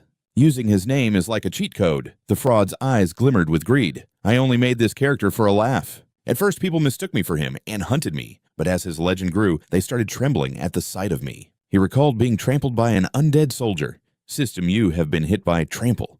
New skill, face kick. During the siege of Dark City, I accidentally used that kick, and everyone became convinced I was the real deal. The imposter clenched his fist in triumph. After that, I just started streaming and used Han Jiang's fame to print money. Elite guild leaders are practically tripping over themselves to gift me legendary gear and rare artifacts just to get on my good side. With Jiang Han's soaring reputation, I won't even need to lift a finger. Most opponents will probably surrender the moment they see me. Suddenly, the system blares a 3-second countdown. The shameless imposter casts a smug, condescending look at the real Jiang Han standing right across from him. I'm certain this match will be an effortless victory. However, his face is twisted and pale, looking like he just saw a ghost. Oblivious that he's facing the real deal, the fraudster frowns, wondering how this kid stays so composed while staring down a legendary powerhouse like him. He lets out an arrogant roar. "Hey you, how dare you face the great Jiang Han without immediately bowing down and surrendering?" Jiang Han simply smirks, pointing a mocking finger. "You call yourself Jiang Han. Your name is spelled wrong, you pathetic little knockoff." In our language, one tiny stroke changes the entire meaning. You missed a spot. As he speaks, the surrounding crowd erupts into frantic whispers. Wait, look closely, the ID is slightly off, but others argue, then how did he use Jiang Han's signature war stomp skill earlier? I've never seen anyone else pull off that move. Jiang Han narrows his eyes. Spit it out, who are you, and how much have you stolen? The fake sneers defiantly. So what, people just mispronounced my name at first, but now I have truly become the living legend himself. Internally, he mocks Jiang Han, believing that one more display of that stolen skill will fool the mindless sheep in the crowd again. The fickle public begins to waver. Is that true? I've never actually seen the real Jiang Han's face in any of the viral videos. His ID is always blurred. Without warning, the imposter lunges forward, aiming a lethal high-speed kick straight at Jiang Han's head. Taste my war stomp, brat. But Jiang Han doesn't flinch. As the strike nears, he calmly plants his boot firmly on the fraud's skull. Arr! The fake screams in agony. Jiang Han's eyes glow with murderous intent as he reveals his true form, slamming the imposter into the dirt. Exhaling a cloud of mist, Jiang Han grinds his teeth. I'll ask one last time. Who are you, and why are you wearing my face? His sudden transformation sends shockwaves through the arena. What's happening? To Jiang Haines, quick, start the live stream. We've got some serious drama here. Trapped underfoot, the imposter's eyes widen in sheer terror. Is he the real one? He immediately begins wailing and begging for his life. Lord Jiang Han, please, I'm just a small-time admirer. I'll give you half of everything I've scammed if you just let me go. Jiang Han's voice is cold as ice. Not a chance. You'll return every single stolen coin to the people you cheated using my name. If I hear of another fake, I'm coming for you. The imposter suddenly bursts into crazed laughter. Return it. You must be joking. You're already the Light Faction's most wanted enemy. Who are you to judge me? Their massive army is already mobilizing to hunt you down. Shut up. Jiang Han doesn't let him finish. With one swift arc of his blade, he sends the fraud to the afterlife with a cold snort. I might be a player, but I'd never stoop to scamming innocent people for quick cash. System Yi Jiang. Jiang Han is victorious. Jiang Han clenches his fist and turns to the massive crowd. Is anyone here currently broadcasting this match live to the public? Listen up, I, Jiang Han, have no official stream. Anyone asking for gifts in my name is a dirty scammer. Don't fall for it. The spectators are left in absolute awe. So that was the real legend. No wonder he crushed that guy with a single blow. Damn it, that fake stole my best gear. Wait, since when did the real Jiang Han become a spirit tier boss? That's insane. System Alert player Han Shuo has been permanently banned for identity theft and fraudulent activities following an overwhelming number of reports. Victims can now reclaim their stolen assets through a formal appeal. Jiang Han smiles. The system finally acted with decisive and satisfying speed. 3 seconds later, the light fades as I'm warped to a new stage. Standing before me is the formidable warrior W. Chan. Chando's eyes light up with excitement. I've been waiting for you. To think that bald warrior I met before was actually the legendary Jiang Han. That show you just put on was spectacular. Without hesitation, he charges forward. I've been dying to test my strength against yours. Now let's have a battle that'll shake the very foundations of this arena. Show me everything you've got. System W. Chan level 53 Dragon Knight. Power 303,000. Attack 5,100. Skills Dragon Dance, Shield Breaker, Fearless Spirit. As the heavy strike descends, I pivot perfectly. Skill Bone Crushing Strike. 134,000 damage dealt. Target speed reduced by 20%. Jiang Han chuckles casually, placing a steady hand on Chando's trembling shoulder before the man can even react to the move. Hey brother, I'm actually very interested in your hidden class. How about we exchange friend requests right now? Chando breaks into a cold sweat. He didn't even see the move System Yi Jiang. Jiang Han has requested to be your friend. Chando is stunned. One casual hit did that much damage. The gap between our power levels is like heaven and earth. He nods solemnly and accepts. System friend request from W. Chan approved. Jiang Han's mind starts racing with new tactical plans. As a Dragon Knight, he's my direct link to the Dragon Clan. Through him, I can finally secure a legendary dragon mount. He swings his blade with a confident grin. Thanks, it's hard to talk during a duel, so let's catch up properly later. Jiang Han's sword connects with a dull, powerful thud. Forgive me. System announcement. Yi Jiang Han is the winner. System alert. Congratulations. You have successfully advanced to the 4th round of the World Martial Arts Tournament. The next stage begins tomorrow at 10 a.m. Ensure you are online to claim your place. Jiang Han's heart raced with excitement. Teleport me now. In an instant, he returned to his fishing spot where the water's surface was churning with a strange, violent energy. Recalling Rio's words, he realized the creature lurking beneath the depths wasn't ordinary. It possessed the terrifying aura of a dragon. He bowed respectfully. I apologize for not helping sooner. I was too weak then and lacked the power to protect myself. Suddenly, a brilliant pillar of light descended from the heavens. Rio's silhouette appeared within the glow. Kid, the task you requested is finished. Jiang Han grinned. Many thanks, Senior. Please join me in Tian Hightown to enjoy some lightning sea bream. Rio nodded. Very well, let us go. The scene shifted to Tian Hightown, where the group gathered around a table filled with steaming delicacies. Lily stared at the feast, her mouth watering at the incredible aroma. It smells so good. Jiang Han gestured warmly. Dig in, everyone, don't be shy. Rio took a bite, savoring the flavor. Even without stat bonuses, the taste was divine. This meal alone makes the entire trip worthwhile. System favorability with Rio Wind of Destruction increased by 200 points. Seeing his guests enjoying themselves, Jiang Han finally picked up his chopsticks and took a bite. System first-time consumption bonus, basic attack increased by 50 points. System, you have consumed Lightning Sea Bream. All attributes will increase by 20% for 10 minutes. A golden radiance erupted from Jiang Han as he felt power surging through him. He reached for another piece. The effects are incredible, he thought. I can't let this go to waste. I'll pack 3 portions into my inventory for later. Rio glanced at him while eating. The cooked meat will empower you, but remember, its effectiveness will diminish the more you consume it over time. Jiang Han smiled. Thanks for the tip, Senior. He reflected on how realistic the game was. Fresh food always provides better nutrition than leftovers. 15 minutes later, the plate was picked clean, leaving nothing behind but the shell and a few drops of savory sauce. With the meal finished, Rio prepared to depart. Kid, I'm looking forward to your performance, he said with a sharp gaze. I believe other demon gods are watching you. May you achieve 100 victories. With a flash of green light, he vanished, leaving only a fading trail of energy. Jiang Han turned to Lily and her brother. I need to go grind some levels. Farewell. Fei Qi nodded. 30 minutes later, Jiang Han rode his horse into a dark forest. System, you have entered the Goblin Forest map. Jiang Han muttered to himself, goblins in a place like this. Suddenly, a horde of goblins armed with wooden clubs surrounded him. System 3-star, Elite Goblins. Level 80, 2 million health. Attack 7,500. Defense 4,500. They possess skills like Call of the Kin and Frenzied Strike. These cunning humanoid devils were far more dangerous than any common monster. Jiang Han was stunned. 3-star elites. In most games, goblins were just weaklings for beginners, but these were on a completely different level. Suddenly, a massive axe slammed into the ground, shattering the earth. A colossal figure emerged from the shadows of the Eternal Throne. The monster glared at him with pure hatred. A Dark Swordsman, a Healer. System Goblin King. Dark Gold Boss. Level 85, 9 million health, attack 18,000, defense 6,300. Wielding the Thunder Axe, the bloodthirsty tyrant bared his fangs and roared in order to his savage subordinates. Brothers, kill him. We'll take his head to the Church of Light. Trading his dark soul will grant us a massive reward and bring us into the light. Jiang Han stared in awe at the massive creature. I didn't know goblins could grow this big. He's at least 3 meters tall. The Goblin King didn't hesitate, charging forward with a roar. Following his lead, the entire horde lunged toward Jiang Han simultaneously. Jiang Han commanded his horse to leap narrowly, dodging the axe. In midair, he pivoted, having his steed kick the king directly in the face. System, you used War Stomp. 167,887 damage dealt. The Goblin King is suppressed for 1.5 seconds. The king was knocked back, his face swelling. Simultaneously, Jiang Han's attack rose by 20%, while the enemy's power was significantly weakened across the battlefield. Seizing the opening, Jiang Han struck at the king's throat with his blade, but the monster's hide was as tough as iron. The Goblin King snorted lightning crackling around his axe.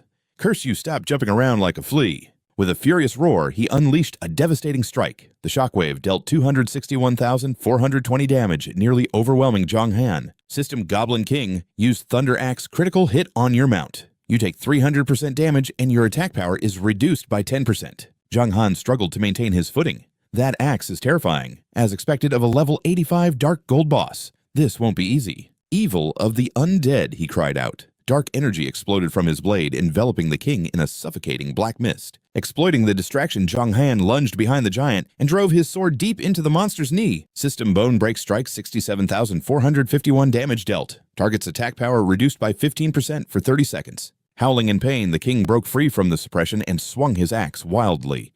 You despicable brat! I'll tear you apart! Jiang Han dodged the desperate swing. This second awakening skill is incredible. It's the perfect way to dismantle a monster with this kind of physical frame. Seeing their king falter, the goblins behind him shrieked in a frenzy. The king is in trouble. Charge, kill the intruder at all costs. Jiang Han's lips curled into a confident smirk.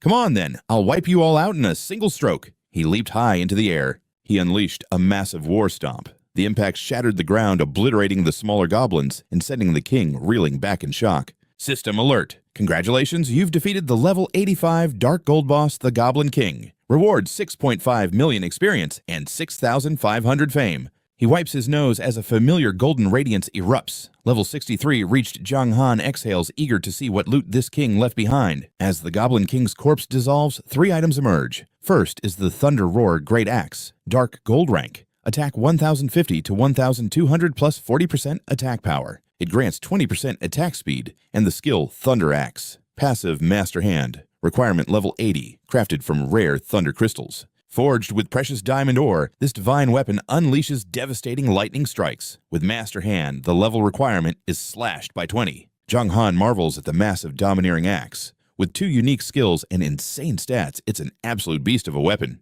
Philly uses axes, doesn't he? This would be a game changer for him. As a town mayor, he should definitely have the coin for it. Next is Advanced Robustness, an A-rank passive skill that pushes biological limits. This skill significantly boosts pet or mount attributes based on their potential. Requirement must be learned by a pet or mount. Lastly, a B-rank treasure map. The description promises decent rewards for anyone who can follow its cryptic trail. Jiang Han is pumped. Both are incredible finds. But then he remembers the reward from the previous Snowtown siege. A rare S-rank treasure map suddenly floats into the air, glowing with an otherworldly light. The ultimate prize. System prompt: use the rare treasure map. Warning: the location indicated is extremely dangerous. Ensure you are strong enough to survive. It burns in his hand like a living flame. Extreme danger, he mutters, his eyes narrowing as he reads the warning. Jiang Han pauses, rubbing his chin in deep thought. Something about this doesn't feel right. Logically, the Snowtown boss was only Dark Gold rank. Even a rare map shouldn't be this impossible to clear. But what if it's the key to the main quest? The map's glow intensifies, becoming almost blinding in his palm.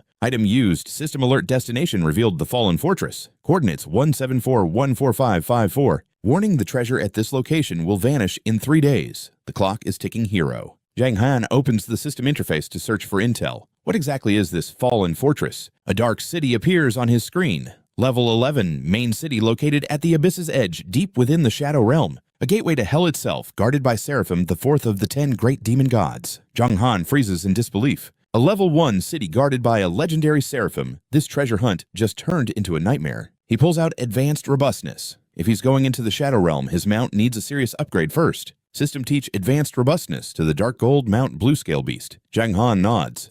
Do it. Blinding light envelops the beast. Success. The Blue Scale Beast has evolved into a Spirit Boss rank mount. The creature radiates a completely different aura. It actually evolved into something legendary. Stat: Spirit Boss, level 60. Speed up 180%. Attack up 75. Vitality doubled. Skill: Terrain Master. Skill: Loyalty. Born a donkey but transformed by water killing blood. A true miracle of evolution. It possesses legendary speed and the stubborn endurance of a mule. From a copper donkey to a Spirit Boss. What a glow-up. Destiny is smiling on me. Jiang Han mounts up and grips the reins tight.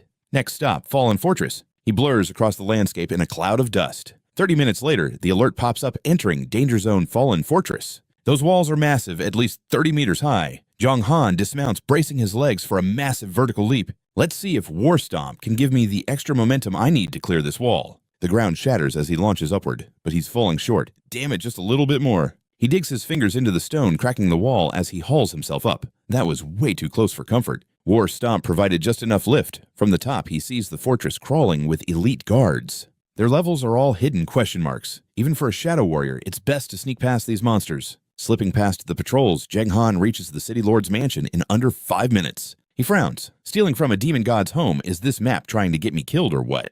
The front gate is suicide. A high window looks like his best bet for a silent entry into the lion's den. He slips inside. System alert. You have entered the City Lord's bedroom. A stunning woman with white hair and crimson lips appears. It's Sarah. She roars with terrifying power. How dare you trespass here? The shockwave blasts him back instantly. Jiang Han shields himself, cursing the map. Face to face with the fallen angel Sarah. This map is insane. Wait, Jiang Han shouts. I'm a Dark Swordsman from the Shadow Alliance. Sarah pauses, her interest suddenly piqued. Wait, big sister, I swear there's a perfectly logical explanation. Jiang Han blurted out. Sarah crossed her arms, her gaze sharp. Dark Swordsman or not, you don't just invade a lady's bedroom without a death wish. If you're claiming this is a misunderstanding, you'd better start talking before I lose my temper. Suddenly, a status window appeared. Fallen Angel Sarah, the 4th strongest in the Dark Legion. Her power level completely dwarfs Rio's. One wrong word could mean instant death. Realizing Sarah's overwhelming aura, Jiang Han knew he had to play his cards right. I'm hunting for legendary loot. The treasure map led me directly to the Lord's chamber here. Hearing this, she licked her lips. Intriguing. Breaking into my room to find treasure. Sarah leaned back her pose, dangerously seductive. Is it really gold you're after, or something else? Her alluring posture made Jiang Han's heart skip, though he cursed internally. She's too seductive if we weren't allies. I'd be forced to deliver divine justice right now. He forced a smile and rubbed his hands. Seriously though, the map is legit. Sarah stood up and nodded slowly. Fine. Since you're a fellow Dark Swordsman, I'll give you one shot to find it. Creeping toward him with a twisted grin, she hissed, but if you fail... System accept D-rank quest treasure hunt. Jiang Han accepted immediately. Turning her down now was basically a fast pass to the afterlife. After checking the coordinates 17, 41, 45, 45, he prepared himself. All right, let's start digging. She pointed down. Go ahead. Dig away. With her approval, Jiang Han drove his sword into the floorboards. I'm going all in. 30 minutes later, a massive pit yawned open. Sarah peered over the edge at the sweating swordsman. Still nothing. My patience is wearing thin, little thief. She brushed back a lock of hair with a smirk. Be careful. There are ancient beasts living beneath these floorboards. Jiang Han stayed focused. Just a bit more. It's definitely here. Internally, he was panicking. Where the hell is it? Did this trash system actually scam me? Sarah raised her hand, dark energy swirling. Time's up. Any last words? Suddenly, his sword hit something glowing.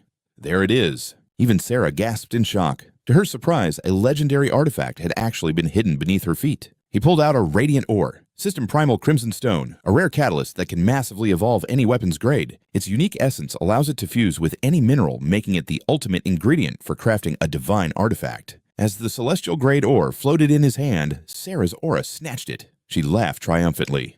Incredible, a Crimson Starstone. I needed this to finish my god-tier weapon. Thanks for the delivery. Jiang Han was stunned. Hey, that's my loot, sis. Sarah's eyes turned ice cold.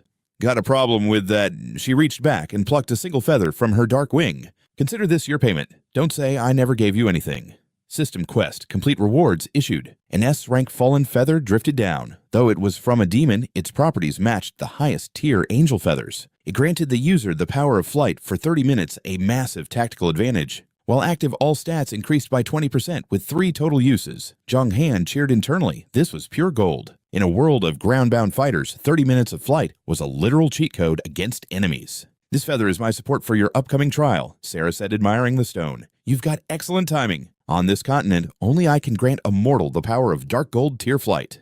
Jiang Han bowed, his frustration gone. Thank you. This will be the perfect ace up my sleeve when I face Uriel. Sarah's eyes sparkled with amusement. It's just a trade. Had you failed, death would have been a mercy. She added, I'll be watching your fight with Uriel. I only gave you that toy to make sure the fight is actually entertaining. Jiang Han blinked. You're coming to watch?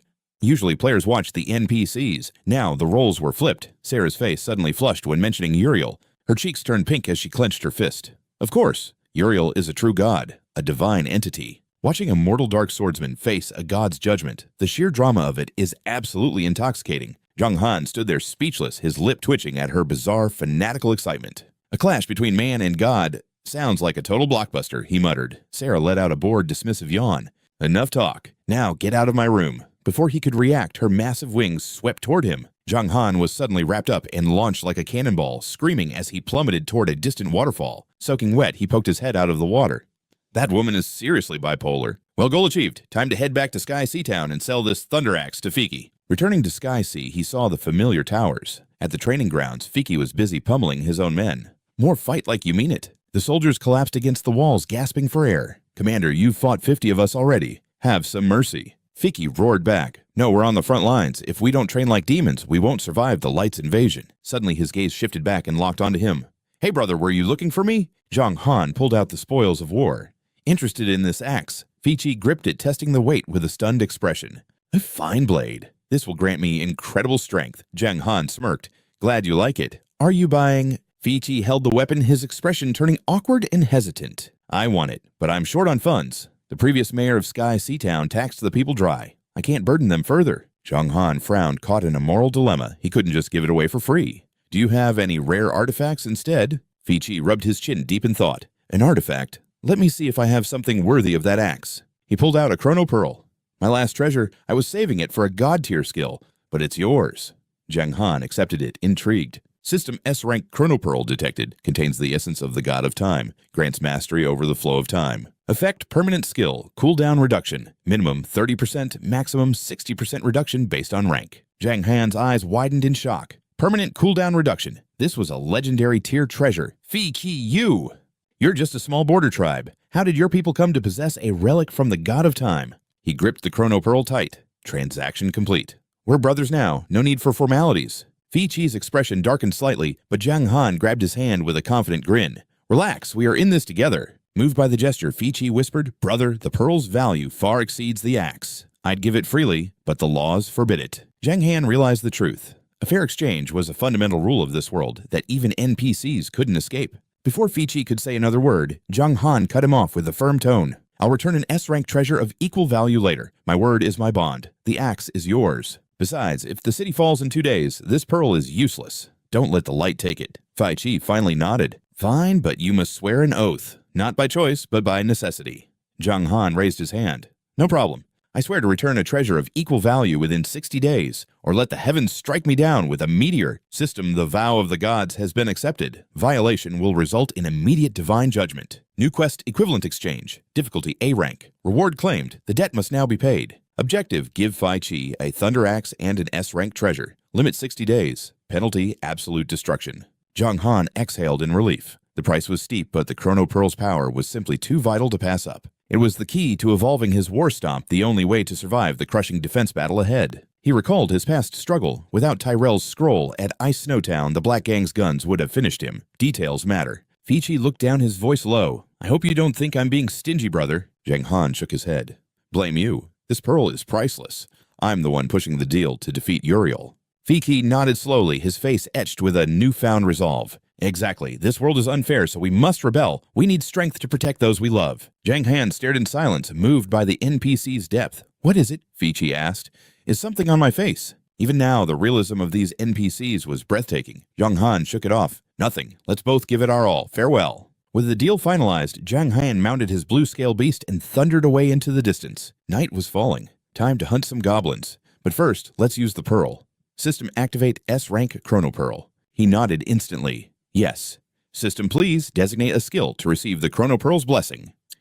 War Stomp, Jiang Han roared. The pearl shot into the sky, erupting into a blinding celestial radiance. System success, SS-rank skill, War Stomp cooldown reduced by 50%. Cooldown dropped from 60 seconds to 30 seconds. A golden aura coalesced into a legendary skill card, SS-rank War Stomp, the ultimate evolution. Effect channel massive power into a devastating stomp. Attack speed plus 200%. Guarantees a lethal critical strike. Additional effect unleashes a violent crushing shockwave from the point of impact. Deals 120% damage to all nearby foes. Weakens enemies while massively buffing your own party's strength. A 30-second cooldown for a skill. This broken Jiang Han laughed. This was true power. Massive AoE, damage, crowd control, and team buffs all in one move. It was a game-changing masterpiece. Without a second's delay, he spurred his mount forward, racing toward the next battlefield. Let's watch our hero Jiang Han unleash absolute chaos in 30 seconds. He stumbles upon a pack of goblins who have no idea they are about to become experience points. That Dark Swordsman, their leader, shrieks. The Light faction put a massive bounty on his head.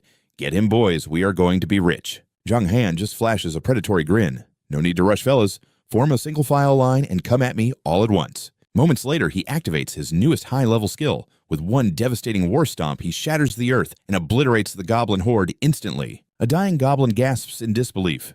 Impossible.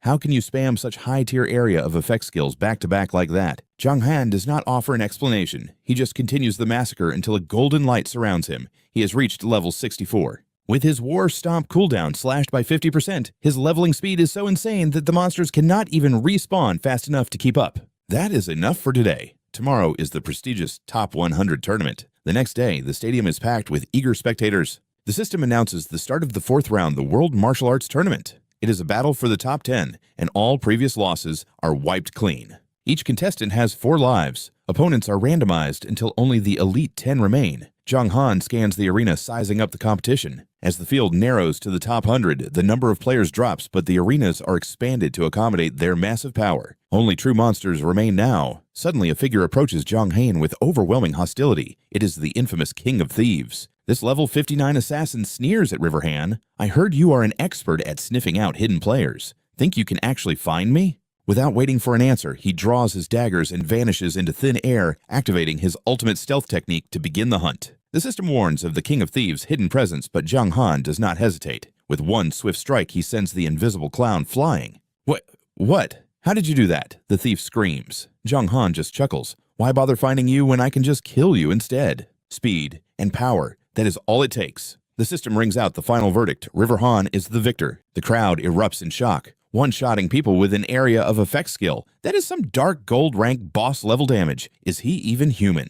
Players start praying they do not get matched with him. But then another challenger steps up, the polite but mysterious Eternal Guardian. Jiang Han boos back, thinking it is refreshing to find someone with actual manners in this cutthroat tournament. But it was all an act. The moment Jiang Han lowers his guard, the Guardian strikes. Gotcha soul manipulation. Magical chains erupt, binding Jiang Han's arms tightly. The system confirms the trap was successful. River Han has been neutralized. Eternal Guardian is a level 52 hidden class user. He smirks, believing his master plan has finally snared the top dog of the tournament. Too arrogant, River Han. If you had attacked immediately, you might have won. But now I am just going to toss you out like trash. Jiang Han's expression goes cold. A terrifying chill fills the arena as he glares at his captor. Nice plan, he whispers. Suddenly, Jiang Han levitates, radiating a murderous aura. With a surge of raw power, the unbreakable soul threads snap like dry twigs. Cold sweat pours down the Guardian's face. No way. You cannot break soul threads with brute strength. That is against the rules of magic. Before he can even process his failure, Jiang Han's blade flashes. One clean sweep, and the system declares another victory for River Han. Jiang Han looks at his hands and smiles. Unbreakable, I did not feel a thing. The perks of being a unique Dark Swordsman are truly endless. With those nuisances dealt with, Jiang Han scans the other rings, hoping to spot a real threat among the surviving experts.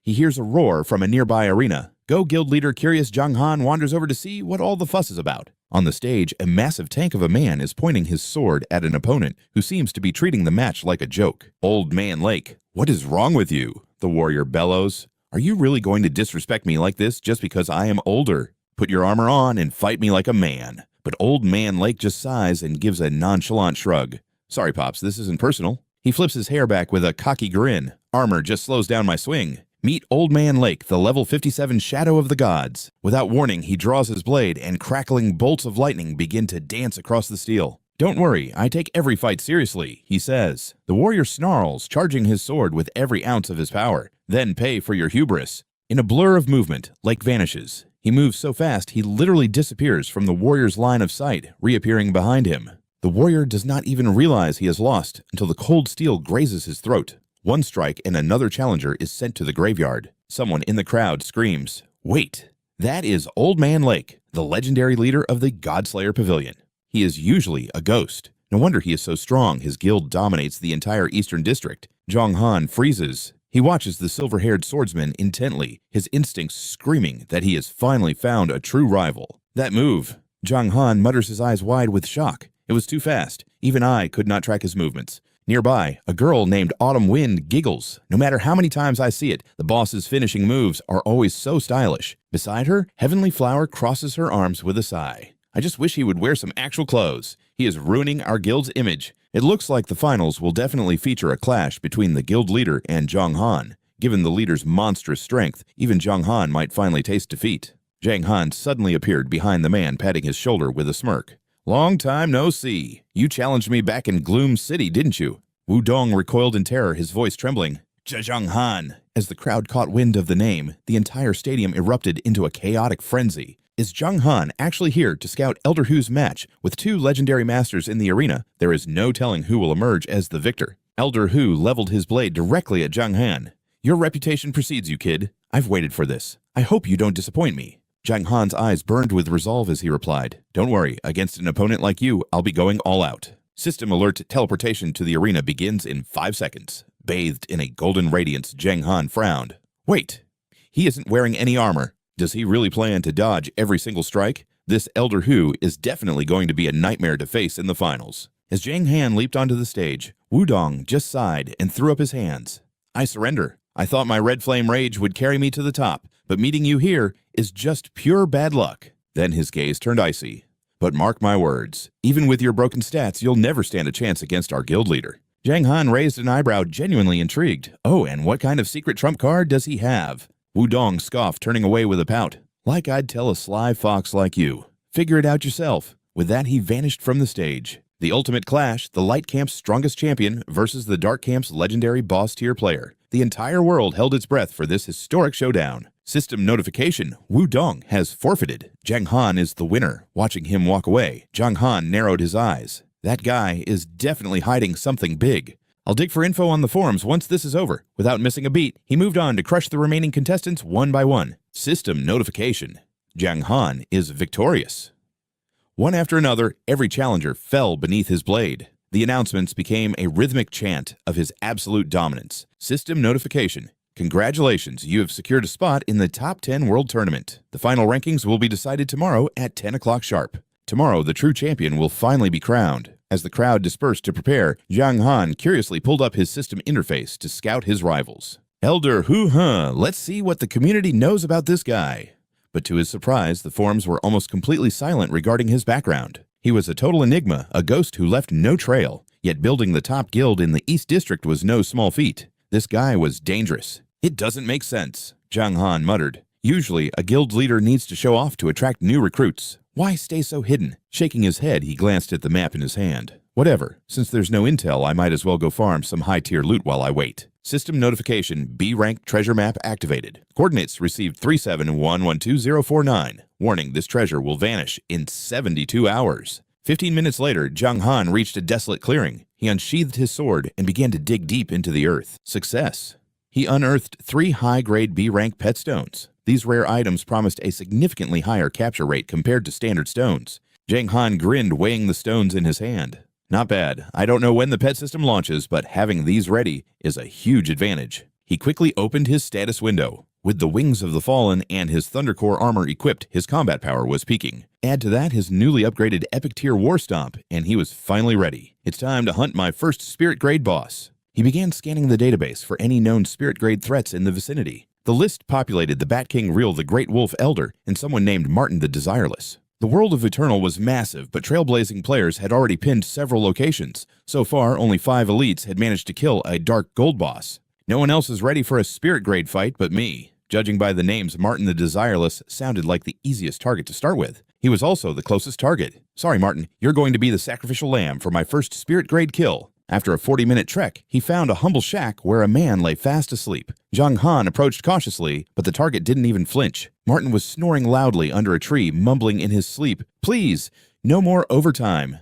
The system confirmed his identity, Martin the Man Without Desires. He was level 85 with 15 million health, yet his attack was only 5 and his defense was 0. His skills were all related to pure, unadulterated laziness. In his past life, he was nothing more than a common laborer driven to the brink by his job. After being crushed by corporate greed, he fled to the wilderness to die. He eventually ate a poisonous mushroom and became a lingering spirit of sloth, 5 attack and 0 defense. This Spirit Grade boss is a joke. Still, Jiang Han decided to boost his stats before engaging. System notification. You have consumed a Thunderbar. All attributes are increased by 20% for the next 10 minutes. Jiang Han charged in on his blue scale beast, unleashing a devastating war stomp right into Martin's gut. The blow dealt over 168,000 damage. System alert, Martin the Desireless has activated his passive skill. All damage taken is amplified by 100% and immediately reflected back at the attacker. Suddenly, Jiang Han's mount vanished into thin air. System notification. Your blue scale beast has been killed. It cannot be summoned again for 3 hours. Martin jolted awake, screaming in agony. Ow, ow, ow, what the hell is wrong with you? I was minding my own business.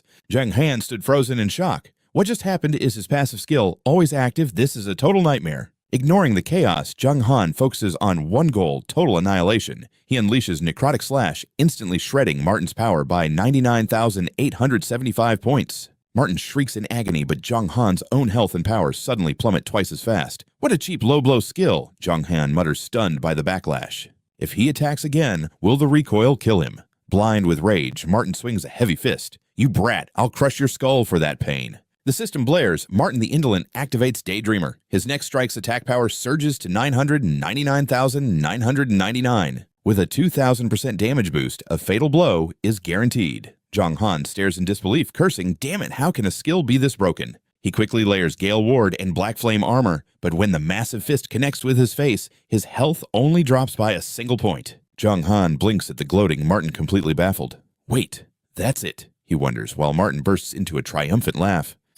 Ha, you fell for it, Martin jeers. Jiang Han realizes the truth, it's a complete bluff. The stats look terrifying, but the actual power is pathetic. Seizing the chance, Jiang Han delivers a swift kick to the leg. The system announces the successful use of bone-breaking strike on the indolent. Martin's movement speed drops by 30%. Seizing the opening, Jiang Han turns to retreat, leaving a fuming Martin screaming in pursuit. Get back here, you coward, Martin roars. Jiang Han sighs, annoyed. This monster is a total waste of time. It's better to find a real spirit-grade boss. After a short chase, Martin's stamina hits 0. He collapses, gasping for air as his momentum vanishes. Too tired. Need a nap.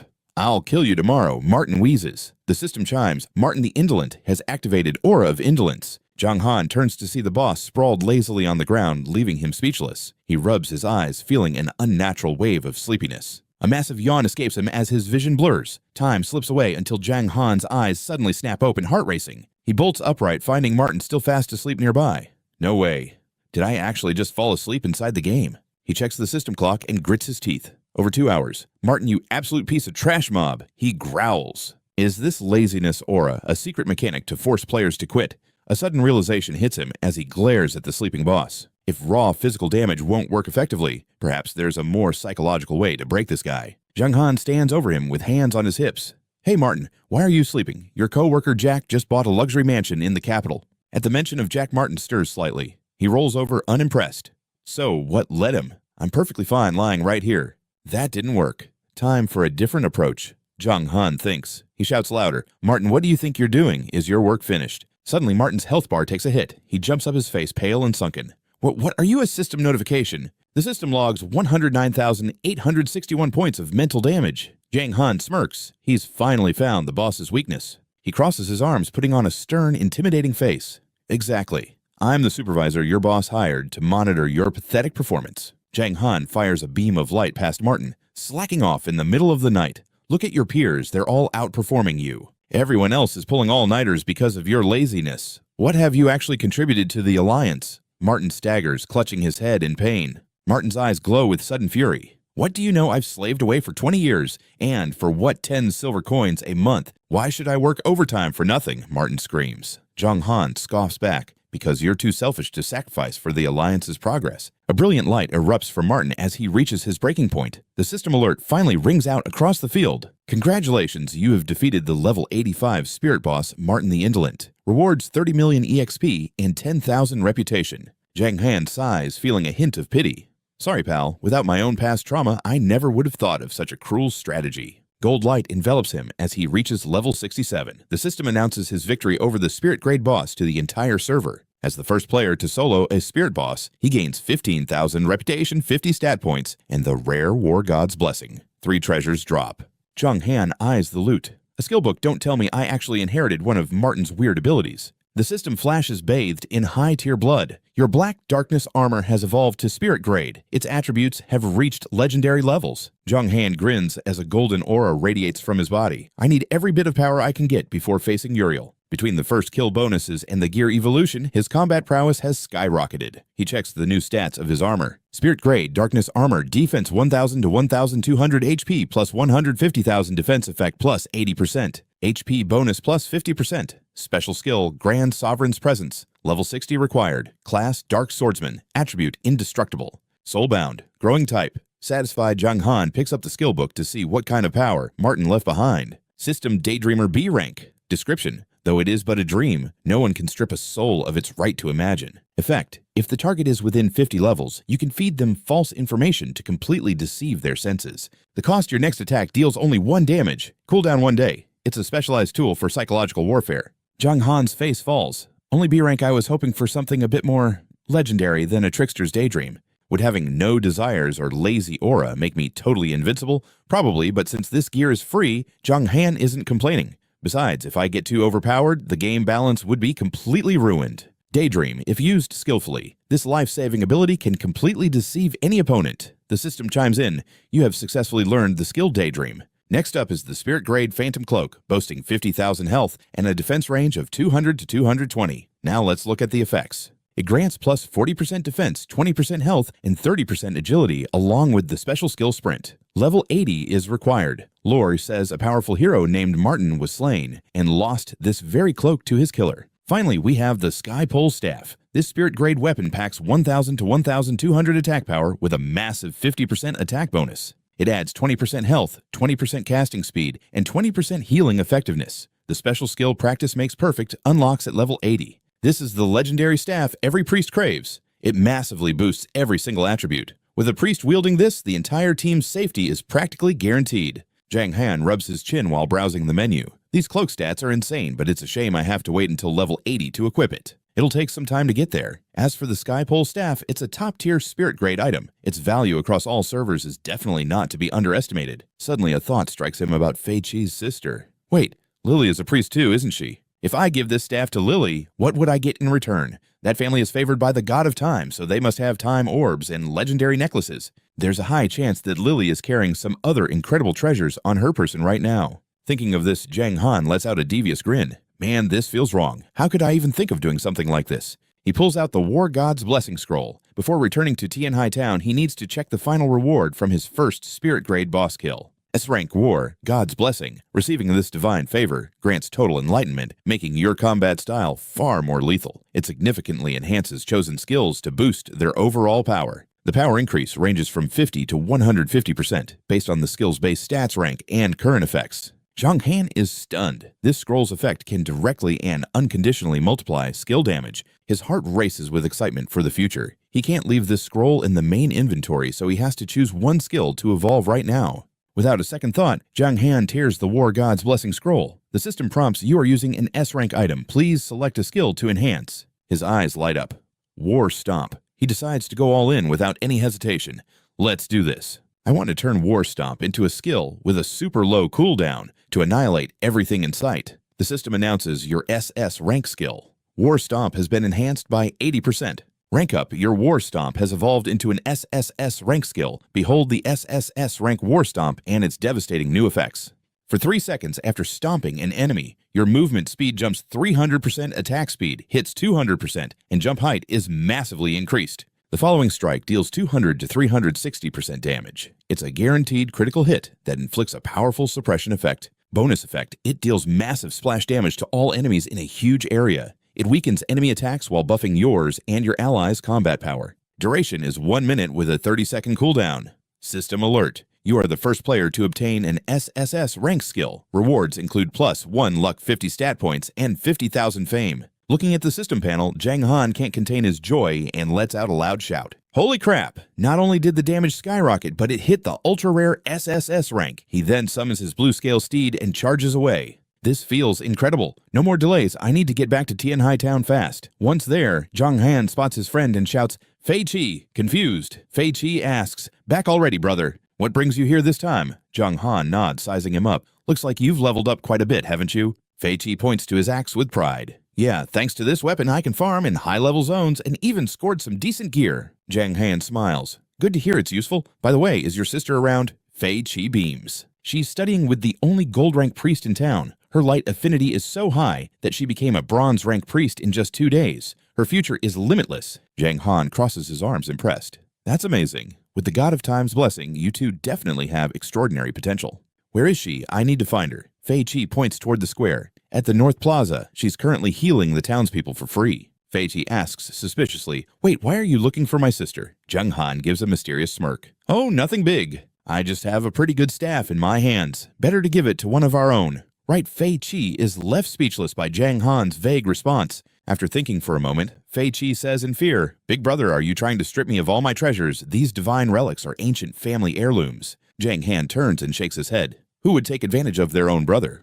"What are you saying? I'd never steal from our own sister. I just need to borrow a certain tool to face a terrifying enemy, that's all. I, Jiang Han, swear to the heavens that I'll return a treasure of equal value to her in 2 months. My word is my bond." Fei Qi sighs. Words are easy to say. "My sister has a scroll left by the God of Time for future generations." Jiang Han doesn't hesitate and heads off immediately. "Thanks a lot. I won't bother you two again for a while." After walking a bit, he sees Lily busy healing someone. "Lily, remember your connection to the light element isn't tied to your faction. Being in the dark faction doesn't mean your healing will be any weaker." Look at those bishops. They act all holy and compassionate in public, but behind everyone's back, they might be doing the most foolish things imaginable. Wutong spoke with conviction. A clear conscience is all that matters. The girl nodded obediently. I understand, Wutong. Jiang Han approached with a wave. Seeing him, Lily's face lit up with joy. Big brother. Sister Wen focused her energy, her gaze sharp. That's enough today. I'll handle the rest of the wounded. Go on ahead. Lily chirped happily. Thank you for the guidance, Sister Wen. Blushing, she hurried to Jiang Han's side. What brings Big Brother to see Lily today? Jiang Han presented a staff. I want to trade this staff for that treasure you're holding. Startled, Lily pulled a scroll from her robes. You mean this old scroll? Jiang Han examined the S-rank time reversal scroll, a relic of the time god himself had pulsed with a fragment of ancient divine authority. Its power can rewind the clock, allowing one to rewrite the past and forge a new destiny. Warning, without perfect mana control, the effect is unstable. It could last 2 minutes or vanish in 10 seconds. Jiang Han's heart raced. A true lifesaver if used correctly. Lily smiled. If Big Brother wants it, it's yours. This staff is precious. I'd hate for you to regret it. But no matter how the city defense ends, I pray you and brother stay safe. A system alert flashed. Accept quest. Live to fight another day. He shook his head instantly. No. Jiang Han knew the rewards were tempting, but he wouldn't exploit a child. Handing over the staff, he spoke softly. What are you saying, Lily? Your big brother isn't that stingy. Besides, I have no intention of losing the upcoming battle. Take the staff. I'll find something even better for you later. System new quest, equal exchange, accepted. Difficulty, rank A. Description, you chose honor over greed. Your refusal to exploit a child is truly commendable.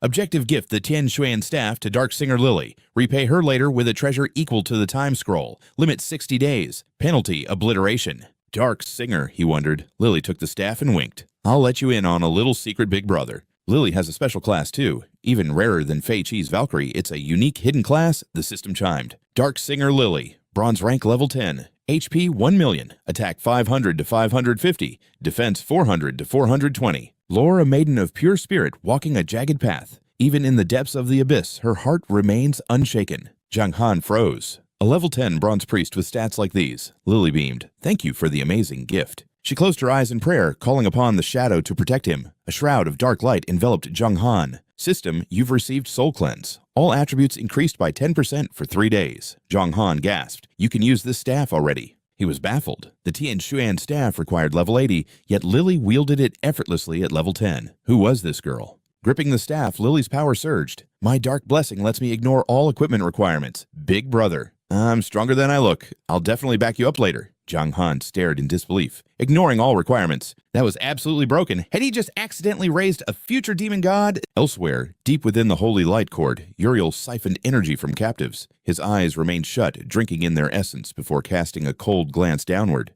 Muscles rippling with raw power, Uriel stood shirtless as an aura exploded. Sin knelt instantly. Congratulations on reaching the Earth grade, my lord. A mere stepping stone, Uriel replied. Once I slay the Dark Swordsman and use his blood to ignite my divinity, God grade is mine. Sin looked worried. But my lord, the Dark Swordsman's legend is etched in blood for a reason. Sensing Uriel's darkening mood, Sin bowed lower. Once you've fully recovered, crushing him will be as easy as stepping on a bug. Uriel snorted, his face contorting into a mask of pure malice. His eyes glowed with disdain. To him, mortals were just ants. This so-called Dark Swordsman, you fear, in my eyes, he's nothing more than a slightly larger insect. Killing him won't even break a sweat. The next morning, at 10 sharp, the system announced the World Martial Arts Tournament Round 5 begins. Notice in Round 5, players are allowed 3 losses. Matchmaking is randomized until the final champions are decided. Note, to ensure fairness, players will not face the same opponent within 3 consecutive matches. Jiang Han was warped to the arena. The crowd erupted. Only the elite of the eastern region remained the true monsters of the game. Can River Han take the crown without breaking a sweat? One spectator wondered. Doubtful. There's always a bigger fish. Jiang Han scanned the massive stadium. The scale of the finals was staggering. On the other side, 2 fighters materialized. One was World Chaos, a level 50 Tempest Summoner. He looked at his opponent nervously. The man with the spear scoffed, "Don't sweat it, guild leader, just attack." Stats, Mortal Slayer. Level 55 Holy Knight. Combat power 514,100. Attack 3,580 to 3,890. Defense 3,992 to 4,155. An old friend. If he was calling the other guy guild leader, then Mortal Slayer was the true shadow behind the Hero Alliance. Back at the newbie village, Jiang Han had slaughtered 1,000 players. That massacre was only possible because of the Hero Alliance. Seeing the opening, the old man swung his blade, summoning a violent cyclone. Forgive my lack of restraint. Call of the storm. The vortex intensified as he roared his ultimate move, Storm Blade. Facing the onslaught, his opponent braced himself for a counterstrike. In the stands, the crowd gasped in disbelief. A head-on clash of high-level skills. Trapped in the heart of the Stormblade, one would normally suffer endless damage, but that man's health pool was simply monstrous. Mortal Slayer flicked his spear toward his foe, who blocked with a storm shield. Gritting his teeth, Mortal Slayer lunged low, thrusting his tip through the raging winds. Too slow. With a single decisive strike, his opponent was finished. The system's voice echoed through the arena. Mortal Slayer is the victor. Jiang Han watched the entire bout, noting how he defeated a rival effortlessly without even using a single skill. Mortal Slayer's hidden power was formidable. Suddenly, the system chimed in. Prepare for your next match. Please equip your gear. Moments later, Jiang Han was teleported to the ring just as his challenger arrived. A level 52 rogue named Invisible Phantom looked at Jiang Han with pure contempt.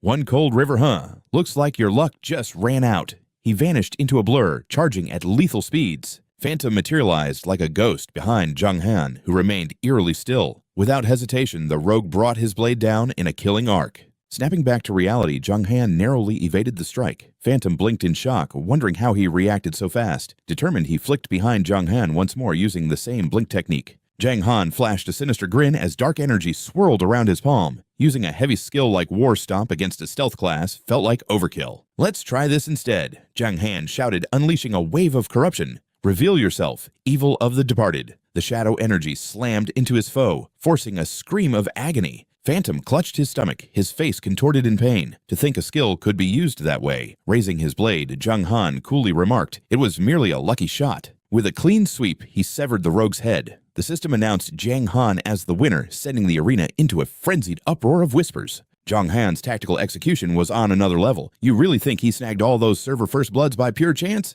Think again. Could he truly have relied on raw individual strength to clear the early game trials and secure that legendary SS-rank talent? Jiang Han stood lost in thought. Aside from old Master Hu, were there any other true masters left in this world? The next battle began and ended in the blink of an eye. Mage Roger unleashed a single devastating blast that vaporized his opponent instantly. The system declared Mage Roger the victor, followed shortly by Heaven Shatterer. Watching from the stands, Jiang Han noted that the players in these brackets were hardly a threat. Old Master Hu scratched his head with a sigh of disappointment. A shame. I was hoping my next opponent would be Jiang Han. Jiang Han's eyes locked onto Old Master Hu. Let's see if you can dodge everything this time. Below Hu faced off against Grandmaster Dai Fei, a level 51 flame priest with a hidden class. The old priest narrowed his eyes. So this is the legendary Old Master Hu. They say your movements are ghost-like. Let's see you handle this. A crimson sphere of fire ignited in Dai Fei's hands as he roared, Flamestorm. The fireball expanded rapidly, but the expected blast never came. Dai Fei's eyes bulged as Old Master Hu reflected the attack with a sphere of his own, incinerating the priest where he stood. Old Master Hu wins. The stadium fell into a deathly silence before the murmurs began. How did he kill his opponent inside a continuous damage zone without taking a single scratch? Is that even possible? No wonder he's the only one brave enough to challenge Jiang Han. Jiang Han frowned, unable to track the man's precise movements. At that speed, he could indeed evade almost any attack. I wondered, could he dodge my blade too? Was the Shadow of the Gods class specifically designed to counter a Dark Swordsman? Suddenly, a chilling voice whispered directly into his ear. A counter to the Dark Swordsman, kid. I can't just ignore such nonsense. Jiang Han spun around in a cold sweat, searching for the source. Who's there? The voice let out a cold, mocking snort. This is a remnant mark I left on your dark armor just to see if you'd bring shame to the name of the Dark Swordsman. Jiang Han's heart raced. Was the previous Dark Swordsman Luo Yi still alive? Perhaps not entirely alive, but certainly not fully dead either. Suddenly, Luo Yi appeared before him, arms crossed with an imposing air. Let me make one thing clear, boy. Nothing in this world can counter a Dark Swordsman. I intended to watch you struggle through your trials, but your blind theories were so painful to hear, I had to intervene. Jiang Han stood there, completely speechless. Luo Yi spoke rapidly, his form flickering. My mark won't last much longer, so listen carefully. The ultimate technique of our kind is Dark Reincarnation. Go back and actually read the skill description. Jiang Han gave a lazy shrug. Yeah, what else? Is that it? Suddenly, the system notified him of his next bout. Jiang Han was warped to the stage, finding himself face to face with Mortal Slayer. Mortal Slayer gnashed his teeth, looking ready to tear Jiang Han apart. One cold river. I've been waiting for this moment. Radiating pure killing intent. Mortal Slayer snarled, my brothers in the Hero Alliance haven't forgotten the special treatment you gave them in the past. Jiang Han ignored him, focused on his system window. Dark Reincarnation S-rank. A Shadow Swordsman walks the line between life and death, craving only victory. It harnessed every ounce of the body's hidden potential to crush the enemy. For 5 minutes, all attributes would surge by 50%. The price was steep, a 10-level drop and a 7-day cooldown. Meanwhile, Mortal Slayer stood there fuming at being completely ignored. Jiang Han rubbed his chin, lost in thought. What's the secret to unlocking its true potential? Where's the catch that makes this skill legendary? The spectators began to buzz with excitement. Is Mortal Slayer really being brushed off? He's supposed to be a top-tier expert. One Cold River is way too arrogant, but honestly, that guild deserves it for bullying the low-level players. Karma finally caught up. Hearing the crowd pour salt on the wound, Mortal Slayer trembled with rage. His guild's empire was built on cold, hard cash. This level of disrespect was absolutely intolerable. Mortal Slayer let out a primal roar, charging forward with his spear leveled. "You brat, how dare you look down on me!" Then a system alert flashed. Mortal Slayer activates the skill Divine Spear. His next strike deals 300% increased damage while shredding the enemy's attack power by 10% for 5 seconds. Before he could even react, Han unleashed a massive hand of violet energy, crushing the air out of him. Han's expression turned ice cold. Sorry, what was that again? Han's overwhelming pressure sent Mortal Slayer's power stats plummeting. With a blur of steel, Han's blade tore through his opponent's torso. Mortal Slayer's health bar instantly vanished by half. Han scoffed, "I'm not done with you yet." Desperate, the guild leader gritted his teeth and summoned a shimmering golden barrier. Divine Shield. The system announced that Mortal Slayer had triggered his ultimate defense, boosting his armor by 100% and granting 30% damage reduction for 3 seconds. Consumed by rage, he lunged with his spear, once more screaming, "Divine Multi-Strike!" Han merely smirked, unimpressed. Not bad. The crowd in the stands erupted into a frenzy. He actually blocked it. I didn't expect the Hero Alliance leader to be this formidable. He's tanking Han's full combo and even counterattacking, but Han has 4 million health points.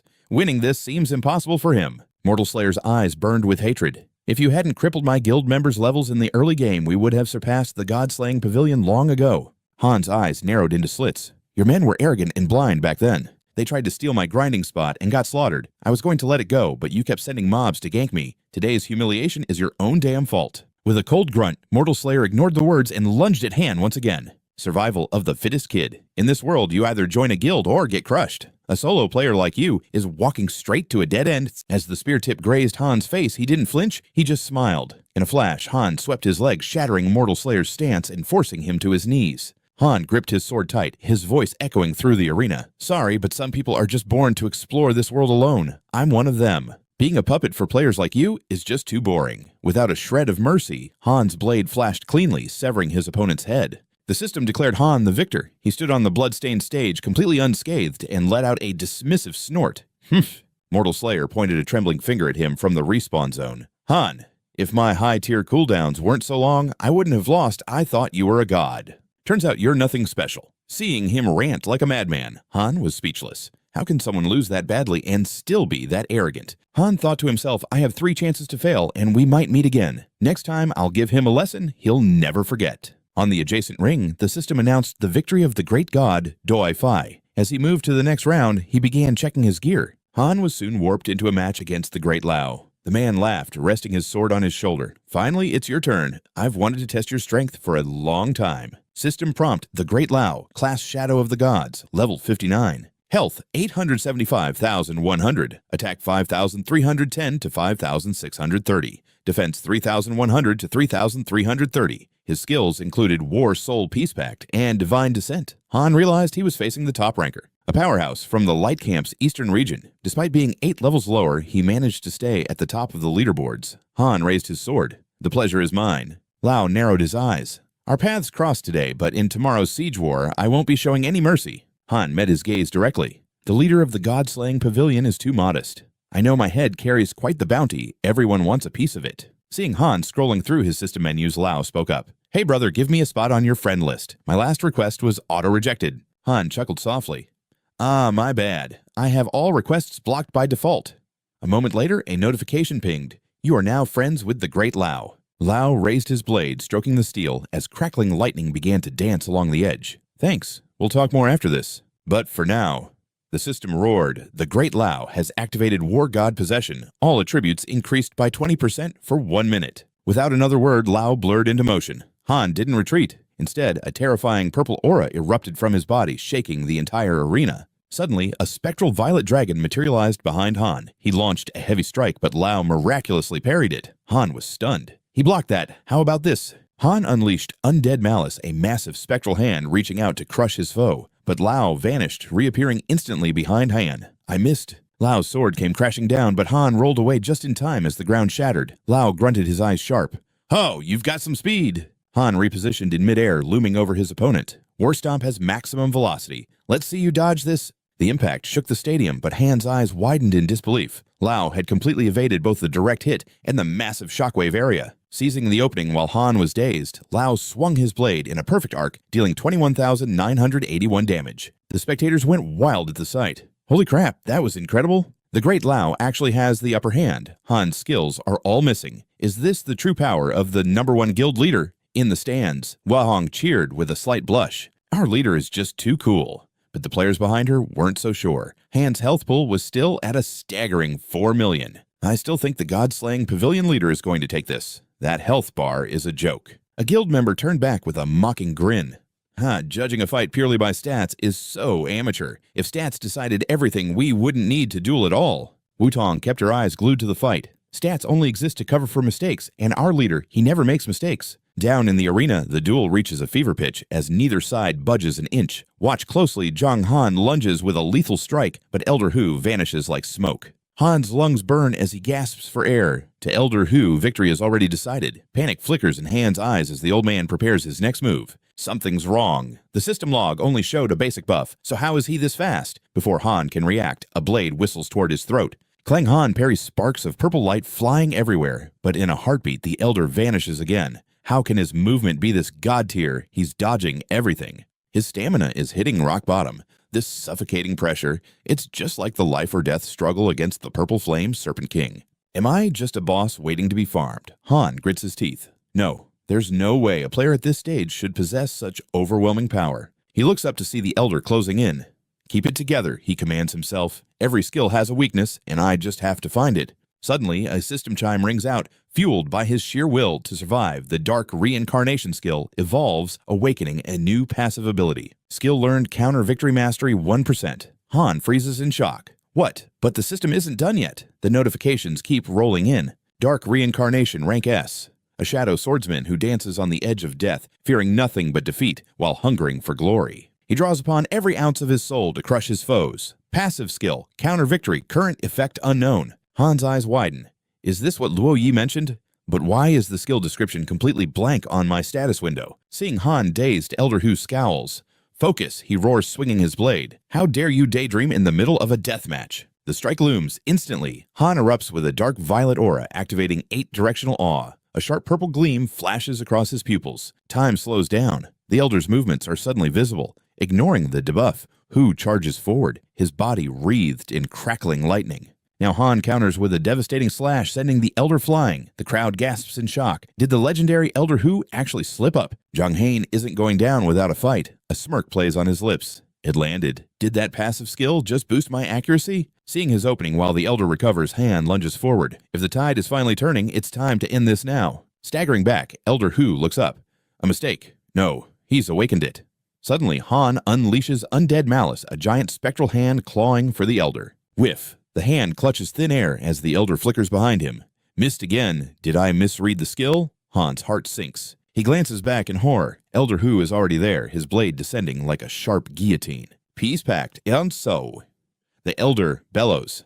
System alert. Elder Hu has activated Peace Treaty. Damage is negated unless he strikes first. Duration 10 seconds. Hu exhales a relieved smile crossing his face. So you've finally unlocked your hidden passive as well. Impressive kid. System Elder Hu activates Reaper Possession attack power plus 30%. Ranged mode engaged. Life steal 30%. Han's eyes narrow in realization. A hidden passive. So that's the secret behind your insane combat style. Precisely. Unique classes hold hidden powers, but only for those with god-tier reflexes and raw talent. Most players never even see them. Consider yourself lucky to witness it.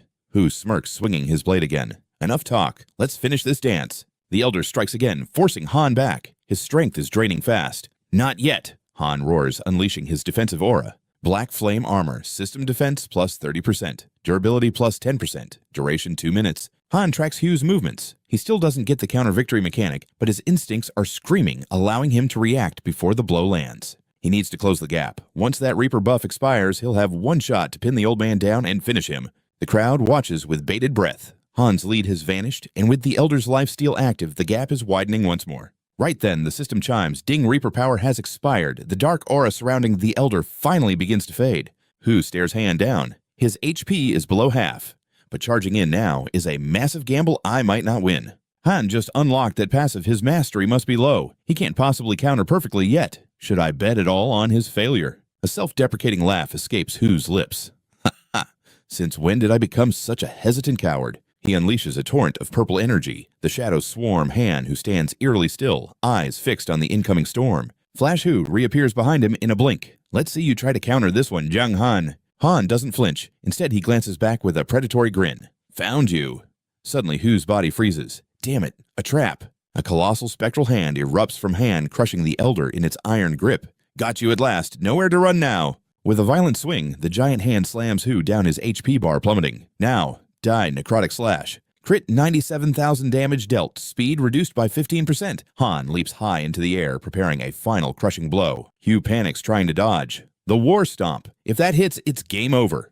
But the debuff is dragging his movements through mud. Too slow, Han's heel connects squarely with the Elder's face, smashing him into the dirt and shattering his remaining defense. Staring at the blade at his throat, Elder Hu sighs. One mistake, and the whole game is lost. With that, his form dissolves into light. System alert Han Sui claims victory. The crowd is in an uproar. The Godslayer guild leader was winning until one fatal opening ruined everything. A single strike decided it all. There's no doubt now Han Sui is destined to become the champion. Still undefeated, as Jiang Han prepares to level up, even he's shocked. However, his skill activation mechanics remain shrouded in mystery. The heat of battle intensifies. Within just 30 minutes, the system announces a massive wave of player eliminations. Old Wine might have the answers. Only 3 legends remain: Han Sui, Old Wine, and the ruthless Human Slayer. This means the gold, silver, and bronze titles of the World Martial Arts Tournament are now between these 3. Slayer glares at Old Wine.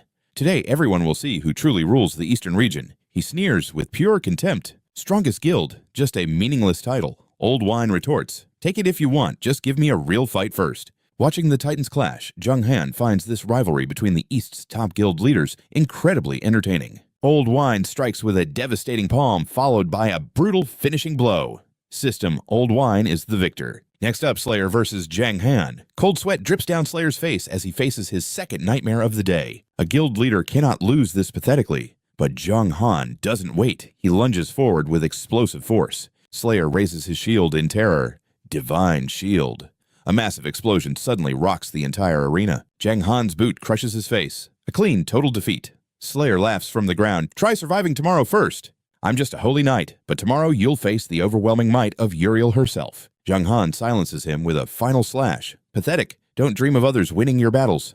System: Han Sui wins. System: congratulations on 3rd place. Slayer grips his fist teeth, grinding in a silent, vengeful rage. Han Sui, this isn't over. I'll make sure you pay for this public humiliation. He checks the rankings. It's finally down to just him and Old Wine for the championship. Time to prepare. Old Wine emerges from the portal. Jiang Han is now dressed just like him, sword over his shoulder, copying my style. First, I want a fair fight without armor. Second, I need to confirm something with my own eyes. Old Wine's eyes sharpen, confirming if ditching armor boosts your speed. Yes, but only in extreme situations. Faster movement comes at a deadly price. Your defense becomes absolute zero. It's a massive sacrifice. Purple aura ignites. Jiang Han realizes Old Wine discarded his armor just to reach the perfect speed for evasion. I understand. Let's finish this. A purple shockwave erupts from Jiang Han's fist as he lunges forward. He's definitely faster now, but pinning down the veteran is still like trying to catch a shadow. Buffs: Active War, God and Death, God Possession. Jiang Han launches himself into the air like a missile. War Kick, he roars. Old Wine counters with Peace Treaty, but Jiang Han's power is now on another level. The strike connects. Old Wine recoils in shock. He actually landed that kick. He instantly summons his Black Flame armor. Jiang Han dodges the counter. Taking more damage is worth the insane speed boost from his War Kick skill. Just one more cooldown. The match ends, then he slashes wildly, missing by inches. 18 seconds. 16. 14. Another strike missed, 12 seconds left. Old Wine is barely hanging on against this relentless blinding pressure. His speed is neutralizing my long-range advantage. Jiang Han keeps counting. His focus remains unbreakable. 5, 4, 3. Like a gale of wind. Jiang Han leaps high, focusing all his energy into his legs. Old Wine's eyes widen. How is his cooldown that short? A kick to the face, followed by a devastating combo. Jiang Han prepares his final swing, but the system suddenly alerts Han Sui as the winner. He exhales sharply. Phew. Just one more match against Old Wine and the tournament is finally over. But then, a shocker, system Old Wine has forfeited. Han Sui is declared the undisputed champion. Wait, what? System, congratulations to Han Sui, the champion of the Eastern region. The World Martial Arts Tournament has officially concluded. The crowd erupts in fury. A forfeit. This must be a fixed match. We demand an explanation right now. I saw them talking. It's a scam. Delete Han Sui's war kick skill immediately. This is completely unfair. Jiang Han pulls up the private chat. Hey, why did you quit so suddenly? Old Wine's laughter echoes back. Call it a favor, just don't forget it when I need help later. Jiang Han scoffs. He just knew he'd lose. Fine, I've got questions for him anyway. Outside, the mob's protests only grow louder and more toxic. Han Sui is a fake champion. Ban the war kick. We refuse to accept this rigged result. System notification. Congratulations, you have emerged as the Eastern Region champion of the World Tournament. Please select one limited edition reward. Jiang Han studied the interface. As the champion, he could choose any gear slot. Since his current ring was outdated, he didn't hesitate. I choose the ring. System notification. Player River Cold has been crowned the Eastern Region champion, calculating the ultimate rewards for the victor. Rewards level +5, 50,000. Fame S-rank, skill book, Starbreaker Spirit Tier, Sincere Ring, and a Spirit Tier Void Storage Ring. System notification. Player I Am Your Father has secured second place in the Eastern Region tournament, calculating the runner-up rewards. Rewards level +330,000. Fame S-rank item Full Assault and the Spirit Tier Zephyr Greatsword. System notification. Player World Slayer takes third place. Rewards level +225,000. Fame A-rank Mirror and the Radiant Spear. The crowd erupted in jealous rage. He's a member of the Dark faction. How is he even allowed to compete in this tournament? River Cold doesn't deserve that title. Why is the system ignoring our protests and letting this happen? Jiang Han gritted his teeth. These players were acting like entitled children. System notification. Your level has increased to 72. Jiang Han flashed them a middle finger. Listen up, you losers. If you've got a problem, meet me at Sky Sea Town tomorrow. If you don't show, you're all cowards. System notification. Inappropriate language from player River Cold has been filtered into a blessing. Despite the filter, the crowd's fury reached a boiling point. Such arrogance. I'll crush you tomorrow. Who's joining the Kill River Cold raid group? Count me in. Amidst the chaos, a few stayed calm. Are you guys serious? Going there is suicide. They're just talking big because talk is cheap. Jiang Han teleported away immediately. Finally, it's over. Now let's see what the champion's loot actually looks like. Spirit Tier, Sincere Ring, attack 600 to 630, HP 80,000 attack plus 50% attack, speed plus 20%, skill, courage. Requirement level 70. Lore life is full of unavoidable paths. As you move forward, never forget your original heart. Next, the Void Storage Ring. A must-have for any warrior on the Heaven Constellation continent. Higher levels mean more space. Effect adds 100 inventory slots. Bonus attack plus 10%, defense plus 10%. Level 60 required. Note this item grants stats just by being in your possession. Courage, a rank passive. Jiang Han's eyes widened in excitement. These two rings are absolutely incredible. Compared to his old gear, the Sincere Ring tripled his attack power and added a massive defensive passive 2% defense per nearby enemy maxing at 50. Jiang Han then reached for the skill book. And finally, the main event. System notification, Starbreaker S-rank. Information.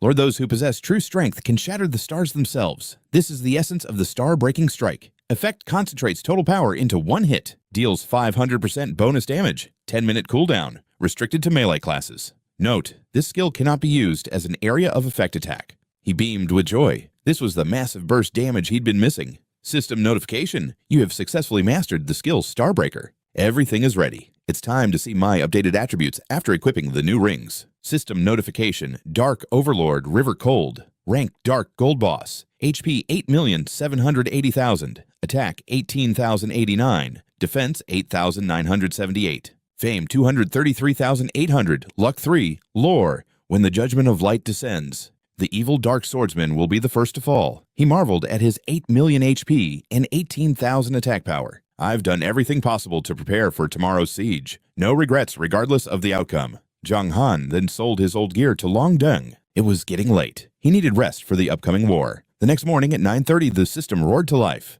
Main quest city defense. Difficulty SS. You will serve as the final boss, guarding the third gate. Warning, failure to appear at Sky Sea Town results in a 200 level penalty and a permanent reduction of 2,000 stat points. System notification. Your main storyline. The War of Light and Shadow difficulty, SS, has officially commenced. Soldiers scrambled to reinforce the Eastern Gate's defenses. Fichi spotted him from the battlements. "Brother over here." Fichi rushed over. The Light faction isn't sending reinforcements, only Holy Church guards. Due to the rules, they can't send high-tier elites. Jiang Han nodded, looking out at the horizon. Even so, their numbers are going to be overwhelming. Jiang Han turned to his friend with a serious expression.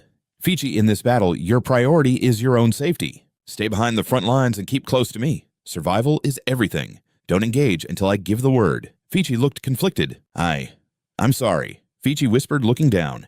"That is a promise I simply cannot keep. The men who didn't want to fight have already left. Those remaining are volunteers ready to live or die with Sky Sea Town. I can't hide in the back while my brothers bleed for this home." Jiang Han sighed. "Fichi, mercy can be a fatal weakness in war. If you can't bear to lead them to their deaths, let me take command. I'll handle the defense." Fichi looked at him and finally nodded. "All right, brother. I trust you. System notification. Berserker Fichi has transferred command of the city defense to you." Looking around, Jiang Han noticed someone missing. "Where's your sister?" Fichi replied. "Lily was taken away by the fallen angel lord." Jiang Han's expression turned grim. With the fallen angel claiming Lily, her destiny was now shrouded in a terrifying darkness. Is she destined to become a demon god? Jiang Han pondered. Lily was nearly sacrificed by the Holy Church, and her brother Fei Qi fell by their hands. Blinded by a bottomless hatred for the world, Lily surrendered to her inner rage and ascended as a vengeful demon god. He sighed at the cruel irony of fate. Suddenly, a system alert blared. The war of light and shadow has officially commenced. System alert. The first wave is approaching. A church vanguard led by the level 50 gold rank boss, Zealot Burr, is launching an assault. Burr charged toward the front line, screaming, "Sacrifice your souls for the faith. Eradicate every last one of these sinners." Standing atop the ramparts, Jiang Han roared, "Hold the gates. Archers provide cover fire. Do not break formation until my command." System alert. The Sky Sea Defense Force, led by the level 40 silver rank boss Captain Tim, will now initiate the first defensive wave. Tim's eyes burned with fury. They claim divinity but act like monsters, shields up. The two armies collided in a chaotic, bloody frenzy. Jiang Han surveyed the carnage. These soldiers were born into the light. How do they truly feel fighting a war labeled as treason? They'd hesitate against the crown, Fei Qi replied with a heavy, weary sigh, but against this corrupt and rotten church, never. For centuries, the shadow remained silent. The lack of true conflict allowed the Holy Church to rot from within, becoming a hollow shell. They've lost the people's trust. Take Tim, the bishop summoned his beautiful daughter for a blessing, and she was never seen alive again. Burr glared at the shield bearer, blocking his path, annoyed by the persistent defense. "So you're the one they call Tim. What a pathetic fly." "I still remember your daughter's screams echoing through the cathedral." Burr sneered. Tim snapped, lunging forward in a blind, primal rage. "You monster!" Jiang Han's heart sank as he saw the opening. This is bad.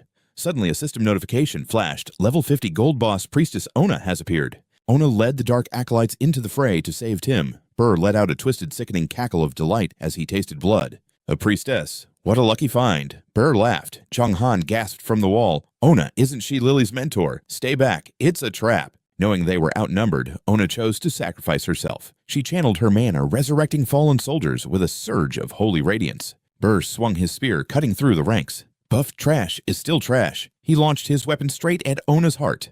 "Die, wench. System alert, Priestess Ona has been slain." Fei Qi gripped his axe, his knuckles turning white. Tim's reckless rage had cost them everything. "The next wave is mine. I'll tear Bear apart with my bare hands," Fei Qi growled. But Jiang Han stepped forward. "No, leave him to me. Hand him over. I'll end his life personally," Jiang Han stated coldly. Fei Qi stared. "Revenge for Ona fine. The bastard is yours." "Hey, he's all yours, brother." System alert. The third defense wave begins, led by the level 70, dark gold boss berserker Fei Qi. Fei Qi turned to his men, his voice booming across the field. "Fall back, all of you. There's no need to waste your lives here." The soldiers retreated as ordered. Fei Qi stood alone before the gate. "Cross this line and die," a soldier gasped. "That's Fei Qi, the Lord of Sky Sea." The soldier's eyes filled with greed. "If we take his head, the reward will be legendary." Two overconfident warriors charged forward, seeking glory. "Kill him before Bear gets the credit." Fei Qi's face twisted in fury. With a thunderous roar, his massive axe cleaved through the air. Even Burr froze in pure shock. "What the hell is this power?" He pointed a trembling finger at the lone warrior. "All of you swarm him." Burr's mind raced. How could a simple city lord be this monstrous? "I'll let the pawns drain his health. First, then I'll strike." 20 minutes later, the battlefield was a graveyard. Burr stumbled back, his face pale with terror. "No, this is impossible. He's a monster." Watching from the ramparts, Jiang Han smirked. "Impressive, Fei Qi. You wiped out hundreds of enemies in just 20 minutes. Truly legendary." But worry flickered in Jiang Han's eyes. How long would the system force Fei Qi to hold this position? This was becoming a suicide mission. Fei Qi, fall back into the city. It's my turn, Jiang Han shouted. Fei Qi looked up, shaking his head. I can't. The system won't allow it. Jiang Han's blood ran cold. Was this the script? Was Fei Qi destined to be sacrificed in this battle for the sake of the story? Not on my watch. Jiang Han leaped from the wall. System alert. Early intervention detected. Penalty. All attributes reduced by 20% for 1 hour. Notification. You cannot lead your army until the penalty expires or your character is defeated. You are now fighting as a solo unit. Jiang Han slammed into the earth. Brother, you'll be nerfed to the ground, Fei Qi cried. Jiang Han just glared ahead. Who cares? Let's clear this trash. System alert level 72. Dark Gold Boss. Jiang Han has entered the fray, solo fueled by pure rage against the Holy Church. Wutong watched from a distance with a sneer. Charging out all by himself, has the top player finally lost his mind? Maybe he knows the end is near, a veteran player added. Guild leader, he's weakened by the penalty. Should we strike and take his loot? Wutong narrowed his eyes, watching the chaos. Patience. Let's see how this plays out. Don't make a move until I say so. Fei Qi and Jiang Han shared a firm fist bump amidst the carnage. Let's show them, brother. Burr's eyes nearly popped out in sheer terror. Against 2 level 70 bosses working in perfect sync, Burr stood no chance. System alert. First wave. Boss Zealot Burr has been eliminated. Thunderous footsteps shook the ground. System alert. The church's mid-tier legion approaches, led by the level 60 Dark Gold Boss, Aegis Shield. Luffy launches the second wave. Charge, kill them all. He sneers as his subordinates rush forward. Just a swarm of insects. Jiang Han laughs. Fei Qi, hold the line. I'm going for the boss. Jiang Han summons his blue-scaled beast. It lunges forward at blinding speed, crashing into the fray. Luffy freezes. What? The beast's massive paws carry mountain-shattering weight. One stomp sends the earth trembling and hurls the lackeys into the sky. Jiang Han smirks, blade in hand. The Holy Light Cathedral, just XP, bags to me. He pins Luffy down. The light will judge you. Raising his sword, Jiang Han chuckles darkly. It has been hundreds of thousands of years. And why hasn't your holy light punished the 10 demon gods? Yet is it too merciful to touch them? Without mercy, his blade plunges down. System, congratulations. You've slain the level 60 Dark Gold Boss. Reward 6 million XP and 200 fame. The cathedral soldiers tremble. This kid is more monstrous than the tournament. He slaughters level 60 bosses like weeds. Fall back. Let the NPCs drain him first. Fei Qi stares in awe. Jiang Han is truly powerful. Is he really planning to defend Sky Seatown alone? The system alerts chime. Warning, the third wave, led by level 75, boss Asaf, Oath of Holy Light, is commencing. Prepare for battle. Jiang Han's eyes light up. That was fast. Does no one care that Luffy just died? Asaf roars, behead the traitor! Stats Asaf, level 75, HP 10,500,000, attack 10,000 plus, defense 14,000. Skills rock combo Divine Baptism. He is the Pope's star pupil, a genius wielding earth and light elements. Jiang Han faces the threat with a fearless grin. Is that all? Then come and try me. He commands the blue-scaled beast to leap, delivering a brutal kick straight to the face of Asaf's mount. System target hit by War Stomp damage 832,000. Dark Surge activated for 3 seconds. Buff attack speed plus 200%. Movement speed plus 300%. For the next minute. Your power is reduced, but the enemy is exposed. Asaf snarls, thrusting his spear into Jiang Han's chest. Jiang Han laughs, eyes cold as ice. That's it. You'd need 400 hits to take me down. Brother Asaf, don't make this harder than it needs to be. Asaf's face contorts with pure, unadulterated hatred. You... Suddenly, Uriel appears looking perfectly composed. He smiles thinly.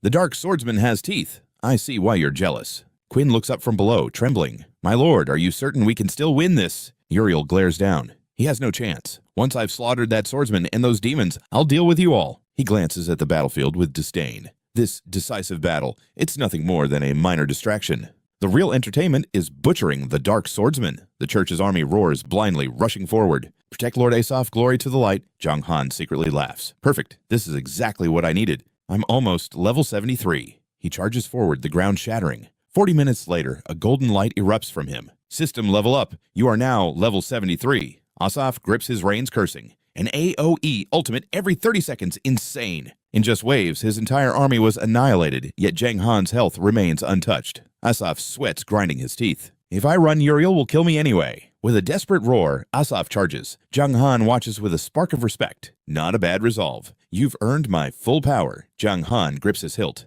Star Crusher combined with Bone-Breaking Strike. The blade flashes, carving through Asaf. System Star Crusher amplified Bone-Breaking Strike damage 225,000. Effect triggered. Permanent bone fracture. Asaf's right arm has been severed. Debuff attack power reduced by 80%. Defense reduced by 40% permanently. Asaf's agonizing scream tears through the air. No, his arm falls in a spray of blood. My arm. Even Jiang Han is stunned. Holy crap! I can actually dismember opponents without a killing blow. Jiang Han realizes the terrifying synergy of these skills. Once bone-breaking triggers, this isn't just a skill, it's a divine execution. Asaf clutches his stump, staring in horror. With his arm gone and stats tanked, Asaf is no longer a warrior. He's just a lamb at the slaughterhouse. Jiang Han closes the distance instantly. Frenzied Slash. His blade bites deep into Asaf's torso.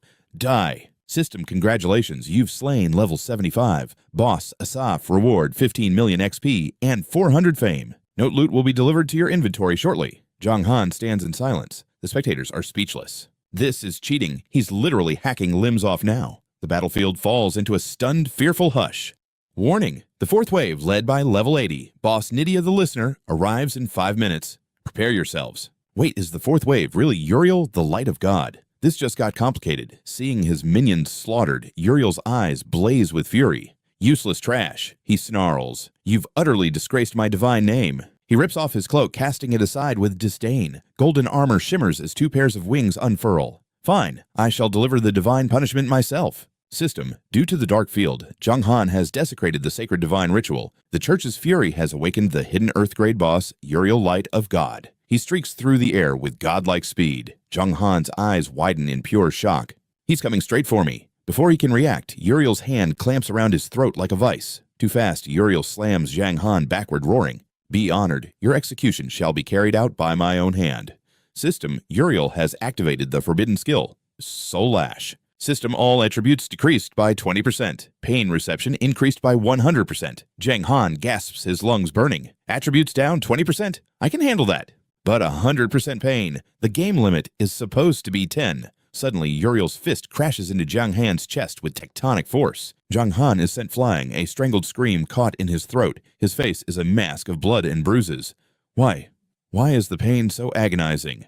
I'm losing consciousness. Uriel doesn't stop raining down a relentless barrage of blows. The church's soldiers cheer wildly. Look, a single casual punch, and the brat can't even fight back. Behold the power of a god. Jiang Han is already out cold. Ha ha ha, die, you insect. Uriel hoists Jiang Han up by the collar like a broken doll. To think those fools actually feared a weakling like you would defeat me. In the same realm, gods are invincible, and you're barely gold tier. Jiang Han can feel his strength draining away into nothingness. Humph. Uriel clenches his fist, his expression turning to bored disgust. How tedious. Suddenly, Fakey lets out a primal roar. Release my brother. He leaps from the sky, axe raised high. Uriel's eyes flash with cold contempt. With a flick of his wrist, a beam of light pierces Fakey's chest. Fakey's power vanishes instantly as he crashes into the dirt. System, Uriel has used Holy Condemnation, dealing 5,015,540 damage to the Berserker Fakey. System target will receive 500,000 light elemental damage per second for 5 seconds. Fakey! Jiang Han screams from the ground. Fakey lies there, coughing up blood, his life fading. Cough! Cough! Fakey struggles to form the words through the agony. I'm sorry. Uriel dismissively kicks his limp body aside. Annoying pest. System, the Berserker Fakey has been slain. Jiang Han stares blankly, his heart stopping. What? Tears sting his eyes as his rage boils over. How dare you?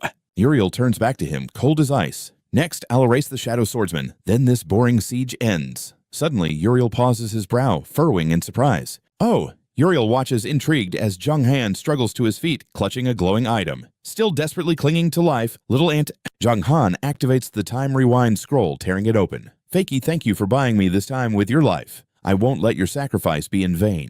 System, you have activated the S-rank item, Time Rewind. Uriel freezes, sensing the very fabric of reality beginning to warp and shift. What is this time? Is moving backward.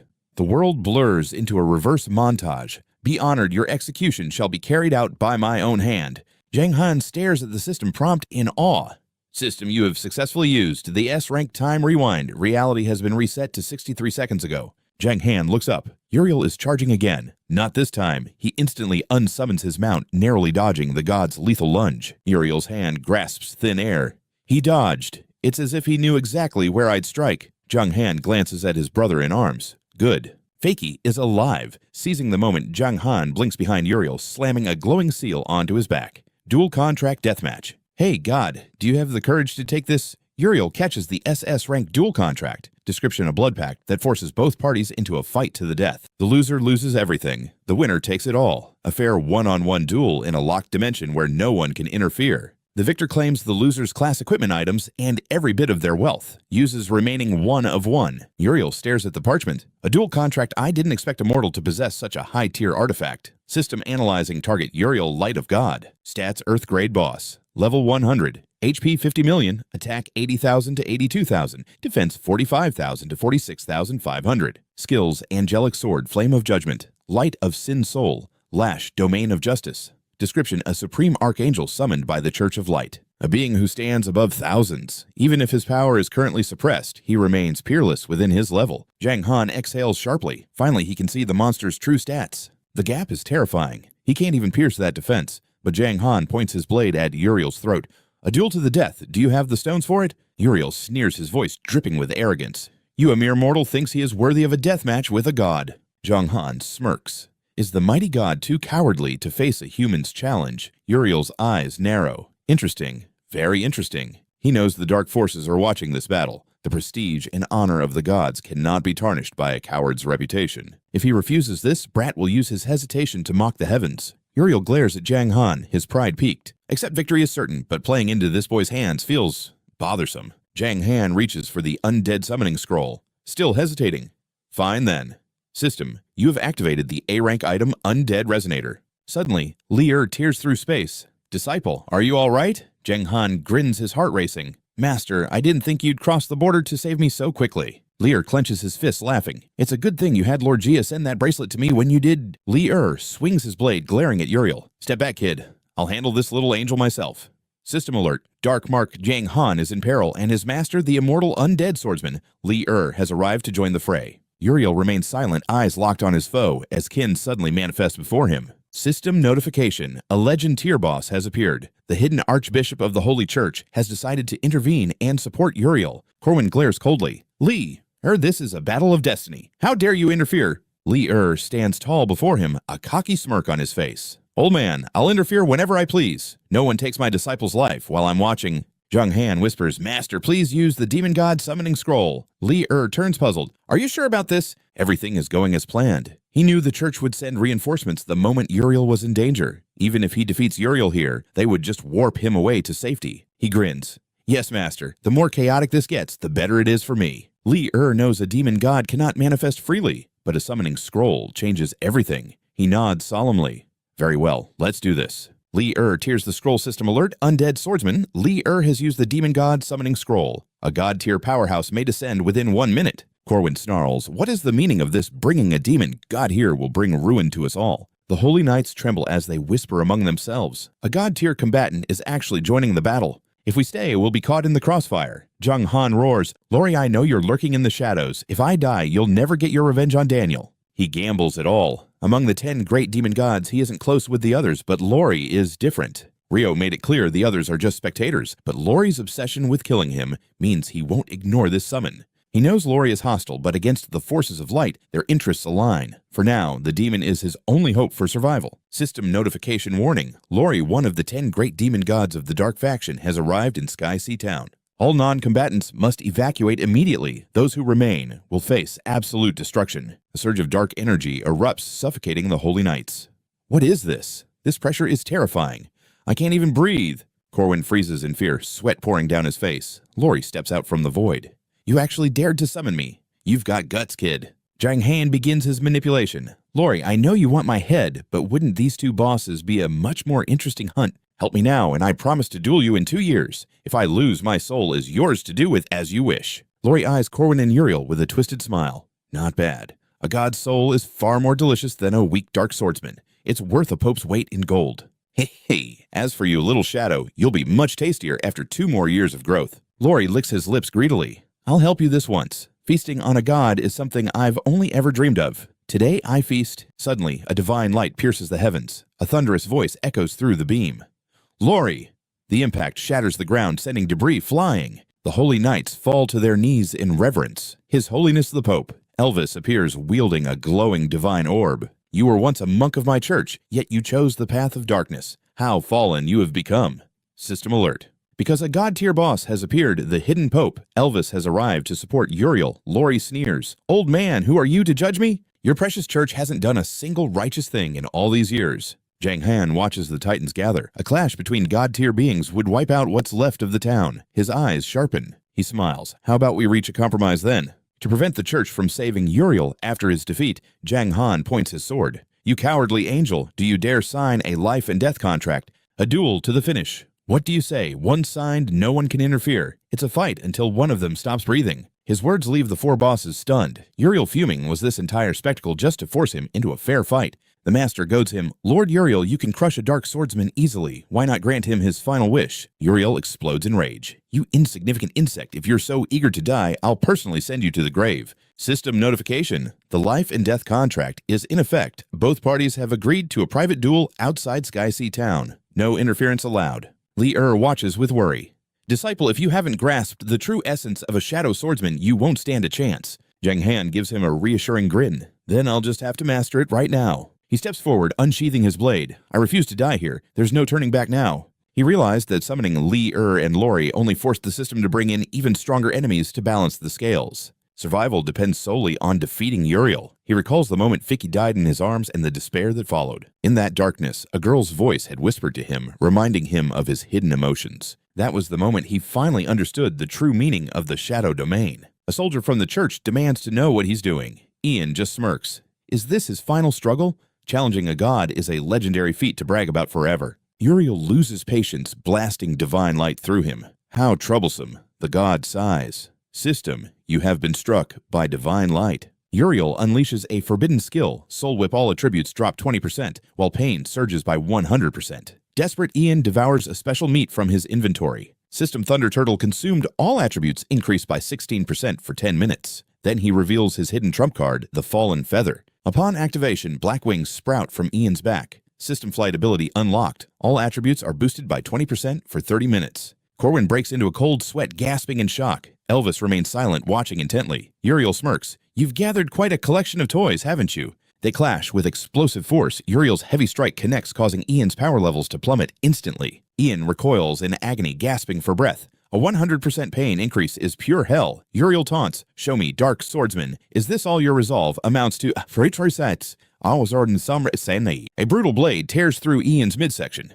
System, you have been struck by Light God Uriel's divine skill. The angelic sword deals 3,548,400 damage. Additional light burn 50,000 per second. Gritting his teeth, Ian swings his blade. The agony is blinding, threatening to shatter his very consciousness. Paralysis from pain sets in, and Uriel catches the blade with his bare hand. His power only drops by 1. Who gave a worm like you the courage to defy me? Uriel's eyes flare with celestial light. Do you truly think those wings make you my equal, a god? Forget flying. I'll make sure you never stand again. Twin beams of light erupt from his eyes, forcing Ian to his knees. Ian vomits blood as the agony intensifies. This is beyond human endurance. His health bar flickers near zero, a gaping hole torn through his chest. Ian refuses to break. If I fall, Philip Sky, Seatown, and Master are doomed. Seeing his persistence, Uriel delivers another devastating blow. I told you, kneel. Philip watches in terror, fearing for his friend.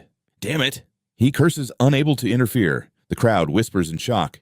Is it over? Is he dead? He's gone for good, one observer sighs. Even for a game witnessing such a brutal execution is hard to watch. Ian lies broken in the dirt, his armor shattered. Uriel slowly approaches. I must admit, your sudden burst of passion actually surprised me. Suddenly, Elvis steps in, blocking Uriel's path. Uriel's gaze darkens. Elvis, what is the meaning of this? The battle isn't over yet, Elvis declares. Uriel glances back to see Ian defiantly raising his middle finger. Not yet. Ian looks toward the heavens. System. You have grasped the essence of the Dark Swordsman, S-rank skill, evolved to SS-rank Forbidden Dark Reincarnation. The hole in Ian's chest miraculously knits back together. System Forbidden Dark Reincarnation has been automatically triggered. All attributes surge by 50%. Ian's appearance shifts as his hair transforms into a striking blend of black and white. Did I make it? Ian wonders. The SS rank description appears. The Dark Swordsman walks the edge of death, fearing nothing but defeat. He possesses the unique ability to draw every ounce of hidden potential from his very soul. To crush his foes, all attributes increase by 50% for 30 minutes. But that's not all, there's a post-death trigger. Upon death, it auto-activates stats boost by another 50%. All debuffs are purged, and the duration resets completely. It stacks up to 10 times. The cost, lose 10 levels afterward plus 5 per death. Cooldown 7 days. The spectators are stunned. Wait, isn't joining the Dark faction supposed to be a permanent account lock upon death? He revived on the spot with full health. Uriel mutters in disbelief. Since when did a Dark Swordsman possess such a cheat-like ability? Ian rises a dangerous smirk on his face. There's plenty you don't know, God. He lunges forward. Now die. Uriel drives a palm right through Ian again. I told you to stay on your knees and never move again. A minute passes. Ian is still there, leaning on his sword. System forbidden. Dark Reincarnation has been triggered once more. All attribute bonuses have reached 100%. Uriel rockets into the sky, his eyes burning with divine fury. So what if an ant gets a little stronger? No matter how many times you crawl back, I'll crush you like a bug. He looks down, unleashing 2 devastating pillars of light directly at the resilient warrior below. Ian collapses, but the system chimes again. All attributes boosted by 150%. He takes flight, screaming a challenge. Uriel. He swings with everything he has. Uriel scoffs, reaching out to catch the blade again.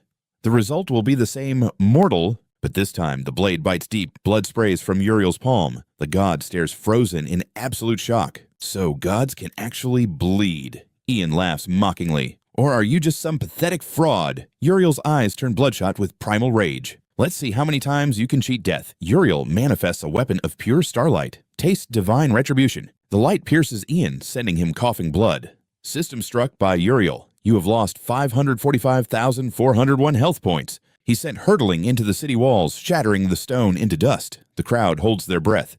Is it finally over? Is he dead? What kind of insane sorcery is this? He's died countless times, yet he keeps returning stronger. It's absolute madness. Please, just stay dead for once. Give me a break and let me play the game. I'm breaking into a cold sweat. Did this brat actually unlock a forbidden level curse? There's no other explanation for this insanity. He only discovered his hidden passive yesterday, and now he's already mastered a forbidden art. This kid is terrifying. Should I be impressed or absolutely horrified? Just then, the wounds inflicted by Uriel began to seal shut. Jiang Han sat there wearing a mocking smirk. Is that all I expected more from a god? Were you really birthed from the sacrifice of a helpless girl? Is that the best a god can do? A system notification flashed. Forbidden skill, Dark Cycle of Reincarnation has triggered. All attributes increased by 200%. He gnashed his teeth, staring at that arrogant smile. Damn it. How does his power jump every single time he revives? Can he really revive forever? No, that's impossible. There has to be a limit. Uriel unleashed a barrage of divine light. Perish you, insect. The system chimed again. Dark Cycle of Reincarnation activated. All attributes have surged to 250%. System alert, Dark Cycle of Reincarnation active. All attributes boosted to 300%. He braced himself against the cracked earth, ready to strike. Jiang Han launched into the air, the ground shattering beneath his feet. He lunged forward with blinding speed, leaving Uriel stunned.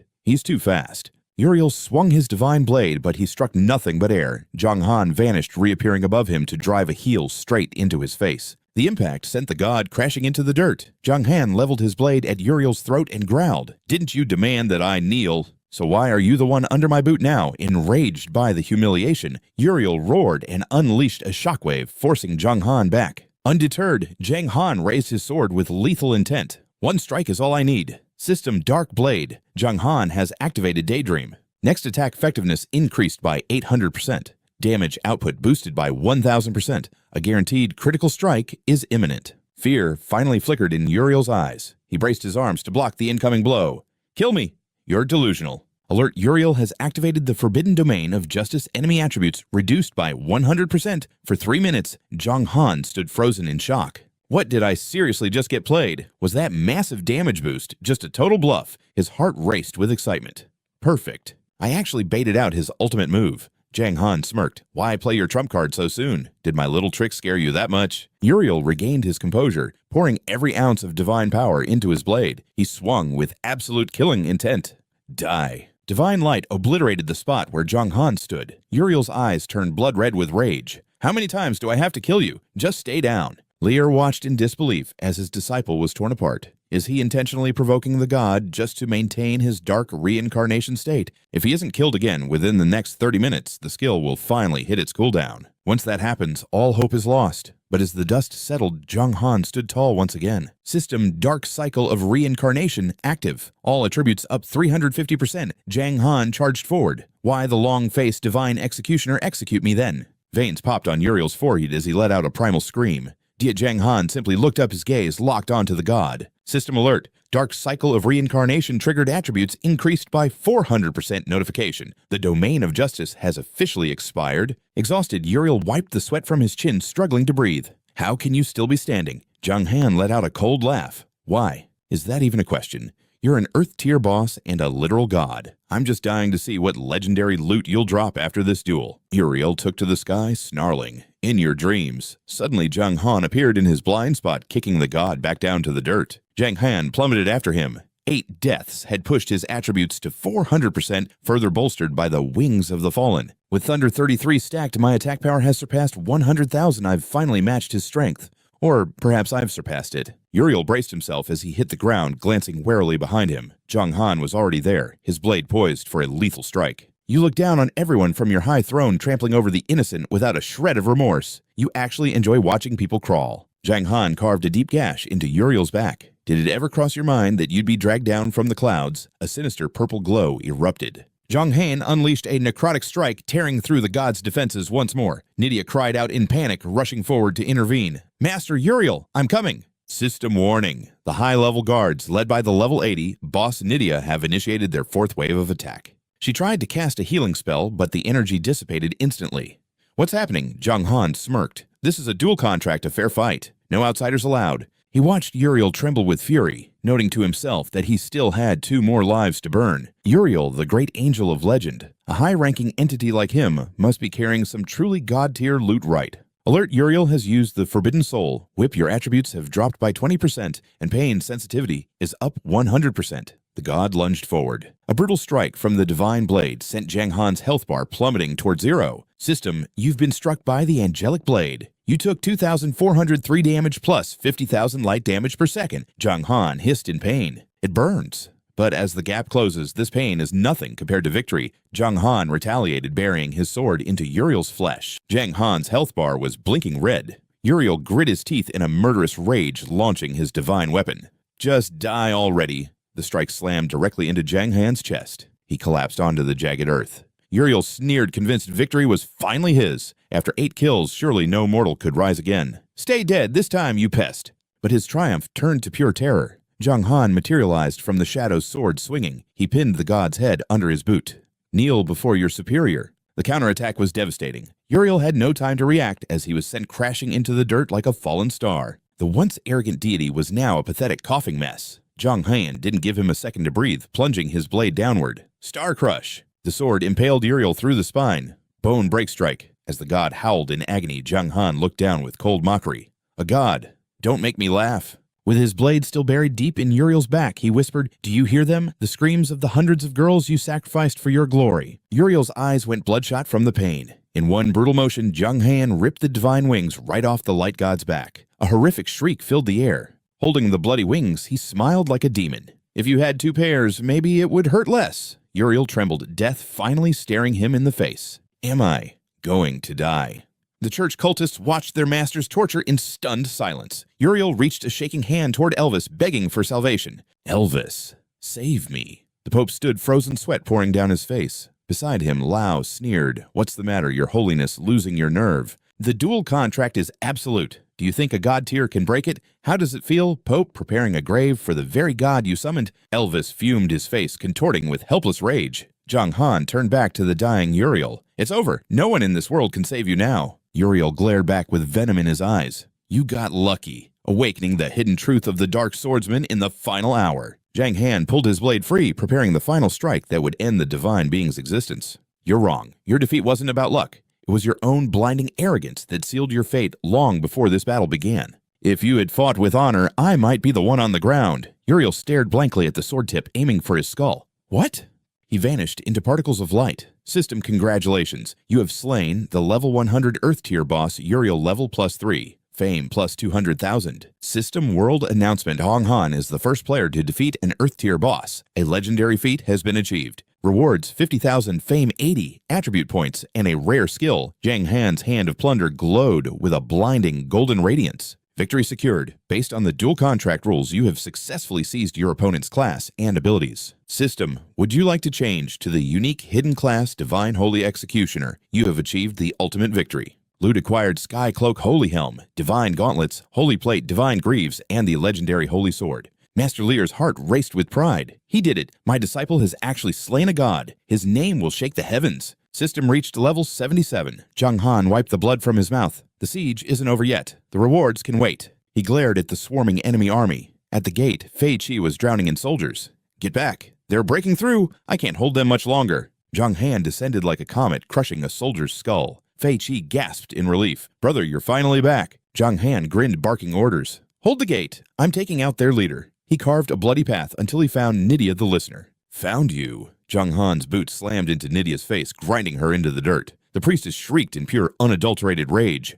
Blasphemer, the gods will strike you down. Jiang Han scoffed his blade, taking her head. Funny, your god is already dead. Who's left to punish me? System Spirit Tier, Boss Nydia, defeated reward, 30 million experience points and 5,000 fame.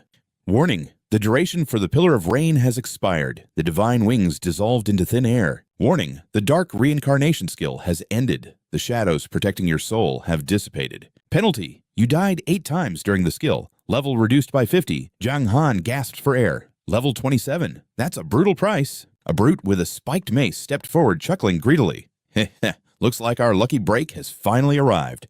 He's only level 27. That's lower than me. Elvis roared. Adventurers kill the Dark Swordsman now and claim your reward. That brat ruined everything, Elvis thought bitterly. I can't strike personally, but these fools can tear him apart for me. Seeing them hesitate, the Pope screamed, "What are you waiting for? Move, his head is right there for the taking." I killed Jiang Han. He's at his weakest. Jiang Han realized he hadn't cleared the field before his power vanished. Damn it, this is bad. He glanced at his inventory. System S tier item. The Chillin's Blessing has been unlocked and is now ready for use. He grabbed the glowing scroll. System the Chillin's Blessing. A sacred item imbued with the grace of legendary auspicious beasts. Effect permanent massive boost to HP attack and defense. Movement speed increased by 10%. Luck +1. Jiang Han tore the seal with his teeth. Restrictions lifted. He felt a surge of ancient power flooding his weakened veins. It was a miracle in his darkest hour. A brilliant blue light erupted from the scroll, illuminating the entire battlefield. The light surged into Jiang Han's forehead. System Blessing accepted all stats evolved. Permanent health increased by 50,000. Permanent attack +500. Permanent defense +400. Movement speed up 10%. Luck point +1. Channeling energy, a verdant glow surrounds his hand. The Chillin's Blessing is absolutely broken, boosting his base stats to insane levels. Jiang Han smirked, eager to test his newly acquired skill, the Reaver's Hand. System Alert S-rank skill, Reaver's Hand. Effect, unconditionally seize and master enemy skills. Limitation, only 1 steal per target. Using it again overwrites the previous skill. If the target's skill exceeds S rank, its power will be significantly dampened. Power reduction depends on the skill's tier. Cooldown 10 minutes. System Alert, skill successfully learned. Reaver's Hand. Jiang Han grinned wickedly. This skill is devious. Time to try some stealth. Can a swordsman like me pull off a thief's trick? Channeling energy, he roared, "Master Hu, my dear friend, where are you?" Suddenly Hu lunged from the shadow's blade, flashing. "Right here, Jiang Han. Since your head is up for grabs, I'll take it." But Jiang Han's green aura exposed the sneak attack. "What?" Hu gasped. Jiang Han smiled. "Your hidden class is quite impressive. I'll be borrowing that War God possession." Now System Alert Reaver's Hand activated on Master Hu. Skill learned War God possession. The church soldiers charged in a frenzy. "Jiang Han, your head belongs to us," he sneered. "Think it's that easy? Come and get it." Jiang Han moved like a blur, wiping them out instantly. System notification. You've unlocked the hidden passive of War God Possession.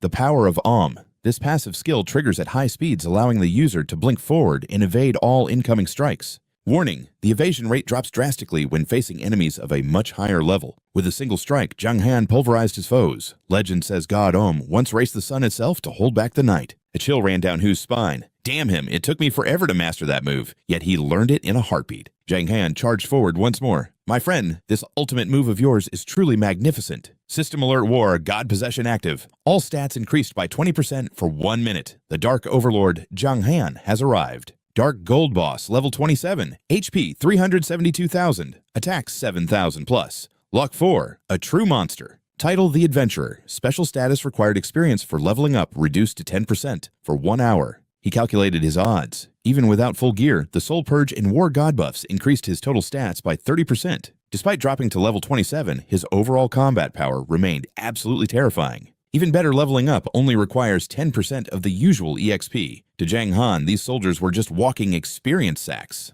System alert, congratulations, you've slain player Long So, level up reward +1. The church army was paralyzed by fear and rage. How is he leveling so fast? Surround him. Don't let him move. They charged recklessly, screaming, kill him! His defense was breaking, but his damage remained lethal. Jiang Han analyzed the battlefield. These level 50 fighters could potentially block Ahm's power. Leaping into the air, he kicked them square in the face. Surround me, too slow. System alert war kick activated, dealt 214,000 damage to Explorer Dora. Targets are suppressed for 1 second. Enemy attack power reduced by 15% within a massive range while taking heavy damage. Leveling up by killing level 50 players was like hunting high-level bosses. With his massive buffs, Jiang Han was ascending at lightning speed. System alert, congratulations, you've slain Explorer Dora, level up reward +1. Suddenly, a spear thrust through the chaos.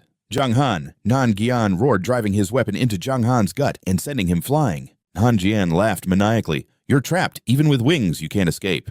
But the spear barely scratched him.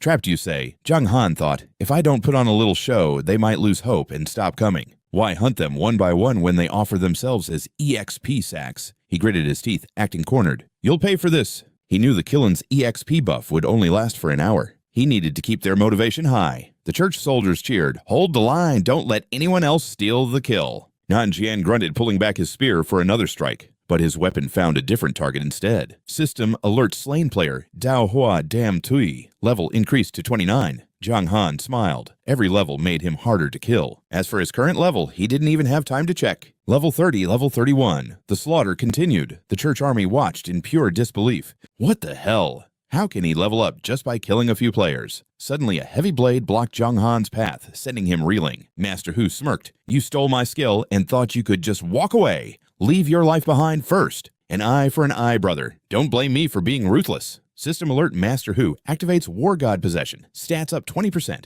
Han was sent flying, but he just planted his sword and laughed. No worries, I get it.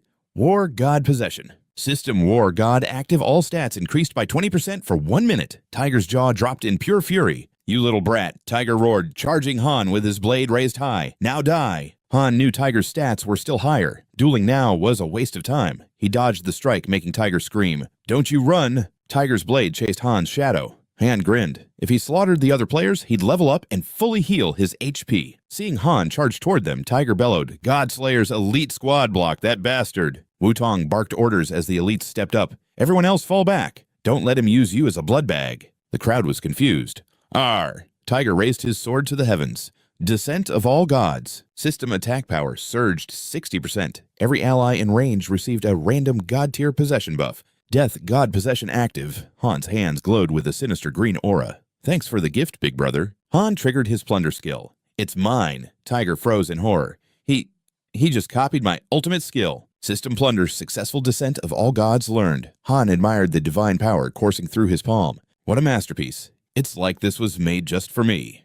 A new S-rank trump card had officially entered his arsenal. Divine blessings overflowed. Attack power was boosted by 60% for the user and all nearby allies. Allies gain war, death, or dragon possession for 5 minutes. 3-day cooldown. Han mimicked Tiger's stance. System descent of all gods. Active death. God possession engaged. The Godslayers charged with murderous intent. For the guild, take him down, brothers. Death God possession increases attack range perfect. Han smirked. Elite squad time for a taste of your own medicine. Han unleashed his star-shattering Necroslash. One massive swing sent the entire front line flying into oblivion. System level 51.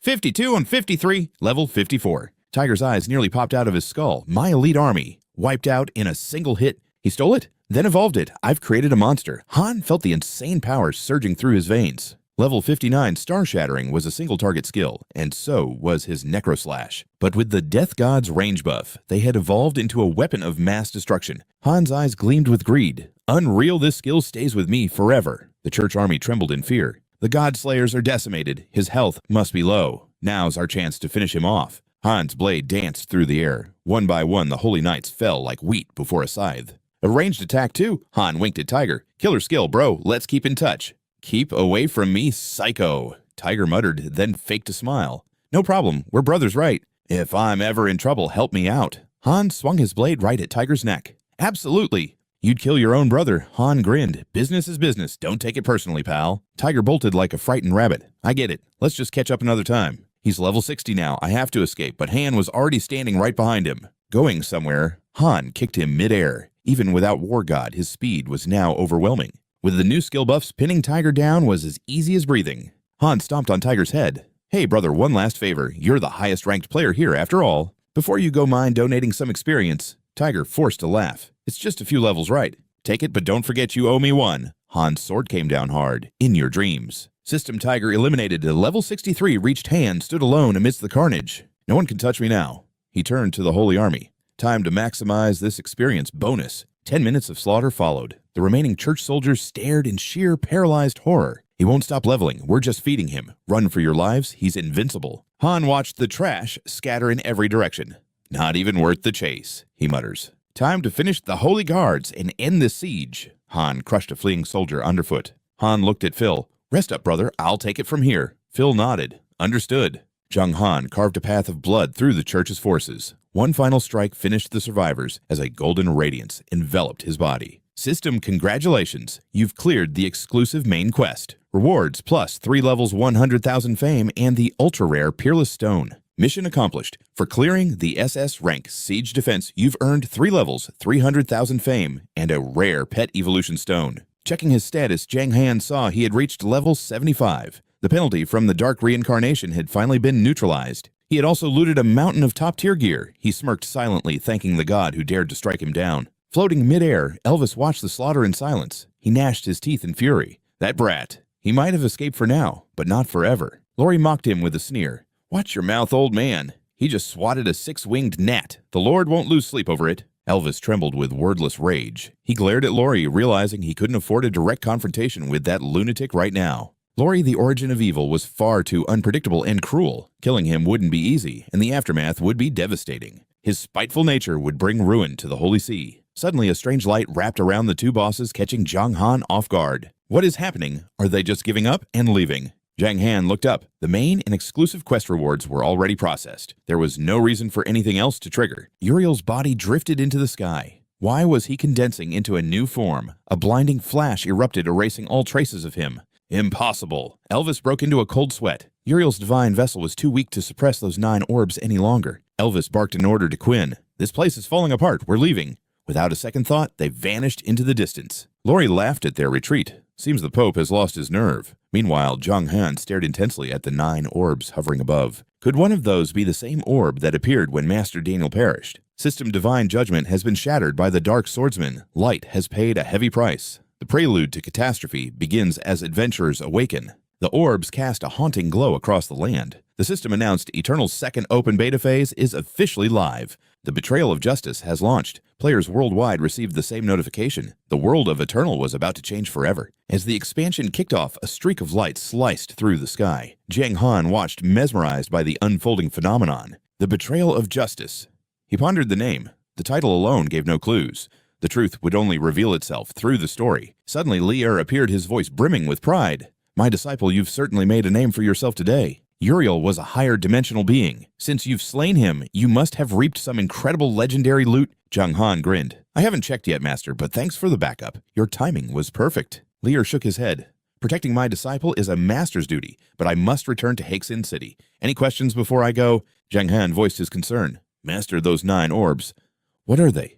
Lier's eyes narrowed as he spoke. They are condensed energy. Now that Uriel is dead, they'll absorb elemental power until they can manifest adventures back into the world. And Daniel? Jiang Han asked softly. Lier stepped forward and gave his shoulder a reassuring pat. Daniel is part of that power. He won't forget you when he awakens. For now, focus on your own growth. Strength is everything. Jiang Han nodded. Lier's body began to glow with a mysterious purple aura. As he turned to leave, he added, You only defeated Uriel because of that strange power within your necklace. Jiang Han opened his system panel. That necklace, it really did hold a bizarre hidden energy. Item Earth Tier Covenant Necklace. Health 200,000. Attack plus 20%. Health plus 30%. Skill Covenant. He was stunned. The stats were the same, but the one-time skill and the faith attached to it were gone. It had transformed. When did it trigger? Was it when Fakey died? Did her sacrifice activate the necklace's hidden power? Lier spoke gravely. Without your absolute resolve and that necklace, you wouldn't have survived the true essence of Dark Reincarnation.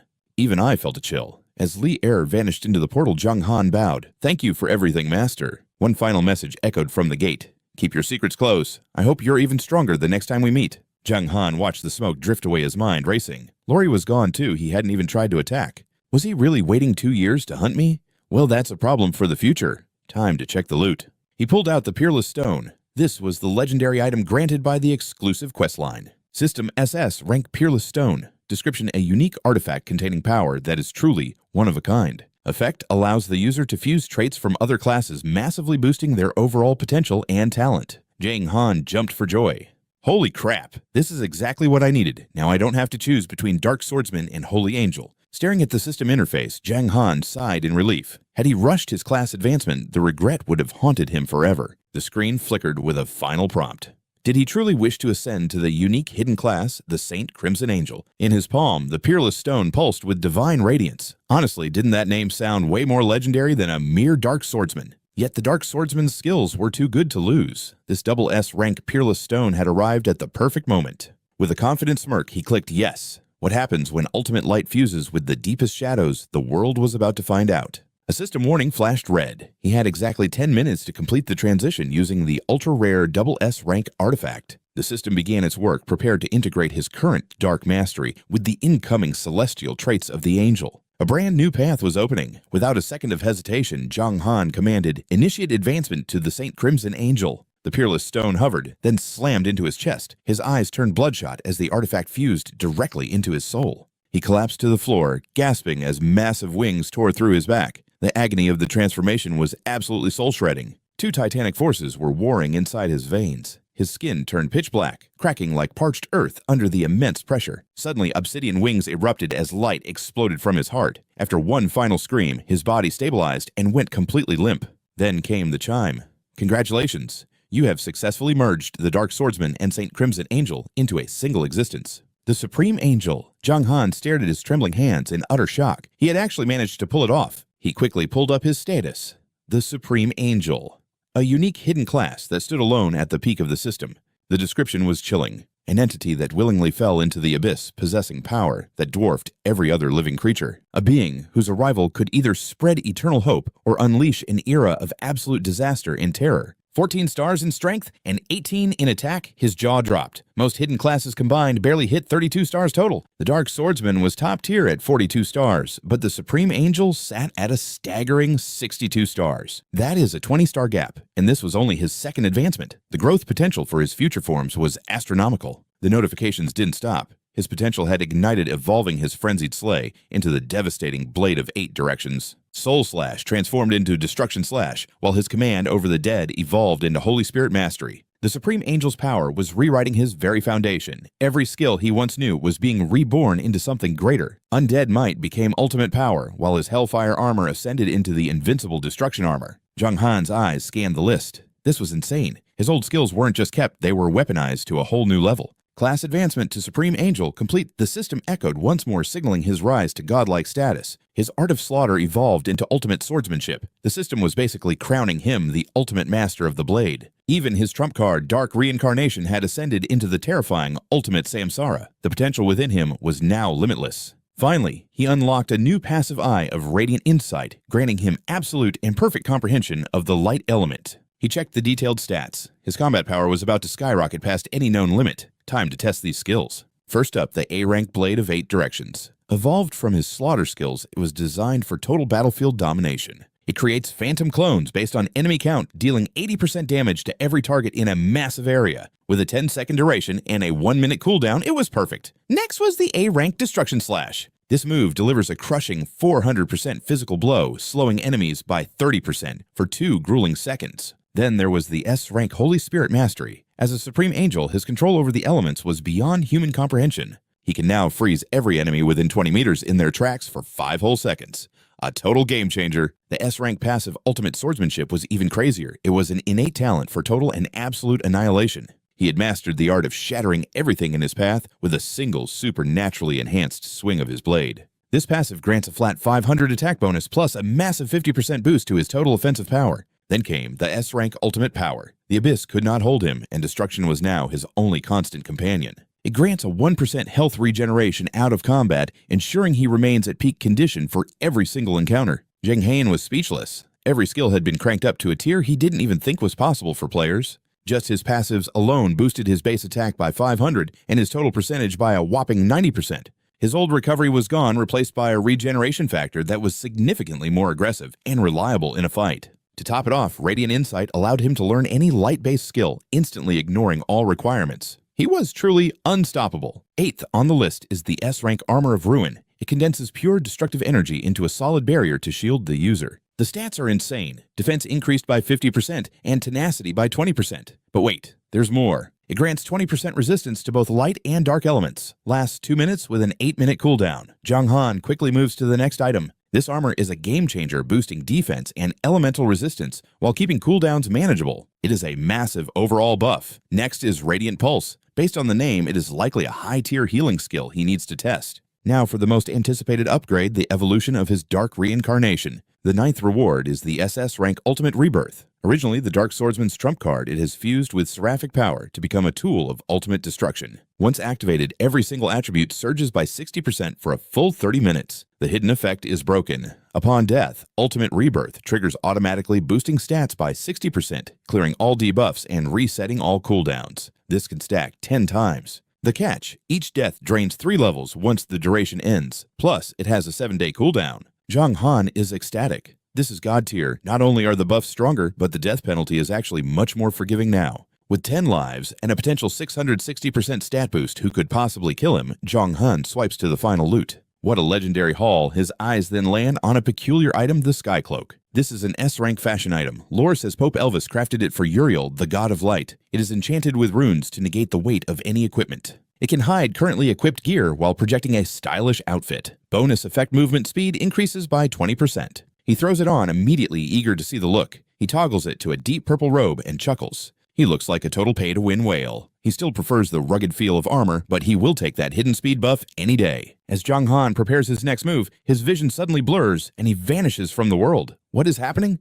A system alert flashes. We apologize for the forced interruption. Due to your pain receptors hitting the 100% threshold, we must intervene. For your health, the system recommends an 8-hour rest. Back in reality, Jiang Han stares at his ceiling in shock. He lets out a long, heavy sigh as he pulls off his VR helmet. That was intense. It is only 3 in the afternoon, but the war with Uriel left him mentally and physically drained. He crashes instantly. By 11 at night, his phone buzzes. It is Wang Kai. His voice is frantic. Jiang Han, I have been calling you for hours. I thought you died at your desk. Jiang Han groans sleepily. Relax, I was just exhausted and passed out. Wang Kai lets out a loud laugh. Fair enough. The forums are going wild. Everyone is talking about the war you started. Man, are you the secret son of the eternal developers or something? Jiang Han jokes back, only in your dreams. Want to grab food? I owe you a meal for helping me out last time. Wang Kai agrees instantly. They meet at their usual spot. As Jiang Han brushes his hair back, he realizes winter has arrived and his hair has grown quite long. To stay at the top of Eternal, he has basically lived inside the machine. He realizes that despite the money, he needs to touch grass more often. Wang Kai spots him from the table and waves energetically. Over here, Jiang Han. The table is covered in food. In just a short time, an unemployed guy transformed into a global gaming icon. Wang Kai raises a glass. Life really is like a dream, isn't it? Jiang Han clinks glasses with him. I never expected this. At first, I just wanted to make enough money to survive. But the endless opportunities within the world of Eternal kept pulling him deeper, far beyond his original goals. Wang Kai grins. You might not be a hero in the history books, but you are definitely the most famous villain. Jiang Han smiles. Thanks again for everything. If Wang Kai hadn't rallied players to tip off Lori, she never would have reached Sea Heaven Town in time. His master plan would have failed. Without Daniel's intervention, Jiang Han knew he would just be another face in the crowd. Wang Kai waves it off. Brothers don't need to say thank you. Tonight, we celebrate until we drop. Jiang Han nods. The shop owner watches them toast with soda, wondering why these kids are acting so dramatic. The next morning at 9, the weather is perfect. It is a beautiful day to dive back in. Jiang Han logs in and toggles his fashion settings. His armor was trashed during the final showdown with Uriel, so he heads straight to the blacksmith. He approaches the forge. Old man, I need these pieces fixed up. The smith nods. Sure thing, give me a moment. A few minutes later, the smith returns. That will be 1,200 gold. Jiang Han winces. Repairs are getting ridiculously expensive. Rare gear costs a fortune to maintain, but compared to the rewards from slaying Uriel, it is a drop in the bucket. He still needs to check Uriel's personal drops. Suddenly, Figgy comes running over, shouting his name. Brother Yi Jiang, Jiang Han, you are a legend. If you hadn't turned the tide, Sea Heaven Town would be ashes. Jiang Han smiles modestly. Don't mention it. I got my fair share of rewards from the chaos, too. He pauses before adding, I probably won't be returning to Sea Heaven Town for a while. He knows the players have discovered his base. If he stays, they will eventually organize a massive raid to take him down. It is time to move on. Fei Qi nodded with a smirk. I get it. No more formalities, but remember, Sky Sea Town will always be your home. Jiang Han pondered for a moment. Right is Li, still with the fallen angel Saola. Fei Qi confirmed, Lord Saola is training my sister, so she won't be back anytime soon. They parted ways, and Jiang Han turned to leave. I was just curious. Hopefully our paths will cross again. Both had become legendary powerhouses in their own right. Suddenly Fei Qi stopped and called out, Jiang Han. He clasped his hands and bellowed, the people of Sky Sea thank you from their hearts. Tears welled in his eyes as he bid farewell. Jiang Han smiled and nodded silently. With the threats purged, he was certain that Sky Sea Town would thrive and grow stronger under such leadership. Riding his blue-scaled beast, he wondered, which city next? When will a wanderer like me finally become a true city lord? Right, I haven't even had a chance to inspect Uriel's dropped loot, the Divine Armor piece. The system displayed the Divine Gauntlet Spirit grade, 480, defense 24,000 HP plus 60% health, required level 80. Unknown effects. Crafted by Grandmaster Smiths of the Holy Light Cathedral, specifically for Uriel's personal use. This gear was meant to ensure victory against the Shadow Swordsman. Jiang Han was stunned. Full Spirit rank gear. Sadly, he was still 5 levels short. The true power remained hidden until he reached level 80. For now, he could only wait. Suddenly, he spotted a unique item, a reward from the city defense quest. S-rank Pet Evolution Stone. It held primal power to mutate and evolve pets, boosting their potential. 100% success for spirit rank and below. 50% for earth rank, 10% for heaven rank, and 0 effect on celestial beings or higher. Jiang Han mused, a pet stone, huh? Taming rights for non-summoners should unlock soon, likely around level 80. A notification suddenly pinged. Hey brother, you busy? If not, come help me with a quest. He realized it was Wei Chando, the Dragon Knight, from the previous grand tournament. Jiang Han was surprised he reached out. What's the job? Chando needed a demon heart to craft a lava orb. The mobs guarding it were too fierce for him, and the timer was ticking. Jiang Han nodded. I'm on my way. Location Shando, sent coordinates for the superheated volcano. Jiang Han wasted no time and set off. Equipped with the Sky Cloak, his movement speed jumped 20%, making his travel much more efficient. System, you have entered the superheated volcano. Chando was waiting there. That was fast, he shouted, greeting Jiang Han. Thanks, man. This quest is brutal. You're the only one on my friend list who can pull this off. This was level 57 Dragon Knight Wei Chando. Jiang Han put away his mount. Don't mention it. I need the XP anyway. Chando insisted on sharing the rewards. System accept Wei. Chando's quest, lava orb crafting. Quest sharing interesting. Jiang Han hit accept without hesitation, curious about the challenge. Rank A quest lava orb crafting. Legend says a great dragon is trapped beneath Lake Anding. General Cheng Feng seeks to save it. Only a lava orb can drain the lake without harming the beast. It was a trial for young dragon knights. Requirement, deliver the materials to the protector Chang Feng within 2 days. Reward unknown. Jiang Han was puzzled. A dragon under the lake, so that's why the water was boiling earlier. Chando warned, these volcano mobs have insane stats. Can you handle them without any buffs? Jiang Han unsheathed his blade, eyes blazing. Just lead the way. My fighting spirit is through the roof. If gods fall to my steel, what can a mere monster do? Chando grins. Fair enough. Let's move. They headed toward the demon heart, but a flock of lava vultures blocked the path. They had to carve a path through. Suddenly, a screeching vulture swooped down with talons bared. Lava Vulture 4-star Elite, level 98. 33 million HP, 14,000 attack, 6,000 defense. Skills, Talon Strike, and Fire Breath. These apex predators are every adventurer's nightmare due to their flight. Jiang Han's face went pale. Are you kidding me? A regular mob has stats this high. One was a challenge, but a swarm. They would be as deadly as Uriel herself. Chando, however, roars, just some vultures I brought back up this time. You birds are toast. The vulture cackled and struck.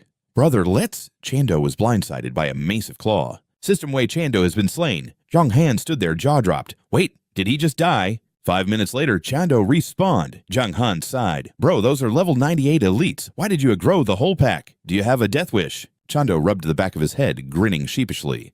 My bad, haha. Sorry about that. Jiang Han stepped forward with a chilling warning. Back off. Our power levels are worlds apart and don't get caught in the crossfire. Behind him, Chando cheered. Man, you're the real deal. He thrust his blade skyward, roaring, Advent of the Gods. The system chimed, skill activated. Attack power surged by 60% as the Death God's possession took hold. He smirked inwardly. What a stroke of luck. Receiving the power of death was the perfect counter for these foes. Otherwise, he would have had to rely on long-range tactics. To play it safe, he targeted a straggler. Jiang Han extended his hand, firing a bolt of spiritual energy that snared a lone vulture in midair. The beast let out a shrill cry. A system notification appeared. You have used Holy Spirit control. The lava vulture is stunned for 3 seconds and cannot move. With a violent tug, he slammed the vulture into the dirt, shouting, "Get down here!" The monster shrieked, its primal rage ignited by the impact. It scrambled up, beating its massive wings to retreat, but Jiang Han's shadow loomed over it. He stepped on its neck, mocking, "You think you can fly away?" His boot crushed the vulture's skull into the earth, draining its strength. Without missing a beat, Jiang Han swung his blade, unleashing the 8-directional sword break. Watching from the sidelines, Chando's jaw dropped in sheer disbelief. This was the power of a godslayer. The formidable lava vulture was being utterly suppressed. Realizing it was no match in a fair fight, the vulture turned to flee. Jiang Han's lips curled into a cold smile. "Running already?" The beast only squawked in terror. With a single fluid stroke, Jiang Han's blade cleaved the beast in two. Star-shattering annihilation slash. System alert, lava vulture slain. Reward 3% experience points. Jiang Han wiped his nose and let out a triumphant laugh. "Now that feels good," he began calculating. With his ultimate angel growth at 18 stars and his evolved skills, grinding these lava vultures was far easier than he had initially anticipated. It seemed he had been a bit too cautious by pulling them one by one. Seeing their comrade butchered, the rest of the flock shrieked and swarmed toward him. Jiang Han stood his ground. 3 more were coming the perfect chance to test the limits of his ultimate angel abilities. The vulture's talons and beaks tore at him.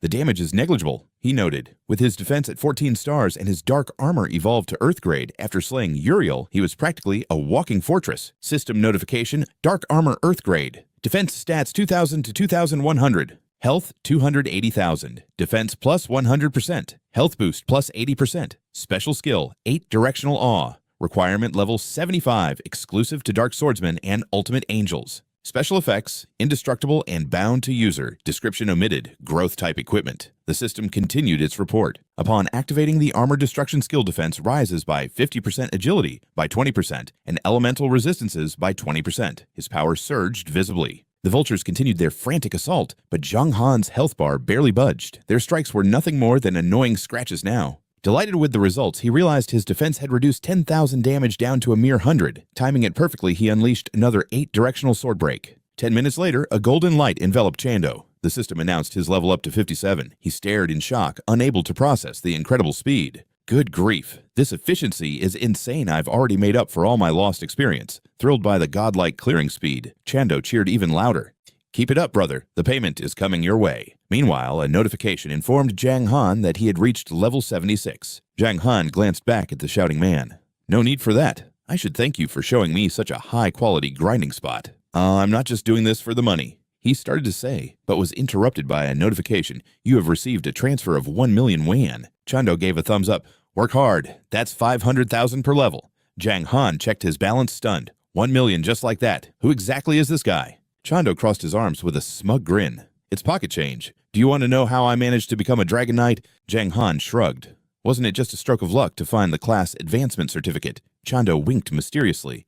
"Not exactly. During a side quest, I ran into Chang Feng, the guardian of the dragon domain. The guy seemed to have X-ray vision for my wallet. When he saw how much gold I had, he practically begged me to become a Dragon Knight." Jiang Han was speechless. So the secret trigger for the Dragon Knight class was just having a mountain of cash. "How much have you been bled for so far?" Chando shrugged. "Every skill costs tens of thousands of gold. That's millions in real-world cash. That Chang Feng isn't even human. He's a total money grubber." Jiang Han fell silent, deep in thought. This was clearly a prestige class designed exclusively for the ultra-wealthy. Compared to this, the skills at the auction house were a bargain. An hour later, he continued his slaughter. The system pinged again. "You have reached level 79. Chando immediately wired another 1.5 million yuan. The vultures are almost extinct, ready to head into the volcano. Shall we dive into the burning depths now?" Jiang Han shook his head. "Not yet. I have a high-tier set waiting. Once I equip it, we can go much deeper." Chando's eyes nearly popped out. "Level 80 gear. Listen to yourself. Are you even human?" Chando's eyes gleamed with greed. "How much did that set cost? I'll pay you double right now." Jiang Han countered, "I happen to have this level 60 Flame Demon set. How about 500,000 apiece?" Chando didn't hesitate for a second. "Deal. Buying a black gold set from Chang Feng would cost me at least 5 million. This is a total steal." Seeing how easily he agreed, Jiang Han felt a pang of regret for not asking for more. A golden flash signaled his reach to level 80. He opened his inventory. Time to swap out the old gear. He began equipping his new treasures, the Divine Helm, Divine Gauntlet's Phantom Cloak, and Divine Boots. As the last piece clicked into place, the system roared. 3 pieces of Divine Gear activated, effects attack plus 40%, defense plus 40%. Jiang Han exhaled sharply as a surge of raw energy rippled through his body. Time to check the stats. The system interface flickered to life. Title Dark Expansion. Name Jiang Han. Rank Dark Gold Boss, level 80. His health sat at over 15 million, while his attack power peaked at over 31,000. Destiny was shifting. He stood frozen in shock. 15 million health and 30,000 attack. He was basically a spirit grade boss now. System alert. You have ascended to spirit grade. Your title has evolved from Dark Expansion to the Herald of Destruction. System notification. The pet system is now unlocked. You may now capture or purchase loyal companions and items. Congratulations, your overwhelming power and fame have placed you within the top 100,000 of the Dark faction. New challenges await with legendary rewards. Jiang Han grinned, realizing his rank evolves every 20 levels he gains. This meant his health pool would reach godlike levels. He checked his new title, another 50% health boost. While 50% sounded modest, it actually added nearly 2 million points to his total health pool. System alert. The Herald of Destruction title grants a massive 350% increase to base health. With his ultimate strength skill, he would regenerate 170,000 health per second out of combat. Chan stood nearby, admiring his new gear. I could slaughter the entire world with this power. Jiang Han frowned. Why aren't you hiding your helmet, W? Chan sighed, afraid someone would recognize his real face in the game. Staring at the river of molten lava ahead, W. Chan asked if they should continue their perilous exploration. Jiang Han nodded firmly. The system announced their entry into the treacherous, superheated volcano map. The heat is rising. Can you survive the constant health drain? Jiang Han asked. W. Chan nodded, feeling confident. My Dragon Knight class has high fire resistance. By the way, which faction does the Dragon Domain serve? Hey, if we are enemies, I won't receive any mission rewards from you. That would be a total waste. We are neutral, W. Chan replied, but if you lean toward the light, things could get very dangerous. Suddenly, Jiang Han sensed a shift in the air and signaled for W. Chan to stop immediately. A massive butterfly with wings of living flame appeared. It was a level 102 5-star elite. It possessed the Blazing Gale skill and could control the volcano's molten energy with terrifying precision. These creatures are born from fire and will self-destruct if pushed to the edge. W. Chan gasped in terror. A level 102 elite, I thought we would only face those weak lava vultures here. This bug is no threat to me. Just stay back so you don't draw its deadly aggression. Jiang Han drew his blade, his aura exploding outward. W. Chan scrambled back, wishing his companion good luck. He unleashed a devastating sword tornado, followed by the Holy Spirit and 8-direction sword techniques. The butterfly survived and suddenly glowed white. It is self-destructing. A massive explosion rocked the entire cavern. W. Chan screamed Jiang Han's name, but the smoke cleared to show him unharmed. He only lost 12 health. System alert, Blazing Butterfly defeated. You have earned 1.5% experience toward your next level. Yu Chan's jaw dropped. A level 100 self-destruct only did 12 damage. That level 80 gear is insane. 10 minutes later, Jiang Han turned back. The butterflies are cleared. Let's head toward the demon's heart. They pushed deeper into the volcanic depths until they reached the chamber of the legendary artifact. A glowing white flower bloomed ahead. That is the demon's heart. Jiang Han reached out to claim his prize. Before his fingers could touch it, the flower vanished.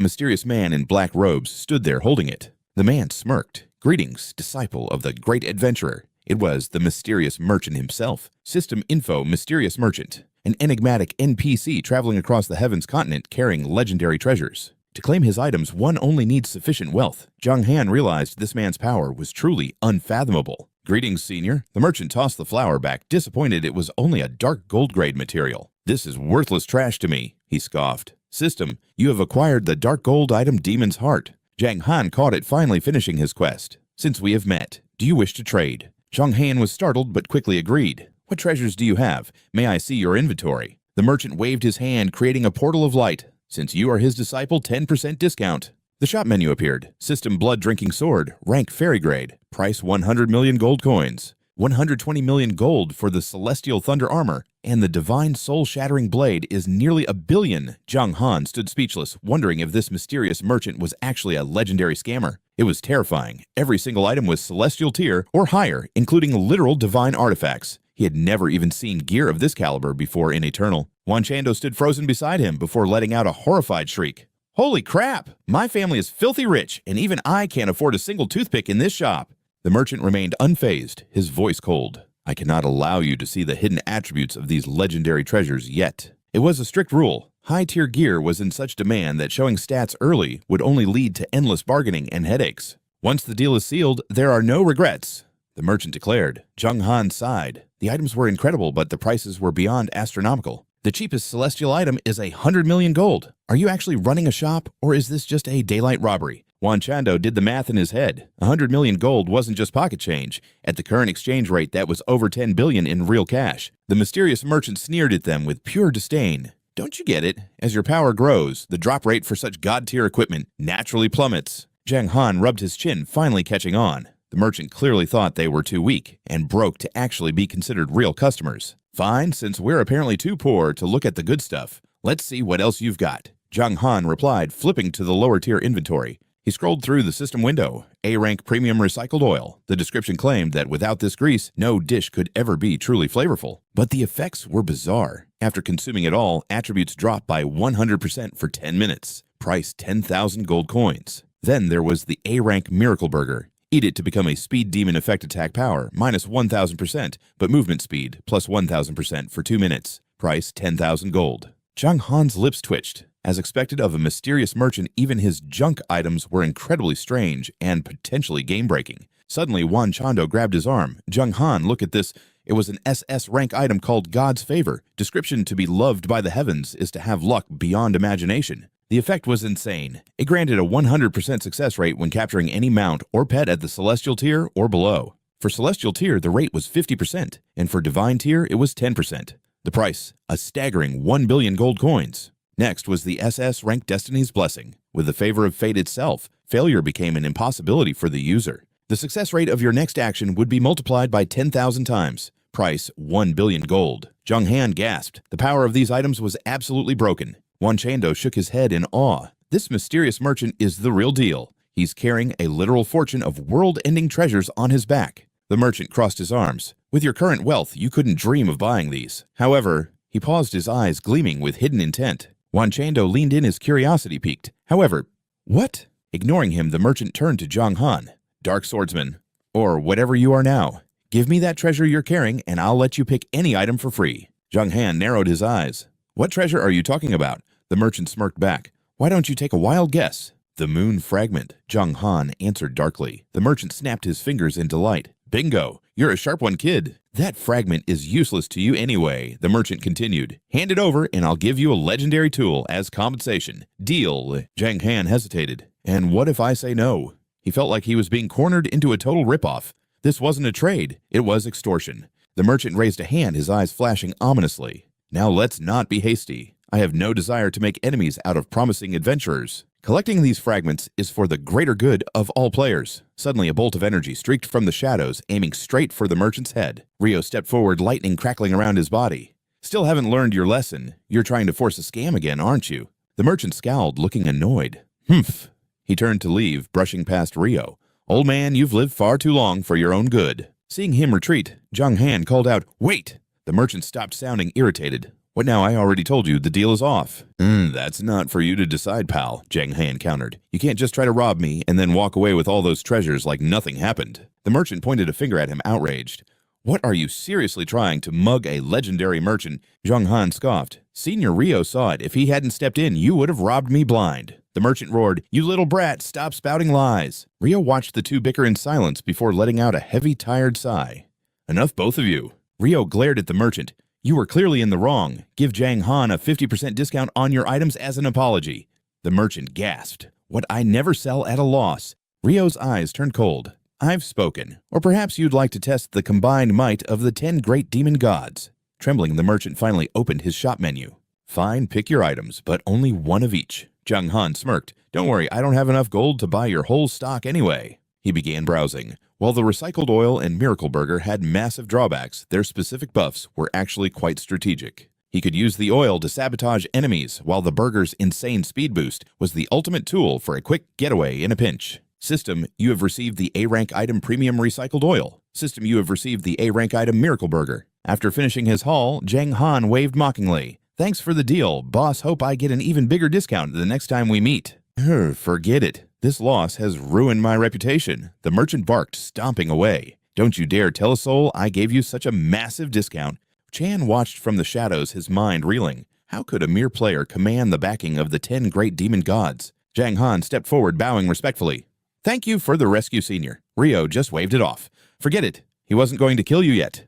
I just stumbled upon you by chance. Saving you wasn't the goal. Jiang Han frowned. Then why did you come looking for me? Rio crossed his arms, eyes glinting. Good news or bad news, which do you want first? Jiang Han sighed. Looking at that smirk, this wasn't going to be fun. Give me the bad news first, Jiang Han decided. Rio's gaze turned icy. So, you're the one playing Guardian for the Dragon Realm. General Chuang Fong realized the dragons of Endin Lake are plotting a breakout. If they succeed, the Dragon Realm will tip toward the Light faction. In fact, they're practically guaranteed to join the Light now, all because you decided to wake that sleeping dragon. Jiang Han didn't even flinch at the grim news. And the good news. Rio smiled. We're sending 2 brilliant heroes to turn the tide. Where are these legends? Jiang Han asked. Rio stroked his beard, sighing dramatically. Far as the horizon, yet right before your eyes. Jiang Han blinked in confusion. W. Chan panicked, waving his hands.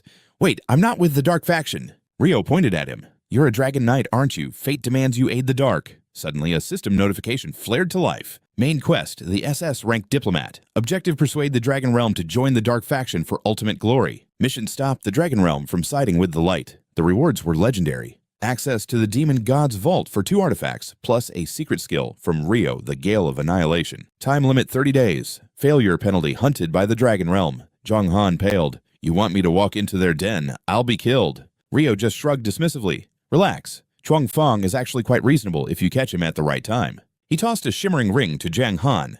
Quest item received, Dimensional Ring of Infinite Gold. Jiang Han slipped it on his heart racing. Item Dimensional Ring. Contents 100 million gold coins. Status locked, non-tradable. Jiang Han's jaw dropped. 100 million, and I can't touch a single coin. What a waste. If he could just skim a little off the top, he'd be set for life in the real world and could delete this game forever. Rio narrowed his eyes as if reading his mind. Don't even think about it. That gold isn't for you. Think of it as a gift for Chuang Fong. That man loves gold more than anything. He won't touch you while you're holding that. Rio's tone turned serious. We chose you because your name echoes across the lands after you took down Uriel. Your current level isn't a threat, which proves our sincerity, but also serves as a subtle warning to the Dragon Realm. Besides, you've got a silver tongue. Trust us, we haven't planned this lightly. Don't waste this chance. Jiang Han bowed. Understood, I'll do it. Rio nodded satisfied. Farewell then. May your path be swift and safe. He dissolved into a burst of emerald light. Remember, save the dragon in Endin Lake first, or nothing else matters. W. Chan stood there awestruck. A quest directly from a demon god. Partner, we're becoming legendary. Aren't you worried? Jiang Han asked. If we fail, you'll lose your Dragon Knight class. W. Chan just grinned. Who cares if the light won't have me? I'll go dark. I'll just ask the demon gods for a super rare class. Jiang Han just shook his head. Money really did change everything. Fine then. Let's hit the Light City and teleport to Endin. Jiang Han nodded. Sounds like a plan. Let's see if any monsters are brave enough to cross our path. He was just a sliver away from his next power spike. System, you have reached level 81. Chan cheered from behind. Everything's cleared out. Lead the way down the mountain, brother.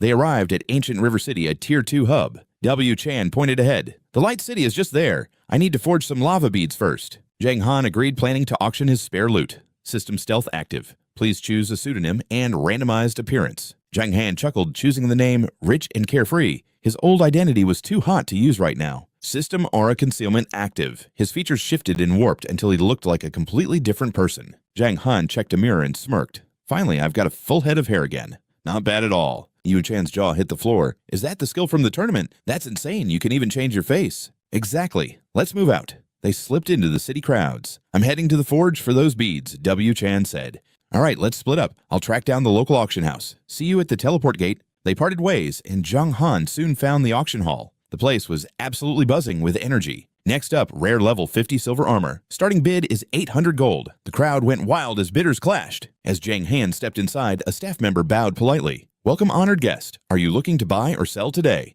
If you're looking for rare artifacts or skill books, this is the place. I'll head inside with a cover story. I need to put my current gear up for auction. The old man nodded silently. Understood. Jiang Han pulled up his inventory. These old boss drops from Sky Sea Town were useless to me, now might as well list the whole lot and clear some space. Suddenly, a realization hit him. Right. My all-seeing eye from the last class advancement, it can bypass any restriction tied to the light element. I need to see if there are any light-based skill books available. 3 items. First is D-rank Lesser Heal. It restores 100 HP every second. Duration is 10 seconds with a 30-second cooldown. Required class Priest. Price 5 silver coins. Second is C-rank Light Protection. It boosts defense by 15% while restoring health based on 10% of attack power every second for 10 seconds. 1 minute cooldown. Required class Priest. Price 10 gold coins. Third is the B-rank Light's Blessing. Description: infusing the light element will grant you ultimate power. It boosts attack power by 20% and restores health equal to 20% of damage dealt every second. Duration 10 seconds. Cooldown 1 minute. Required class priest. Price 500 gold coins. Jiang Han's finger paused. D rank is trash, but light protection and blessing are incredible despite their low grades. At the very least, they provide a perfect balance of healing defense and offensive buffs all at once. Let's test one out. System, you have learned C rank skill light protection. With that settled, it was time to track down W. Chando.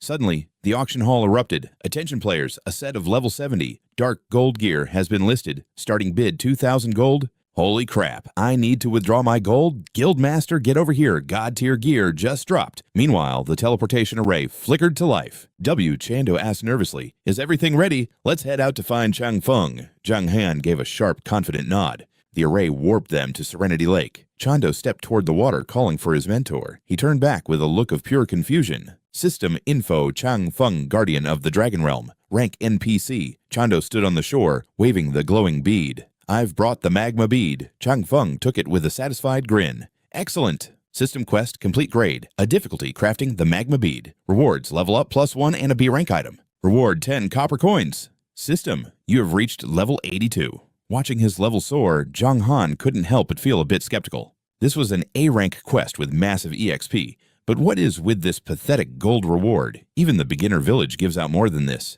After the level up, the bead was tossed into the lake. The once still water began to churn violently, forming a massive roaring whirlpool. Jiang Han watched in awe from the shore. The intense heat from the magma beads was actually evaporating Serenity Lake. The water level was dropping at an impossible rate. This wasn't the first time these beads were used. Deep at the bottom, I can see a dark, swirling energy. That must be the seal Rio mentioned. Suddenly, a cold, sharp blade pressed against his neck. It was Chang Feng. He growled, Dark Knight, explain your presence here in 1 minute. Chando froze in shock. Master, Jiang Han shouted. Chang Feng ignored him. The Dragon Realm won't tolerate your kind lightly. Jiang Han didn't flinch. He raised his hand, showing the ring on his finger, and pushed the blade aside to tell his story. As the truth came out, Chang Feng's eyes widened in shock. Even Jiang Han stared in disbelief. The ring on his hand had vanished into thin air. What, he swiped the ring right off me? Chang Feng turned his back. Very well, not bad at all. That is a reason I can actually respect. System, due to your generosity, Chang Feng's favorability has increased by 500 status friendly. The ring's glow reflected in Chang Feng's eyes.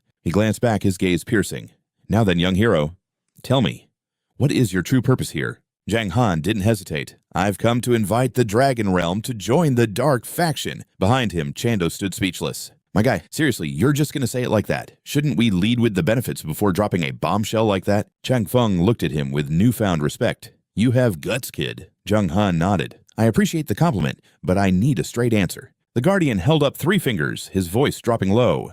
The obstacles are immense. First, there is the hunger. Dragons have terrifying appetites. A single meal requires tons of meat. This is a burden the Light Faction simply cannot provide. Second is the cost. Maintaining the Dragon Realm and securing food requires a fortune. We rely entirely on the Light Faction's gold. We can't just walk away. Chang Feng's expression darkened. Third, a dragon's entire body is a treasure. The Dark Faction is far more lawless than the Light. The powerful there follow no rules. Even within the Light Faction, countless hunters dream of slaying a dragon. If we joined the Dark Faction, my kin would face extinction. Jiang Han fell silent. Food, money, safety. These weren't problems you could just slash through with a sword. No wonder this is an SS-rank main quest. In this game, nothing worth having comes easy. Seeing his silence, Chang Feng continued. If you can solve these 3 crises, the Dragon Realm will consider your offer. He then turned toward W. Chando. Impressive. Your strength has grown. I can grant you a level 60 class skill. Do you wish to learn it?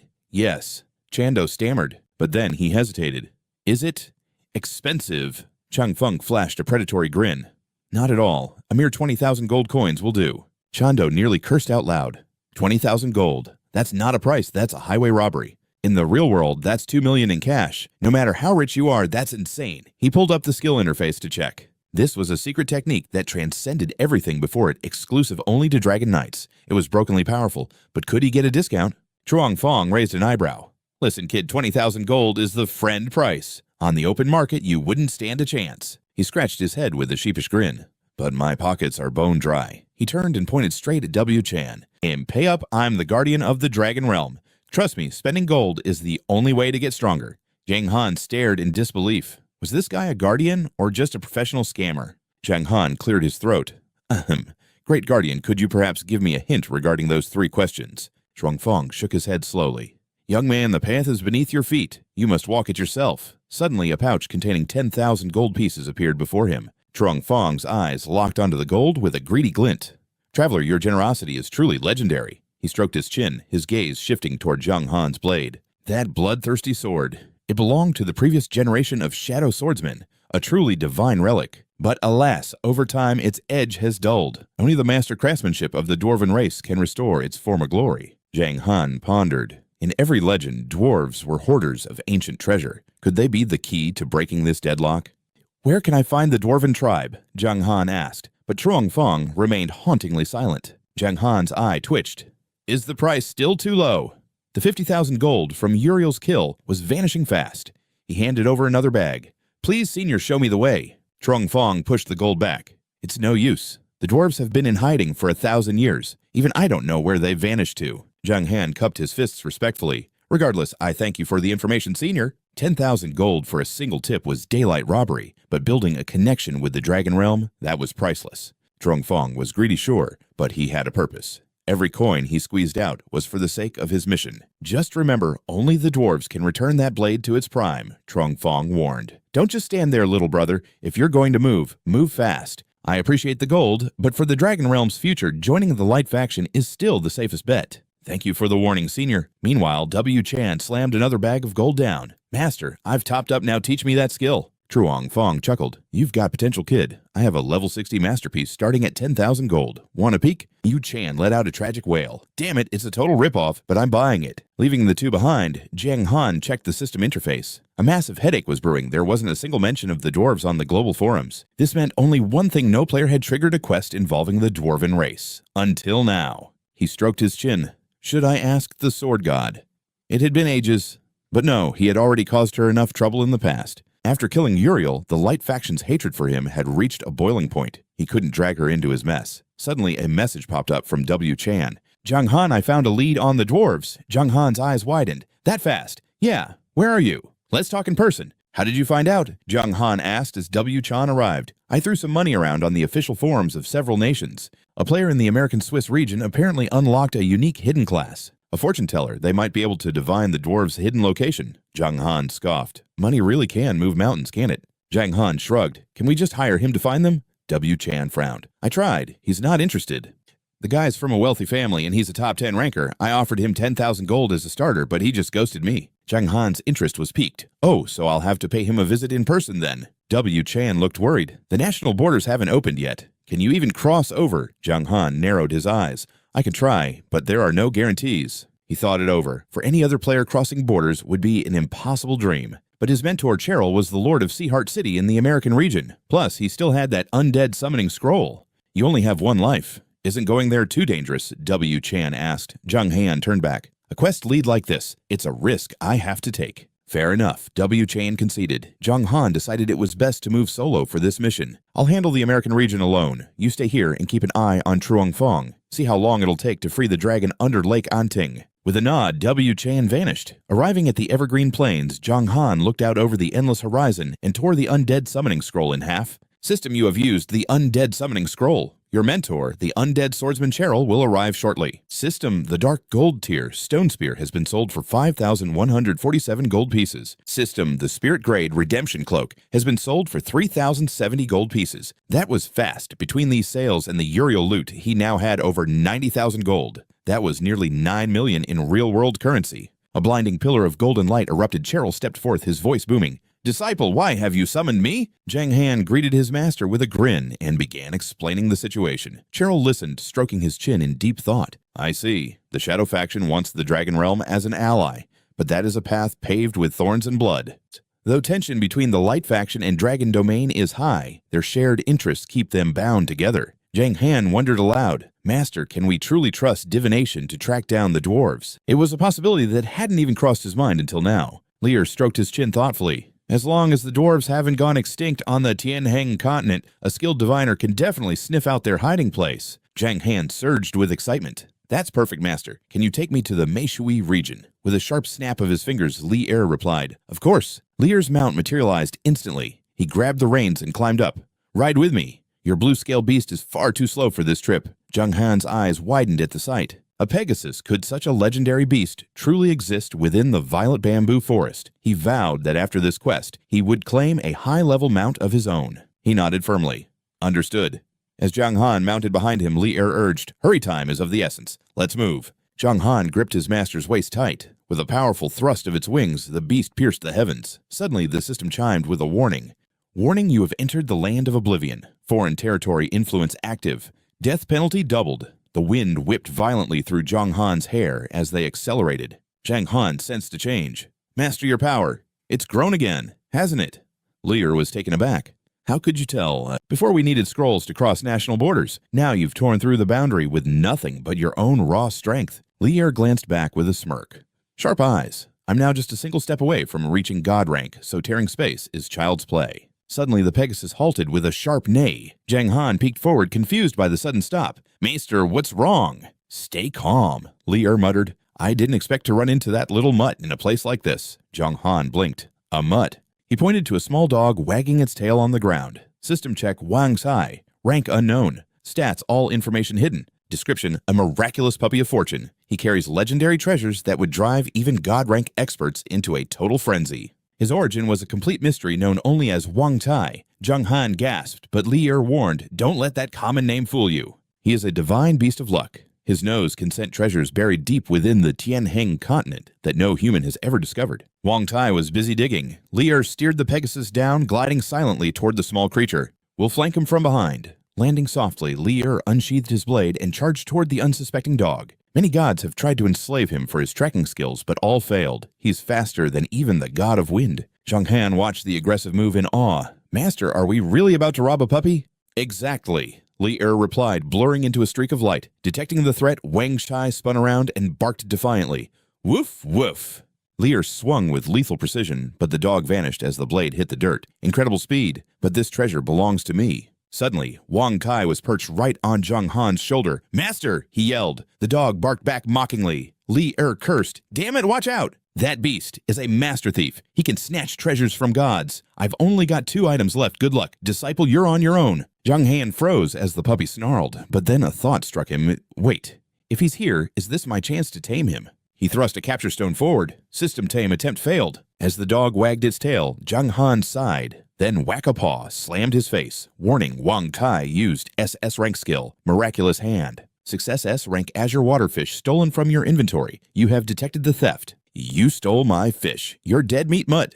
Jiang Han's hand glowed with an eerie blue aura as he struck back. System alert. Skill learned S-rank Miraculous Hand acquired via Plunder Hand. A unique ability of the mysterious beast, Wang Sai. Its exquisite thievery is so advanced that even the most legendary rogues could never hope to catch up. Though learned through plundering, its power was slightly dampened. It allows for silent inventory theft with a small chance of detection. Cooldown 3 seconds. Note, the more valuable the stolen item, the higher the chance of being caught. Detection rate 5% to 80% based on target focus. Jiang Han slapped the dog's face. "Awoo! System skill activated. Success, you have stolen S-rank skill book, Dawn Blessing from Wang Kai's inventory." Jiang Han stared at his palm in shock. "An S-rank skill book? This thievery is insane." "Oh, you like stealing? I've got hundreds of capture stones in here. Let's see who's the better thief." Their hands became a blur of strikes and snatches. System notification. Warning, Wang Tai used SS-rank Miraculous Hand to steal a pet capture stone detection successful. System, you used Miraculous Hand to steal S-rank pet evolution stone from Wang Tai. Warning, Wang Tai used Miraculous Hand to steal a mount capture stone detection successful. System, you used Miraculous Hand to steal dog food from Wang Tai. Li Er panicked. "Kid, get away. He's emptying your pockets." As Li Er rushed in, Jiang Han raised a bruised, swollen hand.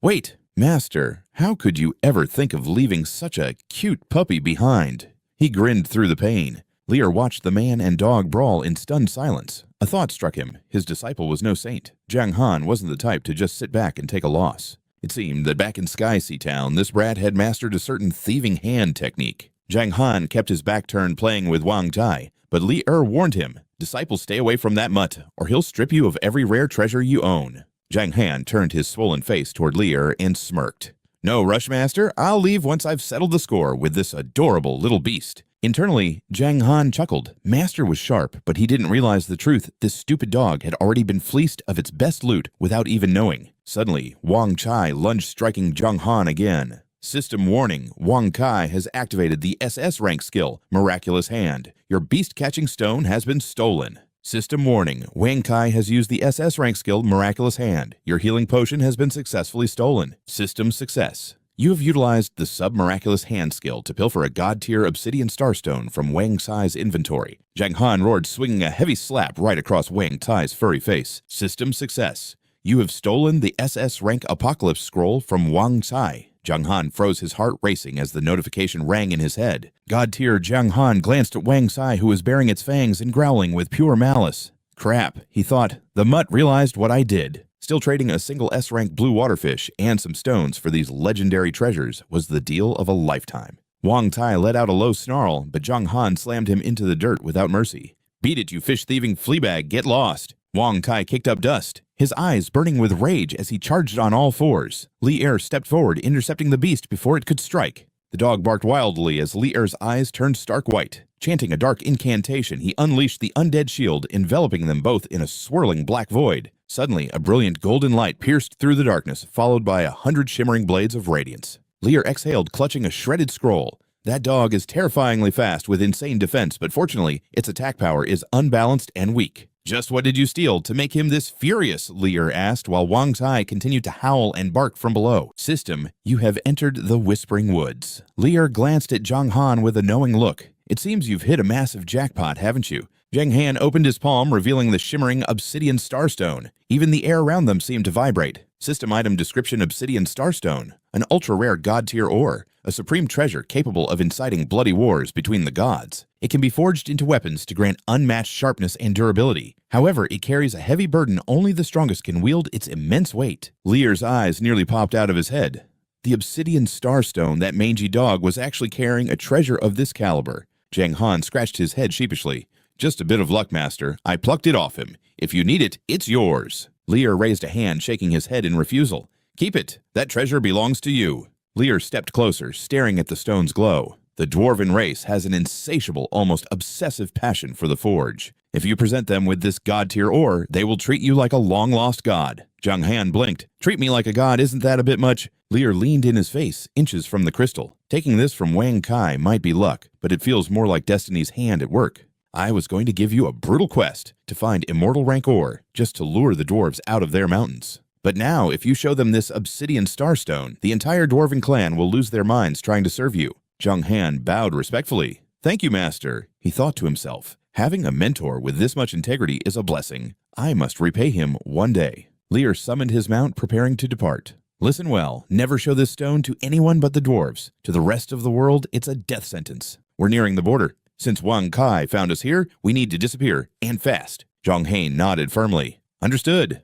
Without another word, the two of them vanished into the tree line. Sitting atop the mount, Jiang Han pulled up his system interface. It was time to see exactly how much those two stolen items were worth. System SS-rank Apocalypse Scroll, a divine revelation from the heavens. Effect permanent +1 to active combat pet slots. Jiang Han's heart skipped a beat. An extra pet slot? That's legendary. This basically grants me the forbidden powers of a high summoner. This shouldn't be SS rank. It's clearly SSS rank. The system clearly has no taste. System, would you like to consume the SS rank Apocalypse Scroll? Jiang Han didn't hesitate for a second. Yes. System Apocalypse Scroll activated. Combat pet capacity increased by 1. Next, Jiang Han looked at a glowing skill book, Dawn's Blessing. An S-rank skill from Wang Cai's private collection. This has to be something special. System Dawn's Blessing S-rank. Effect targeted ally receives a 20% attribute boost for 10 minutes. Instantly restores 20% HP followed by 500% of the caster's health over 5 seconds.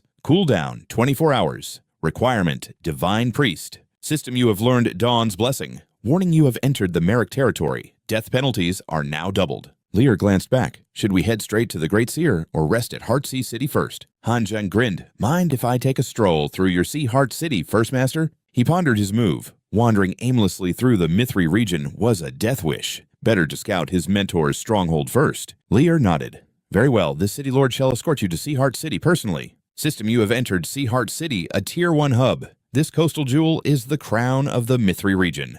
Once a paradise, it now falls under the Shadow faction's iron grip, ruled by the peak Saint-rank Shadow Swordsman Xerxes. They descended slowly upon their mounts. Han Jiang scanned the streets. Master, your governance here is remarkably orderly. The streets were teeming with life. Despite the faction shift daily commerce and the bustling crowds remained undisturbed. Lear sighed. To the common folk, the banners of kings and gods matter little. After the conquest, I chose non-interference. I granted them rest and free trade, hence this flourishing prosperity. Han Jiang turned serious.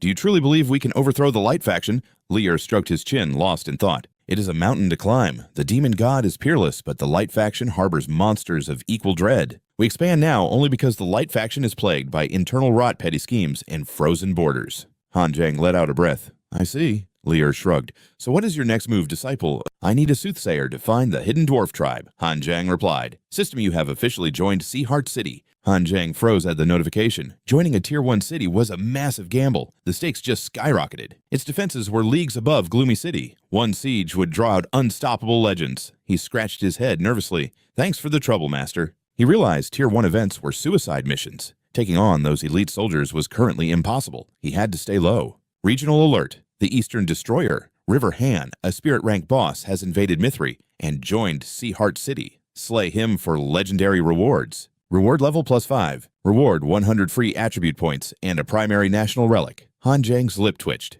Am I really worth that much? I'll be off then, Master, he said, summoning his blue-scaled beast. Lear nodded. Stay sharp, use the bracelet if the abyss closes in. He messaged W. Chan, who gasped. I can't believe it. Your head grants a hidden class rare skills and now a national relic. Every player in the region is going to hunt you like a maniac. Han Jiang smirked. Players aren't the issue. Where's the soothsayer? W. Chan replied, usually she's active around the Tier 2 Blue Moon City or the nearby guild territories. I'm sending you the Mithri Light faction map and her coordinates now.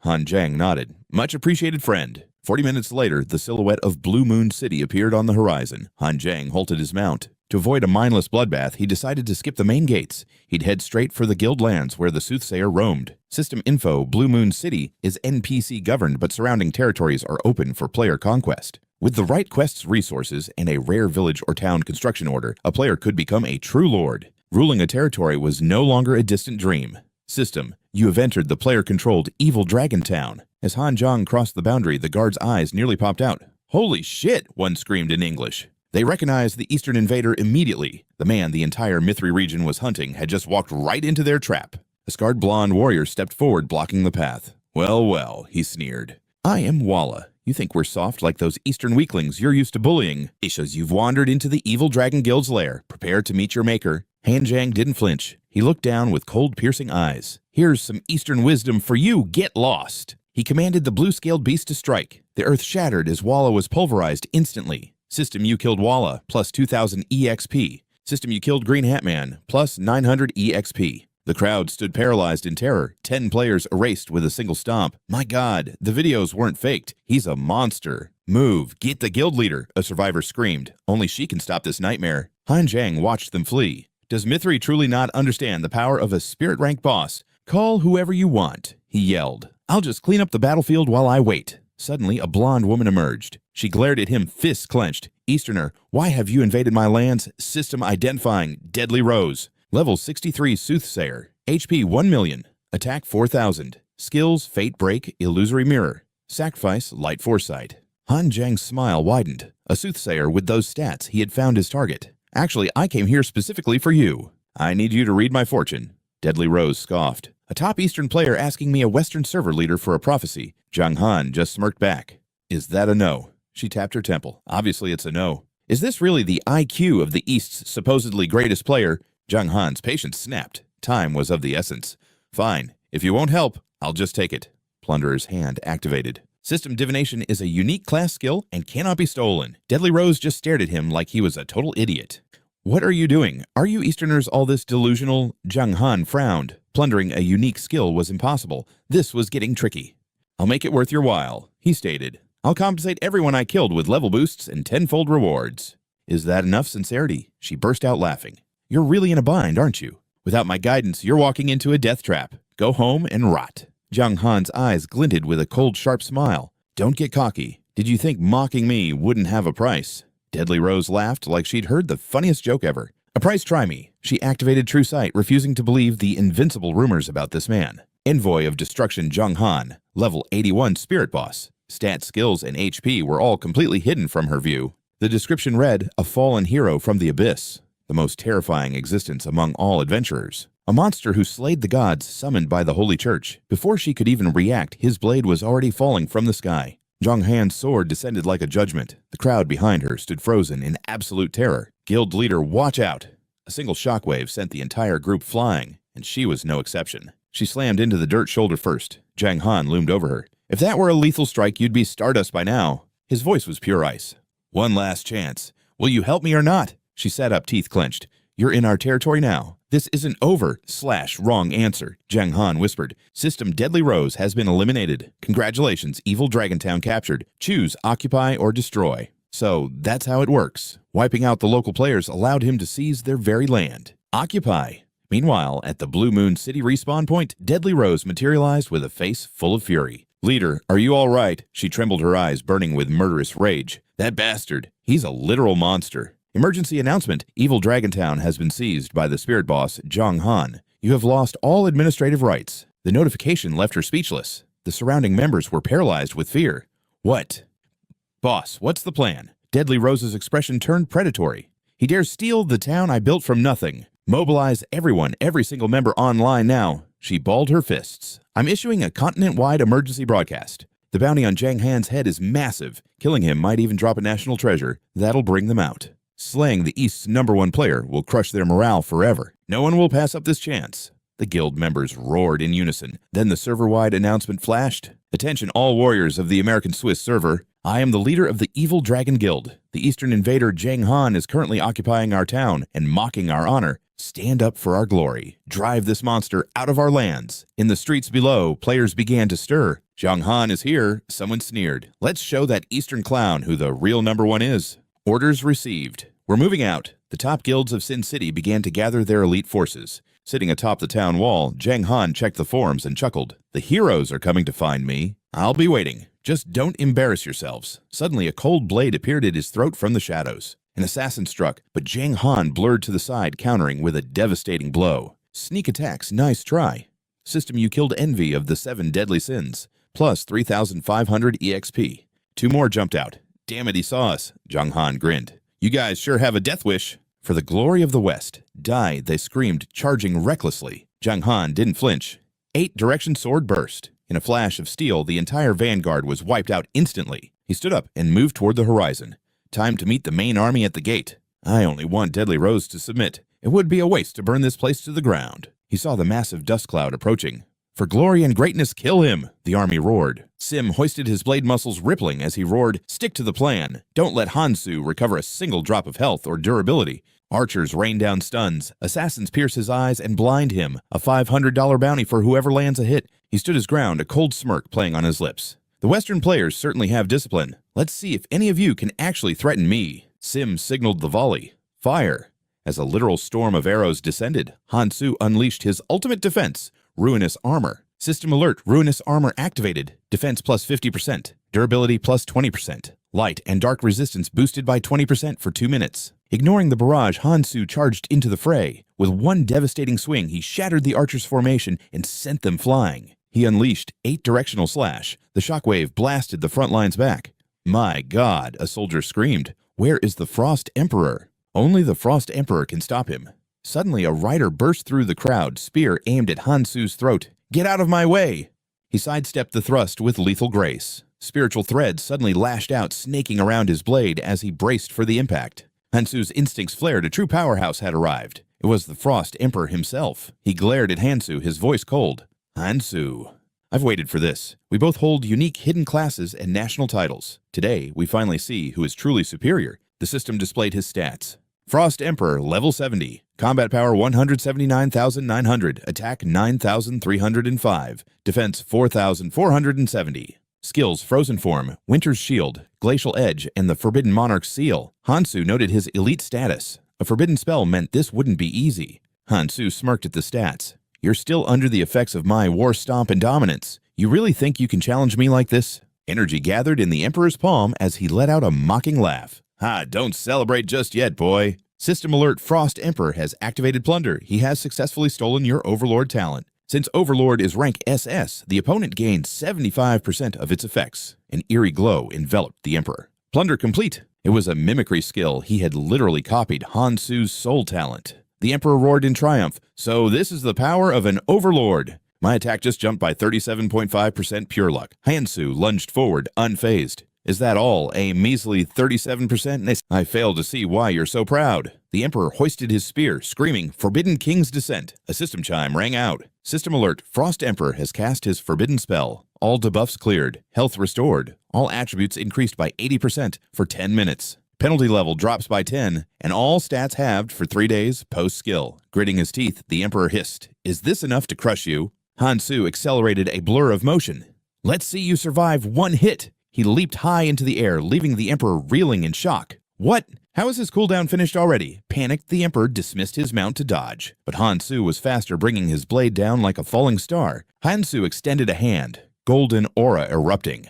"Nowhere to run. System alert, Holy Spirit Grip activated. The Frost Emperor is paralyzed for 2 seconds. Suspended midair, the Emperor's body refused to obey. He ground his teeth in pure terror. 2 whole seconds. I'm a sitting duck." Han Su closed the distance instantly, his hand tightening around the Emperor's throat. "Caught you." Another system alert flashed. Skill activated Miracle Hand. You have stolen the soul-grade Frost Lightsword from his inventory. The crowd gasped. Our Emperor, being humiliated like a common thief. Consumed by rage, the Emperor roared, "You bastard, I'll make you pay for this insult with your life." Before he could move, Han Su's blade struck Starbreaker, followed by Ruinous Slash. Damage dealt 248,710. The soldiers stared, paralyzed by fear. "No, it's impossible. The Frost Emperor was just one-shotted. This can't be real." Sim broke into a cold sweat. He took down a world champion like he was nothing. Is this guy even human or some god-tier NPC in disguise? Yet Sim refused to back down, rallying the Legion. "Don't falter chain your crowd control skills on him." Han Su was intrigued. Their morale was surprisingly resilient. "Their commander has some spine," Han Su mused. But in that moment of distraction, a shadow lurked behind him, blade raised for a lethal backstab. The assassin Cyclops drove his dagger deep into the base of Han Su's neck. System alert, critical hit received. Cyclops Bash dealt 1 damage point, stunned for 0.1 seconds. System alert, hit by stun arrow. 1 damage point dealt, stunned for 0.1 seconds. A hail of arrows buried themselves in Han Su's armor. The troops erupted in cheers. "The plan is working, don't let up. Keep those stun arrows flying." Sim hoisted a glowing scroll, a sinister grin spreading across his face. "The end is here." Without a word, he ripped it open. A shadowy figure resembling the Grim Reaper materialized, its voice echoing with malice. "Arrogant Easterner, your insolence ends today. You shall pay in blood." The dark entity unleashed a wave of absolute darkness, engulfing Han Su in its deathly grip. System warning, rank S item Death Scythe activated. Lifesteal and HP regeneration reduced to 0. All attributes reduced by 10% for 30 minutes. Han Su simply raised an eyebrow as the notification flashed. "Oh, so you've cut off my healing and lifesteal interesting move. I suppose I should give these guys a real challenge." He thought, summoning his legendary mount. Another arrow struck his chest. System alert, hit by Robin's stun arrow. 1 HP lost. Stun resisted. The archer's eyes widened in horror. "What? How much tenacity does that mount have?" Control spells are useless against him. Jiang Han ignores the trash talk and drives his blue scale beast straight at Sim. "Die." Sim snorts, conjuring a swirling energy sphere. The barrier expands rapidly, causing Jiang Han's heavy blade to bounce off the impenetrable shell. High-tier defense, Jiang Han notes, impressed by the mystery item's power. He doesn't hesitate and immediately readies a powerful counter skill. 8 Direction Blade. He rains down a flurry of strikes. Sim smirks behind the shield until she notices cracks spiderwebbing across the surface. Jiang Han grins as the pressure mounts. After 10 devastating blows, that supposedly unbreakable crystal barrier is finally starting to shatter. One more hit should do it, but suddenly a pillar of golden light streaks down from the heavens, slamming into him and draining his strength. System alert, Forbidden Zone has activated an S-rank scroll Doomsday Judgment, dealing 5 million points of fixed damage to your health. Forbidden Zone laughs mockingly as he stands before Sim's shield. "So how should we split the bounty on Jiang Han's head?" Sim scoffs at the taunt, her eyes cold. I suppose that expensive Forbidden Scroll was actually worth something after all." "Gods, Forbidden Zone, move out!" the leader commands. Behind him, a massive legion of players roars in unison, "Kill him!"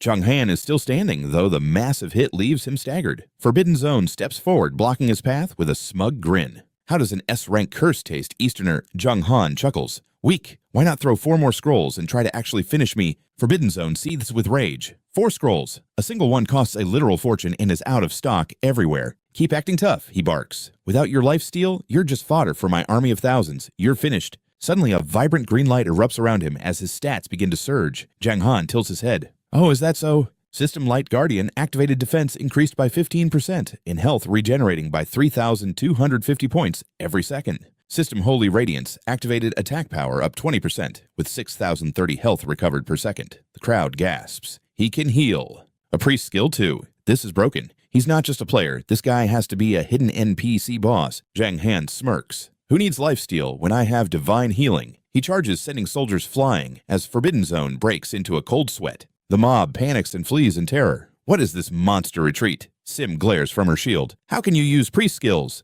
Jiang Han raises his heavy blade with a cold glint in his eyes. Because my nickname is the Melee Priest Sweetheart. He shatters the remaining barrier with a final strike. Sim freezes in absolute terror as her last line of defense vanishes instantly. A single flash of steel and the deed is done. System, you have eliminated the American player, Sim. Jiang Han smiles triumphantly. Who's next? Suddenly a massive presence approaches from the rear. What's all this pathetic noise? Lord Gale roars from atop his mount. You're a disgrace to the American region. Move. I'll handle this brat myself. The system sends out a sudden red warning. Your slaughter of American players has enraged a heaven-tier boss. Lord Gale of Thunderflame City is launching a personal attack. The massive boss sneers at the young warrior. Eastern brat dying by my hand is the greatest honor you'll ever receive. Level health and stats are all hidden. Jiang Han frowns. A heaven-tier boss? He must be 50 levels higher than me. He masks his concern with a confident smirk. Big words, old man. I'm only here to take your head anyway. Arrogant whelp. Gale swings his massive axe. The ground explodes in a violent cloud of dust and debris from the impact. But Gale's own soldiers are the ones flying backward. He spins around, roaring, "Face me like a man, you slippery rat!" As the golden dust clears, Jiang Han is nowhere to be found. The soldiers look around in confusion. Where did he go? He used this disguise trick in the romantic region. Watch out. Gale's fury boils over as he realizes the brat is hiding. Curse his endless tricks. Gale snarls his face, turning red with rage. A cowardly rat with absolutely no sense of honor. A curly-haired soldier raises his hand sheepishly. Lord, City Lord, I heard Jiang Han is actually a bald guy in a cape. Maybe we should start by rounding up all the baldies, except for you, of course, my glorious leader. A nearby bald soldier yelps in fear. Kill all bald men, Gale bellows. 100 gold to whoever finds that bastard. I'll smoke that rat out one way or another. The mob immediately turns on the poor bald soldier. Get him. It's not me. I'm Sin from the Sin Guild. Don't you idiots recognize me? The soldier screams, running for his life. Jiang Han chuckles quietly to himself. Idiots. Hook, line, and sinker. He slips through the chaos toward Gale's blind spot. A heaven-tier boss must be loaded with legendary loot. Gale is still distracted, screaming, "Kill them all! Leave no bald head standing!" Suddenly, Jiang Han strikes from the shadows. He lunges at Gale's flank with lightning speed. System notification. Skill, Miraculous Hand. You have successfully stolen an S-rank rare treasure map from Lord Gale. Gale whirls around, eyes bloodshot. You. System Gale used True Sight disguise, neutralized. Jiang Han freezes as the massive boss towers over him with murderous intent. Brat, today you breathe your last. Jiang Han just smiles, gripping his sword tighter. I was thinking the same about you. System, the envoy of destruction. Jiang Han has activated Daydream. His next strike surges by 1,000%. A guaranteed critical hit is coming. Gale's teeth ground together in shock. What? He desperately unsummoned his mount as Jiang Han's blade whistled down. Jiang Han just smirked. Consider yourself lucky, old man. With a laugh, Jiang Han spun around and bolted. Catch you later. System skill sprint activated. Movement speed increased by 30%. Furious at the hit and run, Gale roared, "You shameless brat, you've played me for the last time." He summoned his beast and lunged after Jiang Han. Get back here! Jiang Han called forth his blue scale beast, but a wall of soldiers blocked his path. Jiang Han's sword carved a path. Move or die. Behind him, Gale chased with murderous intent. Stop running like a coward. Jiang Han didn't flinch, even teasing Gale. Hey buddy Gale, it's a tragedy we didn't meet sooner. I know you'll miss me, but duty calls, treasures to find. He vanished like a gust of wind, leaving a baffled Gale in the dust. You? The soldiers stood frozen in shock. They couldn't even touch him. The power gap was insane. His speed was beyond human comprehension. Damn it, he's too fast. Gale's eyes turned bloodshot with rage. That bastard! He raised his axe high. Anyone who slays this man is a hero of the Mithri region. System attention, all players in the Mithri region. An intruder from the east, the spirit rank envoy of destruction at Jiang Han has breached the border and entered the capital Seeseek city. Rewards for his head, 8 level ups, 200 attribute points, and a mid-grade national treasure. Deep in the forest, Jiang Han scoffed. A mid-grade treasure. He shook his head. They won't even offer a high-grade one. Talk about an insult to my name. System Hidden World quest triggered the triumphant promise. Difficulty SS-rank. Jiang Han's eyes lit up. A hidden quest. Interesting. He checked the details. SS-rank. Achieve greatness in Mithri and survive the return trip to the east. Simple enough. Quest rewards. 1 Eastern mid-grade national treasure. Penalty level -10 and permanent -500 to all stats. Jiang Han chuckled. High risk, high reward. I like it. It was only fair. Why should they get a national treasure for killing him while he got nothing for invading their home turf? He needed to give Deadly Rose time to regroup and retake Evil Dragon Town. I'll head there soon, he mused. But first, let's see what Gale's treasure map has in store. A map materialized in his palm. System, do you wish to use the S-rank item Rare Treasure Map? He didn't hesitate. Yes. A mountain range flickered into view. System location revealed White Star Mountain. Coordinates 7584884. The treasure will vanish in 3 days. Do not delay. White Star Mountain, huh? His interest was piqued. No mention of danger usually meant low difficulty. Time to move out then. He set off immediately. 2 hours later, the notification pinged. System, you have entered the White Star Mountain region. He had finally arrived. Wait, what's that? A massive beast blocked his path. System level 100 demon rank Phantom Porcupine. HP 6.5 million. Attack 26,000. Description, the overlord of White Star Mountain. Its power dwarfs any mere elite monster. With impenetrable defense and lethal offense, it is not a foe for the faint of heart. Adventurer, beware. Provoke it, and you'll end up looking like a pincushion. Demon rank. Even at level 100, it outclassed the fire butterflies. Jiang Han gripped his hilt. Star Shatter. Charging on his mount, he unleashed Destruction Slash. The porcupine's health plummeted by 176,000 points. System reflective damage triggered 25% damage returned. You have lost 294,000 HP. A reflect skill. He gripped his sword. Good thing I have lifesteal, or this would be a real nightmare. The alpha porcupine let out a piercing shriek. Its pack rolled into spiked balls, forming an impenetrable wall of needles. What now? Suddenly the needles launched from their bodies like a volley of arrows. The spikes blurred toward him. He barely had time to react. Activating his destruction armor, he leaped from his mount to safety. War Stomp. He crashed down directly onto the beast's back. System counter damage activated. You have lost 254,000 health. System reflected damage continues. Another 135,000 health points lost. His HP bar was half empty.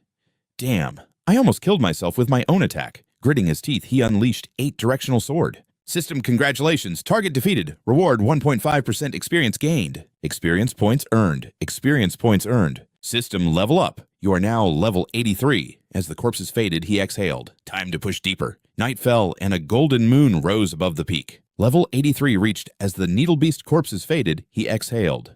No time to waste. An hour later, a golden moon watched over the darkening realm. Han unfurled the map, cross-referencing the marked coordinates. According to the guide, he had finally arrived at his destination. Thrusting his blade into the dirt, he began to excavate the site. The treasure was buried much deeper than expected. Suddenly, his steel struck something solid. Found it. Han grinned, pulling an ornate chest from the earth. A rare treasure map. The last one had yielded a piece of immortal grade ore. This haul couldn't possibly be worse than the last right. He pried it open to reveal a radiant gemstone. Then the system chimed. Congratulations, you have obtained an S-rank item, the Lucky Pearl. As the name suggests, this mystical orb grants the wielder divine fortune. Effect luck, stat increased by +5. Han studied the pearl intently. The Lucky Pearl, I remember seeing threads about this on the official forums. High-level players theorized that luck significantly boosts the drop rates of ultra-rare items with low acquisition probabilities. Beyond that, it influences critical hit rates, loot frequency, and the activation chance of various hidden skills. While the luck stat remained mysterious, its rarity was undeniable. Even first kill rewards rarely granted it. Han glanced back into the chest. Yeah, wait. There's something else. He pulled a weathered parchment from the bottom. Immediately, a system notification flashed before his eyes. Congratulations. You've received an S-rank rare treasure map. Han stared in disbelief. A rare map hidden inside another rare map. Talk about a jackpot. Is this some kind of Russian nesting doll prank? He wondered if his new luck stat was already working. The system asked if he wished to use it. He nodded, activating the S-rank item. The system processed the request. Treasure location identified. Coordinates Thunder Shadow Canyon, 168739. Warning, this treasure will vanish in 3 days. Time is of the essence. Do not delay your journey. It's getting late, Han muttered. I'll grind some mobs nearby, then log off. He mounted his blue scale beast and raced across the plains like a gale. Suddenly, a golden pillar of light engulfed him. Level up. The system announced that his level had reached 84. Han exhaled in satisfaction. Finally, level 84. After logging out for the night, he returned the next morning, entering the Thunder Shadow Canyon. Arriving at the gorge, Han watched as jagged bolts of lightning struck the cliffs. This place looks treacherous. I'd better watch my step. Suddenly, electrical arcs snaked around the blue scale beast's hooves. A red warning window popped up immediately. Status alert: electrocution detected. Attack power reduced by 20%. Health decreasing by 2,000 points per second. Han gripped the reins tight. The health drain was negligible due to his regeneration, but that 20% attack debuff was a serious blow to his combat efficiency. Ignoring the peril, Han pushed deeper into the canyon. Suddenly, his instincts flared. A massive Tiger King lay directly across his path, blocking the way. System scan: Purple Lightning Tiger King. Rank Spirit Boss, level 105. Health 25 million points. Attack 30,000 plus. Defense 17,000 plus. Skills: Heavenly Thunder, Lightning Claws, Purple Shield, and Super Bloodlust. The undisputed king of the canyon. Mutated by the canyon's constant electrical surges, this beast mastered the lightning element, evolving into a truly terrifying apex predator. Han was stunned. A high-tier spirit boss guarding the treasure. Luckily, he had hundreds of taming stones sitting in his inventory. Maybe I should try taming it as a pet. Formulating a plan, he crept forward while the beast remained stationary. He needed to strike first before it sensed his presence. Han lunged forward, unleashing a devastating war stomp to initiate the battle. 8. Directional Slash, he roared. To increase his taming success rate, he had to whittle down the beast's health first. This was a well-known strategy among veteran players. Sensing the threat, the Tiger King spun around and let out a bone-chilling roar. Bolts of lightning descended from the heavens, engulfing both Han and his mount. The system immediately calculated the incoming damage. The Purple Lightning Tiger King's Heavenly Thunder dealt 541,000 points of damage. As the smoke cleared, Han just smirked. Ha ha, only 500,000 damage. That's barely a scratch. Despite facing a spirit boss, Han remained completely unfazed. Even at level 84, Han's stats far eclipsed the Tiger King's. He countered with a flurry of heavy sword strikes. The boss's health dropped to 80%, fueling its rage. Han pressed the advantage, dropping it further to 60, then 50%. Alert! The Tiger King activated Super Bloodlust Lifesteal and attack speed increased by 20%. The beast lunged, eyes glowing with primal fury. With a deafening roar, it swung its massive lightning-clad claws directly at Han's chest. Damn it, Han grit his teeth. If it starts healing, his taming chances would plummet. He spurred the blue scale beast forward to intercept. He was impressed by its self-buffing capabilities. A damage-boosting beast. Not bad at all. I definitely want this one in my collection. Han countered with Holy Spirit Grasp. A brilliant golden aura erupted, forcing the beast into a desperate struggle. It resisted, but Han followed up with a ruinous strike. Tiger King collapsed, gasping for air. Seeing its critical health, Han flashed a wicked grin. Its health is below 10%, now's my chance. He hurled a taming stone. It shattered against the tiger's head, leaving the beast dazed. Capture failed. Han pulled out another stone, shouting, "Still stubborn, huh? I've got hundreds of these. Let's see how long you can resist." Circling the beast, he tried a different tactic. "Give it up, tiger. Join me, and you'll eat like a king. Just look at my mount here." He evolved into a spirit boss just by following me. But despite his persuasion, the system message remained the same: capture failed. The Tiger King roars in fury at being looked down upon. System alert: attention level 105, elite boss detected. Humiliated by capture attempts, the Purple Lightning Tiger King awakens its bloodline, evolving into a level 110 Earth-grade boss, the Thundercloud Heaven Tiger. Jiang Han is stunned. An evolution. The system continues its announcement. Thundercloud Heaven Tiger, Earth-grade level 110. HP 25 million. Attack 63,000. Skills: Lightning Palm, Thunderclaws, and Super Bloodlust. A true powerhouse. Born from endless rage, it has mastered the lightning element. Approaching this beast means certain death. Jiang Han smirks, weighing a stone in his hand. With 2 evolution stones and my luck at 9, this should hit heaven grade. At least he hurls the stone at its head. "Hey tiger, join me, and I'll make you a legend." Roar system capture failed. Its power is surging. Jiang Han feels a rush. This evolution is a double-edged sword. It's getting harder to tame. He pulls out another stone. "I'm going all in." He slams a high-grade taming stone right at the beast. Capture failed again. Jiang Han grits his teeth. Is luck 9 not enough? The tiger radiates blinding power. Jiang Han's face darkens. Its defense is skyrocketing. If this fails, I'm dead meat. He pours everything into his final high-grade pet stone. Big guy, just give in already. The tiger lunges with bared claws. Jiang Han throws the stone and beast collide midair. The stone's light swallows the monster system. Congratulations, you've captured the level 110 Earth-grade boss, Thundercloud Heaven Tiger.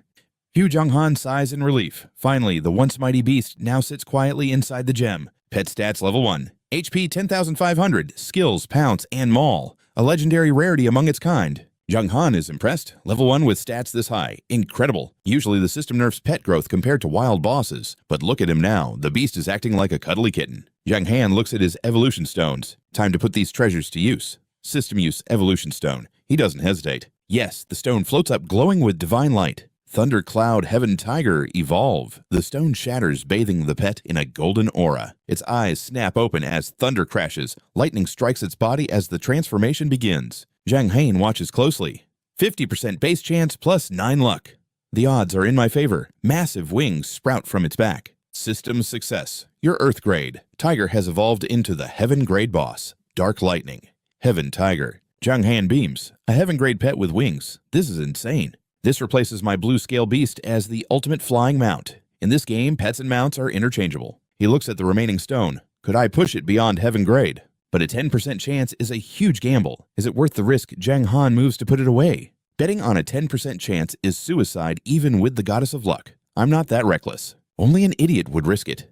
System use evolution stone. Jiang Han nods instinctively. Yes, use it on the Dark Lightning Heaven Tiger. The stone ascends before Jiang Han realizes his slip of the tongue. Damn it, my greed took over. The stone's energy blasts into the tiger, making it howl in agony. If this works, it'll reach God-grade lightning floods the area as the world trembles. The beast roars its wings, vibrating with power. Is this it? Did I actually succeed? The lightning fades. The tiger bows its head. System success failed. The pet could not reach king grade. Jiang Han's jaw drops. Failed. Its body clearly changed. How is that possible? The system must be rigged, but then a new notification appears. All attributes increased by 20%. Potential unlocked for king grade. Jiang Han is floored. He stares at the beast. S-rank items really are special. Even failure brings a massive buff. System convert Dark Lightning Heaven Tiger to a mount note 7-day cooldown applies. Jiang Han agrees. Convert the tiger vanishes. A powerful mount is better than a pet right now. I'm losing the Apocalypse Scrolls pet slot bonus, but the raw power boost is worth it.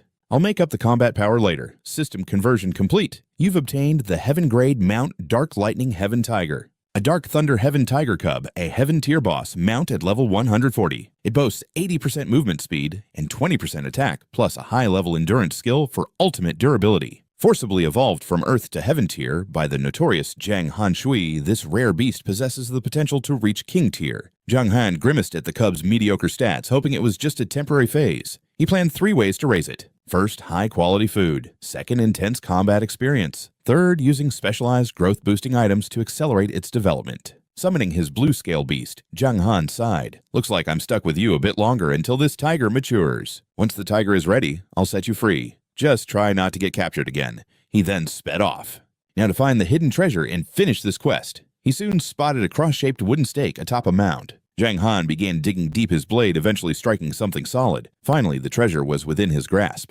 It was an S-rank grace scroll, a gift from the strong that provides endless benefits to the weak. Its effect: upon activation, any skill at rank B or below will be unconditionally upgraded by 1 full level. Not bad at all, even if the loot isn't massive. A Heaven tier mount and this scroll make a legendary haul. He scanned his B rank skills with a mischievous grin. I know exactly which skill is perfect for this upgrade. Without hesitation, Jiang Han tore the grace scroll apart. A top-tier skill like this deserves an epic evolution.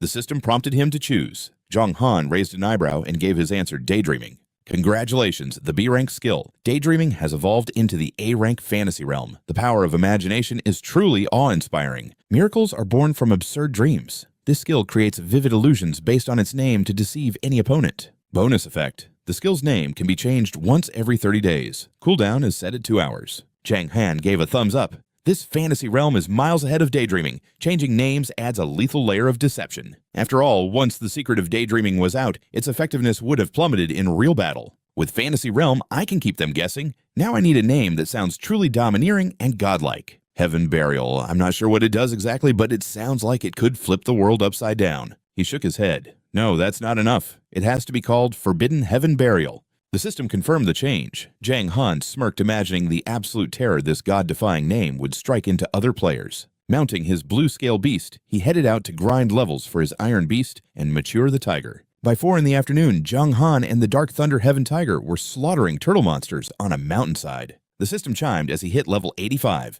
This tiger's combat power is no joke. Suddenly, the beast began to glow. Evolution complete, the Dark Thunder Heaven Tiger has entered its growth phase. Still a Heaven tier boss at level 140. Stats exploded 250% speed and 150% attack. It gained super endurance and rapid charge. Jiang Han was stunned. Even in its growth phase, it completely eclipses the blue scale beast in every single category. Super endurance increases mount durability by 30%, while rapid charge massively boosts impact force and knockback effects. He looked at the tiger's massive new form.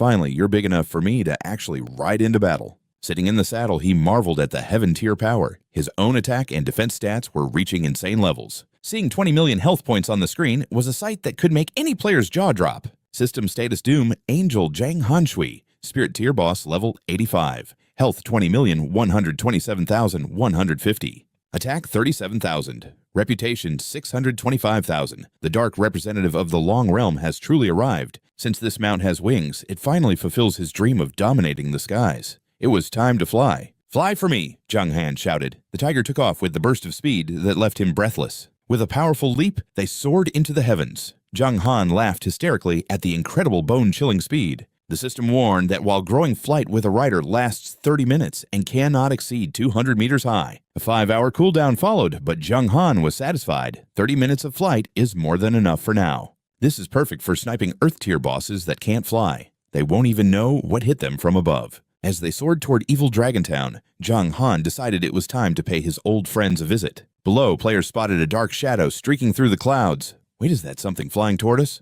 Crap, it's that guy again. Should we call for reinforcements from the US and Swiss regions to stop him? Jiang Han's arrival on the Dark Thunder Sky, Tiger left the onlookers speechless. Where did this Easterner find such a legendary flying mount to plunder their server's resources? Death Rose snarled in fury at the sight of him. You still dare to show your face. Our grudge isn't over yet. Jiang Han flashed a devious smirk. Just give me a reading, and I'll be gone. This quest's rewards are too juicy to pass up. Flushed with rage, Death Rose gathered golden energy into a lethal orb. You forced my hand, Jiang Han D. The sphere expanded, crackling with power. Bystanders whispered, that's the move that killed the Ice Emperor. Jiang Han is finished. Even the legendary Jiang Han wouldn't be able to dodge a strike of that magnitude. He watched calmly, waiting to see her full power. Die, she screamed, unleashing the concentrated spiritual energy right at him. A blinding flash consumed his vision. When the light faded, Jiang Han had vanished from the spot without a trace. Awakening in a strange dark place, Jiang Han realized he had been forcibly relocated. System alert, Death Rose used targeted light to teleport you to Crazy Python Cave 45849990. Her level dropped by 20. She laughed hysterically, her eyes turning cold. I can't kill you, and neither can the top players of the American-Swiss server. But let's see how you handle a true Earth-tier boss with your own raw strength. Behind him, a massive serpent loomed. System alert, Black Nether Giant Python Earth tier, boss level 110.33 million health points. Skills, Python's Calamity, Poison Mist, Soul Spikes, and Destruction Ray. This monster was the nightmare of the cave. Yet Jiang Han burst into laughter, leaving Death Rose questioning his sanity. She thought he'd lost it. Despair hitting you yet, she mocked, knowing the Ice Emperor had leaked his stats to everyone. No matter how strong he was, there was no way he could outmatch an Earth-tier monster's raw attributes. Jiang Han's grin widened. Despair, I'll show you exactly how far I've transcended beyond every other player. Jiang Han activated End of Reincarnation. System alert, forbidden skill used. All attributes increased by 60% for 30 minutes. Death Rose broke into a cold sweat. A 60% boost with 0 penalties. Is this guy even human? System notification, Destruction Envoy. Jiang Han has invited you to join his party. Do you accept? Come forth, Dark Thunder Sky Tiger, Jiang Han commanded. Rose hesitated, wondering what insane plan he had cooked up. Consumed by curiosity, she accepted. Jiang Han charged toward the massive serpent, the air trembling under his mount's power. With a burst of spiritual energy, he struck from above, carving out 23,170 health from the boss. Rose watched stunned. She realized if she hadn't joined the party, his collateral damage alone would have obliterated her. His blade became a blur, unleashing Soul Grip and Ruin Slash. Enraged, the Python exhaled a thick cloud of purple toxins. System alert, poisoned by Black Nether Python. Attack down 20% speed, down 30%, lose 1% health every second. Jiang Han smirked. His War Stomp buff and lifesteal abilities completely nullified the boss's debuffs. He was unstoppable. He continued his relentless assault, his sword strikes tearing through the beast's scales as its combat power withered. The Python's maw glowed. System alert, Black Nether Python is charging Destruction Ray, dealing damage equal to 30% of maximum health. The beam of light tore through the cave, but Jiang Han moved like a ghost, dodging the lethal strike effortlessly. Having the power of flight makes kiting these bosses far too easy. Jiang Han chuckled, his eyes fixed on his prey. The boss's health was critical. He knew killing this beast would finally force Death Rose to cooperate. "It's over!" Jiang Han roared, diving from his tiger to deliver a devastating final blow to the monster's head. System alert: Earth tier boss slain. Level +1 fame plus 8,000. The resulting shockwave sent Death Rose reeling.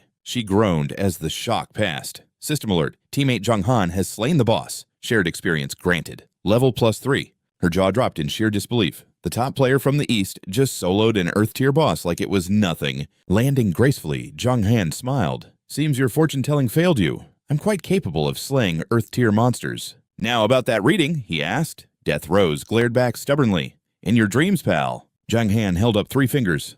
"Don't be so hasty. Help me, and I'll grant you 3 massive benefits." He knew the carrot and stick method was the only way to break her pride. Rose's expression wavered as she struggled internally. "First, I'll power level you back to the top 10 of your server," he said, raising a second finger. "Second, I'll cover your guild's losses and sell you top-tier spirit-grade weapons." Interested yet intrigued despite herself, Death Rose bit her lip. "And what's the third benefit?" "The Earth tier drops," Jiang Han said calmly. "You get the first right to buy them all." She stared, her resolve finally crumbling. "How can I be sure you won't break your promise once the divination is complete?" Jiang Han didn't hesitate, raising his hand in a solemn vow.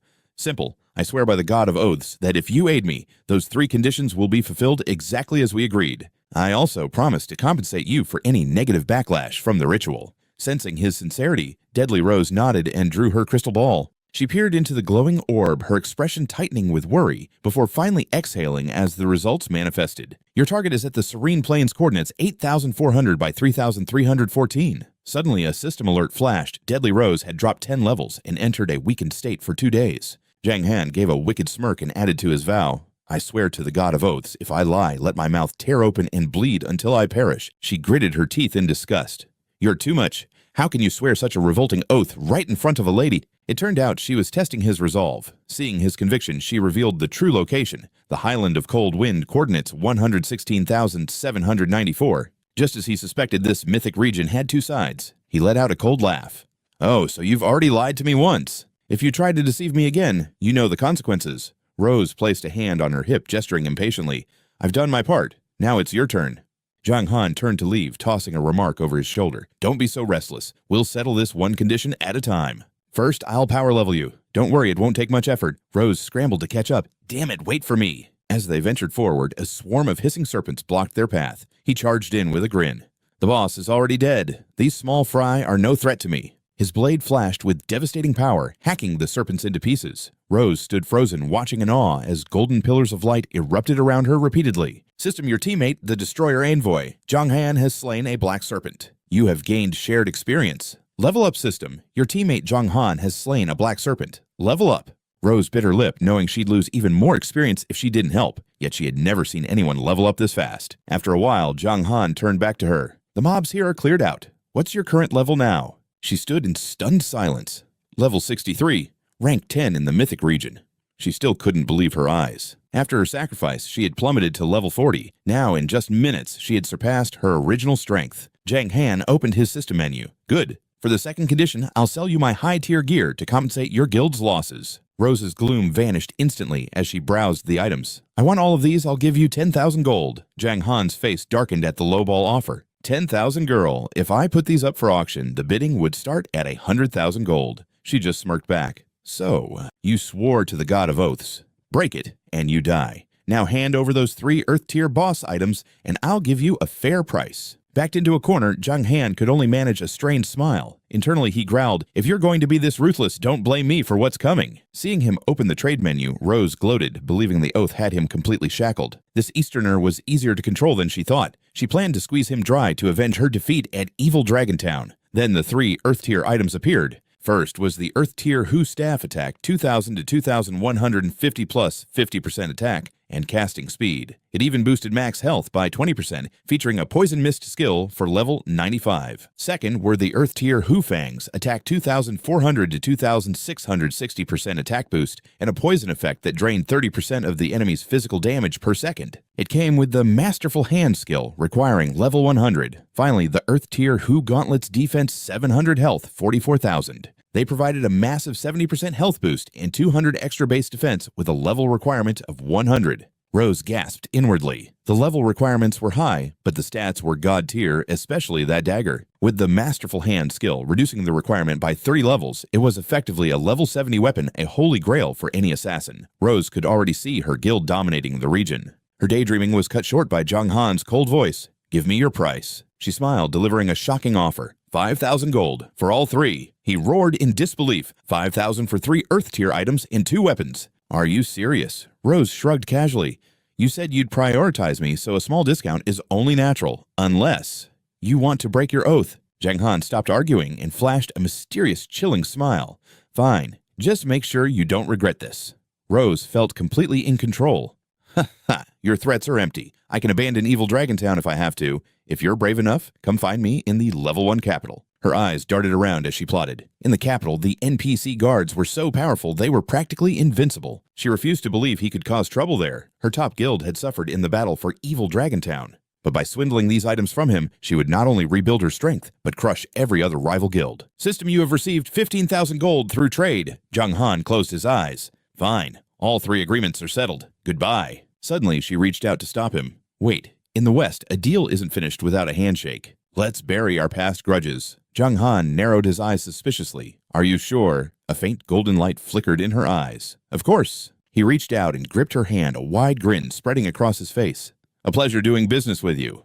"Thanks a million." While Fatal Rose stands dazed, a mystical blue glow erupts between them. A system alert chimes. Low-rank Miracle Hand activated. You successfully pilfered the gold-rank Bone Carapace from Fatal Rose. She stares in shock, her mind racing. She thought she held the advantage. So why is he grinning like that? Jiang Han's smile widens. "If I ever need a prophecy, you will be my first call." She recoils cold and dismissive. "No thanks, let us never meet again." He clasps his hands wearing a saintly mask. "Wait, let us exchange parting gifts. In the East, we shake hands for friendship." She mimics him, questioning the gesture. "Like this." He shakes his head, adjusting her grip. "No left over right. Perfect." System alert. Fatal Rose has activated a warp scroll, returning to the capital in 8 seconds. Notification: Jiang Han used Soul Grasp. Warp interrupted. She asks, annoyed, "Is this enough for your Eastern tradition?" Ripping another scroll, she glares back. "Fine, I hope to never see your face in this world again." Goodbye, System alert. Soul Grasp has once again interrupted your casting. He reaches out, feigning urgency. Not so fast. His hand ignites with a golden aura, thinking, "I am not done looting you yet. You are not going anywhere." She is engulfed in gold light, screaming in disbelief. System alert. Soul Grasp has successfully broken your teleportation. Realizing he is a predator, she snarls. "You bastard. What is your game?" Memories flash back. Rumors on the forums mentioned a player with a legendary stealing skill. Could it be? Dread sinks in. She opens her inventory only to find several empty slots. Her heart stops. She explodes in a rage. Jiang Han gently pats her head. "Watch your manners, lady. Learn some elegance from your brother here." That brother being me. Alert low-rank Miracle Hand stole the Earth-rank Hufangs from Fatal Rose. Detection successful. She shoves him away, spitting fire. "Get lost. You are nothing but a shameless low-life thief." He shrugs, unfazed. "Why so harsh? Other players call me a peerless gentleman, a true jade of the gaming world." Ignoring his blatant lies, Fatal Rose clenches her fists in pure, unadulterated fury. "Fine, I am logging out." He stops her. "Wait, I can still sell you Earth-rank gear if the price is right." She scowls. "Let us do honest business this time. I swear upon the god of oaths." She hesitates, trapped by her own greed. "You absolute demon. Swear that you will not bother me for an entire year after this transaction." Jiang Han counters her terms. "Only if you swear the same to me." She nods. "Deal." He opens the trade window. "The dagger is yours, but what about the rest?" She asks for the price. His expression turns into a greedy merchant. 250,000 gold. The price hits like a lightning strike. "What are you insane for 1 earth and 1 gold rank item? How can you be this shameless?" "Forget it, the deal is off." He plays his cards perfectly. "Fine, they are just trash anyway. But remember, your American Swiss region took heavy losses. This gear is your only ticket to staying ahead of rival guilds. Besides, Hufangs reduce level requirements by 30. It is a literal power leap." Silence falls as Jiang Han turns to leave. "If you do not want them, I will just head to the Forbidden Zone Guild." She shouts, "Wait." She closes her eyes, defeated. "You win, you devil. 250,000 gold. It is a deal." She curses him internally. The cost is astronomical, but it is a drop in the bucket compared to the guild's future. He gives a thumbs up.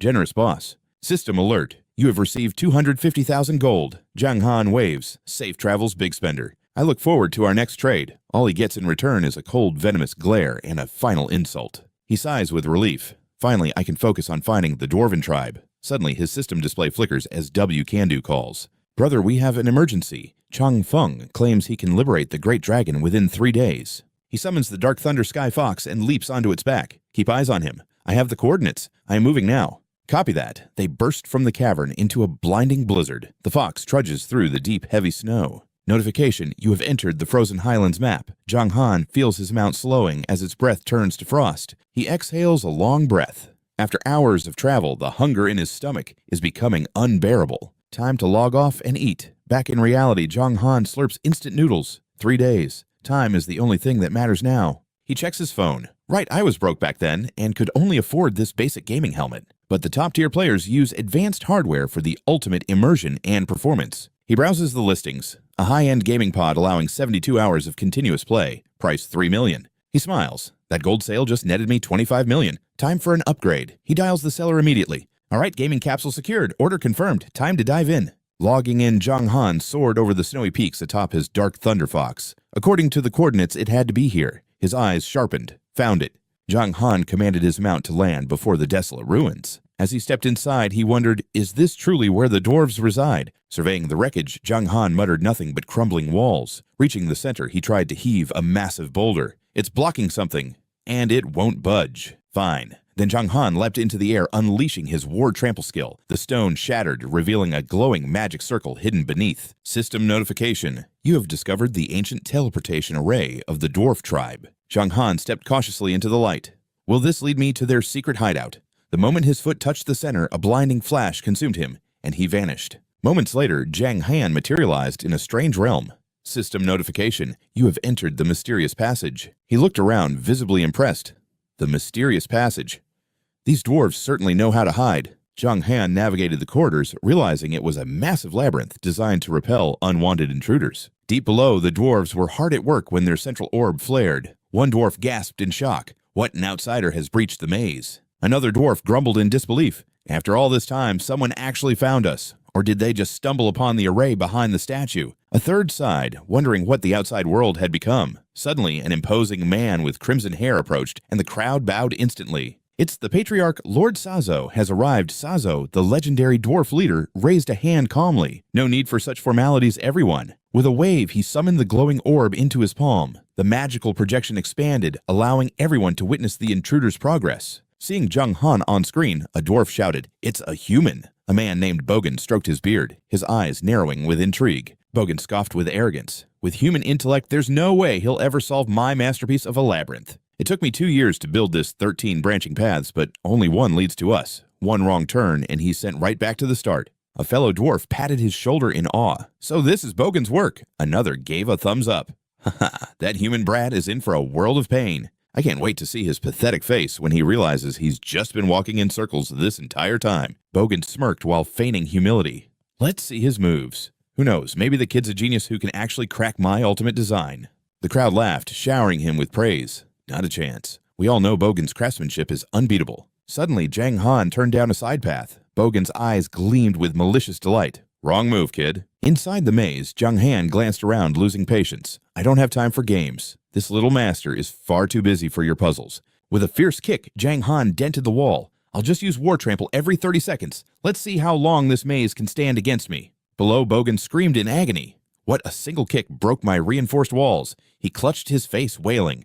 Know my life's work. Another dwarf roared in anger. This is shameless. He's cheating. Bogan turned to Sazo, desperate. Patriarch, please teleport him out now. If he keeps this up, there won't be a maze left. Sazo hesitated, watching intently. It's reckless, yes, but a valid strategy nonetheless. Surrounded by debris, Jiang Han looked up as a screen flickered. System notification stage cleared, transitioning to the next area. As light enveloped him, Jiang Han blinked in surprise. That was fast. Within a heartbeat, he was whisked away once more. System notification. You have entered the mysterious space. Jiang Han frowned, repeating the words. The mysterious space. Seems the trials aren't over. The maze was just the first floor, huh? He did notice a black orb hurtling toward his back. Instinct took over. Jiang Han's body blurred narrowly, dodging the projectile. He spun around as 2 more orbs locked on. Interesting. Let's dance. The number of attacking orbs multiplied rapidly. Instead of fear, a confident grin spread across his face. Oh, you want more. Sazo stroked his thick beard, his voice tinged with surprise. It seems he's already grasped the rules of this trial. A dwarf nearby turned pale. Oh no.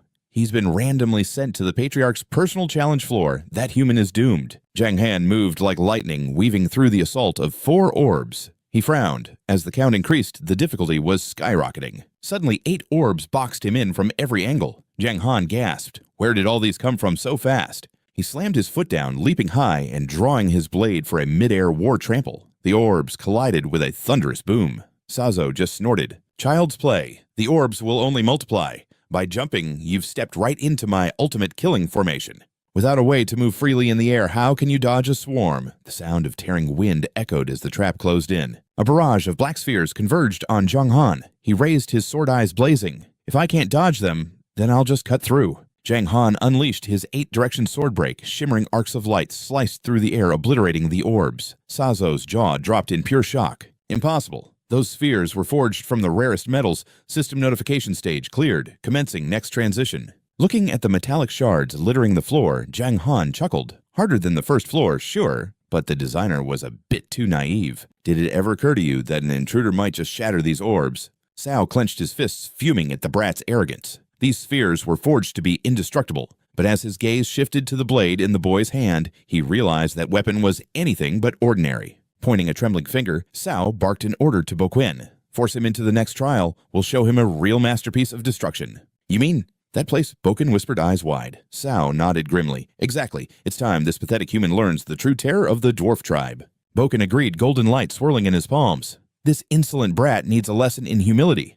Let the punishment begin. The 2 golden spheres collided, erupting into a blinding storm of light. Suddenly, Han found himself on a lone island. A system alert flashed. Warning, you have entered an S-rank trial, the Sky Hunter mission. Eliminate all airborne targets immediately. Han stood frozen, staring at the daunting quest window. More alerts popped up. Flight is restricted. Swimming is fatal. Mounts and pets are sealed. You are completely alone. Watching Han's confusion, the 2 dwarves began patting each other on the back. The Lake of Despair is my finest work, Boquen boasted. No flying, no swimming. There's no way to cheat his way to the targets. And my mechanical birds are flawless, Cao added. They aren't just toys. They possess a soul-like instinct. With erratic flight paths and arrow-dodging reflexes, it was a masterpiece. Cao smirked, knowing that unless this boy was a god-tier archer, he was doomed. Boquen's confidence was through the roof. He's clearly a swordsman. His archery skills must be pathetic. Just then, an item materialized in Han's grip. System, you have received a worn-out wooden bow. A bow, so I have to play sniper now, Han muttered, eyeing the dense forest ahead. Judging by the sounds, the target was hidden deep in the trees, 100 meters away. Even a master ranger would find this impossible. But then a ripple caught his eye. A tiny fish was splashing near the shore. Han smirked. I see how it is. As a legendary general in this world, he knew conventional methods wouldn't work. He needed to break the rules. Cao watched the screen, his brow furrowing in confusion. Is he fishing? Someone screamed in disbelief. Why is he sitting there like a grandpa? Cao turned on Boquen enraged. Why are there fish in the lake? You over-engineered the damn thing, Boquen stammered. I just wanted it to look realistic. Han chuckled as he waited for a bite. Lucky I kept the rod from my match with Rio. Here we go. With a violent tug, a fish exploded out of the water. Gotcha! Han roared, launching the creature high into the air. As the fish soared, Han leaped, activating his War Step skill. He used the airborne fish as a stepping stone. He crushed the fish underfoot. System, you have killed Boquen's fish. Gained 0.1 experience points. Using the momentum, Han cleared the lake and landed perfectly. Mission accomplished. Boquen screamed in horror while Cao gnashed his teeth. Impossible! Cao hissed. In the trees, the bird chirped mockingly. Han just drew his sword. Now for the easy part. A single sword wave sent the bird into a panic. As it took flight, Han let an arrow fly, piercing it through the heart mid-air. System trial cleared. Han lowered his bow, a mocking smirk playing on his lips. Super high difficulty? Is that all you've got? Back in the control room, the silence was deafening. Cao finally exploded with rage. This is your fault, Boquen. Your stupid fish gave him a bridge to cross. Boquen fired back, face turning purple. Oh yeah, what about your brainless bird? It just stood there chirping while he walked up to it. How dare you? Cao roared. Your lake is a useless puddle. I'm sick of your incompetence. Your bird couldn't even outfly a novice. You want a piece of me? While they brawled, a teleportation circle glowed under Han's feet. System all trials complete. Transferring to the dwarf settlement. In a flash of light, Han vanished. System, welcome to the underground palace. Han arrived only to hear a chaotic uproar. What's going on here? The 2 elders were literally rolling on the floor. Your craftsmanship is an insult to our ancestors, Cao screamed between punches. Boquen scoffed. Your master plan was a joke. You're the embarrassment here. Han watched the chaos, bewildered. A civil war already? He cleared his throat. Seniors, can we please calm down? Calm down, they both bellowed, turning their murderous glares toward him. A cold notification chilled Han to the bone. Warning, due to your interference, dwarf hostility has increased by 2,000. Status loathing. Han broke into a cold sweat. Are you kidding me? I was just trying to help. Is peace against the rules here? Sao stood up, radiating a terrifying aura. Human, you are not welcome here. We have lived in shadows for 1,000 years to escape your kind. Han's eyes widened as the system scanned the old man. Dwarf, Chieftain Sao. Level, Immortal Grade Boss. Stats, HP, Attack, Defense. Everything was blank. The system wouldn't show me a single thing. I tried to keep it friendly, but before I could finish, Sazo snapped, "Leave while I'm still feeling rational." I pushed on, asking for a weapon, but he just turned his back. "Get him out of here," he barked. Suddenly, Buen gasped. "Human, wait." He caught a glimpse of the glowing stone in my palm. "What is that?" Seizo's eyes nearly popped out. "Is that the legendary obsidian crystal?" His voice was trembling with pure shock. "You'll let us use this?" he asked. I nodded, and suddenly he was all smiles and rubbing his hands together. "Aha! Our most honored guest, please forgive the misunderstanding." Then a system alert flashed. "Due to your honesty, dwarf favorability increased by 10,000 current status friendly." I nearly laughed. It was just one god-tier stone, but the other dwarves were already screaming at Seizo. "Chief, don't you dare hog this legendary crafting chance for yourself," they roared in defiance. He asked the tribe, not just you. Seizo went red. "Are you guys staging a rebellion against me?" "It's a mutiny." Buen stepped forward, eyes gleaming with ambition. "Listen to me, brave hero. Give me that obsidian, and I'll forge you a weapon that can truly shatter the heavens. It'll slay gods and Buddhas alike." Then Nanla chimed in, "Kid, don't let that old fraud trick you. I'm the finest smith here. Choose me, and I'll throw in a king-tier gem for free." A king-tier gem. My head was spinning, but Sazo scoffed. "A king-tier, that's garbage for a newbie. Pick me, and I'll add fairy-tier, earth-tier, and ultra-rare heaven-tier ores to the mix for ultimate sharpness." I couldn't believe my ears as I stood there in total shock. Fairy-tier, these ores are priceless, yet he's just tossing them in. The chief is absolutely loaded. Buen frowned. "Wait, you said we ran out of fairy ore a century ago. Were you embezzling from us?" Sazo didn't blink. "Maybe I just found one in a hole last night. Even a child wouldn't buy that lie." Buen was speechless. Sazo reached out. "Young man, will you let me forge your blade? Trust me, forging is a sacred art to us dwarves." Then the system notification chimed again. "Quest sword seeking grade D, accept." I didn't hesitate for a second. "Yes, I accept." The details popped up. The dwarf chief forging a custom weapon. This was a once-in-a-lifetime destiny. Goal pass, 3 trials, and hand over the obsidian. Reward, the custom weapon of your dreams. I handed the stone to Sazo. He held it like a newborn. Finally, a chance to become a god-tier smith. "How long will it take?" I asked. Sazo's expression turned dead serious. 2 days. "This obsidian is incredibly stubborn. A true masterpiece needs at least 48 hours. He looked at Buen. "I'll need your help for this one." Buen was stunned. "Me, chief. Your mouth is filthy, but your skill is real. Success here means massive experience for you." "Thank you, chief." Buen bowed. Sazo then turned to Nanla. "Hand over that king-tier ore now." Nanla didn't miss a beat. "Fine, it's yours for the cause. God-tier, fairy-tier, king-tier, plus heaven and earth ores. I've hit the absolute jackpot this time. Could you use some of that for my current sword too?" I asked. Sazo took it. "Let me see." He examined the blade closely. "Impressive. This is forged from Heaven Blood Divine Essence, though its power has faded." The surrounding dwarves gasped in shock. Heaven Blood Divine Essence along with obsidian. Who exactly is this guy? Sazo's eyes narrowed as he calculated the potential of the raw materials. With these combined, I can guarantee a 100% chance of creating a legendary artifact. I only had 3 days left. Every second counted. Can we start as soon as possible? Sazo nodded eagerly. "I can't wait either. Let's get to work immediately." "Buen, stoke the fires. I'll prep the materials." Buen roared in agreement. Seeing them so fired up, I felt at ease, since I can't help time to log out and rest. The next morning, a knock came at my door. "Sir, your delivery is here." My new gaming pod arrived. "Sign here, please." "I'll get this set up for you right away," the worker said. Looking at the shiny new gaming pod, Jiang Han exhaled in relief. "Finally finished. Time for a test drive." He stepped inside, feeling pure satisfaction. A high-end pod was leagues ahead of a basic helmet. With its cryo-sleep technology, he could grind for hours longer. Eternal launch. Within seconds, the digital world materialized, and he was back in the game. Seeing his allies busy, Jiang Han decided to level up while his sword was being forged. In 2 days, Chang Feng would rescue the dragon from Lake Onding. How would the main quest end? Rio mentioned that saving the dragon required making significant progress first. But could the dwarves truly return to the world? The current situation looked grim, to say the least. Arriving at the Frostwind Highlands, Jiang Han rode his Dark Thunder Sky Tiger through a fierce, biting blizzard. Deep in the highlands, the temperature plummeted, slowly draining his health. But with his insane HP regeneration, it didn't bother him at all. Suddenly, a pack of boars appeared, snarling threats. Jiang Han's eyes widened. Whoa. They had glowing eyes and razor-sharp, jagged tusks. System check, Frost Wild Boar, level 105, Ghost Tier, 7.5 million HP, 28,000 attack, and 20,000 defense. Skills, Frost Immunity Ice Spear and Wild Charge. These boars mastered the ice elements to become the undisputed kings of the frozen highlands. He instinctively raised his hand, pumped up. Level 105, Ghost Mobs, perfect for some serious grinding. But as he reached for his weapon, he looked at his empty palm and froze in stunned silence. Dang it! The blood-sucking sword is still being forged. I'm unarmed. He jumped down, staring at the boars. This is bad. Jiang Han charged anyway, deciding to use his bare fists. Meet the Fist King, Jiang Han. His punch landed, shattering the boar's defense. He grit his teeth and prepared another strike. I can break their armor, but this is going to be a slow grind. The frost boar growled hooves, scraping the snow. System alert. The frost wild boar has activated its wild charge skill. As it lunged, Jiang Han leaped high, dodging the strike. He delivered a heavy kick to its back, using War Stomp.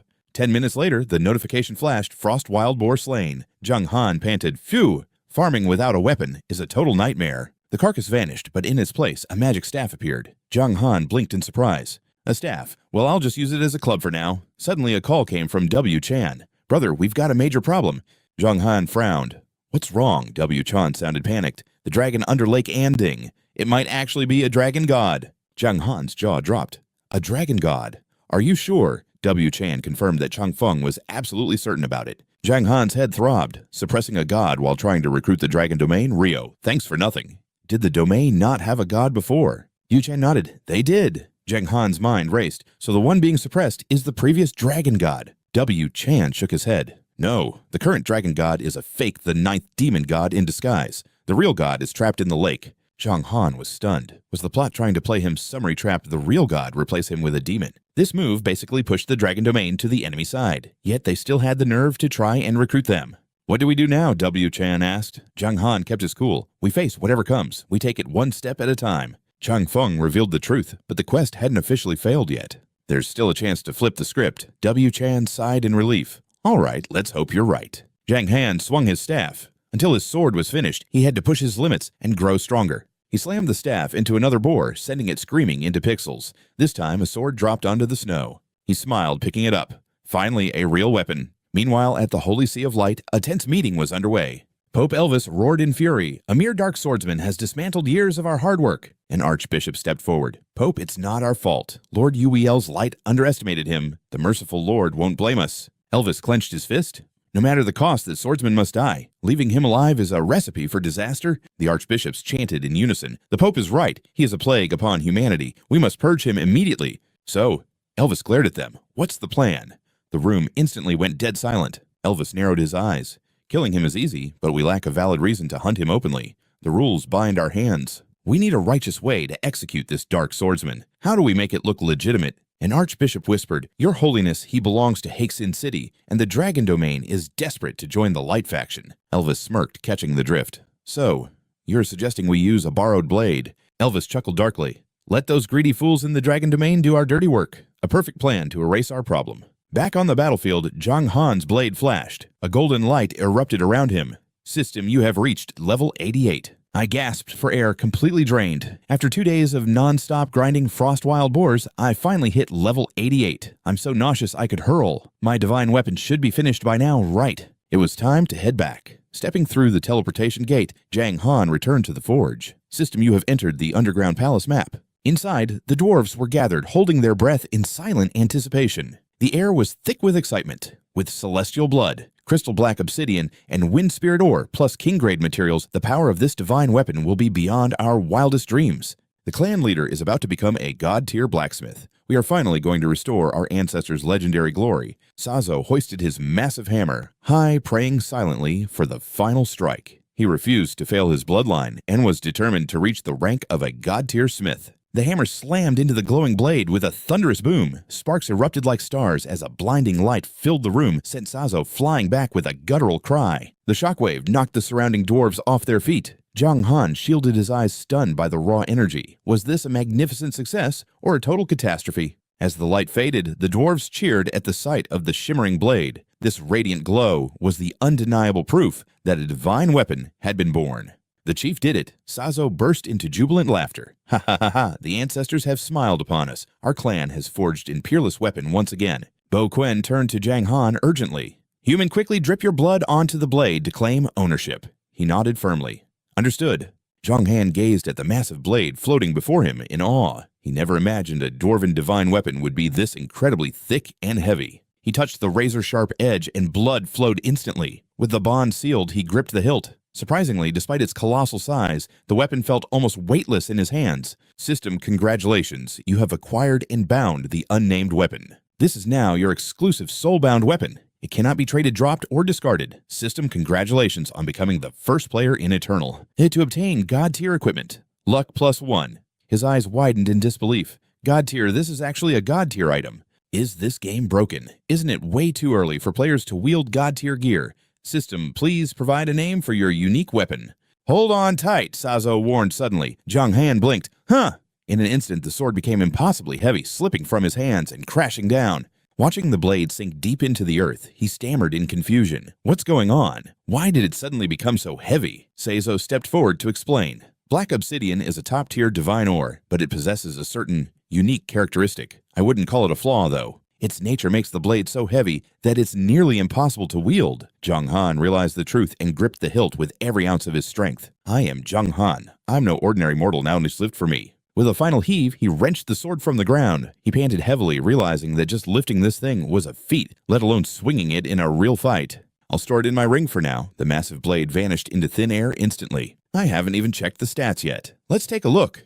Jiang Han gasped. The sword was so large it occupied half of his entire inventory space. This thing takes up 50 slots. Luckily, my spirit grade ring has 100. Any other player wouldn't even be able to carry this weapon away. Weapon details unnamed. Rank God tier. Attack 4,800 to 5,200. Attack plus 180%. Attack speed minus 500%. 10% chance to ignore 30% defense. Life steal plus 20%. Crit rate plus 20%. Crit damage plus 50%. Special skills. Super Lifesteal, Divine Transformation, and Soul Slaying Strike are currently locked. Special effect. Black Obsidian Heart. Required level 80. Reputation 200,000. Soulbound Jiang Han. Additional restrictions. After the Blood Bond, it cannot be traded, dropped, or discarded. Description: a divine weapon forged from a fusion of rare minerals. It will either dominate the world by drinking the blood of legends or end in forgotten isolation. Jiang Han gave a wry, bitter laugh. This is insane. Absolutely ridiculous. A divine artifact truly lives up to its name. The skills and base stats are completely broken. My entire character skills points and gear at level 88 doesn't even match the power of this single sword. Scanning the screen, I noticed Black Obsidian Heart again. It seems it comes with a hidden passive skill. It's a growth type ability system info Black Obsidian Heart. Passive SS rank. This weapon possesses a soul and will grow alongside its master. Every 10 levels, a portion of its sealed power will be unleashed until the master is strong enough to reveal its true ultimate form. Jiang Han rubbed his chin thoughtfully. The stats are godly, but that negative 500% attack speed is a bit of a problem. Sazo walked over nodding. With your current strength, wielding this blade freely is a massive challenge. Jiang Han turned to him. Is there any way to reduce the difficulty? A powerful sword is useless if I can't swing it. The dwarf replied cautiously, there is a way, but it's a secret recipe reserved for our high-ranking members. Jiang Han's eyes narrowed. Are you talking about the Great Strength Pill? He remembered seeing the Great Strength Pill mentioned in the Demon God's records. It had to be the dwarven secret treasure. Bo Quen looked at him in shock. You're a human. How could you possibly know about that? Jiang Han quickly improvised. Oh, I just read about it in some ancient history scrolls. Ancient scrolls, I see. Sazo suddenly barked, Bo Quen! That's enough talk about that secret. Jiang Han could tell they were hiding something major. He figured if they weren't ready to discuss the pill, it was time to change the subject. Jiang Han hinted that recruiting the dragons involved the dwarves. To probe, he played dumb and asked, why hide in this dark basement? Why cut yourselves off from the world? Master Cao grew silent, then sighed heavily. You clearly don't understand. Our seclusion wasn't a choice, it was a desperate necessity. Jiang Han leaned in, signaling he was all ears. Master Cao stroked his beard, lamenting the long history, but Owen urged him to get to the point. The truth was simple. During the ancient war between light and dark, the light prevailed, but victory only fueled their twisted, growing greed. Our proud dwarven race was reduced to nothing more than mindless blacksmith slaves for their armies. Oppressed and broken, we couldn't match human numbers. Our only hope was to vanish into the shadows. Owen chimed in with more bitterness. It wasn't just us. The elves suffered too. Their men were striking and their women were breathtakingly beautiful. After the victory, elves became mere playthings for the depraved nobility. They fled to the spirit realm to heal, vanishing for 1,000 years. Jiang Han rubbed his chin thoughtfully.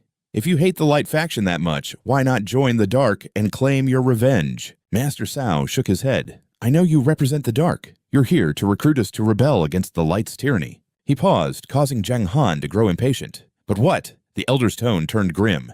Our ancestors left behind a final trial. Unless we defeat his remnant soul, no dwarf can ever step foot outside this underground palace. We're sick of this sunless tomb, but that phantom is god tier. He's invincible. Jiang Han blinked. Is it a forced solo duel? Master Cao clenched his fists, his voice rasping. Yes, though I've reached god tier myself, defeating him will still take ages. Jiang Han's expression darkened. Time is the one thing we don't have. We need results now. He quickly suggested, can I offer long-range support? Master Cao hesitated. Unless you deal direct damage, it might work, but we're melee fighters and so are you. Jiang Han smirked a flash of pride in his eyes. Wrong. You couldn't be more wrong about my class. I haven't told you the truth yet. I'm actually a combat priest, Master Cao scoffed. A priest with your level of melee power impossible. I'll believe it when I see it. In response, Jiang Han summoned a searing flame, leaving them both wide-eyed. This is Dawn's Blessing, Jiang Han explained. It boosts all attributes by 20%, restores health instantly, and provides continuous regeneration. Master Cao's excitement quickly faded. It's still not enough to tip the scales. I just broke through to God tier. Even with that boost, the gap between me and the Ancestor's Phantom is still too vast. Jiang Han raised an eyebrow and pulled out another item. Not enough, take this fallen feather. It adds another 20% to every stat. Master Cao's eyes gleamed with greed. You carry many treasures, boy, but even a 40% boost can't overcome this wall. Jiang Han's patience finally snapped. Are you really that pathetic? How weak are you? I'm not weak, Cao snapped back. The Ancestor is just that terrifying. Jiang Han sighed. One last thing, I have a soul-bound divine artifact. Can you use it? Loaning a soul-bound weapon to an NPC was a gamble, but Cao's face instantly lit up with hope.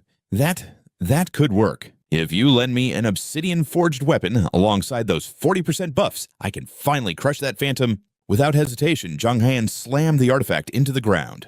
Take it. Cao hesitated, stunned by the generosity. Are you sure? Of course, Jiang Han replied coldly, but in exchange for this victory, I want a great strength pill as my reward. The refusal was instant and sharp. Absolutely not, that's out of the question. Jiang Han's eyes flickered with a murderous glint. Then let me be clear, I'm taking that pill. Master Cao stood his ground. Human, know your limits. Jiang Han's voice turned icy. I know mine perfectly. It's you who lacks perspective. Don't mistake my kindness for weakness. I'm no pushover. How dare you, Cao barked. We've treated you as an honored guest. Jiang Han was nearly fuming at the hypocrisy. I gave you obsidian to reach God tier, and you gained a divine weapon. Don't you think we're more than even... Master Cao countered shamelessly. I gave you a mountain of ore. Wasn't that payment enough? Jiang Han stopped playing nice. An unusable weapon is just a piece of scrap metal. He shrugged with cold indifference. Furthermore, I'm here representing the dark faction, not myself. You're blind to the coming war. Master Cao's face remained stubborn. So, what Jiang Han's words cut deep into their fears. Would you rather crawl back to the light faction and be their pack mules again?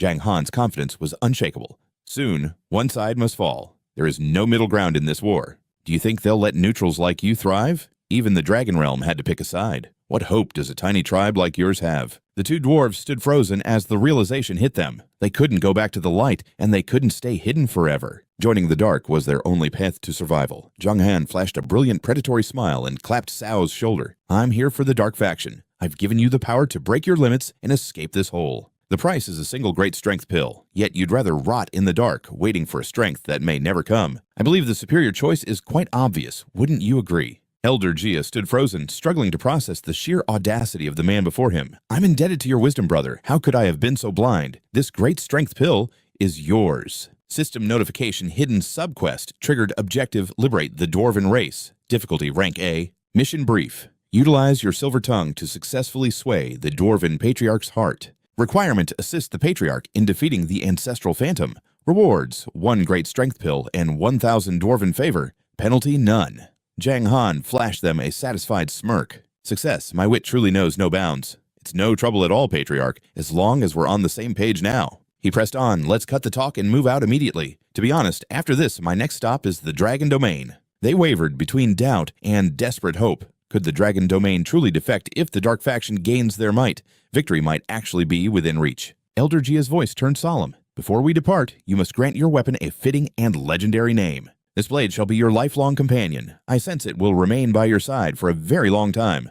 Jiang Han pondered deeply. This weapon could last until the endgame, perhaps even beyond. No need for replacements for a while, but what should I call it? A majestic name flashed across his mind: General Han. The blade resonated instantly. System notification weapon named General Han successfully. Stowing the blade, he watched as Elder Jia addressed the crowd. "My fellow dwarves, I have an urgent announcement. We leave this underground prison to join the Dark faction." The dwarves erupted in thunderous cheers. Finally, freedom from this cave was at hand. "This is long overdue. The Light faction's cruelty ends today. We rise in rebellion. Let them learn that dwarves are not to be trifled with." Jiang Han watched with a satisfied grin. A single call had ignited a total revolution. The dwarves were clearly fed up with the Light faction's exploitation. Keeping his word, Elder Jia led Jiang Han toward their inner citadel. "Behold the ancestral trial grounds. Follow me." He added, "Legend says to defeat our forefathers' spirit, one must first discard all armor. Just provide support and maintain the status quo." Understood. At the path's end sat an altar cradling a violet orb. Stripped of his armor, the elder reached out. "Brother, lend me your fallen feather and the divine blade, General Han. System grant 2-hour access to your exclusive weapon, General Han." Jiang Han handed them over without a second thought. "Take them." The elder raised the sword high.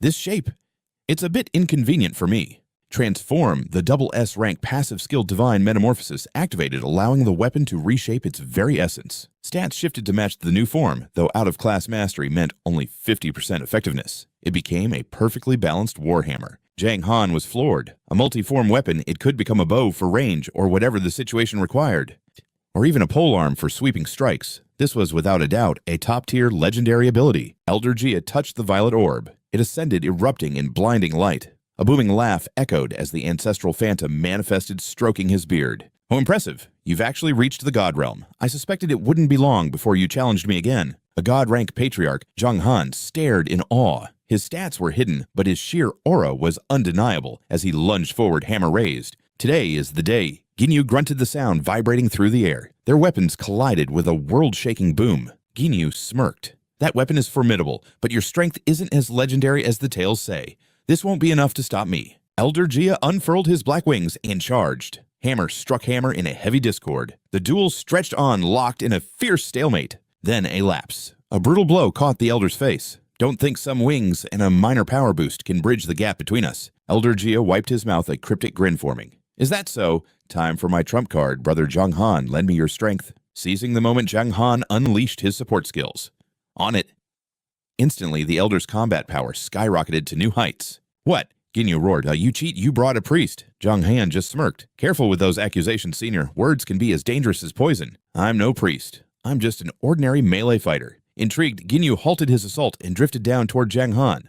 "Oh, is that so? How fascinating. If you're a brawler, then withstand a single strike from me without retreating. Do that, and I shall grant you a hidden destiny." Jiang Han's eyes gleamed. A hidden destiny he came to help, but this was a golden opportunity he couldn't pass up. He braced himself, fist clenched. "Forgive my rudeness. Senior system notification, Herald of Ruin activated. Jiang Han triggers forbidden skill, Celestial Burial. Next attack power, plus 1000% damage, plus 10,000%. Guaranteed critical, penalty, severe backlash." This sudden surge of overwhelming power left Ginyu paralyzed with shock, while Elder Jia watched on, completely stunned by the sheer pressure. Ginyu realized he'd been played. 10 times the attack, 100 times the damage. Where was the logic? How could such a broken skill exist? He clenched his fist to counter. The power is monstrous and insane, but thank the gods, the speed is agonizingly slow. It's not a locked strike. I can dodge this. System notification, Ancestral Dwarf Jinyu activates forbidden skill, Aurora Shadow Flash. All stats plus 30%. Movement speed plus 200%. Attack speed plus 20%. Duration 2 minutes. I've said my piece. Offering help is one thing, but a miracle in a crisis is another. Suddenly, the young warrior slams his palm against the ground. A faint tremor ripples through the air like a pacing breeze. The clan chief, bracing for his final breath, stares in utter confusion. Could a single strike truly be this terrifying? A direct physical collision should have reduced these walls to nothing but a pile of smoldering ruins. Yet the impact was as light as a whisper. Jiang Han exhales sharply, his voice steady. "It's a good thing I didn't pull back that attack. If I had, this entire dwarf kingdom would have been wiped from existence." The chief freezes, stroking his beard nervously. "So, that's how it is. I wouldn't believe it if I hadn't seen it myself. Thank you for sparing my people, young man, but I must still honor our pact. If that is the case, I grant this fated power to you." A violet light surges into his mind. System, you have defeated the Dwarf Chief. Reward S-rank passive skill, Herculean Might, an S-rank passive. This truly is a windfall from the heavens. He bows deeply in gratitude. Thank you, Senior. The Chief's eyes sharpen with realization.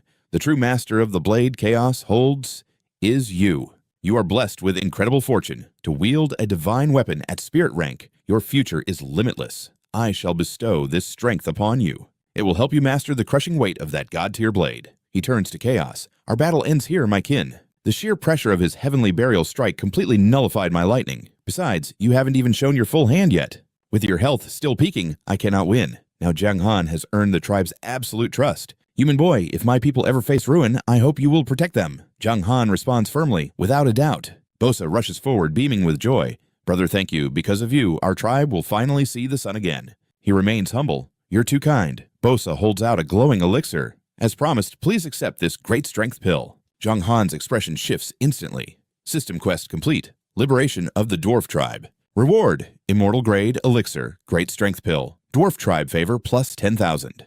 Incredible. System total favor has reached 20,000. Dwarf Tribe attitude shifted to revered. Without a second thought, Jiang Han swallows the pill whole. System, you have consumed an Immortal Grade Great Strength Pill. Permanent stat boost base attack plus 1,000. His path to ultimate power is now set in stone. With the Ancestor's blessing and this new elixir wielding the General Han blade will be effortless. Strength passive Herculean Might. Description raw, overwhelming power. Your strength is massive, though not truly infinite. You still can't lift the unliftable. Effect base health, plus 50,000 base attack, plus 500. Bosa hands back the General Han blade. Try it out, brother. Jiang Han swings the massive sword. Angel Annihilation Strike. Jiang Han level 88, Spirit Boss. Health 21,371,040. Attack 94,790. Max attack 98,918. Defense 24,000 to 25,000. Reputation 625,000. Luck 10. Bio, a rising star of the Dark Faction. His choices in the Dragon Domain will shape the world's fate. His face lights up. His attack power is nearly 100,000. Even Uriel, the level 100 Earth Boss, only had 82,000. As a level 88 Spirit Boss who hasn't even hit his third job advancement, his power already eclipses a god. Seeing him finish, Bosa asks, if we join the Dark Faction, where should I lead my people first? Jiang Han points to a map. Sea Heart City. My mentor is the lord there. Just tell him I sent you. Bosa adds tentatively, just so we're clear, dwarves bow to no one. We will establish our own sect eventually. Jiang Han waves it off. No problem. We can plan that later. For now, you haven't even sworn your oath yet. Understood. I'll follow your lead. My people are few. I will lead the vanguard to the surface immediately. The elders and young will stay behind to guard our legacy. If we don't return, appoint a new chief. Dismissed. Emerging from the depths, they are met by a fierce blizzard. System, you have entered the cold wind highlands. Jiang Han turns to Bosa. I have urgent business. Lead the tribe carefully and avoid the light faction's gaze. Understood. An ally urges him. Brother the Dragon God awakens in 30 minutes. Recruiting them will be nearly impossible. Jiang Han has never felt this much pressure. There's still a chance. I'm heading back now. I'll do everything I can. Mounting his flying beast, he reaches Sea Heart City in a flash. He finds mentor Cherie. I need to reach the east now. Cherie understands instantly. So you're actually going to try and recruit the Dragon Domain. It's a gamble, but let's go. He leaps onto a winged steed, oblivious to Jiang Han's grim expression. Time is running out. 20 minutes later, Cherie pulls the reins. We're here. Below them lies a massive magic circle. The Light Faction got here. First Priests in White are already reinforcing the island's seal. This won't be an easy fight. The Holy Church is trying to rescue the Dragon God to win its favor. Jiang Han calls out to his waiting comrades. Brothers. They look up in relief. He's finally back. The moment his mount lands, he leaps into action. Jiang Han bows before a figure. Senior Eye. Suddenly the sea erupts and a massive entity rockets into the sky. Under the moonlight, a crimson dragon spreads its wings, roaring in triumph. Free at last, Chung Feng bows in reverence to the Dragon God. The Light Faction hypocrites step forward to join the celebration. Congratulations, Dragon God, on escaping the demon's snare and reclaiming your glory. But behind their smiles lies a deadly cold ambition. Dark Swordsman, your crimes are unforgivable. I'll see just how long you can keep playing this game. Jiang Han roared a challenge. Senior Dragon God, I've come to sincerely invite the Dragon Domain to join the Dark Faction. Dominic transformed, crossing his arms with cold disdain. The Dark Faction is a joke. If not for them, I wouldn't have been sealed beneath Lake Tranquility for 1,000 years. This is Dragon God Dominic, a true God rank powerhouse. Convincing him to join the dark side is a suicide mission. Saren drew his blade in a flash, blocking the old man's sudden lethal movement. Dragon God, if you want my disciple, you face my steel first. His eyes turned icy. Even at half-step God rank, you're not touching him. Jiang Han realized this was even harder than convincing the dwarves. It seemed the Dragon God was dead set on joining the Light faction. Chang Feng stepped forward with a suggestion. Dragon God, he represents the Dark faction. Attacking him now might stain the Dragon Domain's reputation. The god looked at him with pure disgust. Chang Feng, you still have the nerve to show your face, Dominic questioned him sharply. Tell me, why did it take centuries to find my prison? With your strength, it should have taken 15 years at most, he replied firmly. The evil dragon Atticus took your form. He used a high-tier artifact even I couldn't pierce. When I reached Lake Tranquility, I thought it was just a common dragon. Dragon God, do you intend to use me as a scapegoat for your hatred? This answer made Dominic's glare even more intense. The dragon sigil on his shoulder flared with light. Jiang Han was stunned. He couldn't even read the man's power level. Chang Feng wasn't backing down from the pressure. Are they actually equal in power? Otherwise, the Dragon God would have obliterated any opposition by now. Elvet appeared instantly, offering fake comfort. Dragon God, calm your rage. The sun has finally risen. Let us put the past behind us. What do you think? Then he made a malicious suggestion. As the leader, the Dragon God naturally speaks for all of the Dragon Domain. The factions are at war, and the Dragon Domain cannot remain neutral. What is your choice? Dominic didn't hesitate for a second. We joined the Light faction, obviously. Why would I help my enemies? Chang Feng cried out in shock. Dragon God, you've been sealed for 1,000 years. You don't understand the complexities of the world or our internal struggles. You cannot make such a hasty decision. But Dominic followed his heart, despite the confusion. What did you say? Chang Feng, you think the Dark faction is better? They suppressed me for a millennium. Using my name to rule the domain is unforgivable. Are you still hesitating? Chang Feng was speechless. In reality, choosing the Light faction was the only logical path. Regardless of the reason the Dark faction's actions had crossed the line, Jiang Han still thought he could turn the tide. Lord Guardian, you can't mean that. Perhaps we. But the god was beyond reason. Silence. You have no voice here. He unsheathed a blade, crackling with lightning. Since we've joined the Light, this Dark Swordsman is nothing but a plague. This brat must be eliminated immediately. I'll take the blame for the fallout myself. Without another word, he swung his blade toward them. Panic surged through Jiang Han. Damn it, he's too fast. Just as he braced for death, a massive shield intercepted the blow. Dominic's eyes widened. His ultimate strike was blocked. What a voice echoed through the rising mist. Rio, I told you your way wouldn't work. We should have just killed Dominic earlier to save ourselves the trouble. An old man in a straw hat looked over. You've been the Dragon God for eons, yet you can't even convince your own people. What a joke. The newcomer was the 9th demon god, Atticus. You damn dragon, is this my fault? Recruiting needs a reason, or that fool Chang Feng wouldn't budge. Jiang Han bowed in gratitude. Thank you for the save. Meanwhile, the Light faction members were breaking into a cold sweat. Two demon gods. Damn it, has the Dark faction surrounded us? Dominic roared in a fury at the newcomers. You bastards! He pointed a defiant finger at them. I officially declare the Dragon Domain's separation from the darkness. We join the Light. Suddenly, a system alert flashed. Warning your main quest. The diplomat is on the verge of failure. Jiang Han's expression twisted in horror. What?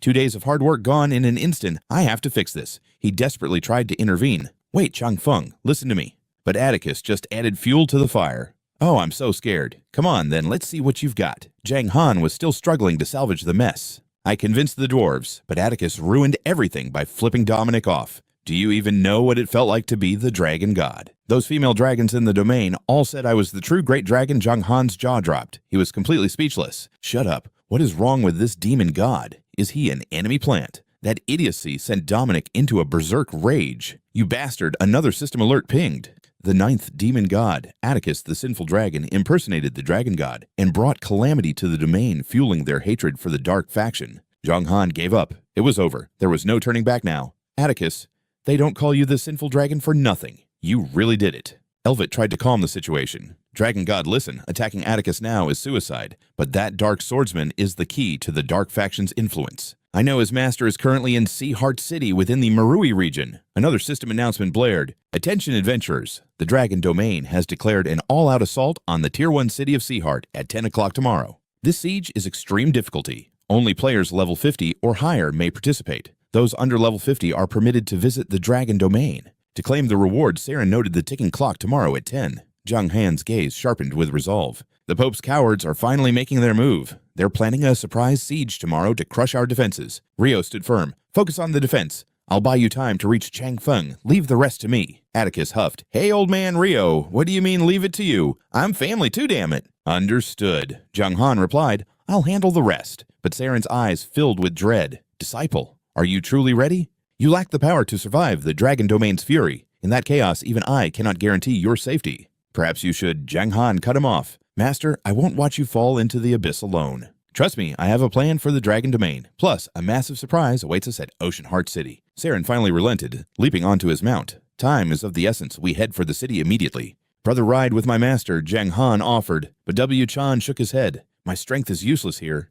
Besides, I still belong to the Dragon Domain. My presence would only stir up trouble for you all. Rio nodded. Wise. If the Dragon Domain joins the darkness, your rewards will still be secured, young man. Thank you, senior. With a bow, they parted ways. Jiang Han took flight as Rio trailed like a comet. Seated behind him, Saren sighed deeply. I never imagined this simple mission would spiral into such absolute chaos. Atticus pulled alongside them. Honestly, a mere human shouldn't be the one handling the Dragon Domain's recruitment. Whoever assigned this is heartless. A dark faction envoy needs real authority, not just a fancy title. I smell a rat. Only a spy would set you up to fail. Tell me who it was.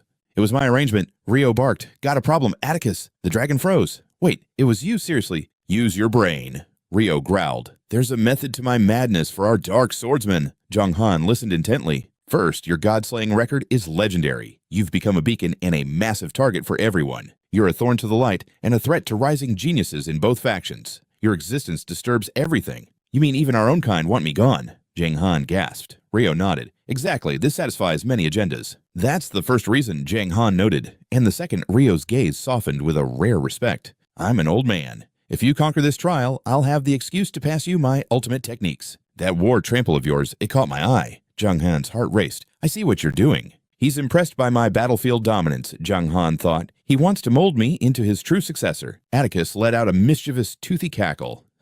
Typical old man behavior, always looking for an heir. Sly old fox. Soon Ocean Heart City appeared below. Saren's jaw dropped in total disbelief. What is this? Master, here's your surprise. Jiang Han smirked. The Dwarven clan has pledged loyalty. They're our new allies. System Saren's favorability increased by 50,000. Status Harmonious Master and Disciple. System God of Destruction, Rio's favorability increased by 10,000. Status Intimate. System Evil Dragon Atticus's favorability increased by 5,000. Status Good Friends. Saren was utterly speechless. The dwarves. In the dark faction, this will send shockwaves through the entire world, Saren stammered. Jiang Han raised his heavy blade. They even forged a divine weapon for me. Atticus gasped. A divine weapon. Hovering above, Jiang Han waved to the figure below. Elder Sao, it's me. The Pegasus touched down gracefully. Allow me to introduce our guests, Jiang Han announced. The 7th demon god Rio and the 9th Atticus. Sao bowed low. Honored to meet such legends. Rio nodded. The dwarves will be our greatest assets. And this is my master Saren. Jiang Han continued. The lord and protector of Ocean Heart City. Though your rank is high, remember in this world, true power isn't just about swinging a sword. Welcome to your new home, Saren said, catching Sao's bow. No need for formalities among allies, Elder. With your craft, the dwarves shall rise again. This city is just the first step of your rebirth. Let's head inside. Tomorrow's war will prove the dwarves' absolute loyalty to the Dark Faction once and for all. The dwarves had already accepted the mission rules. Saren beamed. This is perfect. Better than I imagined. Now, even if the Dragon Domain refuses to budge, our combined might will be unstoppable on the battlefield. Jiang Han's expression darkened. Don't celebrate yet. The Pope and the Light Faction's gods are coming. Suddenly, a mysterious figure descended, slamming a heavy blade into the earth with a deafening thud. You hit the nail on the head, the stranger declared. Identity, Ye Wuchen, Master of the Heavenly Leaf. Status Ordinary NPC. Level Unknown. HP Unknown. Attack Unknown. Defense Unknown. Skills Unknown. Jiang Han stared in shock at the aerial sword rider. His stats were a wall of question marks. Was this an expert from the Sword Pavilion? Zahir roared. A god-tier powerhouse from the Light Faction. I'd say the same. Atticus bared his teeth in a predatory grin, his knuckles cracking. Excellent. A god-tier weakling from the Light Faction dares to come here seeking death. His face hidden behind a cold mask, Yi Wukin spoke with chilling authority. Jiang Han, in tomorrow's grand battle, the Light Faction will surely claim your life. If you lack the strength to survive, I shall escort you away and ensure your safety. System, you have a chance to abandon the main quest. The Persuader, do you accept? The offer stunned him. Take me away. Ye Wu Chen raised a finger.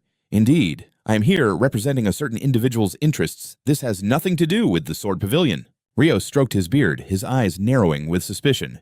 You seem remarkably composed, traveler. Do you truly believe you can just walk out of here alive? The masked man's voice remained unshakable. "If I decide to leave, even with all of you combined, you wouldn't have the power to stop me." Atticus's eyes flared with murderous intent at the sheer arrogance. He lunged with a devastating strike, but Ye Wuchen leaped back, dodging with effortless grace. Jiang Han watched the exchange, marveling at the stranger's godlike speed. He cupped his hands in respect. "I appreciate the kindness, but I have my own way to clear this trial. System, you have declined the offer. Main quest. The Persuader will proceed." Ye Wuchen nodded calmly. "Since you've made your choice, I shall meddle no further." As he turned to depart, Ryo intercepted him from behind, his aura exploding like a supernova. His pupils glowed a menacing crimson as he spoke. "You think you can just leave? Do you truly believe the title of the seventh demon god is just for show?" Ye Wuchen scoffed indifferently. "If you were a few thousand years younger, I might show some respect. Now move or die." Ryo's fury reached its boiling point. Jiang Han sensed the legendary tension and shouted, "Are you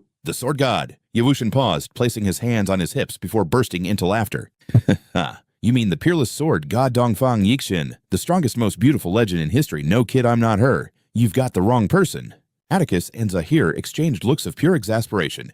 "You're not her? Then why the hell are you praising her so shamelessly? Regardless, thank you for the intervention," Jiang Han called out as Ye Wuchen soared into the clouds. Ryo landed stroking his beard. "It seems it was just a misunderstanding." Atticus pointed a trembling finger at the sky. "Ryo, this is bad. She's escaping. Why aren't you chasing her down right now?" Ryo shot him a freezing glare. "Why don't you go one more word and I'll slay that dragon of yours myself?" Atticus immediately fell silent. Jiang Han watched the horizon deep in thought. Could two demon gods truly not match the sword god he remembered her saving him back in Snowtown? Back then, even she struggled against Jaff. Ryo sighed. "Atticus is a master of defense, while I specialize in extreme speed. And the Dwarf Patriarch possesses the most devastating offensive capabilities among us. Together we might stand a chance, but the sword god is a monster of talent. After her recent seclusion, her power has reached a terrifying new level." Jiang Han's heart raced. "Dongfang Yixin has grown that strong. If the sword god joins the fray tomorrow, what hope do we have of winning?" His question hung in the air, met only by a heavy, suffocating silence. Jiang Han sighed, clutching his forehead. Everything now depended on Chang Feng's decision. Ryo broke the silence. "In a clash of god tiers, victory is decided quickly, but taking a life is nearly impossible. Atticus, your defense is top tier. If the sword god appears, you'll be our shield." Atticus's face paled. "Wait, so I'm just the punching bag?" "I'll intercept the Pope." Ryo continued, turning to Sazo. "Sazo, you deal with the dragon god." Sazo clenched his fists with resolve. "No problem at all." Ryo issued his final orders. "Sheriff and the dwarven elites will hold off the immortal tier experts on the front lines." Zahir saluted. "Understood. Jiang Han Chang Feng is your responsibility." Jiang Han shouted back, "Got it. Everyone prepare for battle. Tomorrow we crush the light faction's spirit." Later that evening, Jiang Han contacted W. Chan. "Buddy, the Mithril server forums are on fire. Every major guild is swearing to take your head." Jiang Han smirked. "Those players are just small fry, no threat to me. What's the status of our friend Chang Feng?" W. Chan reported back. "I've delivered the 5,000 gold coins. He's guaranteed to show up on the battlefield tomorrow. Consider that gold my personal support for your cause." Jiang Han smiled. "Thanks, brother." The next morning, the sun rose, bathing the world in a golden glow. Beneath the city walls, enemy legions swarmed like a plague of locusts. Zahir looked down from the ramparts. The church and dragon domain have mobilized a terrifying force. Jiang Han turned to his mentor. "Master, it's time." Ryo nodded. "Go speak with Chang Feng. I'll assign you a simple defense mission for now." System notification. Due to your faction status in Sea Heart City, you have received the side quest Fulfill Your Duty. Difficulty A. Description: laziness is a vice. As a champion of Sea Heart City, how can you not represent us in this legendary war? Objective: appear as the boss of the second defensive wave and completely repel the enemy's second assault. Reward 1 usable Earth tier equipment. Penalty level -10, all attributes -500. Jiang Han scanned the interface. Wave 2 boss easy. The clock struck 10 in the morning. System: the siege of Sea Heart City has officially begun. A commander wielding a massive spiked mace charged forward on a warhorse, screaming, "Slay them all! Leave no one alive!" Warning: the Thunder Legion, led by the level 65 gold tier boss Knight Benson, is launching the first wave. Jiang Han blinked. Level 65 already? The system is playing games, nerfing the initial waves to build suspense. Tyrell seizes the moment, bellowing for his troops to charge from the fortress. The massive gates creak open as a general thunders out on horseback. For the glory of Sea Heart City kill. Steel meets steel as the bloodbath begins. Healer's eyes on me. Don't let me kick the bucket yet. Damn it, even with the system nerf, these invaders are tougher than they look.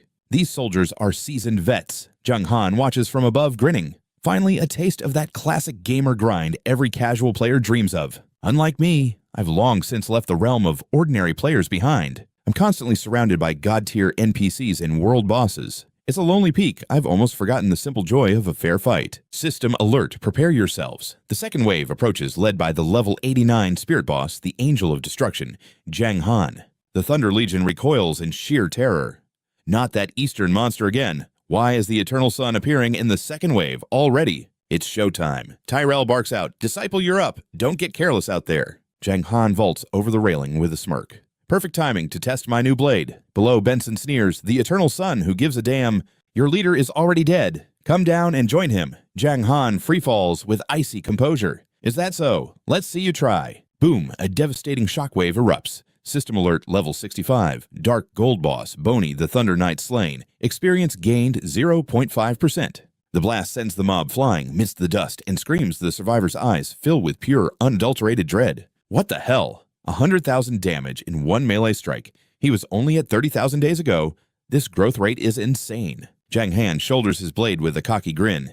"Come on, American players, work together. I'm not invincible. Yet. Kill me, and the national artifact is yours." In a flash, he obliterates the rest. Jiang Han's laughter echoes. "Is that all? Leader of the Vile Guild, show your face." Eternal Han is here to play. With a roar, he unleashes a devastating slash. The Vile Guild's leader hits the dirt hard. Panic surges as he screams out in desperation, "Fick, help!" The crowd scatters in chaos. He's arrived too early. Atticus watches from above, noting Jiang Han's talent for crushing bones and spirits simultaneously. "The kid's the king of trash talk," Rio quips. "Hey, psychological warfare is an art form too." System alert. The Radiant Legion launches Wave 2, led by level 80 spirit boss Bennett the Pitiful Hand. Brace yourself. Jiang Han eyes his blade. Wave 2 already. No rest for the wicked. Suddenly, the Radiant Legion swarms him like a golden tide. Bennett raises his staff, screaming, "Charge, under my light, you are immortal." Jiang Han just smirks and vanishes into the air. A split second later, Jiang Han's boot crushes Bennett's face into the dirt. Immortal. Let's see if your god can protect your life first. Bennett snarls through the blood. "You dare, my lord will strike you down and tear your soul to pieces." Jiang Han's blade flashes with lethal intent. "Then tell your god this Jiang Han is right here waiting for his judgment." System alert level 80 spirit boss. Bennett eliminated rewards, 30% experience boost, and 3,000 reputation points. Loot explodes across the ground. A skill book. Now we're talking. Jiang Han snatches it up, his excitement peaking. "Ha ha, forcing me to learn new skills to distract me from my sword path. What a cruel punishment. They've really got my number now." Rank A skill Prayer of Light. Effect randomly purges debuffs and boosts all attributes by 10% for 1 full minute. Bonus heals 200% of attack power every second for 10 seconds. Cooldown 2 minutes. Requirement Priest class. Jiang Han closes his eyes, absorbing the power. "Bless you, Lord." System alert at rank a skill. Prayer of Light successfully mastered. Elvis's face turns purple with rage. "That little brat, I've never seen such a thick-skinned, shameless scoundrel." "Your holiness, calm yourself. That boy is a walking corpse. Today he begins his eternal suffering in the deepest pits of hell." Jiang Han chuckles to himself. I bet that old Pope's blood pressure is hitting the roof right now." Nearby, the Radiant troops whisper in fear. Why is he appearing in the second wave? If I'd known, I would have signed up for supply gathering instead. At least, the ranking rewards are worth the risk. Atticus observes from the sidelines. This kid's true power. It's already reached the Earth grade. That divine weapon provides an insane buff. It's enough to make any god-jealous sow beams with pride. My greatest masterpiece. But listen, Demon Lords, if you think this is his limit, you're dead wrong. The news leaves them both speechless.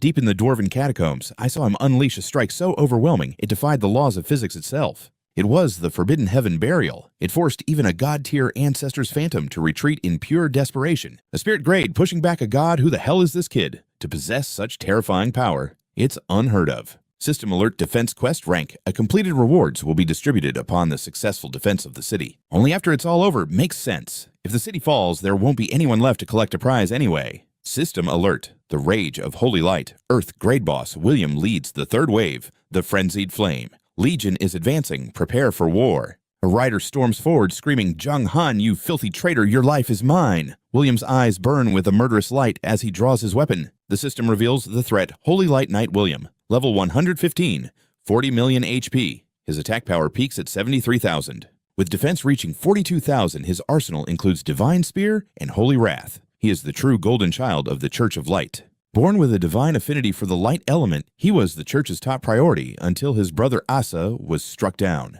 Consumed by vengeance, he abandoned the plan and appeared early obsessed with slaughtering the Dark Swordsman to avenge his fallen kin. Jiang Han watches him approach, a realization hitting him. Asa. Oh right, that was the boss I crushed back at Sky Sea Town. Kill one brother and another crawls out of the woodwork. He sighs. High above, Zilier shouts, "Disciple, this is too much, fall back!" Jiang Han doesn't budge, his voice firm. No, I refuse to retreat.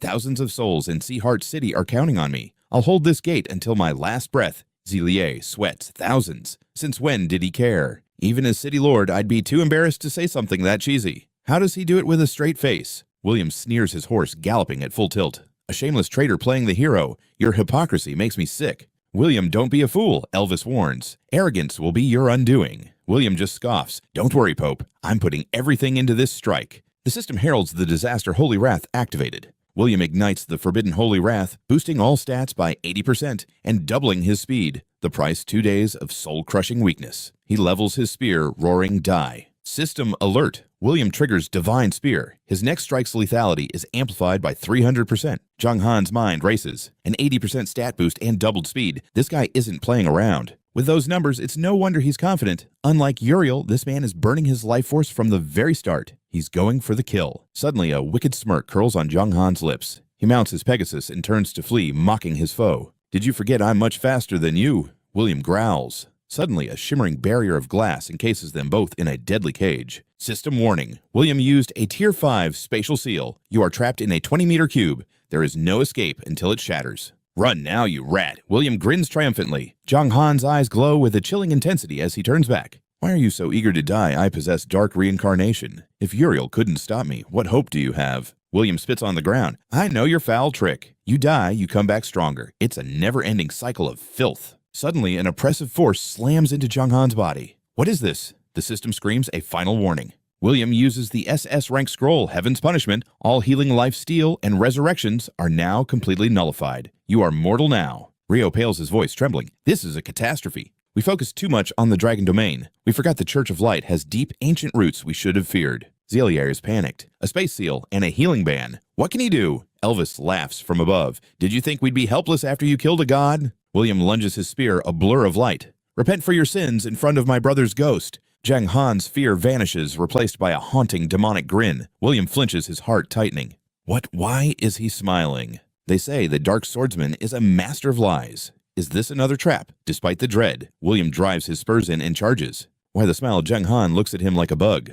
I'm laughing at your stupidity. You and your brother were both born to be cannon fodder. William's rage boils over as he screams. Jiang Han's blade begins to bleed a terrifying dark energy. Still don't get it. You two were just bait to waste my reincarnation, but I have plenty of other ways to end you. Even trapped and unable to heal, killing you is easy. His aura explodes, the sheer pressure cracking the spatial barrier. The crowd is frozen in shock. What does he have a move even more broken than immortality? Sayo gasps. It's that technique, she cries out. Jiang Han's pupils flare with a divine, terrifying light. My power shall bury the heavens. System alert, the fallen angel, Jiang Han, activates Heaven's Burial. For 10 minutes, the attacker's stats are crushed by 120%. The attacker's speed is reduced to 0 for 10 minutes. However, the user is also locked in place. A total stalemate. William is paralyzed by fear. 120% stat reduction. That's impossible. No skill like this should exist. Sayo looks confused. Wait, this isn't like the last time he used it. Has the skill evolved into something even more twisted? The kid's got a bottomless bag of tricks, Atticus mutters. Zilier grins with pride. He's got massive guts playing them like a fiddle. Down below, Jiang Han beckons William with a mocking finger. Come on, hero, do your worst. William is shaking, unable to move. Behind him, Elvis roars, William, finish him! William screams back, I can't. If I touch him, my stats will vanish. Elvis's face turns purple with rage. You coward, he's bluffing. I command you to strike him down this instant. Do you truly understand the price of defying the Holy See? William wavered, his heart racing as the weight of that threat sank in. From high above, Jiang Han smirked. Open your eyes, William. To the Holy See, you and your brothers are nothing but disposable pawns. If you're so eager to be their meat shield, then die. But tell me, how do you stack up against the god Uriel? I'm on a completely different level now than when I took Uriel's life. William stood frozen, his mind a whirlwind of doubt. Sensing his hesitation, old man Elvis barked, Don't let that brat manipulate you. Have you forgotten your brother Asa died by his hands? Jiang Han didn't flinch. That's right. Asa fell in a fair duel against me. But in the heat of war, death is inevitable. In my eyes, he died with honor, a true warrior's end. Unlike the Holy See, who treats your kin like expendable trash. To them, your sacrifice has zero value. Tell me, William, who is the real murderer here? Jiang Han's logic cut through the tension like a blade. Elvis's face twisted as he roared in fury. Enough, William, act now, or you'll be excommunicated. William snapped, his eyes flashing with sudden rage. Shut your mouth, you old fossil. I've had enough of your orders. With a roar, his spear lunged straight for Elvis's throat. The elders behind them gasped in horror. Disaster William has been corrupted by the Dark Swordsman's silver tongue. Your Holiness, look out. Elvis's eyes turned cold as ice. How pathetically foolish. With a casual tilt of his body, he effortlessly evaded the lethal strike. Jiang Han analyzed the scene from afar. An Earth-rank boss level 115 with active attribute buffs. And he dodged it that easily. This old man's power is a bottomless abyss. He just one-shotted William. Wait, if the NPC did the killing, who gets the boss rewards? Am I going to walk away empty-handed? In the blink of an eye, William vanished from Jiang Han's sight, leaving him with a sinking feeling in his gut. The system chimed. Due to your masterclass manipulation, William of Holy Wrath and Pope Elvis have turned on each other. William has been slain.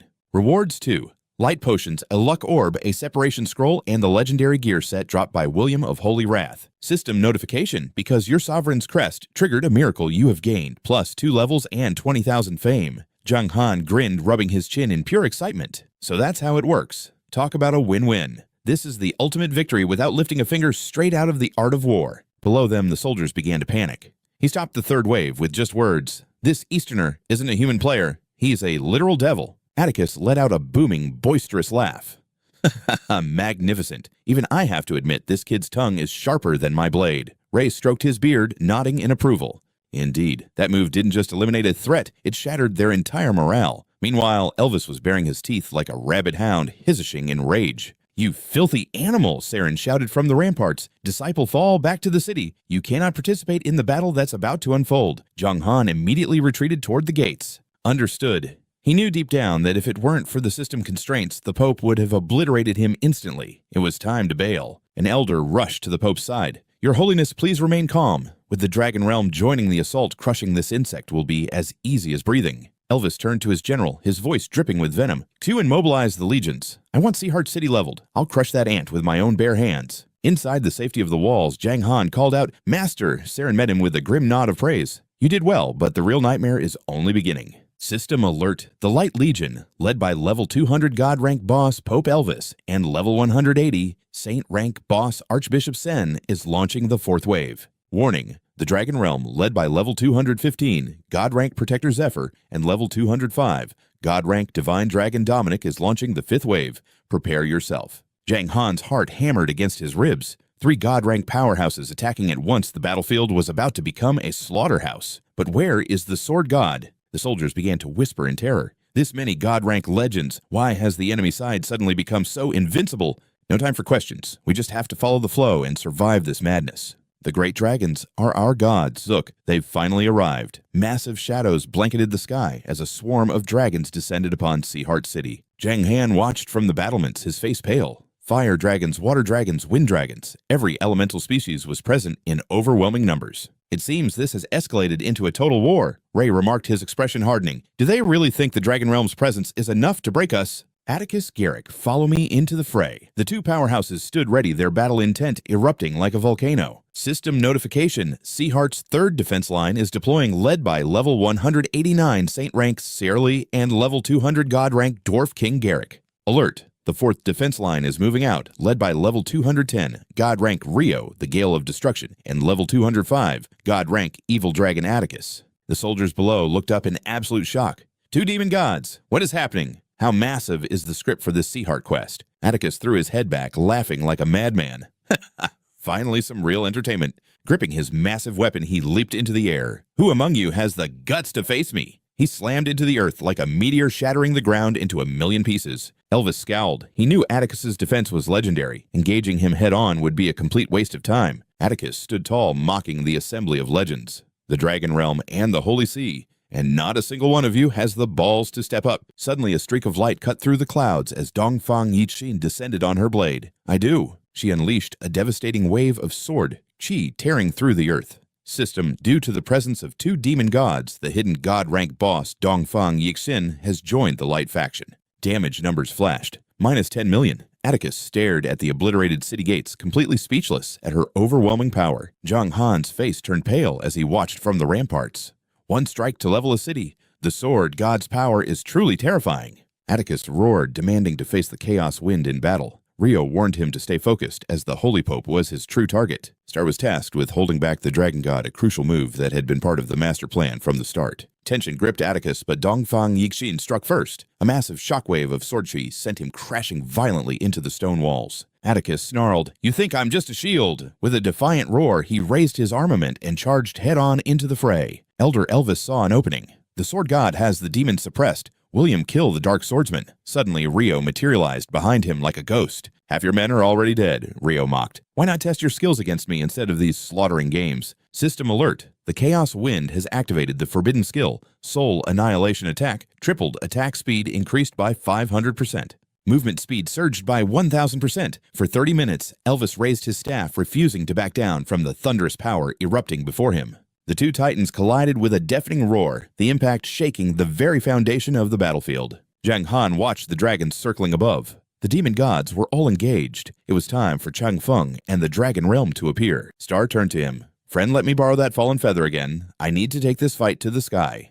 Jiang Han nodded as the dragon god descended, his overwhelming presence suffocating the air around them. "Your allies are gone." Dark Swordsman, the dragon god, sneered. "Now face your end." He unleashed a devastating blast of pure energy. Star intercepted with his hammer, roaring, "The dwarves are here to humble you, dragon god." He stood firm against the celestial strike. "The dwarves dare interfere," the dragon god hissed. Star laughed. "If the dragon realm can play a hand, so can the dwarves." "Is this the legendary dragon power?" Star taunted. "It barely tickles."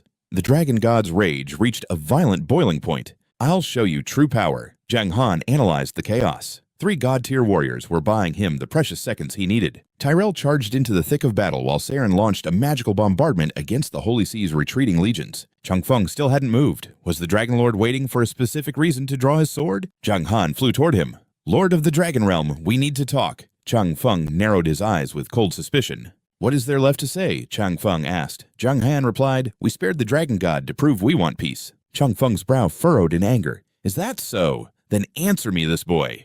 If we joined you to hide Atticus's secret, would the Dark Faction kill the Dragon God to bury the truth forever?" "Never," Jiang Han countered. "A dragon can't hide forever. The truth will eventually find its way to the light. The Dragon Realm should stay neutral. Give the Dark Faction time to prove our sincerity through action."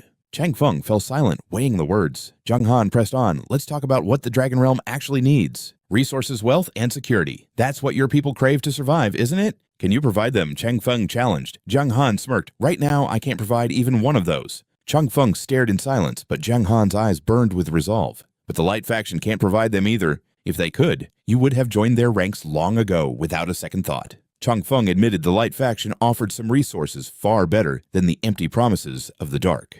"You're wrong," Jiang Han interjected, his voice sharp with conviction. "The Light's gifts are temporary, but the Dark Faction we use war to sustain war and grow stronger. Why wait for handouts when you can take everything you need through sheer strength and victory?" Chang Feng's eyes widened in sudden realization. "Wait, you mean we should target the players?" Jiang Han grinned. "Exactly. Players belong to the light. They generate gold and wealth from thin air. The power of infinite wealth is within our reach if we take it directly from them. Let the light's players gather the supplies, then we strike." Chang Feng finally understood the grand dark strategy. "And there's one more legendary benefit to joining the Dark Faction," Jiang Han whispered. "The dwarves have already joined us." Chang Feng scoffed. "And what did those cave dwellers offer the mighty Dragon Realm?" Jiang Han's smile grew predatory. "Dwarves are master smiths who lust after your dragon essence. Provide the essence, and they'll forge dragon essence armor for every dragon in your realm, doubling your military might." Chang Feng was stunned by the proposition. Dragon essence armor for the entire flight. It was the legendary heart of ancient dragons, indestructible and nearly impossible to craft, until this very moment. With the dwarves' legendary smithing arts, my dragon domain can finally forge a colossal steel dragon. Meanwhile, the dragon god is still locked in combat with Star. "Be gone!" he roars, getting slammed into the dirt. He pivots, aiming his blade straight for Jiang Han. "Dark Swordsman, drop dead!" Star screams out a desperate warning. "Jiang Han, watch out!" Suddenly, Chang Feng flashes forward, his bare hand catching the lethal blade. The dragon god's eyes widen in sheer disbelief as he stammers out a confused interrogation.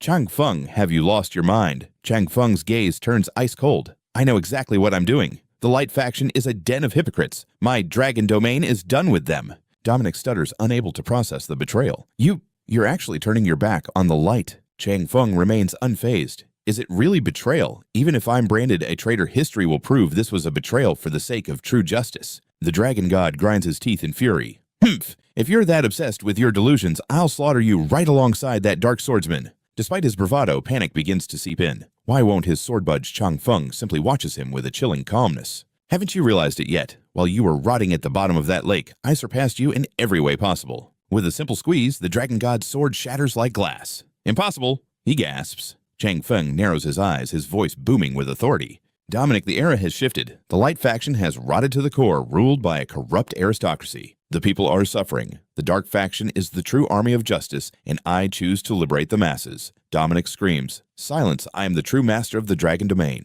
From this moment, there is no guardian. Every dragon heed my command. Kill these rebels at any cost." But the ancient dragons remain silent, ignoring his frantic orders. Dominic's face contorts.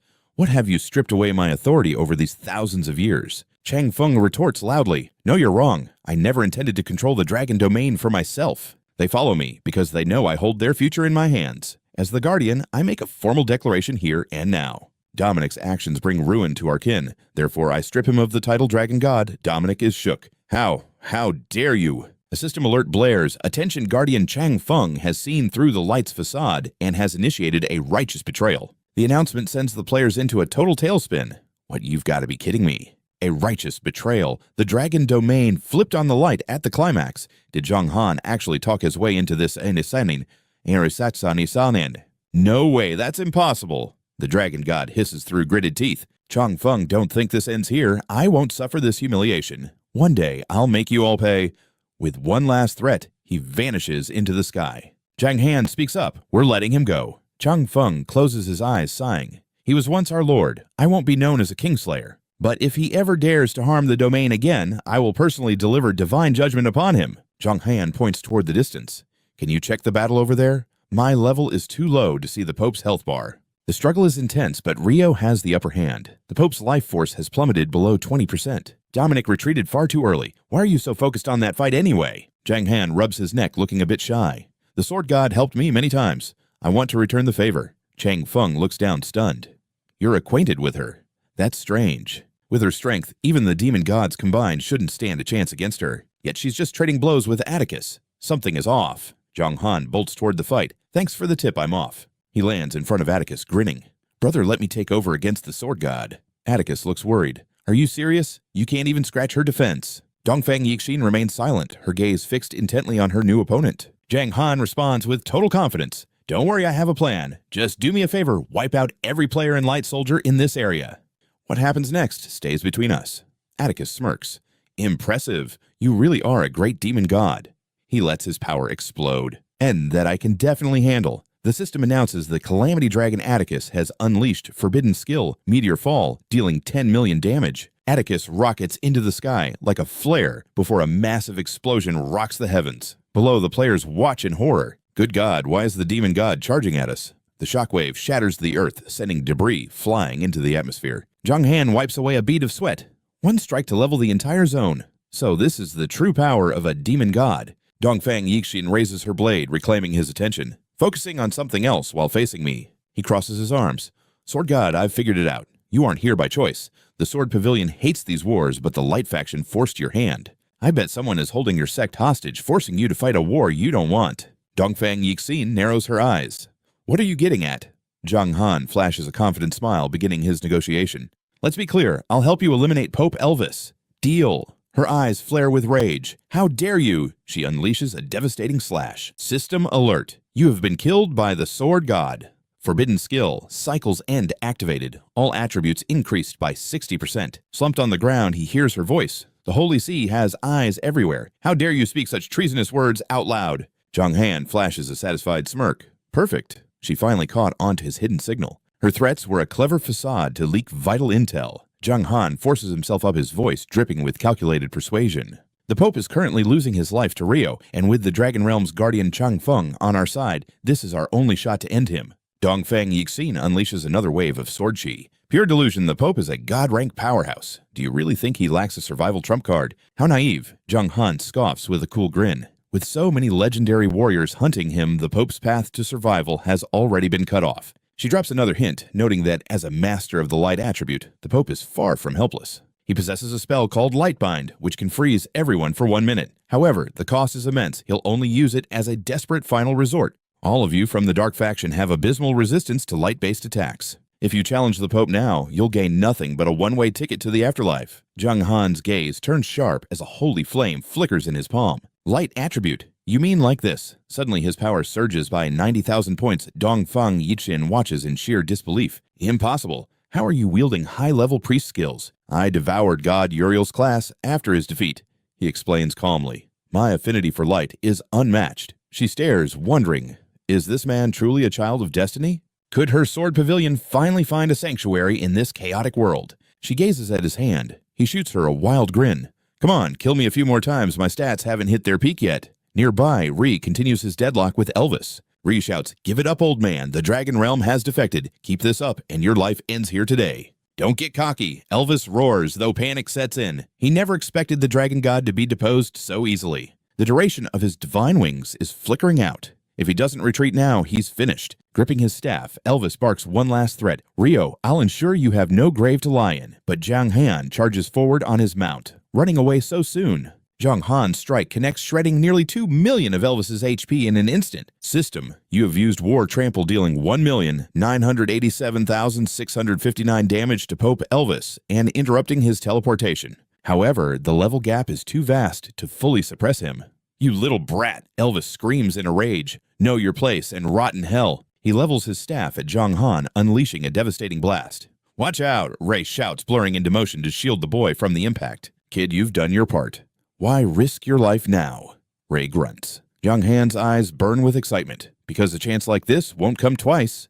If I don't end him today, he'll just keep plotting against me. Mid-air, Elvis sneers, kill me, a mere insect like you. Even with your shadow reincarnation buffs, you're still light years away from being my equal. But Jiang Han just smirks back.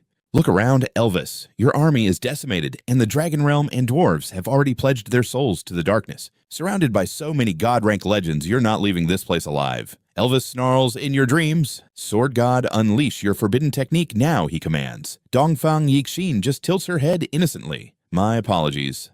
I didn't quite catch that. Her defiance sends him over the edge. What is everyone betraying me now? Elvis shrieks in pure fury. Fine, Dragon Realm's sword pavilion. I swear by the gods, both will be wiped from existence today. Blinding energy erupts from his body. System Pope Elvis has activated the forbidden spell Infinite Lightbind. All units within range are immobilized for 1 minute. The cost is severe. Elvis will lose 1/3 of his levels. What? Ree gasps. The old fossil was hiding a trump card like this. Divine shackles lock everyone in place. Even the mighty Dongfang Yixin finds her body completely paralyzed. Pale and trembling from the strain, Elvis exhales sharply. To think that damn Dark Swordsman forced my hand like this. 1 minute isn't enough to kill the legends, but it's more than enough to erase that Dark Swordsman before I escape. But when he looks down, the spot where Jiang Han stood is empty. Where did he go? Right here, old man. Jiang Han's voice drops from above as his blade descends. Elvis recoils in terror, desperately firing a restraining seal. System, you have been slain by Pope Elvis. Forbidden reincarnation activated. All stats increased by 540%. I don't know how you resisted the bind, Elvis sneers, but do you really think the same trick works twice on me? Let's see how many lives your shadow reincarnation really has. He slams Jiang Han into the dirt with a thunderous blow. System notification. System, you have been slain. Stats increased by 600%. Warning, your shadow reincarnation charges have been depleted. Jiang Han lies motionless on the shattered earth. Elvis scoffs, finally tasting victory. Finally, the pest is dead. With the lightbind fading, Elvis prepares to warp back to the Holy See immediately. Suddenly a shadow flickers. Jiang Han appears like a vengeful ghost, delivering a brutal kick. Elvis's eyes bulge in shock. How are you still alive? Even Ree is stunned. Unbelievable, his shadow reincarnation was capped at 10. Does this kid have another life hidden up his sleeve? System alert, Pope Elvis's light prison has expired. His level has plummeted by 1/3. Jiang Han gripped his blade. Perfect. At level 140, this god-tier boss is finally mine. Terrified, Elvis begged for his life. Wait, I surrender. My life is yours. Just spare me. Unmoved, Jiang Han delivered the finishing blow. Die System, you have slain the god-tier boss, Elvis. World first achievement, Jiang Han gains 10 levels and a legendary national artifact for the kill. Exhausted Jiang Han gasped for air. It's finally over. Tyrell rushed over his face, full of questions. Disciple, how did you survive that? Jiang Han smiled. Master Daniel's moonlight fragment saved me again. Tyrell nodded while Rhea praised him. Amazing work. Without you, Elvis would have escaped to the Holy See. Dongfang Yixian's eyes gleamed with hope. Thank you. Our sword pavilion is finally free from the church. Soon we'll leave the light faction's wars behind and focus solely on the true path of the sword. Jiang Han chuckled modestly. I couldn't have pulled this off without your warning, sword goddess. Rhea turned serious. The Emperor and his 4 kingdoms will be furious. We cannot be complacent. Atticus cut in with a laugh. Hey, old man, we just won. Let us celebrate first. Time to taste the finest dwarven ale. The crowd roared in excitement. Ha! Lead the way. To the Dragon Domain. Tonight we feast. Jiang Han smiled, looking toward the distant horizon. Master Daniel, I can feel it. The day of our reunion is drawing closer every day.